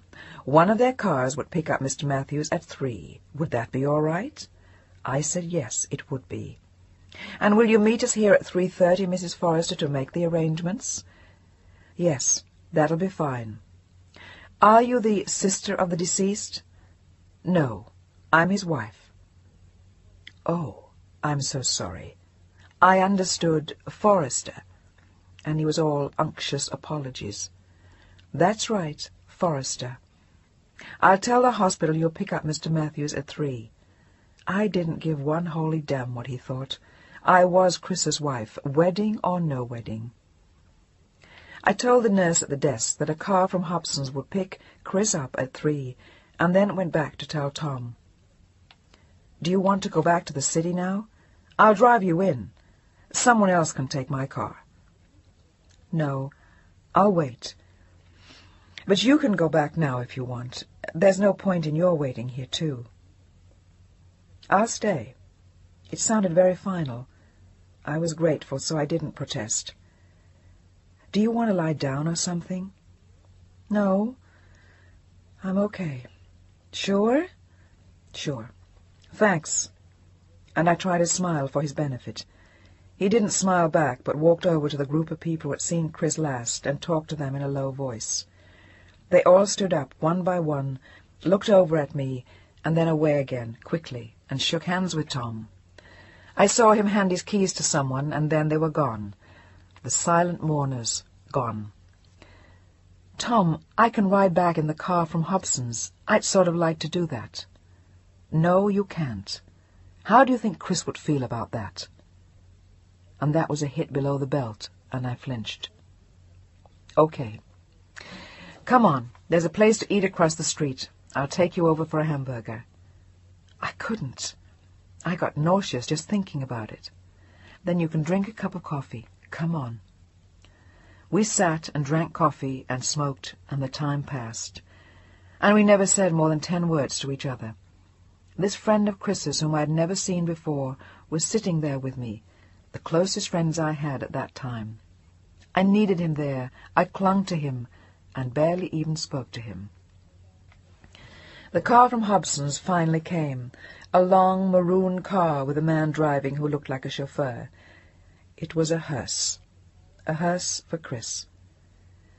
Chris came out in a narrow metal stretcher covered with what looked like green tarpaulin and strapped onto the stretcher. They slid him into the back of the hearse and snapped the door shut, and the driver looked at me and said, "Okay, want to follow me or meet me there?" "We'll follow," I said before looking at Tom. I wanted to follow Chris. I looked up at Tom and realized that I had been squeezing his hand the whole time we watched Chris being put in the car. My nails had dug into his hand, and he never said a thing. I don't think he noticed. We got into Chris's car, and Tom started the motor. "Watch the choke," I told him. Chris's words. Watch the choke. The first day we'd been back. Watch the choke. And I threw my arms around Tom Barty and cried and sobbed and choked. "Ready to go?" The driver of the hearse wanted to know. Tom looked at me and I nodded. I lay back in the seat and wished I'd taken the Librium Peg had suggested.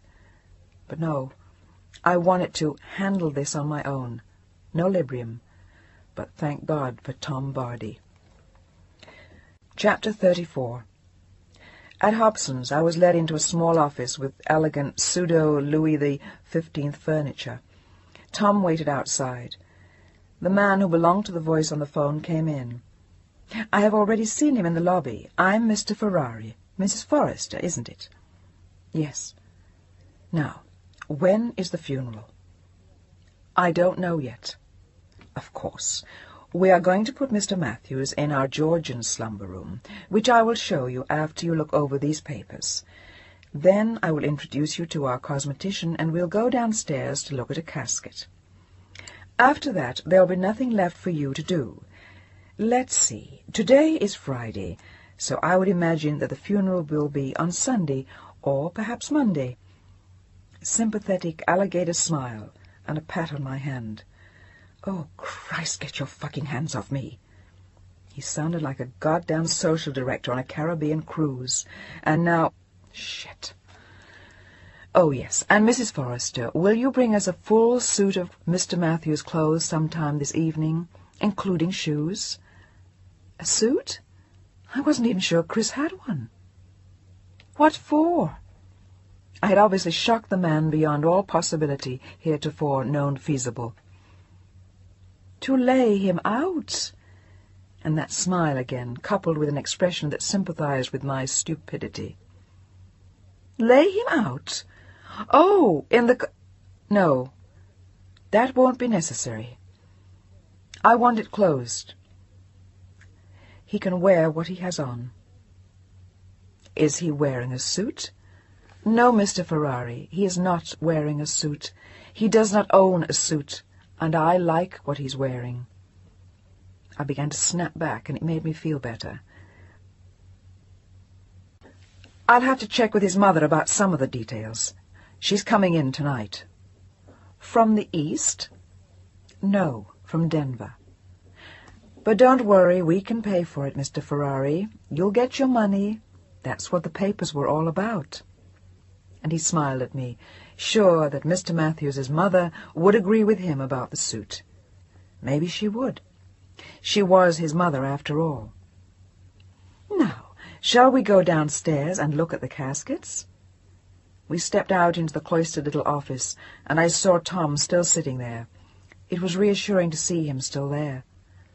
"We won't be long," I said, and Tom nodded. Mr. Ferrari looked shocked. He was obviously prepared to give me the full show. For some reason, in the elevator it dawned on me how I must look, in my jeans and sandals and Chris's old sweater. Poor Mr. Ferrari. What one had to deal with these days. But I thought it was just as well. Maybe the bill wouldn't be so high. I didn't know how well Mrs. Matthews stood financially, and while I could have paid for it with my savings, it would have left me pretty flat afterwards.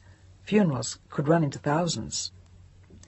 Mr. Ferrari opened a door and revealed a room full of caskets, displayed like cars in a showroom on platforms, circled around the room with crucifixes and without, with all sorts of adornments and hardware, lined with satin, velvet, and moire. And I saw Mr. Ferrari winding up to give me the full speech, an automobile salesman at his best. "I'll take that one." "That one?" "That one." "Very well, but wouldn't you like me to show you—" "No." "How much is it?" He consulted a list and said, $325. "Fine." And I turned and walked out of the room, pressing the elevator button before Mr. Ferrari had either caught his breath or rejoined me. Upstairs I shook hands with Mr. Ferrari and prepared to leave.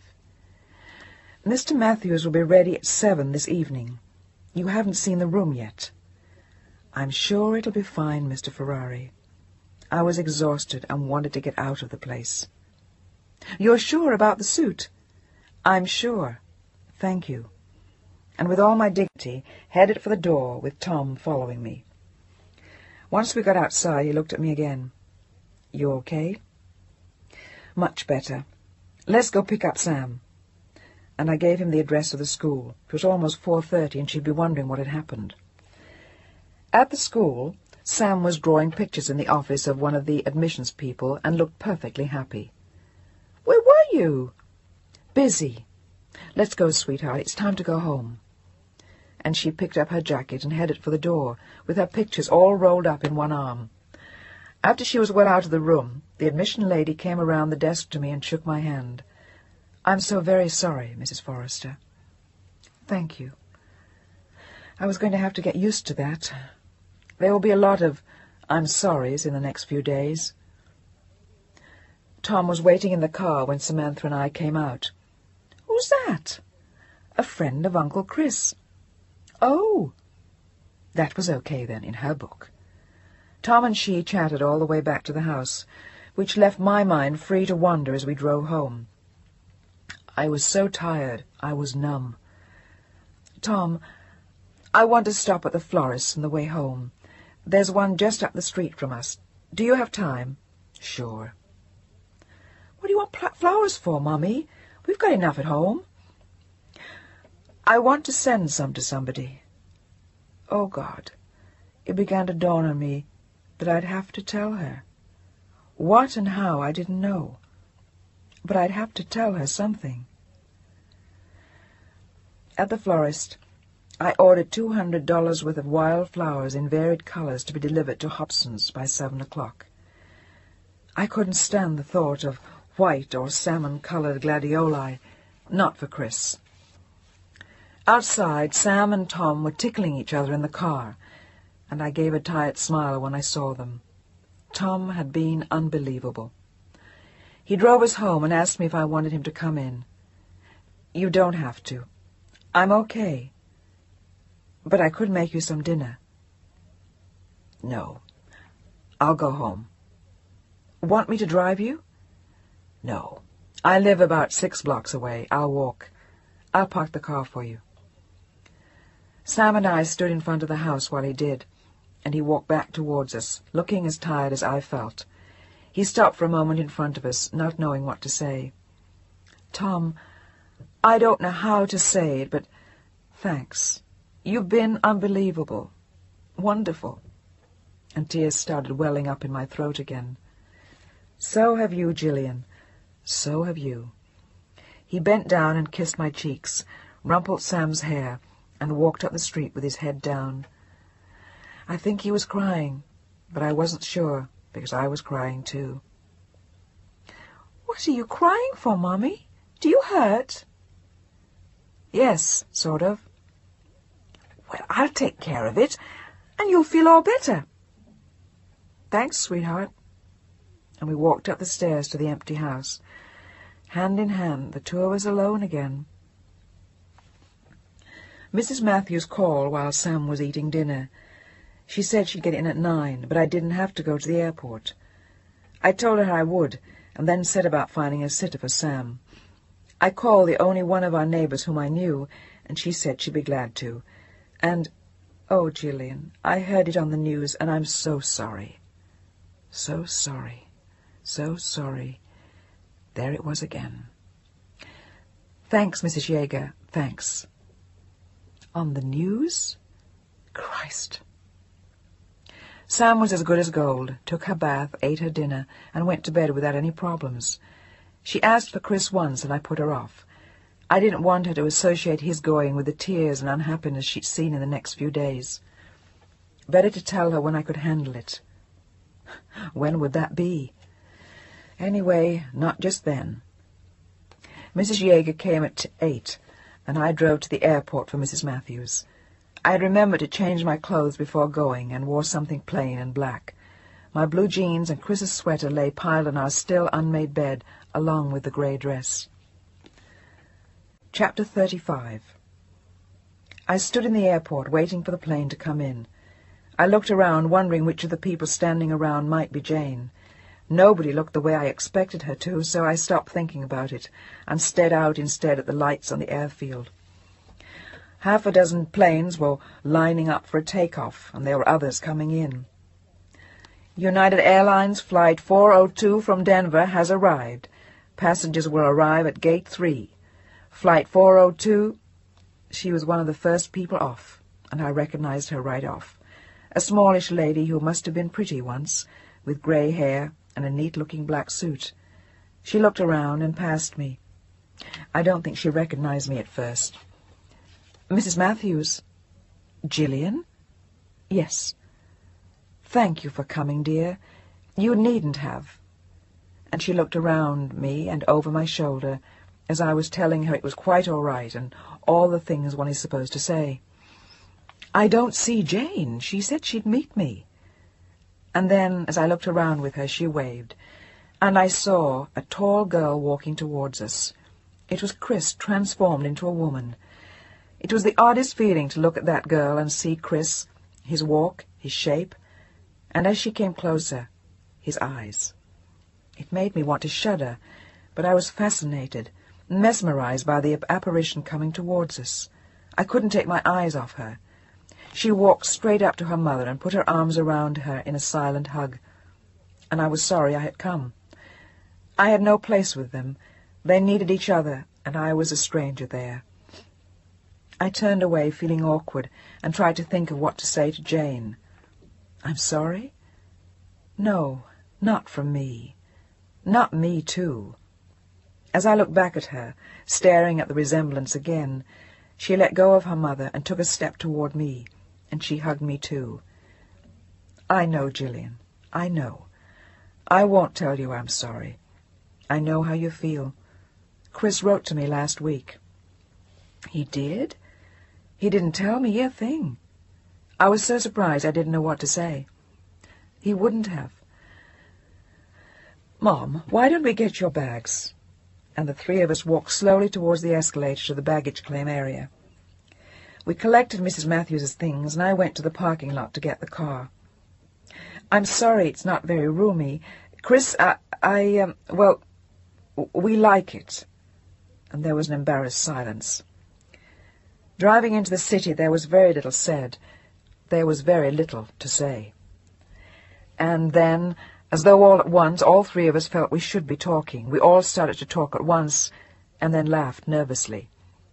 We talked about San Francisco, the weather in Denver, flying, anything except Chris and the accident. When is the baby due, Gillian? Wow. Talk about openness. That from Jane. Not for another 2 months. You have 3, don't you? She nodded, and while I tried not to look at Mrs. Matthews, I hoped she hadn't noticed, because what we all forget with our free-thinking friends is that they have parents, and the great, liberated Christopher Caldwell Matthews had a mother who might not think illegitimate children were so cool. Chris hadn't thought so either, so I expected nothing short of horror from his mother. I could feel her looking at me then, and chanced a quick glance and nervous smile in her direction. After all, I had only met her once. She looked back at me just as nervously, with a tiny smile and her big sad eyes. "I hope you won't mind me saying this, but I'm glad. My other son wasn't married either, and, well, Chris—" And she trailed off. I wanted to kiss her, but couldn't while I was driving, so I looked back at her again with a real smile this time. "Do you want to stop there on the way in?" "No, Mother, why don't you wait till tomorrow? Let's go straight to the hotel." "No, I want to go tonight, Jane. I want to see him." And the last part of her words trailed off again. Mrs. Matthews, I had it closed. But it can be done the other way, if you like." The other way, with Chris lying there, so still, for all to see until we buried him. "Oh," it was such a small sound. "Was he very—" I cut her off. I didn't want to hear the words. "No, he looks fine." I wanted to say beautiful, but I couldn't. He did look beautiful, the sleeping boy I had watched so often late at night or early in the morning. All peaceful, the soul of a boy in the body of a man. "I think Gillian was right, Mom. Let's leave it like that." And Mrs. Matthews just nodded. After that the conversation lagged. There was nothing left to say, and we all sat deep in our own thoughts until we got to Hobson's. I pulled into the parking lot and parked the car. We all got out, and I led the way in. There was the pale, ghostly-looking girl at the desk in the lobby, and Mr. Ferrari was talking to a small group of people in a corner. He looked up as we walked in, nodded briefly, and looked as though he approved of my change of clothes. Schmuck. I stepped up to the girl at the desk, and my voice sounded hoarse again. "Mr. Matthews, the Georgian room. Which way?" "This way, please." And she headed down the long hall, past other rooms, and I was afraid to look towards the open doors for fear that I'd see a body, and I didn't want to see that.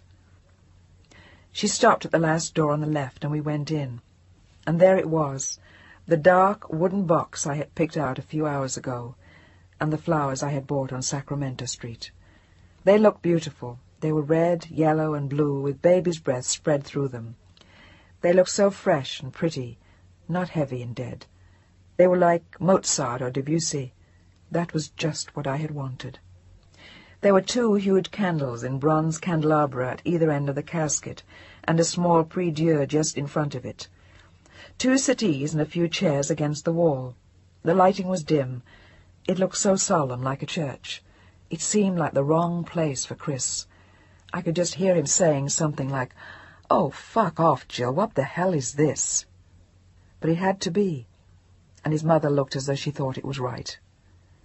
"The flowers are lovely, Gillian. Did you do that?" And I nodded. She walked forward towards the casket then, and Jane squeezed my arm as Mrs. Matthews knelt at the prie-dieu, and we stood back watching her. This woman, who had lost 2 sons and a husband, all her men. She got up after a moment, and Jane took her place, while Mrs. Matthews sat at one of the settees and looked at her feet. I didn't have the courage to look at her any more. I just couldn't. Jane rose and came towards me, leading her mother gently off the settee on the way. "Come on, Mother. It's been a long day, and I told the hotel we'd be there by 10. As we walked down the hall, I asked Jane where they were staying. "The Sir Francis Drake. I'll drop you there." In the car on the way over, Jane continued a normal conversation while patting her mother's shoulder and occasionally giving her a squeeze. "Mrs. Matthews, I hate to bring this up now, but when do you think we should have the funeral?" There, I'd gotten it out. "Is Sunday too soon?" No, I don't think so. I think it might be better that way. Do you want to do it in church? I'm sorry to bring it up like this so soon, but they want to know. At Hobson's, I mean. Bastards. It was Jane, sounding so much like Chris. Jane! They have a job to do, just like everyone else. Jane and I didn't add anything to that, but our sentiments ran on the same vein, and bastard was a nice word for it. Did Chris still go to church much? Ouch. Not too often. Better to lie a little than to say never. I'm a Presbyterian, and his father was a Methodist. I don't think Christopher felt much one way or the other. He never leaned particularly to one side. That was one way of putting it. In a way, it was the truth. There's a nice little Presbyterian church near our house. I could speak to the minister in the morning. May I come with you?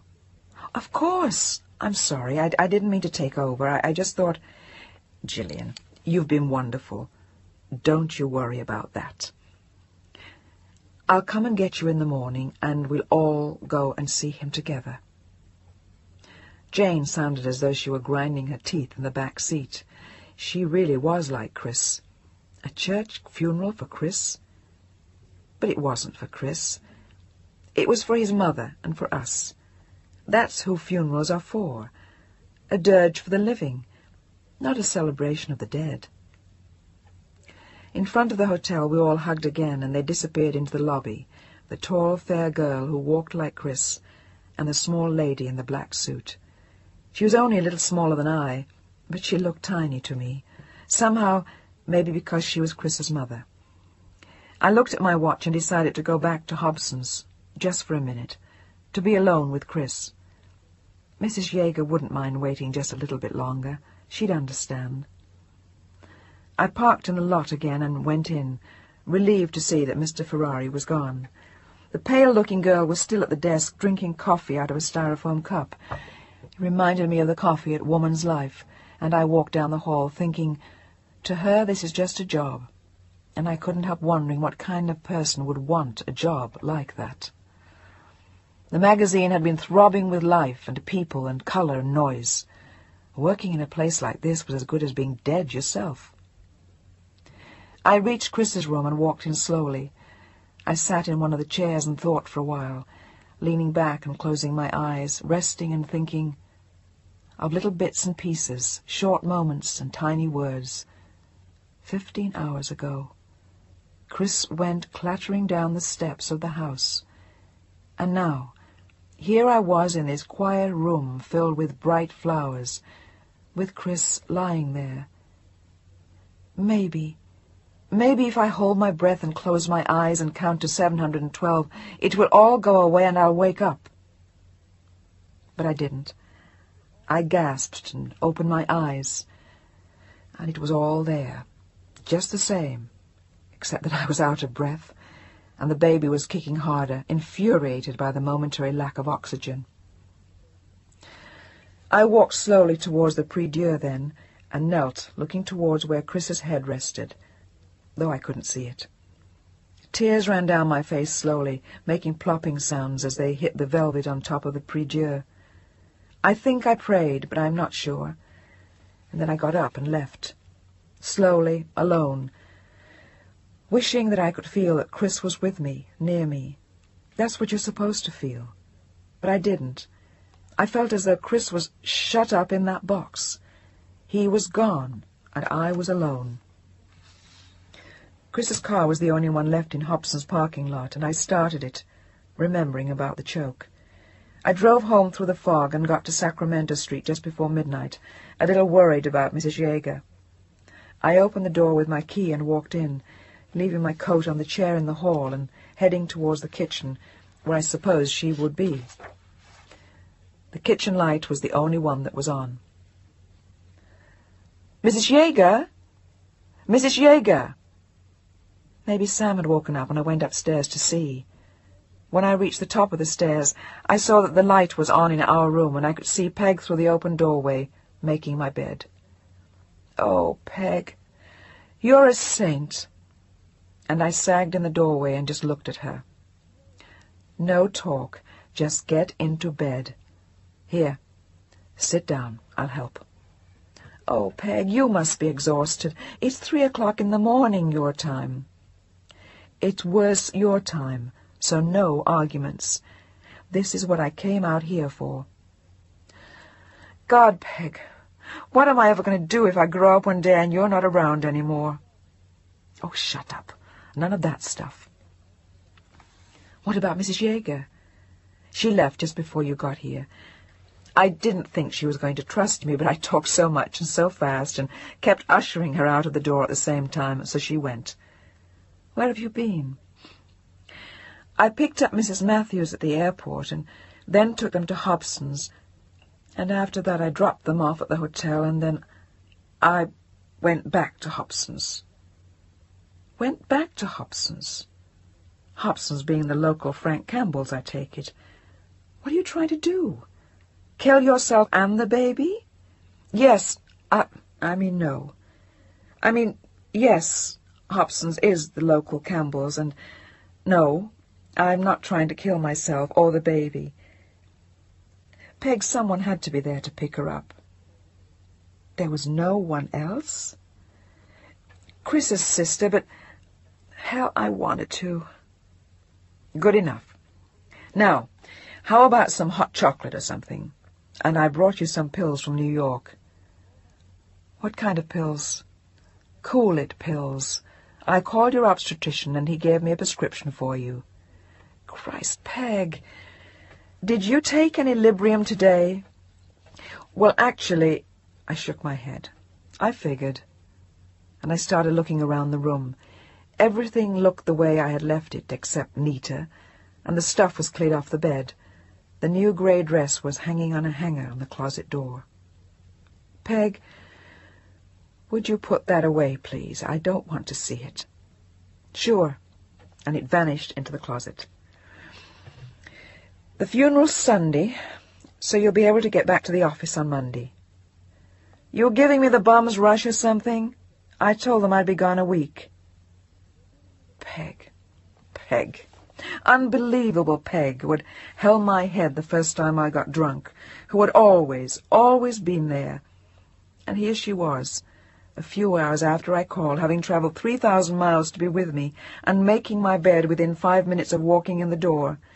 She was treating me like a patient, and she was the night nurse flown out direct from New York, just for me. It was the kind of friendship Chris couldn't understand.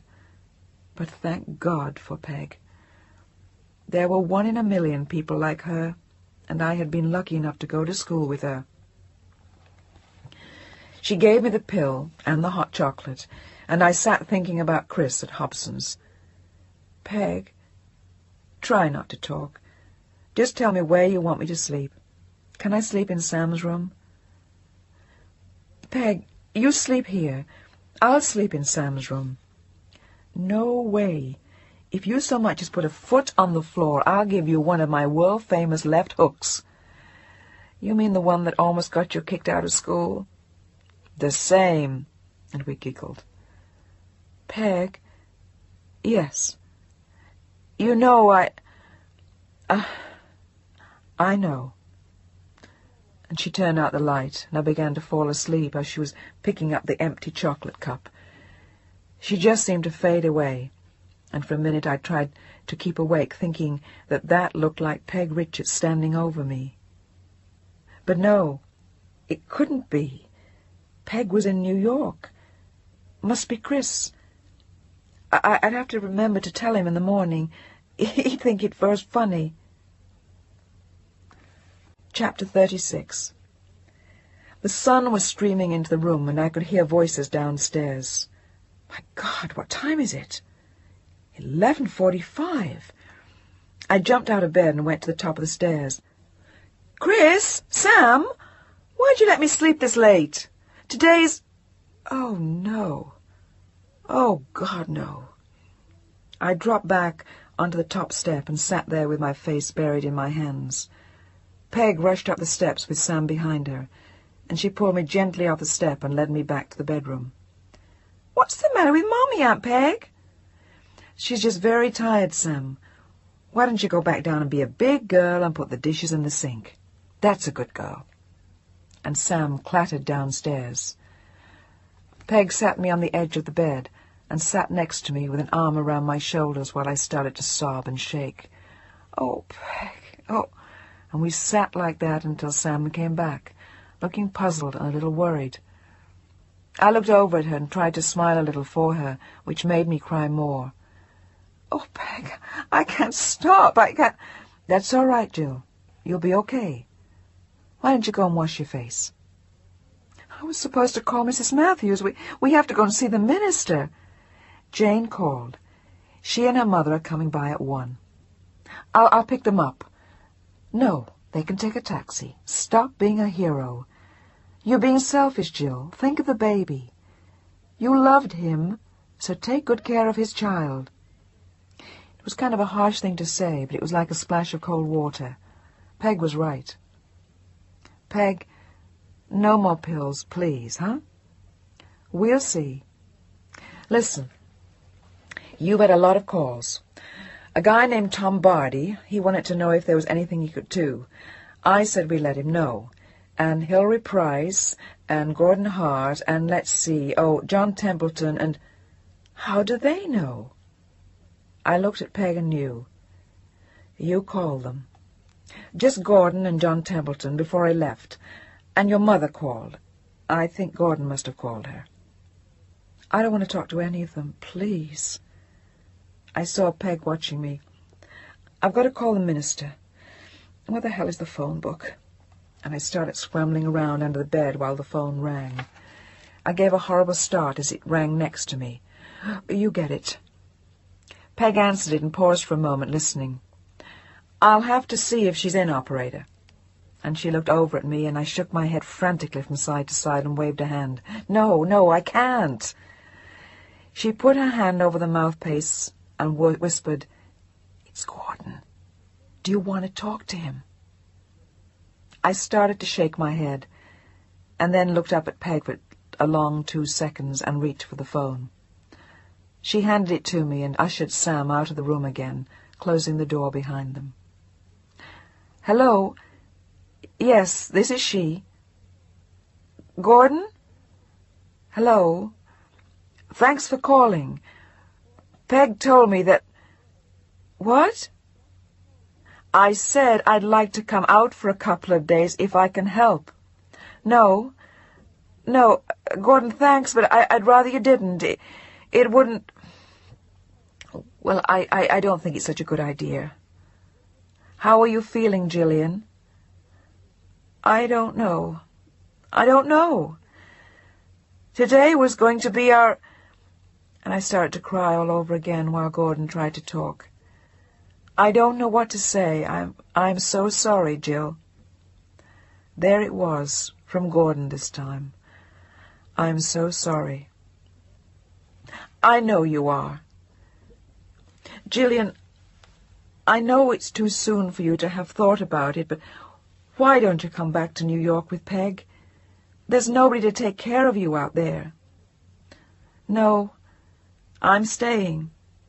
It was the most forceful thing I'd said in 2 days, except for my quick bout with Mr. Ferrari, and this was one hell of a lot more important to me than whether or not Chris was wearing a suit. Nobody was going to tear me away from the here. Not now. Not ever. No. Well, don't put it out of your mind yet. Are you sure I can't do anything? No. Yes. I'll let you know if there is anything. There's nothing left to do. It's... And I just went on crying. I can't talk any more. Thanks for the call. Thanks for everything. Jill, we're all with you. Please know that. And I nodded again and choked on another thanks and hung up while he was still on the line. I called the minister, and when Jane and Mrs. Matthews arrived, we went over and set it up with him. We'd have to do it at 2:30. They couldn't do it sooner because of Sunday services, and I guess he had to eat lunch or something.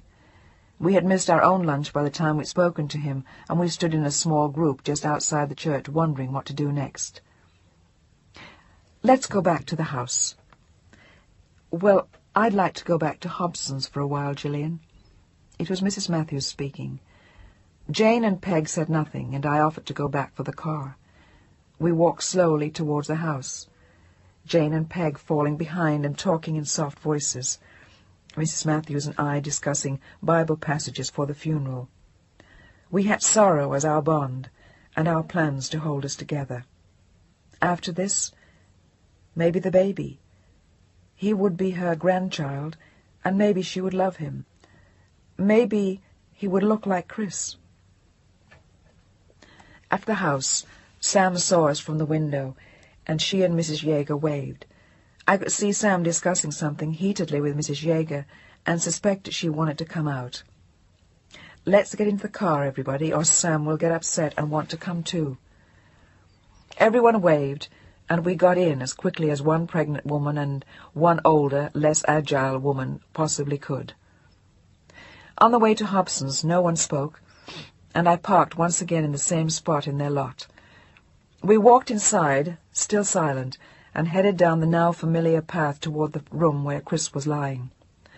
I expected to find it empty, and just as I had left it the night before, but we walked in to find Tom Bardi and the whole camera crew there, standing around looking solemn, and in the process of signing the white and gold leaflet that Hobson's left out for guests to sign, to show that they had done their duty. Introductions were made, and there was a lot of shifting from one foot to the other, with no one knowing what to say. After a little bit they filed out, looking back at me again, and I saw that one of the girls was crying, and a boy had his arm around her, leading her out. Had she known Chris well? Had she been in love with him too? Had she slept with him? Did she feel sorry for me? I was curious, and felt guilty about it. Tom stayed back for a few minutes to talk to me. It was in the paper this morning. What did it say? I wanted it to say something nice. It was just a small news item, page 11, not an obit or anything like that. I heard that it was on the news last night, too. Yeah. And he nodded, and then he left. I walked over to the little guest register to see what their names were, wondering which one was the girl. Just a lot of names. There were so many I didn't know. I was sorry I hadn't been there earlier. And then my eyes stopped halfway down the list. There it was, the 10th one down, Marilyn Lee, in a slanting, elaborate script. Marilyn Lee. She must be feeling like this too. Poor Marilyn. I hoped that she had had a few minutes alone in here. The rivalry was over now. The two widows standing side by side. "Who were all the flowers from, Gillian?" "Flowers? What flowers?" And I looked around, realizing that there were more than wild flowers in the room, at least a dozen more arrangements, some of them pretty, some funerealish and grotesque. I was surprised. I saw a little pile of invoice slips and cards on the table, and realized that this was one of Hobson's services. Yellow invoices describing each arrangement and saying who it was from, with the sympathy cards stapled on the back. White spider mums from some film company whose name I didn't recognize. White and yellow roses, Hilary Price. Mixed flowers on stand, John Templeton and the staff. Spray of lilies of the valley, G. Hart, Gordon. And more, whose names I didn't know. Our friends, mostly my friends. And I reached out for Peg and started to cry again. Poor Mrs. Matthews, that didn't make it any easier for her. We sat for a couple of hours, and a few people drifted in and out, nodding to us, and one or two shook Mrs. Matthews' hand and murmured the same, "I'm sorry," to her, over and over again. How often had she heard that, for her husband, her other boy, and now for Chris? Towards the end of the day, a neatly put-together man in a dark suit stepped in, and for a moment I thought he might work for Hobson's. He looked so serious, so proper. But Mrs. Matthews rose and said, "Gillian, this is my son-in-law, Don Lindquist. We shook hands, and he put his arm around Jane after kissing Mrs. Matthews. How do you do's were exchanged. I introduced Peg, and then he stepped away from us and bowed his head near where Chris lay. When he came back to our little group, he suggested he'd take us all home and then out for dinner later. I declined, and Peg shot me a look, but I just couldn't face that scene. I drove up, so I have the car. Oh, I will no longer be chauffeuring Jane and her mother around, which upset me a little. One of my jobs had been taken away from me, one of the things that was keeping me busy, helping me to keep my sanity. Oh. After they left, Peg looked at me and stood up. "Okay, kid, you're going home." "No, I'm not." And I felt defiant. I was not leaving. "You go home to Sam. It's late, and the last 2 days have confused the hell out of her. Tell her I'll be home later." "That's just the point, Gillian. My going home to Sam is not going to unconfuse her. You come home too. You can come back later if you want."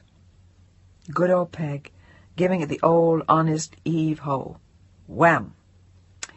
She was right. I got up, put on my coat, and left with her, looking back at Chris's casket just one more time.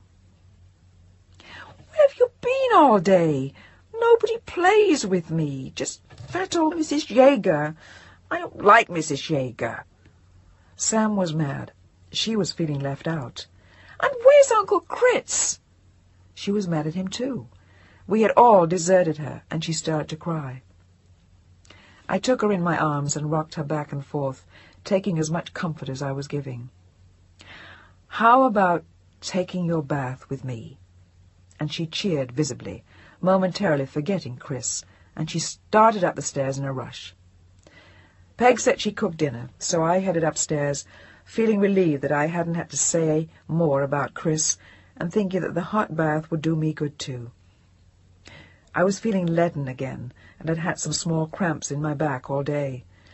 The baby was beginning to feel very low, and I felt heavy as I walked up the stairs. Sam was in high spirits at dinner, and the three of us laughed and giggled and told silly jokes to entertain Sam, and each other. I laughed too hard at everything. Everything seemed so funny. It was a relief to be away from Hobson's, to be away from that dark wooden box, away from the yellow invoices with the sympathy cards, and the stuffy floral smell, and from Mrs. Matthews and Jane, and it all went together. And the joke about the 400-pound canary was suddenly hysterical to me again. Sam and Peg and I each laughing till the tears ran down our faces. We put Sam to bed and then walked out into the hall. Peg, "No," and we looked defiantly at each other for an instant, and I came close to hating her briefly. She was not going to keep me from going back there. "You're not going back, Gillian. You're not." "I am." And she stood there between me and the stairs, and I wondered if one of her famous left hooks was going to come at me after all. And then we both looked so silly standing there I started to laugh again, and we both stood there, doubling over with giggles, like the time we unhooked the toilet seat in Miss McFarlane's John, and she fell in, and we could hear her screaming as we ran all the way down the hall, then stopped breathless on the back stairs, laughing and doubling over just like this. "What's so funny?" Sam was back in our midst. "Back to bed, young lady." Peg shooed her back in while I got my coat and ran down the stairs. When Peg came out, I was already at the front door, the car keys in my hand. "See you later, Peg." "Okay, but if you're not back by 11, I'll call the police." "I'll be back by then." And I blew her a kiss as I closed the door and went back out into the fog. I could hear the foghorns, and I sat in the car for a few minutes just listening. Chapter 37. At Hobson's, the same pale girl was there, in the same dress, drinking the same coffee, reading the paper. At least she could read. And then I remembered something. "Can I see that for a second?" And she looked up with a surprised, rabbit look. No one ever asked her for anything except, "Which way to Mrs. Jones?" or "Where is the Greek grotto room?"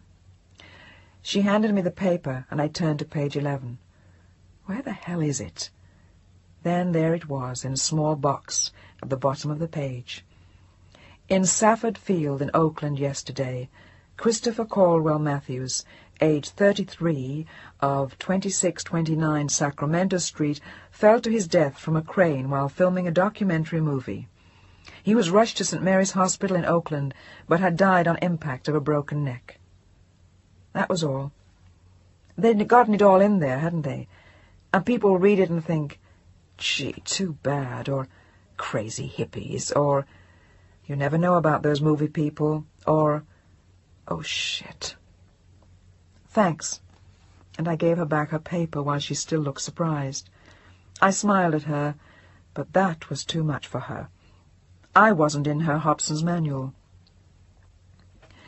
I walked back towards Chris's room, feeling as though I had been doing this all my life, like visiting a very old aunt in a nursing home.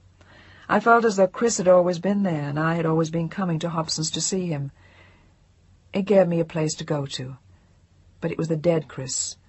The live Chris lived on his side of our rumple bed, in the slippers that stood in opposite corners of the room, in the frazzled toothbrush that was still lying on the sink, in the studio I couldn't bring myself to go up to now. There was something sick about holding on to this dead Chris, but it seemed more alive to me than the live Chris just then. The live Chris would come back to me later in shooting moments, in flashes while I was doing dishes, or thought I heard him closing a door downstairs. That Chris would be with me always, but he was temporarily eclipsed by the Chris who was supposed to be lying in that box, being visited by people who signed the register. Back in the Georgian slumber room, I looked at the register to see who had been there. There were 2 more names on the list, and I wondered if Marilyn had been back. I took off my coat and started picking up the flower petals that had fallen in the last few hours. I didn't want the room to look messy. We wouldn't want that. And I suddenly jumped, realizing that there was someone else in the room. I wheeled around, feeling as though a ghost were behind me. It was Tom Bardi, sitting quietly in a corner, smoking a cigarette. Hi. Hi. And we sank back into our comfortable silence. I wanted to be alone with Chris, but it was better to have Tom there. With him in this room I just sat and looked, and fought off the constant desire to walk up to the box and look at it, wondering if Chris were really inside. We sat, and smoked endlessly. No one came, no one walked by, nothing stirred. It's 11:30. Don't you want to go home, Jill? No. I'm going to stay here tonight. It probably sounds crazy to you, but it's a tradition. My family. I want to. Peg said she thought you would. Peg? When? Did you call her? And it began to be clear. He said no too fast, shook his head too hard. I knew he was lying. Peg had called. That was why Tom Bardi had been sitting there when I arrived. He must have jumped in his car and driven straight down in time to be sitting in the corner when I got there. Peg had done it again, and so had Tom. What in hell would I do without them? I would have resented their high-handedness, except I needed it. I really needed it. 2 o'clock, 3 o'clock, 5 o'clock. Tom? He was asleep, leaning over in a corner of the settee. I had wanted to tell him that I was going to do something, that he could leave if he wanted to, but I had to do it. I was going to open the box. I wanted to make sure it was really Chris, that he was wearing his work clothes, that they hadn't snuck a suit on him after all. I tiptoed up to the dark wood box, lifted off the spray of roses his mother had ordered, and stepped back, holding my breath. It was a hell of a thing to do, but I had to do it. Now or never. Tomorrow would be too late. The Matthews would be back. They would be horrified. And after that he belonged to all of them, and to the minister, and to the people in the church. Tonight he was still mine.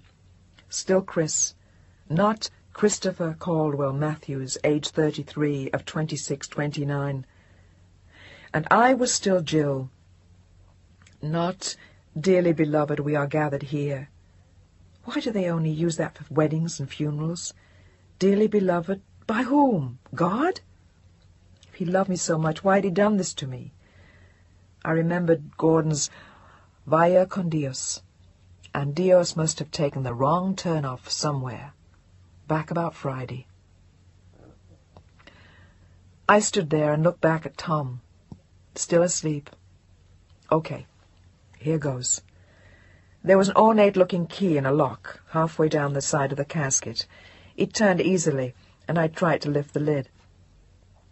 It was a heavy goddamn thing, but I got it up, and it rested upward with its grey velvet.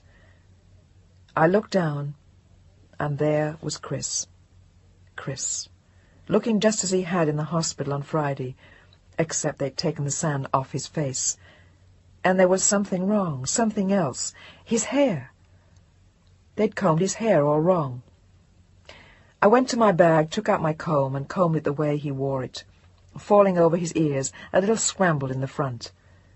I leaned over and kissed the hair above his forehead, the way I do to Sam after I do her hair. I tried to hold his hand, but it was stiff, like a wax doll. He looked so pale. I knelt at the prie-dieu and just watched, sure that I'd seen him move or breathe. I sat and watched, and then finally got up and put my arms around him. It felt so odd. It didn't give. His body didn't bend anymore, that supple body with the soft skin.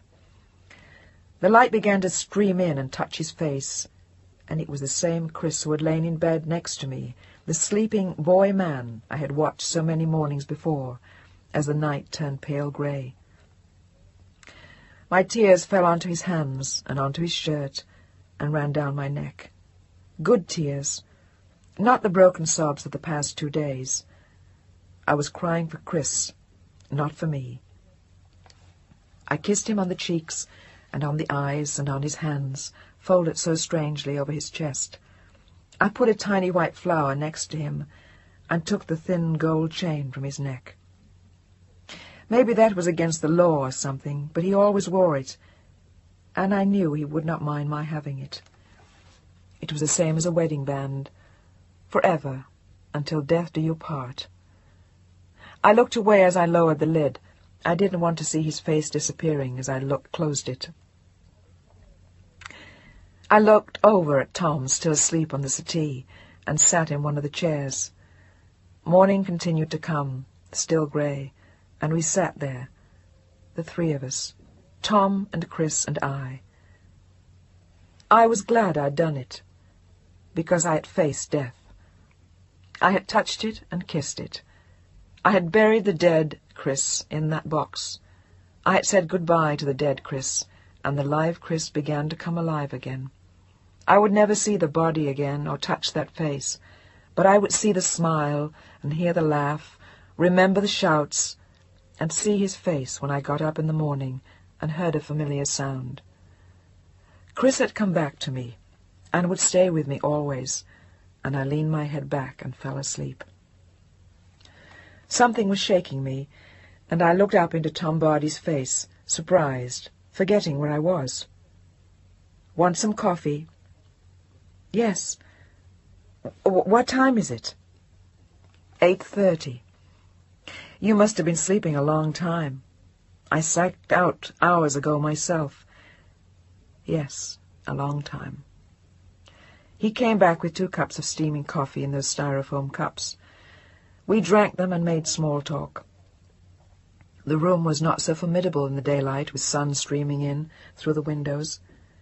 We finished the coffee, and Mrs. Matthews arrived with Jane and Don, all of them looking very neat and dressed up. Mrs. Matthews in another black suit, Jane in a navy blue coat dress, and Don in the same dark suit. Tom said he'd drive me home, but we both had our cars, so we followed each other towards the west end of the city, through the empty streets. It was still too early for any traffic on a Sunday. Mrs. Matthews had told me to meet them in church, so there's no need for me to go back, and I was grateful to have a few hours at home. I had said goodbye to Chris and to Hobson's, and I wondered who would be in the Georgian room tomorrow. I would never forget it. I would walk by years later and look down that hall, visible from the street, and wonder who was in the Georgian slumber room now. Tom waved as I stopped in front of our house, and he drove on. I meant to ask him in for a cup of coffee, but it was just as well.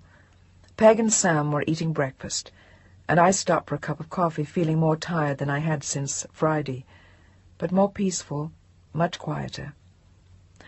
After breakfast I went upstairs and lay on my bed, not sleeping, just lying there, grateful that Peg and Sam were in the garden and away from me. Today was a day I wanted to be left alone. At 1:30 Peg came up to see how I was doing, and poked her head in the door. "You've got about half an hour." And I was reminded of when Peg had been the maid of honor at my wedding. She grumbled and bitched and complained about wearing that jackass veil you picked out, Jill, you bitch. But she had ended up being the ringleader, and had been very bridesmaidish about the whole thing, except when she burned her veil straight up the front, smoking a cigarette before we went up the aisle. Peg. I did my hair and got all ready, except for the dress. I hadn't really decided what to wear. The black dress that I had worn in New York looked so worn out, and my coat was a tweed which wasn't dark enough. My dark blue dress was too tight.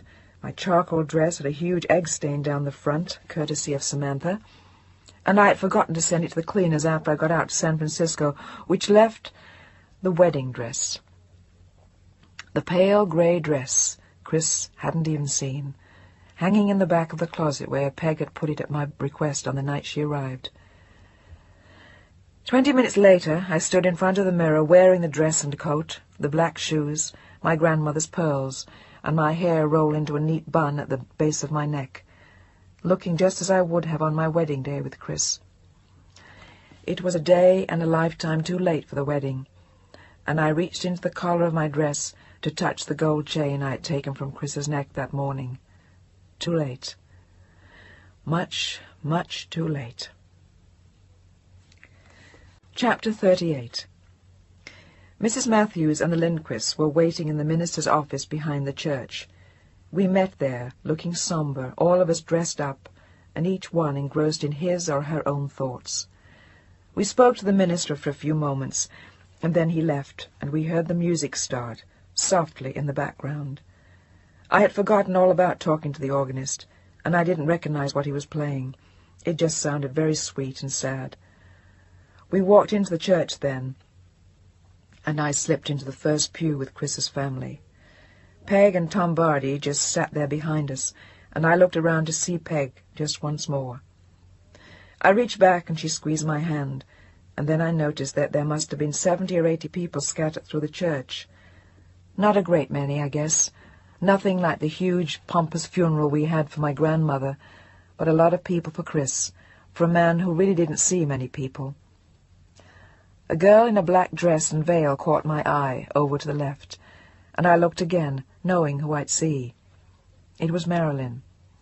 Our eyes met and held. No real kinship, no bond as there was with Chris's family, but we understood each other better than Chris's family would have understood either of us. Both of us stood alone now. Chris had moved on, and I turned back to look at the minister. Chris lay in his casket, the flowers around it, front and center. Dearly beloved, that he may rest in peace, amen. And we stood in silent prayer as the organ played something that sounded like Bach, while I wished I had remembered to ask for Ravel. The pallbearers from Hobson's wheeled the casket down the aisle, and Mrs. Matthews stepped out on Don's arm and walked behind it slowly, looking still smaller than she had seemed before. Jane followed, and I fell into step behind her, wondering if Marilyn was going to follow me. I felt everyone was watching as we walked out, following us with their eyes, and heard a few sniffs and a couple of loud sobs. They could do that. We couldn't. I knew Marilyn wasn't sobbing. It's always the people who knew the deceased the least who can cry like that. Outside, we climbed into Hobson's long maroon limousine behind the hearse. I saw Peg get into Tom Barty's car, and the procession began, down Sacramento to Gough, and then out on the highway to Daly City, which specializes in used car lots and cemeteries. Jane and Don talked on the way out. Mrs. Matthews and I said nothing. We sat next to each other, she looking down, while I looked out the window, realizing that this was the same strip of road we traveled coming in from the airport a week ago, when Sam and I had come in from New York. A borrowed Volkswagen bus and a maroon limousine. 1,000 worlds apart and only one short week. At the cemetery, the minister reappeared, and we stepped forward toward the gravesite, the four of us, and Peg and Tom, and 5 people I didn't know, and Marilyn. At first I hadn't seen Marilyn. She stood a little apart, looking beautiful and tragic, the veil putting a soft grey cloud over her face, making her eyes look even larger than they were, the black dress beautifully cut. She had a wonderful grace about her, a certain style, I guess. There was pride, too, in the way she stood. Dignity. She stood so alone, and yet she had come there for Chris in spite of us. She looked straight at me, not showing any sign of emotion, but there, with Chris, like us. I admired her for coming, and for the way she stood there. I guess in her shoes I would have done the same, but I would have looked embarrassed or nervous. There was none of that about Marilyn. The minister said the Lord's Prayer while we bowed our heads, and then silence. I jumped as his voice boomed out, "Christopher Caldwell Matthews, we commit you to the earth and into the hands of God." And I added silently, "Via con Dios." We returned to our various cars, and as we drove away I looked back and saw Marilyn, still standing there, straight and proud and alone, a widow in a black veil. Chapter 39. The Lindquists left San Francisco right after the funeral, taking Mrs. Matthews with them. She was going to stay in Fresno for a while. I promised to call when the baby was born, and then they were gone. When they dropped me off at home, I saw Tom Barty's car out front. Inside, he, Peg, and Sam were talking, and they stopped when I came in. "Hi, Mommy. Where's Uncle Critz?" It was a sad wail, and those big 2 eyes looked up at me, wanting an answer this time. Now or never.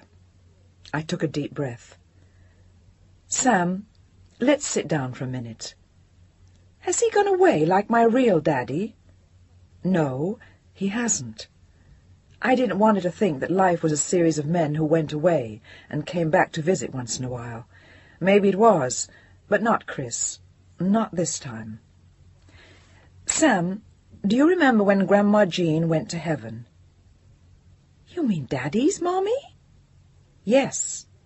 And I saw Peg and Tom get up quietly and leave, and go into the kitchen, closing the door soundlessly behind them. I thought Peg was crying, but I wasn't sure. I was looking at Sam. I had to see this child, really see her, and tell her something that she could carry with her always, something of Chris. "Well, darling, sometimes God loves people, specially much, and he feels they have done everything they had to do, and then he takes them up to heaven with him." "Does he love everybody that much?" "Yes, he loves everybody, but he lets some people stay here for a very long time, and other people he takes with him a little sooner." "Mommy, does he love you that much?" Her chin was beginning to quiver. "Sam, darling, nothing is going to happen to me." I could see where her reasoning was leading. But he needed Uncle Chris to help with some things now. So now Uncle Chris is in heaven with God and Grandma Jean. "Will he ever come back to visit us?" "Not the way you mean, Sam. But every time you think of Uncle Chris, that's like a visit. When you think of Uncle Chris, he'll always be with you. We can talk about him and think about him and go right on loving him. That's what forever means." But I want him with us here. That look, oh God, that look. So do I. But this is how God wants it. We're going to miss him very much, but we have each other. And I love you very, very much. She threw herself into my arms, and we were both crying. Sam, please don't be sad. Uncle Chris wouldn't want you to be sad. He isn't sad, and he doesn't hurt, and he still loves us.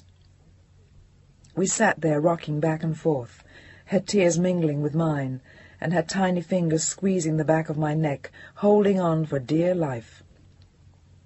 We rocked and rocked, and when she stopped, I looked down and saw that she had fallen asleep.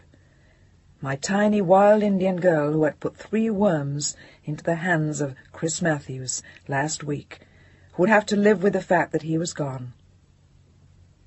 I sat looking at her in the darkening room and lay her against the cushions on the couch, her face still streaked with tears. I stood up and went to look down at the garden, took another deep breath, and went to find Tom and Peg. When I found them, they were still sitting in the kitchen and looking a little red-eyed.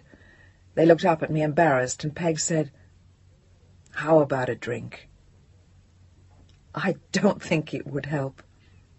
Where is she? Asleep on the couch. I'm not going to wake her up for dinner. It's been a rough couple of days for her, too. I hope she sleeps through. Want me to carry her up to bed? Thanks, Tom. That's a good idea. I think I'll go to bed, too. I've had it. I could hardly get up the stairs. Tom was walking ahead with Sam in his arms, hanging limp like a rag doll, and Peg walked behind me. I almost wanted to ask her to push. The top of the stairs looked too far away. I lay back on my bed, still wearing the grey dress, and Peg came in to help me get undressed. I just can't, Peg. I know. Just take off the dress. You just lie there for a while. I took off the new grey dress and lay down while she closed the shades and turned off the lights, and I was asleep as suddenly and as soundly as Sam had been. I was being stabbed. Someone was trying to murder me or pummel me. They were tearing at my back and slashing open my stomach, ripping at every muscle. My God, help me! Somebody help me, please! I fought to wake up, to get rid of the pain, to escape from the bad dream. I woke up limp and exhausted, and turned to look at the clock next to my bed. I lifted my head to see, and the same pain seized me again, tearing through my back and reaching across my belly like hands tearing through my guts. It made me cry out, and Peg came in as I was trying to catch my breath, while the pain went away again. "Jill, something wrong? I heard you... Christ, you look awful." I don't feel so great." I tried to sit up, and the pain ripped through me again, making me clutch at the sheet and squirm so as not to cry out. "Don't move. I'll call the doctor. What's his name?" "Morse. Numbers on the pad in the kitchen. Tell him... I think I'm in labour. Tell him..." And another pain tore through me. I lay in bed fighting the panic and trying to ride with the pain, waiting for Peg to come back. "He said to bring you to the hospital right away. Can you walk to the car?" I tried to stand up, but couldn't even sit up, and as I tried to roll over toward the side of the bed, we saw that there was blood where I had been lying. "Oh, my God! Oh, Jesus, Peg!" "Now, just take it easy, Jill. I called Tom. He's coming to stay with Sam. He can carry you down to the car." I lay back, hurting too much to talk any more. Peg blurred and faded away and came back again, and the pain kept hitting at me and grabbing me and lifting me up and throwing me against what felt like sharp rocks. I wanted to hold Peg's hand, but couldn't lie still enough, and then I saw Tom Barty in the doorway. He was standing over me after that, and soon I was lifted out of the bed with the blanket and set down again in Chris's car. I saw Tom and Peg exchange looks, and I think I must have fainted then, because the next time I opened my eyes there were 1,000 lights above me, a lot of noise and people and metallic sounds, and I felt woozy, as though I were floating just under the lights, and above the people, suspended between two worlds. I floated for a while, and then, oh, God! Oh, my God! They're tearing me apart. They're killing me. Oh, God! Chris! Peg! Please stop them! I can't stand it! I can't... And everything went black. I woke up in a strange room, feeling as though I were going to vomit. I looked over and saw Peg, and then it all faded again. It kept coming and going. I'd wake up and see Peg, and then she'd go away again. It kept coming and going. Somewhere in another world there was someone in a bed, with transfusions and tubes and all sorts of things happening to her. I could see it clearly, but I didn't know who she was. I wondered, but not enough to ask. I was too tired. Too tired.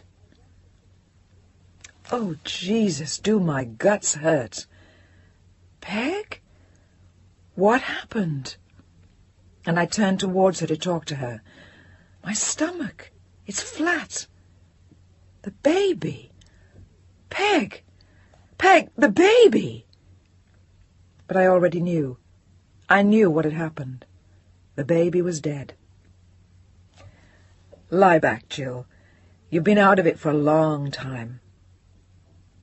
I don't care.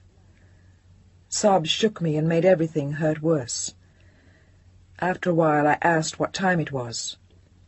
2 o'clock. In the afternoon? Jesus.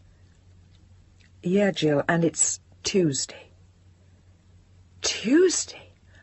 My God. Nurses came and went, Peg came and went, and time passed. There was nothing left to rush for or to think about. Sam was at home with Peg and Mrs. Jager, and Chris and the baby were gone. Nothing mattered any more. Nothing, and no one. Not Chris, not the baby, not Sam, not me, not anything.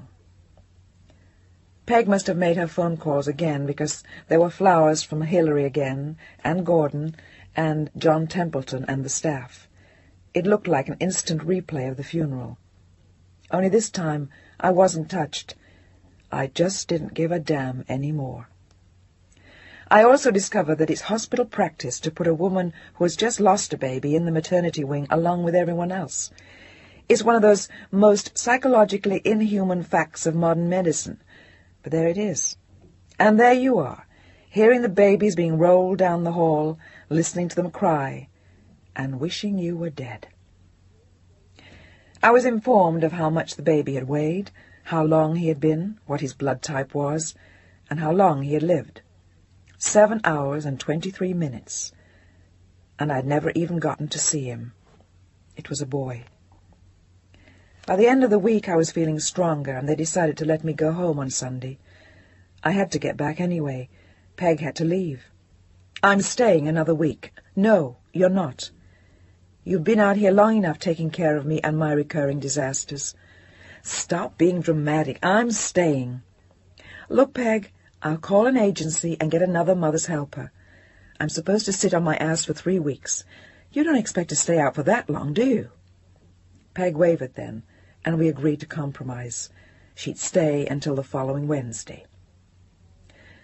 On Sunday I went home. I was evicted along with half a dozen starry-eyed girls holding their babies wrapped in pastel-coloured blankets. Peg picked me up with the car, and I grabbed my little overnight case from the nurse, got into the car, and all I could say was, "Come on, Peg, let's get the hell out of here." She stepped on the gas, and we were off towards Sacramento Street. At home, everything was in perfect order. The superwoman efficiency of Peg Richards was visible everywhere. Sam was waiting for me at the door with a little bunch of flowers she'd picked in the garden, and it was so good to be back with her. I felt guilty because I had given her so little thought while I was in hospital. I had almost stopped caring about her, too. But there she was, sweet Sam.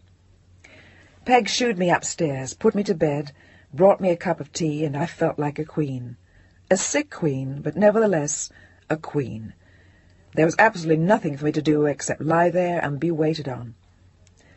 I was still feeling very weak, and it was nice having Peg to run interference for me. The phone rang twice after I got home. Once it was Mrs. Matthews, and the second time it was Gordon. Peg looked over at me both times, and I shook my head. Not yet. Everyone knew. That was good enough. I had nothing left to add. Mrs. Matthews would only tell me how sorry she was, and I was sorry enough on my own, and also felt badly to have added to her grief. Gordon would only want to come out or for me to go back to New York, and I didn't want to hear about it. I had chosen blue jeans and daisies, and I still wanted them. I didn't want to hear about New York or the magazine or anything else. It was all behind me. However, things had turned out. I looked through my mail and saw that Gordon had sent the picture of the three of us standing in front of the rolls. I looked at it once and tossed it on the table next to my bed while Peg looked on. "That was such a long time ago, Peg." She nodded and put the picture back in the envelope. The only good thing the hospital had done for me was that it had put a little more time between me and the brutal realities that had hit me so suddenly. For a while, I didn't have to wander around the house, touching things, looking at things, being reminded. Not right away. And now I had to rest, and there will be more time. The next few days slid by, and on Wednesday Peg left with hugs and goodbyes and the kind of thank yous you can't even begin to say, and promises to call and write. She even said she'd come out for a week in the spring. Tom Barty took her to the airport, and I began to wonder if there was more to that than just helping me. Their week and a half together had created the same kind of bond that happens on sea voyages.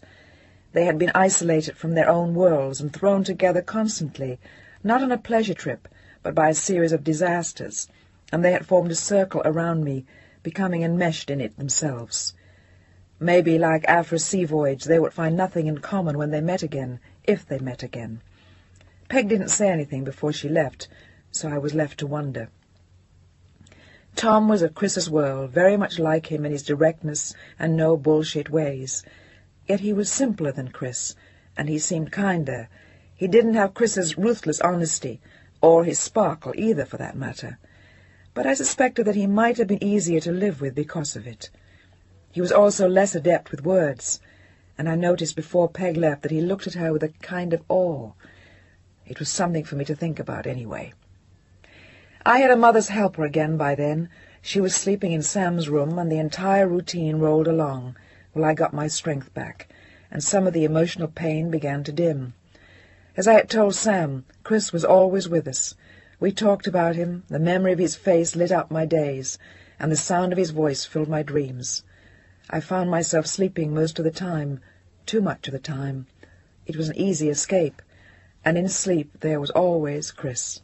He was always waiting for me to fall asleep, ready to stretch out a hand and pull me to his side, away from the empty house and the truth. Chapter 40. In March, I learned in a letter from John Templeton that Julie Weintraub had been in a coma for almost 3 weeks and had then died quietly, never regaining consciousness. It was merciful, as her last days of lucidity had been filled with excruciating pain. To me, that seemed to close a whole volume of my life. Chris, the baby, Julie, all gone. My life was beginning to be filled with ghosts. I was back on my feet again by then and spending a lot of time around the house, painting a little, being with Samantha, and letting time move on without actually filling it. There seemed to be nothing to fill it with. I had gained back some of the weight I had lost and was looking healthy from the long walks I took with Sam. Tom Barty dropped by a lot, brought small presents for Sam, and had dinner with us occasionally. He hadn't a great deal to say, but he was a nice presence, and Sam and I enjoyed him. He almost never mentioned Peg, but whenever I did he seemed to shoot up straight in his chair and listen to hear everything I said. It was sweet to watch, and I wondered if Peg knew about it, or if they both did, and I was just the last one to know for certain. One day I couldn't resist.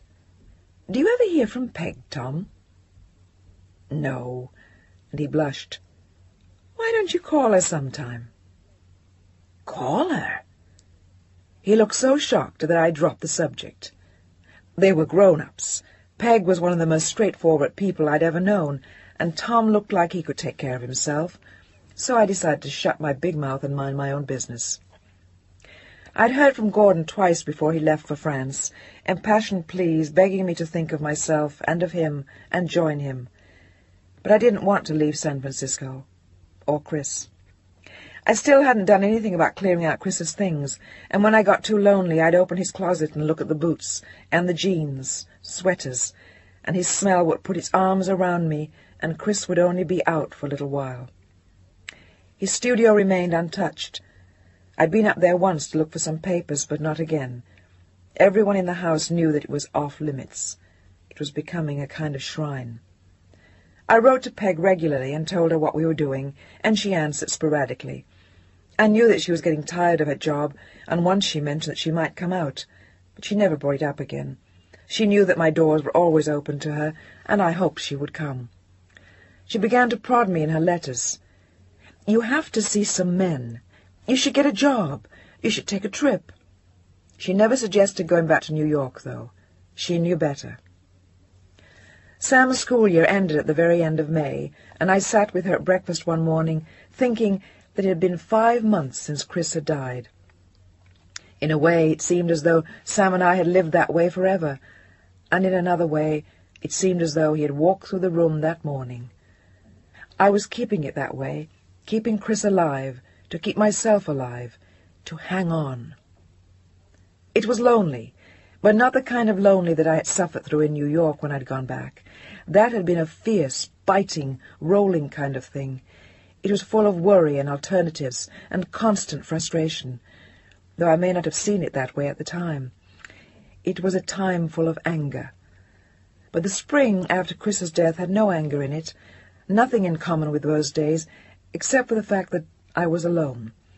There was an irrevocability to it, a quiet acceptance. My ship lay at anchor, and I had nowhere to go. There was nowhere I wanted to go, except where I was. I was painting more, reading a lot, and becoming increasingly introspective. It was like becoming a nun. It was also a bit like a dark tunnel. I was passing through it, and when I'd got to the end of it, if I got to the end of it, then I'd see. Sam was due to visit her father in June, and I was thinking of going up to the mountains around Lake Tahoe, just to get away a little, but I hesitated. I was happy at home, with Chris's things all around me, happy sleeping in his bed, happy in his sweaters and work shirts. I had finally married Chris, but I had married a dead man, and was drifting along with him. I was almost as dead as he. "Sam, the doorbell. Be a good girl and answer it for me.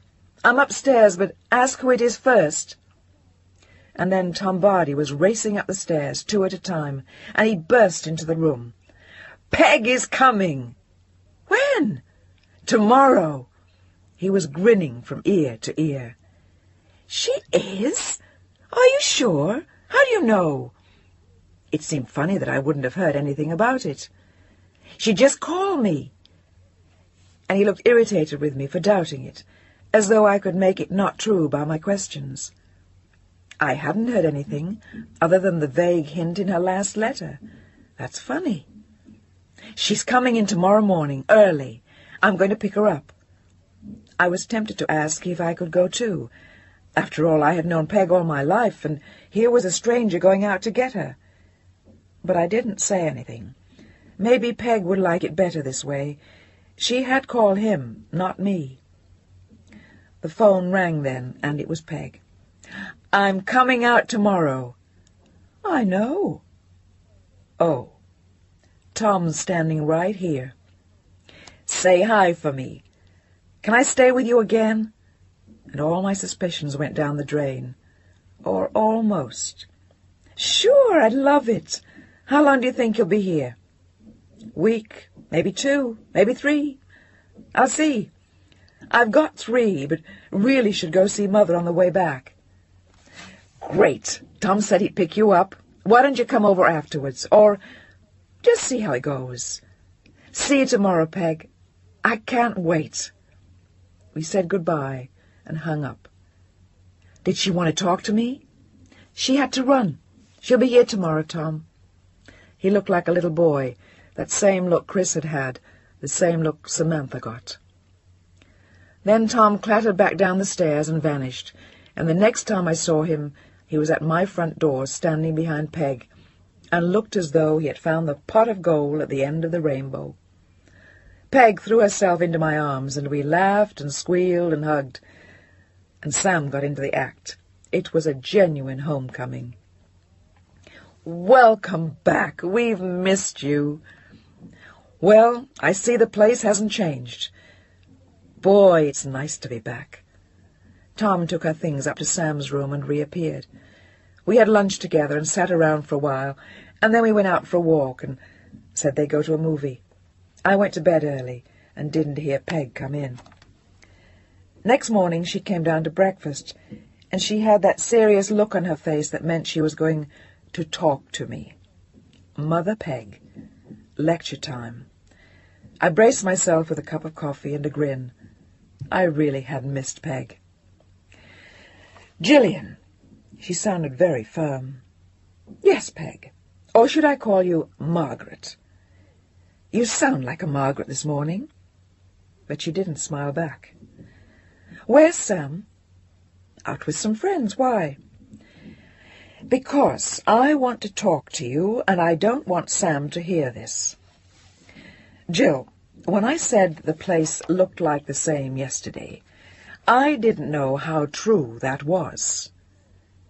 "Jesus, Jill, his stuff is still all over the place. His papers, his clothes, his shirt, his toothbrush. What the fuck are you trying to do to yourself? You're 29 years old. He's dead. You're not. I bet you haven't even touched his studio. Have you? Well, have you?" Christ, she had hit low. It was true. But how could she understand? How could she begin to understand? Peg had a warm heart and a full life of her own making, but she'd never been married, never had children, never lost the man she loved or his child. She couldn't understand. "Peg, you don't understand." "I do understand. I understand much better than you think, much better than you do even. I see it better than you do. And Tom says it too. He says you wear his clothes, talk about him as though he was still here. You don't do anything. You don't go out. Jesus, Jill, it's goddamn creepy." "It's not creepy. It's how I want to live. And you make it sound as though I go around in dragging his clothes. God damn it. Get off my fucking back, will you?" I was getting mad, because I didn't like the truth of what she was saying. She had no right.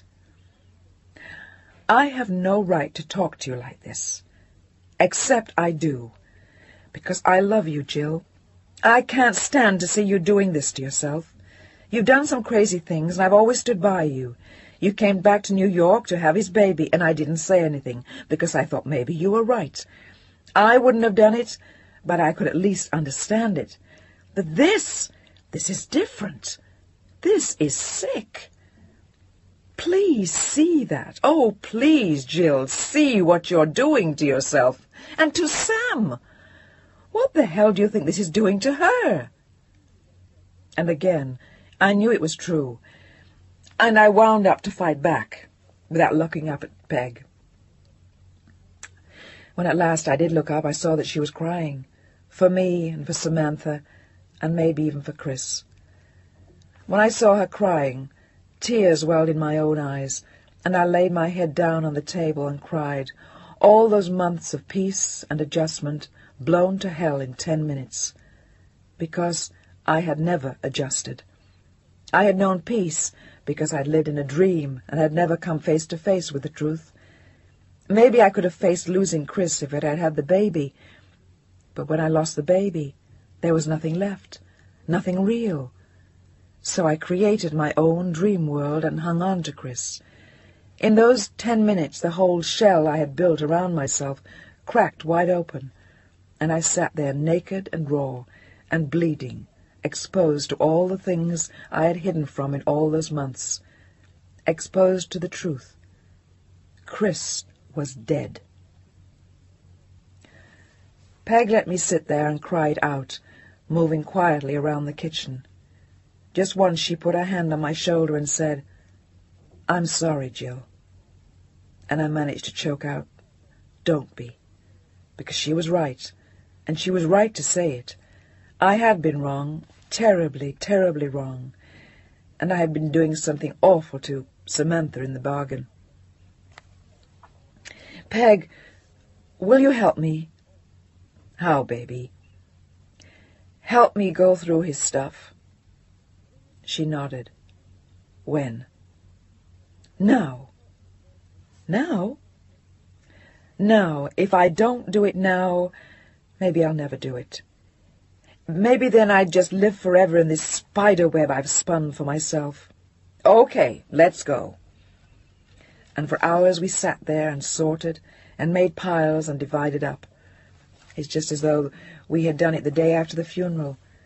It wouldn't have made any difference. The pain was all there, intact. I made a small pile for Mrs. Matthews of things I thought she'd want to have, and another small pile for Jane, and I kept a few things out for myself, things I wasn't ready to give up, things that were Chris. But this time I put them in a box. I'd have them.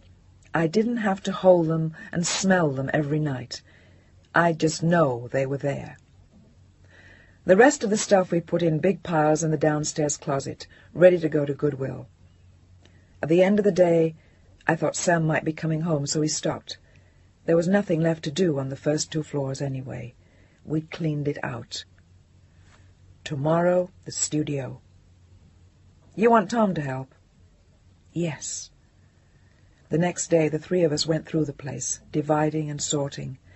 I gave a lot of things to Tom. They were the tools of his trade, and he could use them. We worked like demons through the day, and at 6:07 p.m. the studio was no more. The earthly goods of Christopher Caldwell Matthews had been divided up and disposed of. End of an era. Chapter 41. After Peg's second week with me, I was beginning to wonder. She made no mention of leaving, and I didn't want to bring it up and make her think I was pushing her out.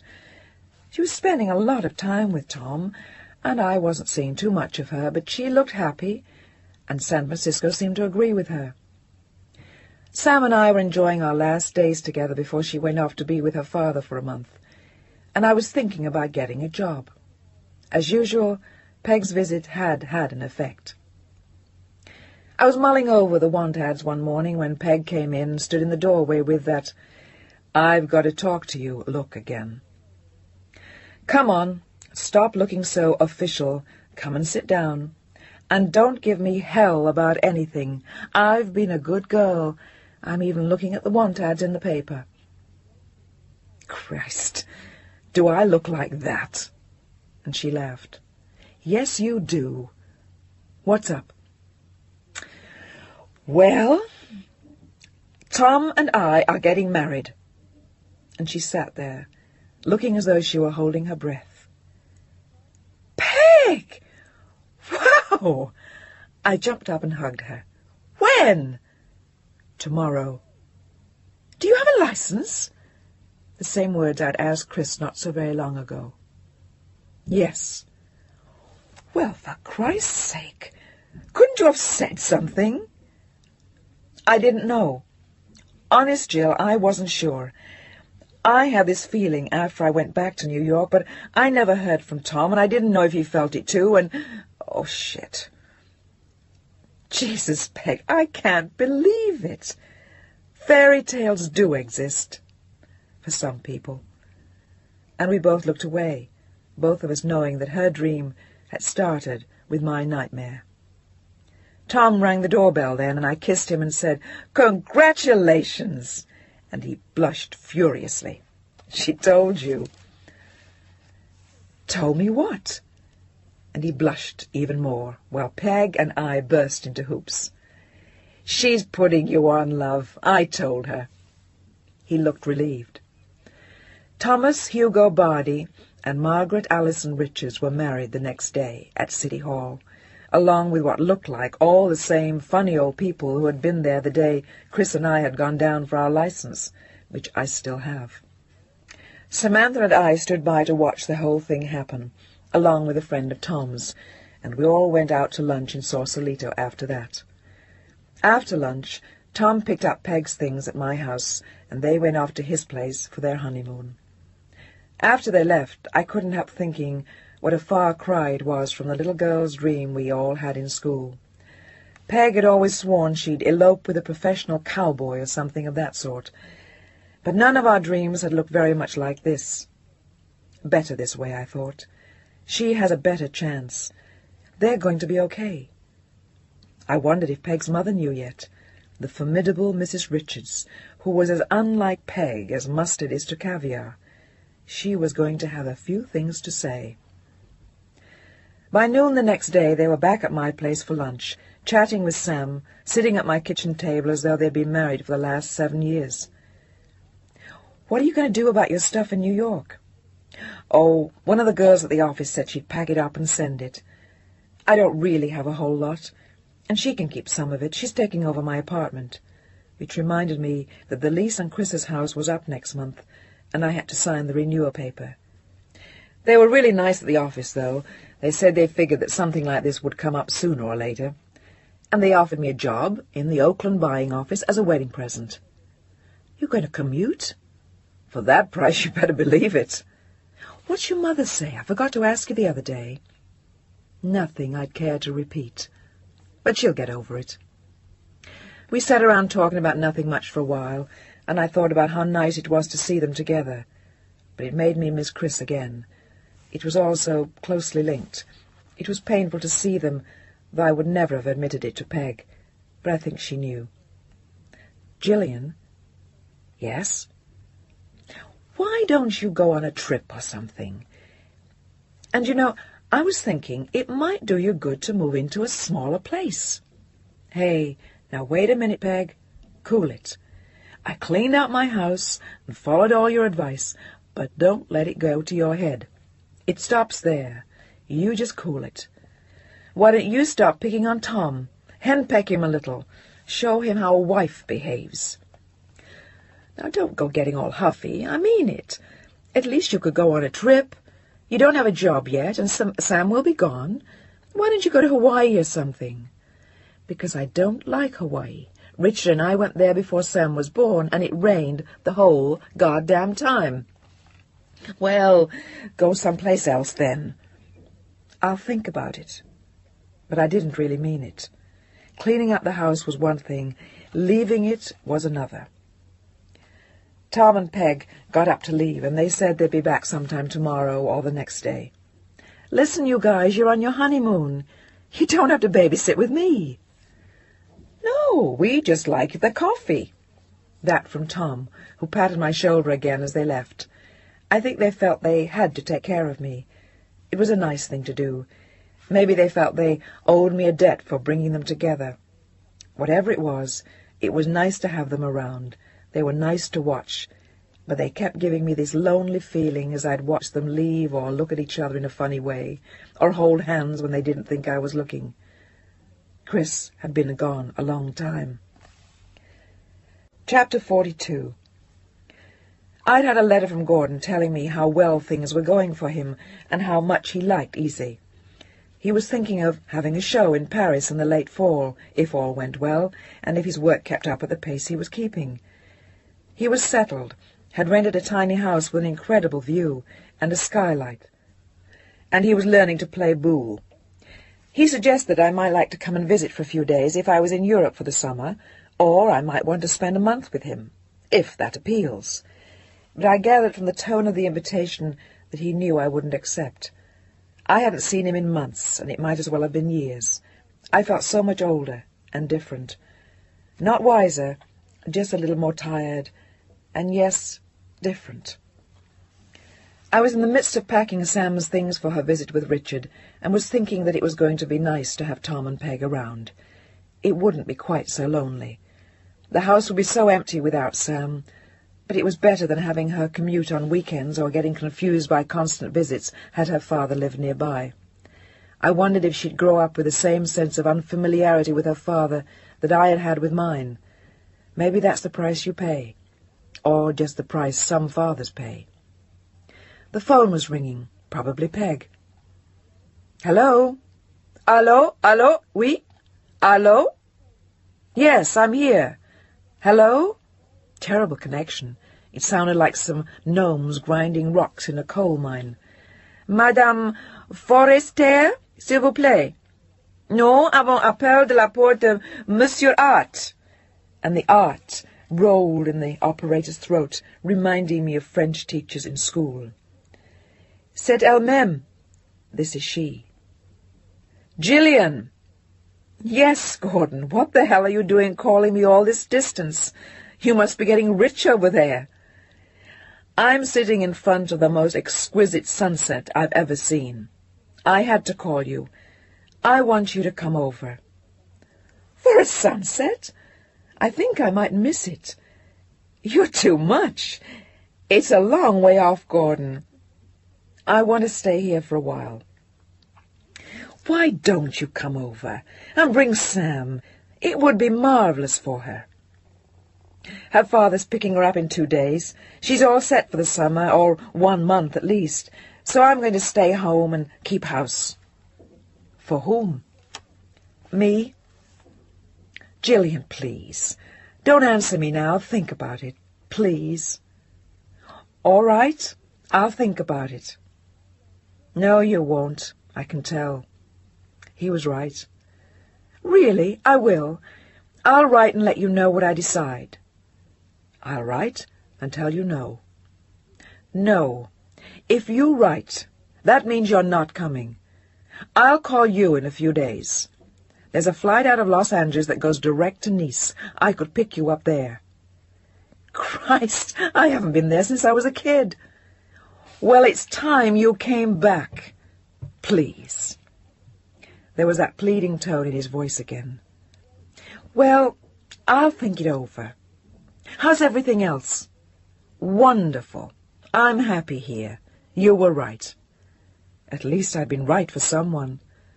But that wasn't fair. It wasn't anyone's fault that Chris had fallen off a crane. How's Greg? He's over here during spring vacation. Loved it. Said he's coming back in July. And there was something new in Gordon's voice. I could hear it in spite of the little gnomes hacking away at our transatlantic connection. Look, this is costing you a fortune. I'll talk to you soon. Think about it, Jill. I need you. Goodbye. Bye. I'll call you at the end of the week. I need you. I need you. How long had it been since a man had said that to me? Months? Longer? Had Chris ever really needed me, or just wanted me? And Gordon hadn't needed me either before, not until the very end. How long since a man had needed me? Ever? I need you.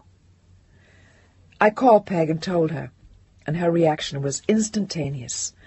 Go! It was a command. But I had known she would say that. Why did I call her? To hear her tell me that? To hear her say go? Don't be an ass. All I need is to go to the south of France and get all messed up with Gordon.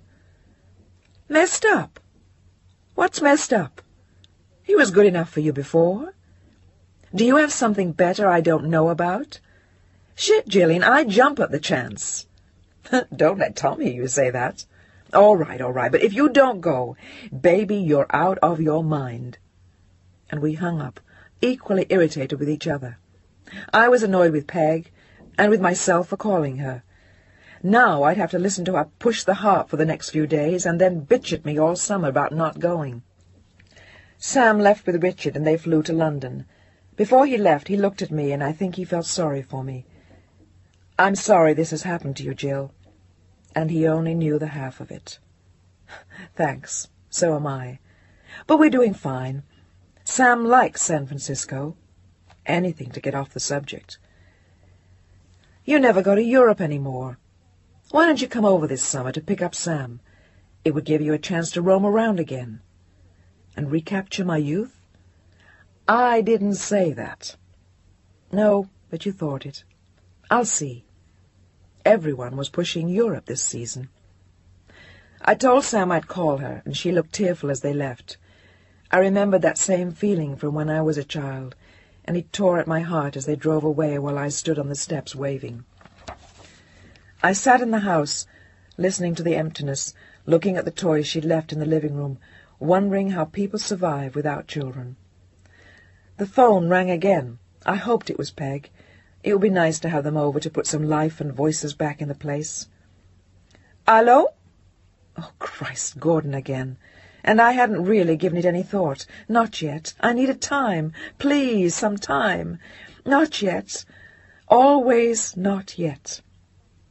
"Gillian, what's the word? But before you tell me, I want you to know that I'll understand if you don't come. I want you here, but I understand. I have no right." "I'm coming." And I almost fell off my seat. I was so surprised at myself. "You are?" I wasn't the only one who was surprised. "Yes, I'd just made up my mind. This minute, in fact." I was still stunned. "When are you coming?" I don't know. I really hadn't thought about it till this second. When's the next plane over?" "Tomorrow." "Too soon." "All right. There's another one a week from tomorrow. That ought to give you time to get yourself together. When's Sam leaving?" "She just left about 8 minutes ago." "All right. I'll meet you in Nice a week from tomorrow. I'll be at the airport. And Gillian, darling, thank you. You'll love it here. You really will. Thank you." I murmured something in response, and we hung up. What the hell had I done? I had given myself a vacation, nothing more. Oh, yes, much more. I had held out a hand and allowed myself to be needed again, because I needed Gordon too. It was a beautiful thing. Chris, darling, I'm sorry." But as I walked upstairs, I remembered Chris. And Marilyn. The real Chris. He'd understand. He really would have. "Peg, I'm going. I just talked to Gordon. I'm leaving a week from tomorrow." "Hallelujah! We'll be right over." And they were, with a bottle of Spanish wine, which we finished in an hour, amidst great giggles and back-pounding. They were proud of me. Too proud. I felt as though I had betrayed Chris, and in a quiet moment I went out to the kitchen to get more ice and get away from them. Tom was right behind me, and he was looking down at me as I fiddled with the ice tray. I was trying not to cry, and not to look back at him when he grabbed my arm and pulled me out of my hiding place in the refrigerator. "Gillian, he would have wanted it. He wouldn't have liked you like this." "I know, but I can't help it. I have to. I had to." "I know that. But now you have to stop. Love him, Gillian. Remember him. Remember what he was. But don't turn him into a ghost. He wasn't that kind of man. And you're not that kind of woman. Hang on to him. We all will. And maybe you'll never love anybody as much as you loved him, but I'll bet you never loved him alive as much as you love him dead." It was true. It was true. I had had doubts and bad moments. But I did love him, and I looked up at Tom with tears running down my cheeks again and feeling defiant. I did love him. "I know you did. But be brave, Jill. Don't settle for halfway. You never have before, and he never did." And I hung on to Tom and cried. It was almost over. Don't settle for halfway. Step out. Walk ahead. Move on. Reach out. To love again. Be brave enough to go to easy. Brave enough for Gordon. Brave enough for Chris. When we walked out of the kitchen, Peg looked up at us and said, "Kissing in the kitchen, huh? Listen, Jill, I hate to ask you this, but can we borrow the house while you're gone? We have to give up Tom's place. It's too small and it's driving me nuts. The lease is up this month and we should be able to find something else pretty soon." "Sure. You don't even have to ask. You can move in tomorrow." "Well, I think we can wait a week."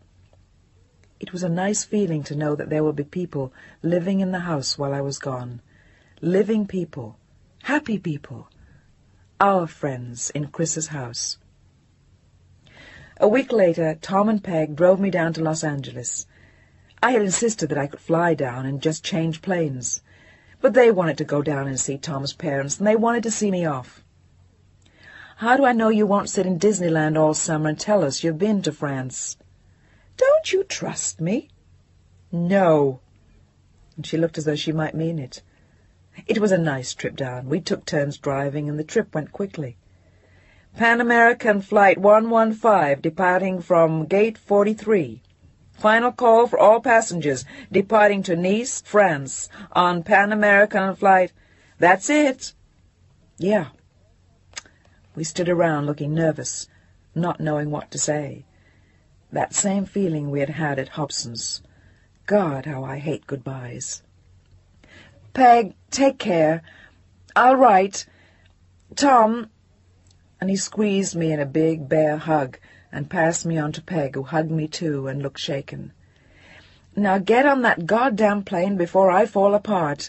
Will you, for Christ's sake?" That was the old Peg. "Goodbye, you two." Tom gave me one of his boy-man grins.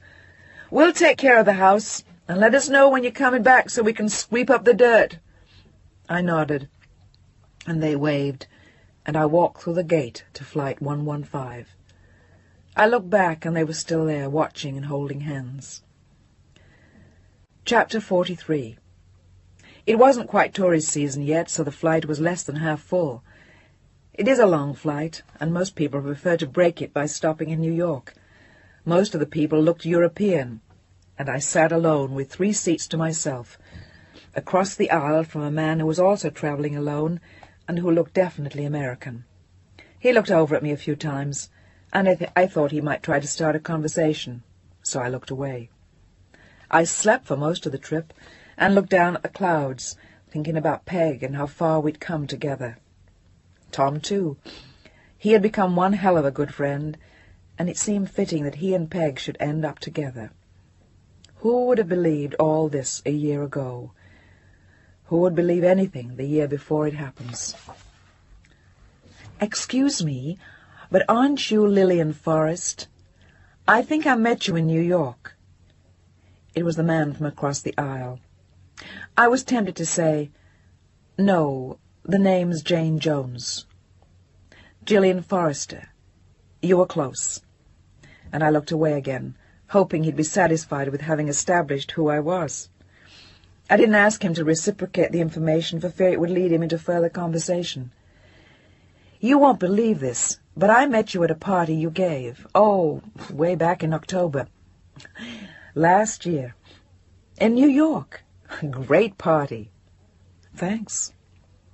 "I was working for a bank in New York, and this chick says, 'I've been invited to the greatest party. I mean, this girl really knows how to give them.' And she was right. Great party. Would you believe after that she got married, and I got transferred to Los Angeles, and my sister had twins? I mean, all that since last fall."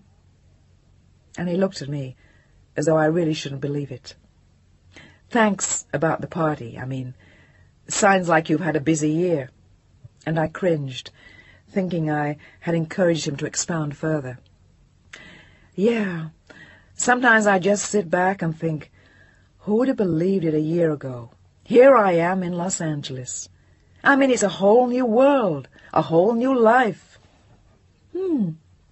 I know what you mean. Who would believe? And I turned away again to look out the window, down at the clouds. "You know something, Lillian? You look different. I almost didn't recognize you, except I never forget a face." He stared at me for a moment. "Yeah, you've changed. Something about the way you look. Not older, just different." "That's right, brother, different. But older. It's okay, you could have said it, because, baby, I earned it." I turned away then for the last time, and slept the rest of the way to Nice. "Veuillez attacher votre ceinture de sûreté et ne pas..." "Please fasten..." We will be arriving in Nice in approximately 15 minutes. The local time is 3:35 and the temperature is 78 degrees Fahrenheit. Thank you for flying Pan American. We hope you enjoyed your flight and wish you a pleasant stay in Nice. If you wish to make further reservations for the trip home,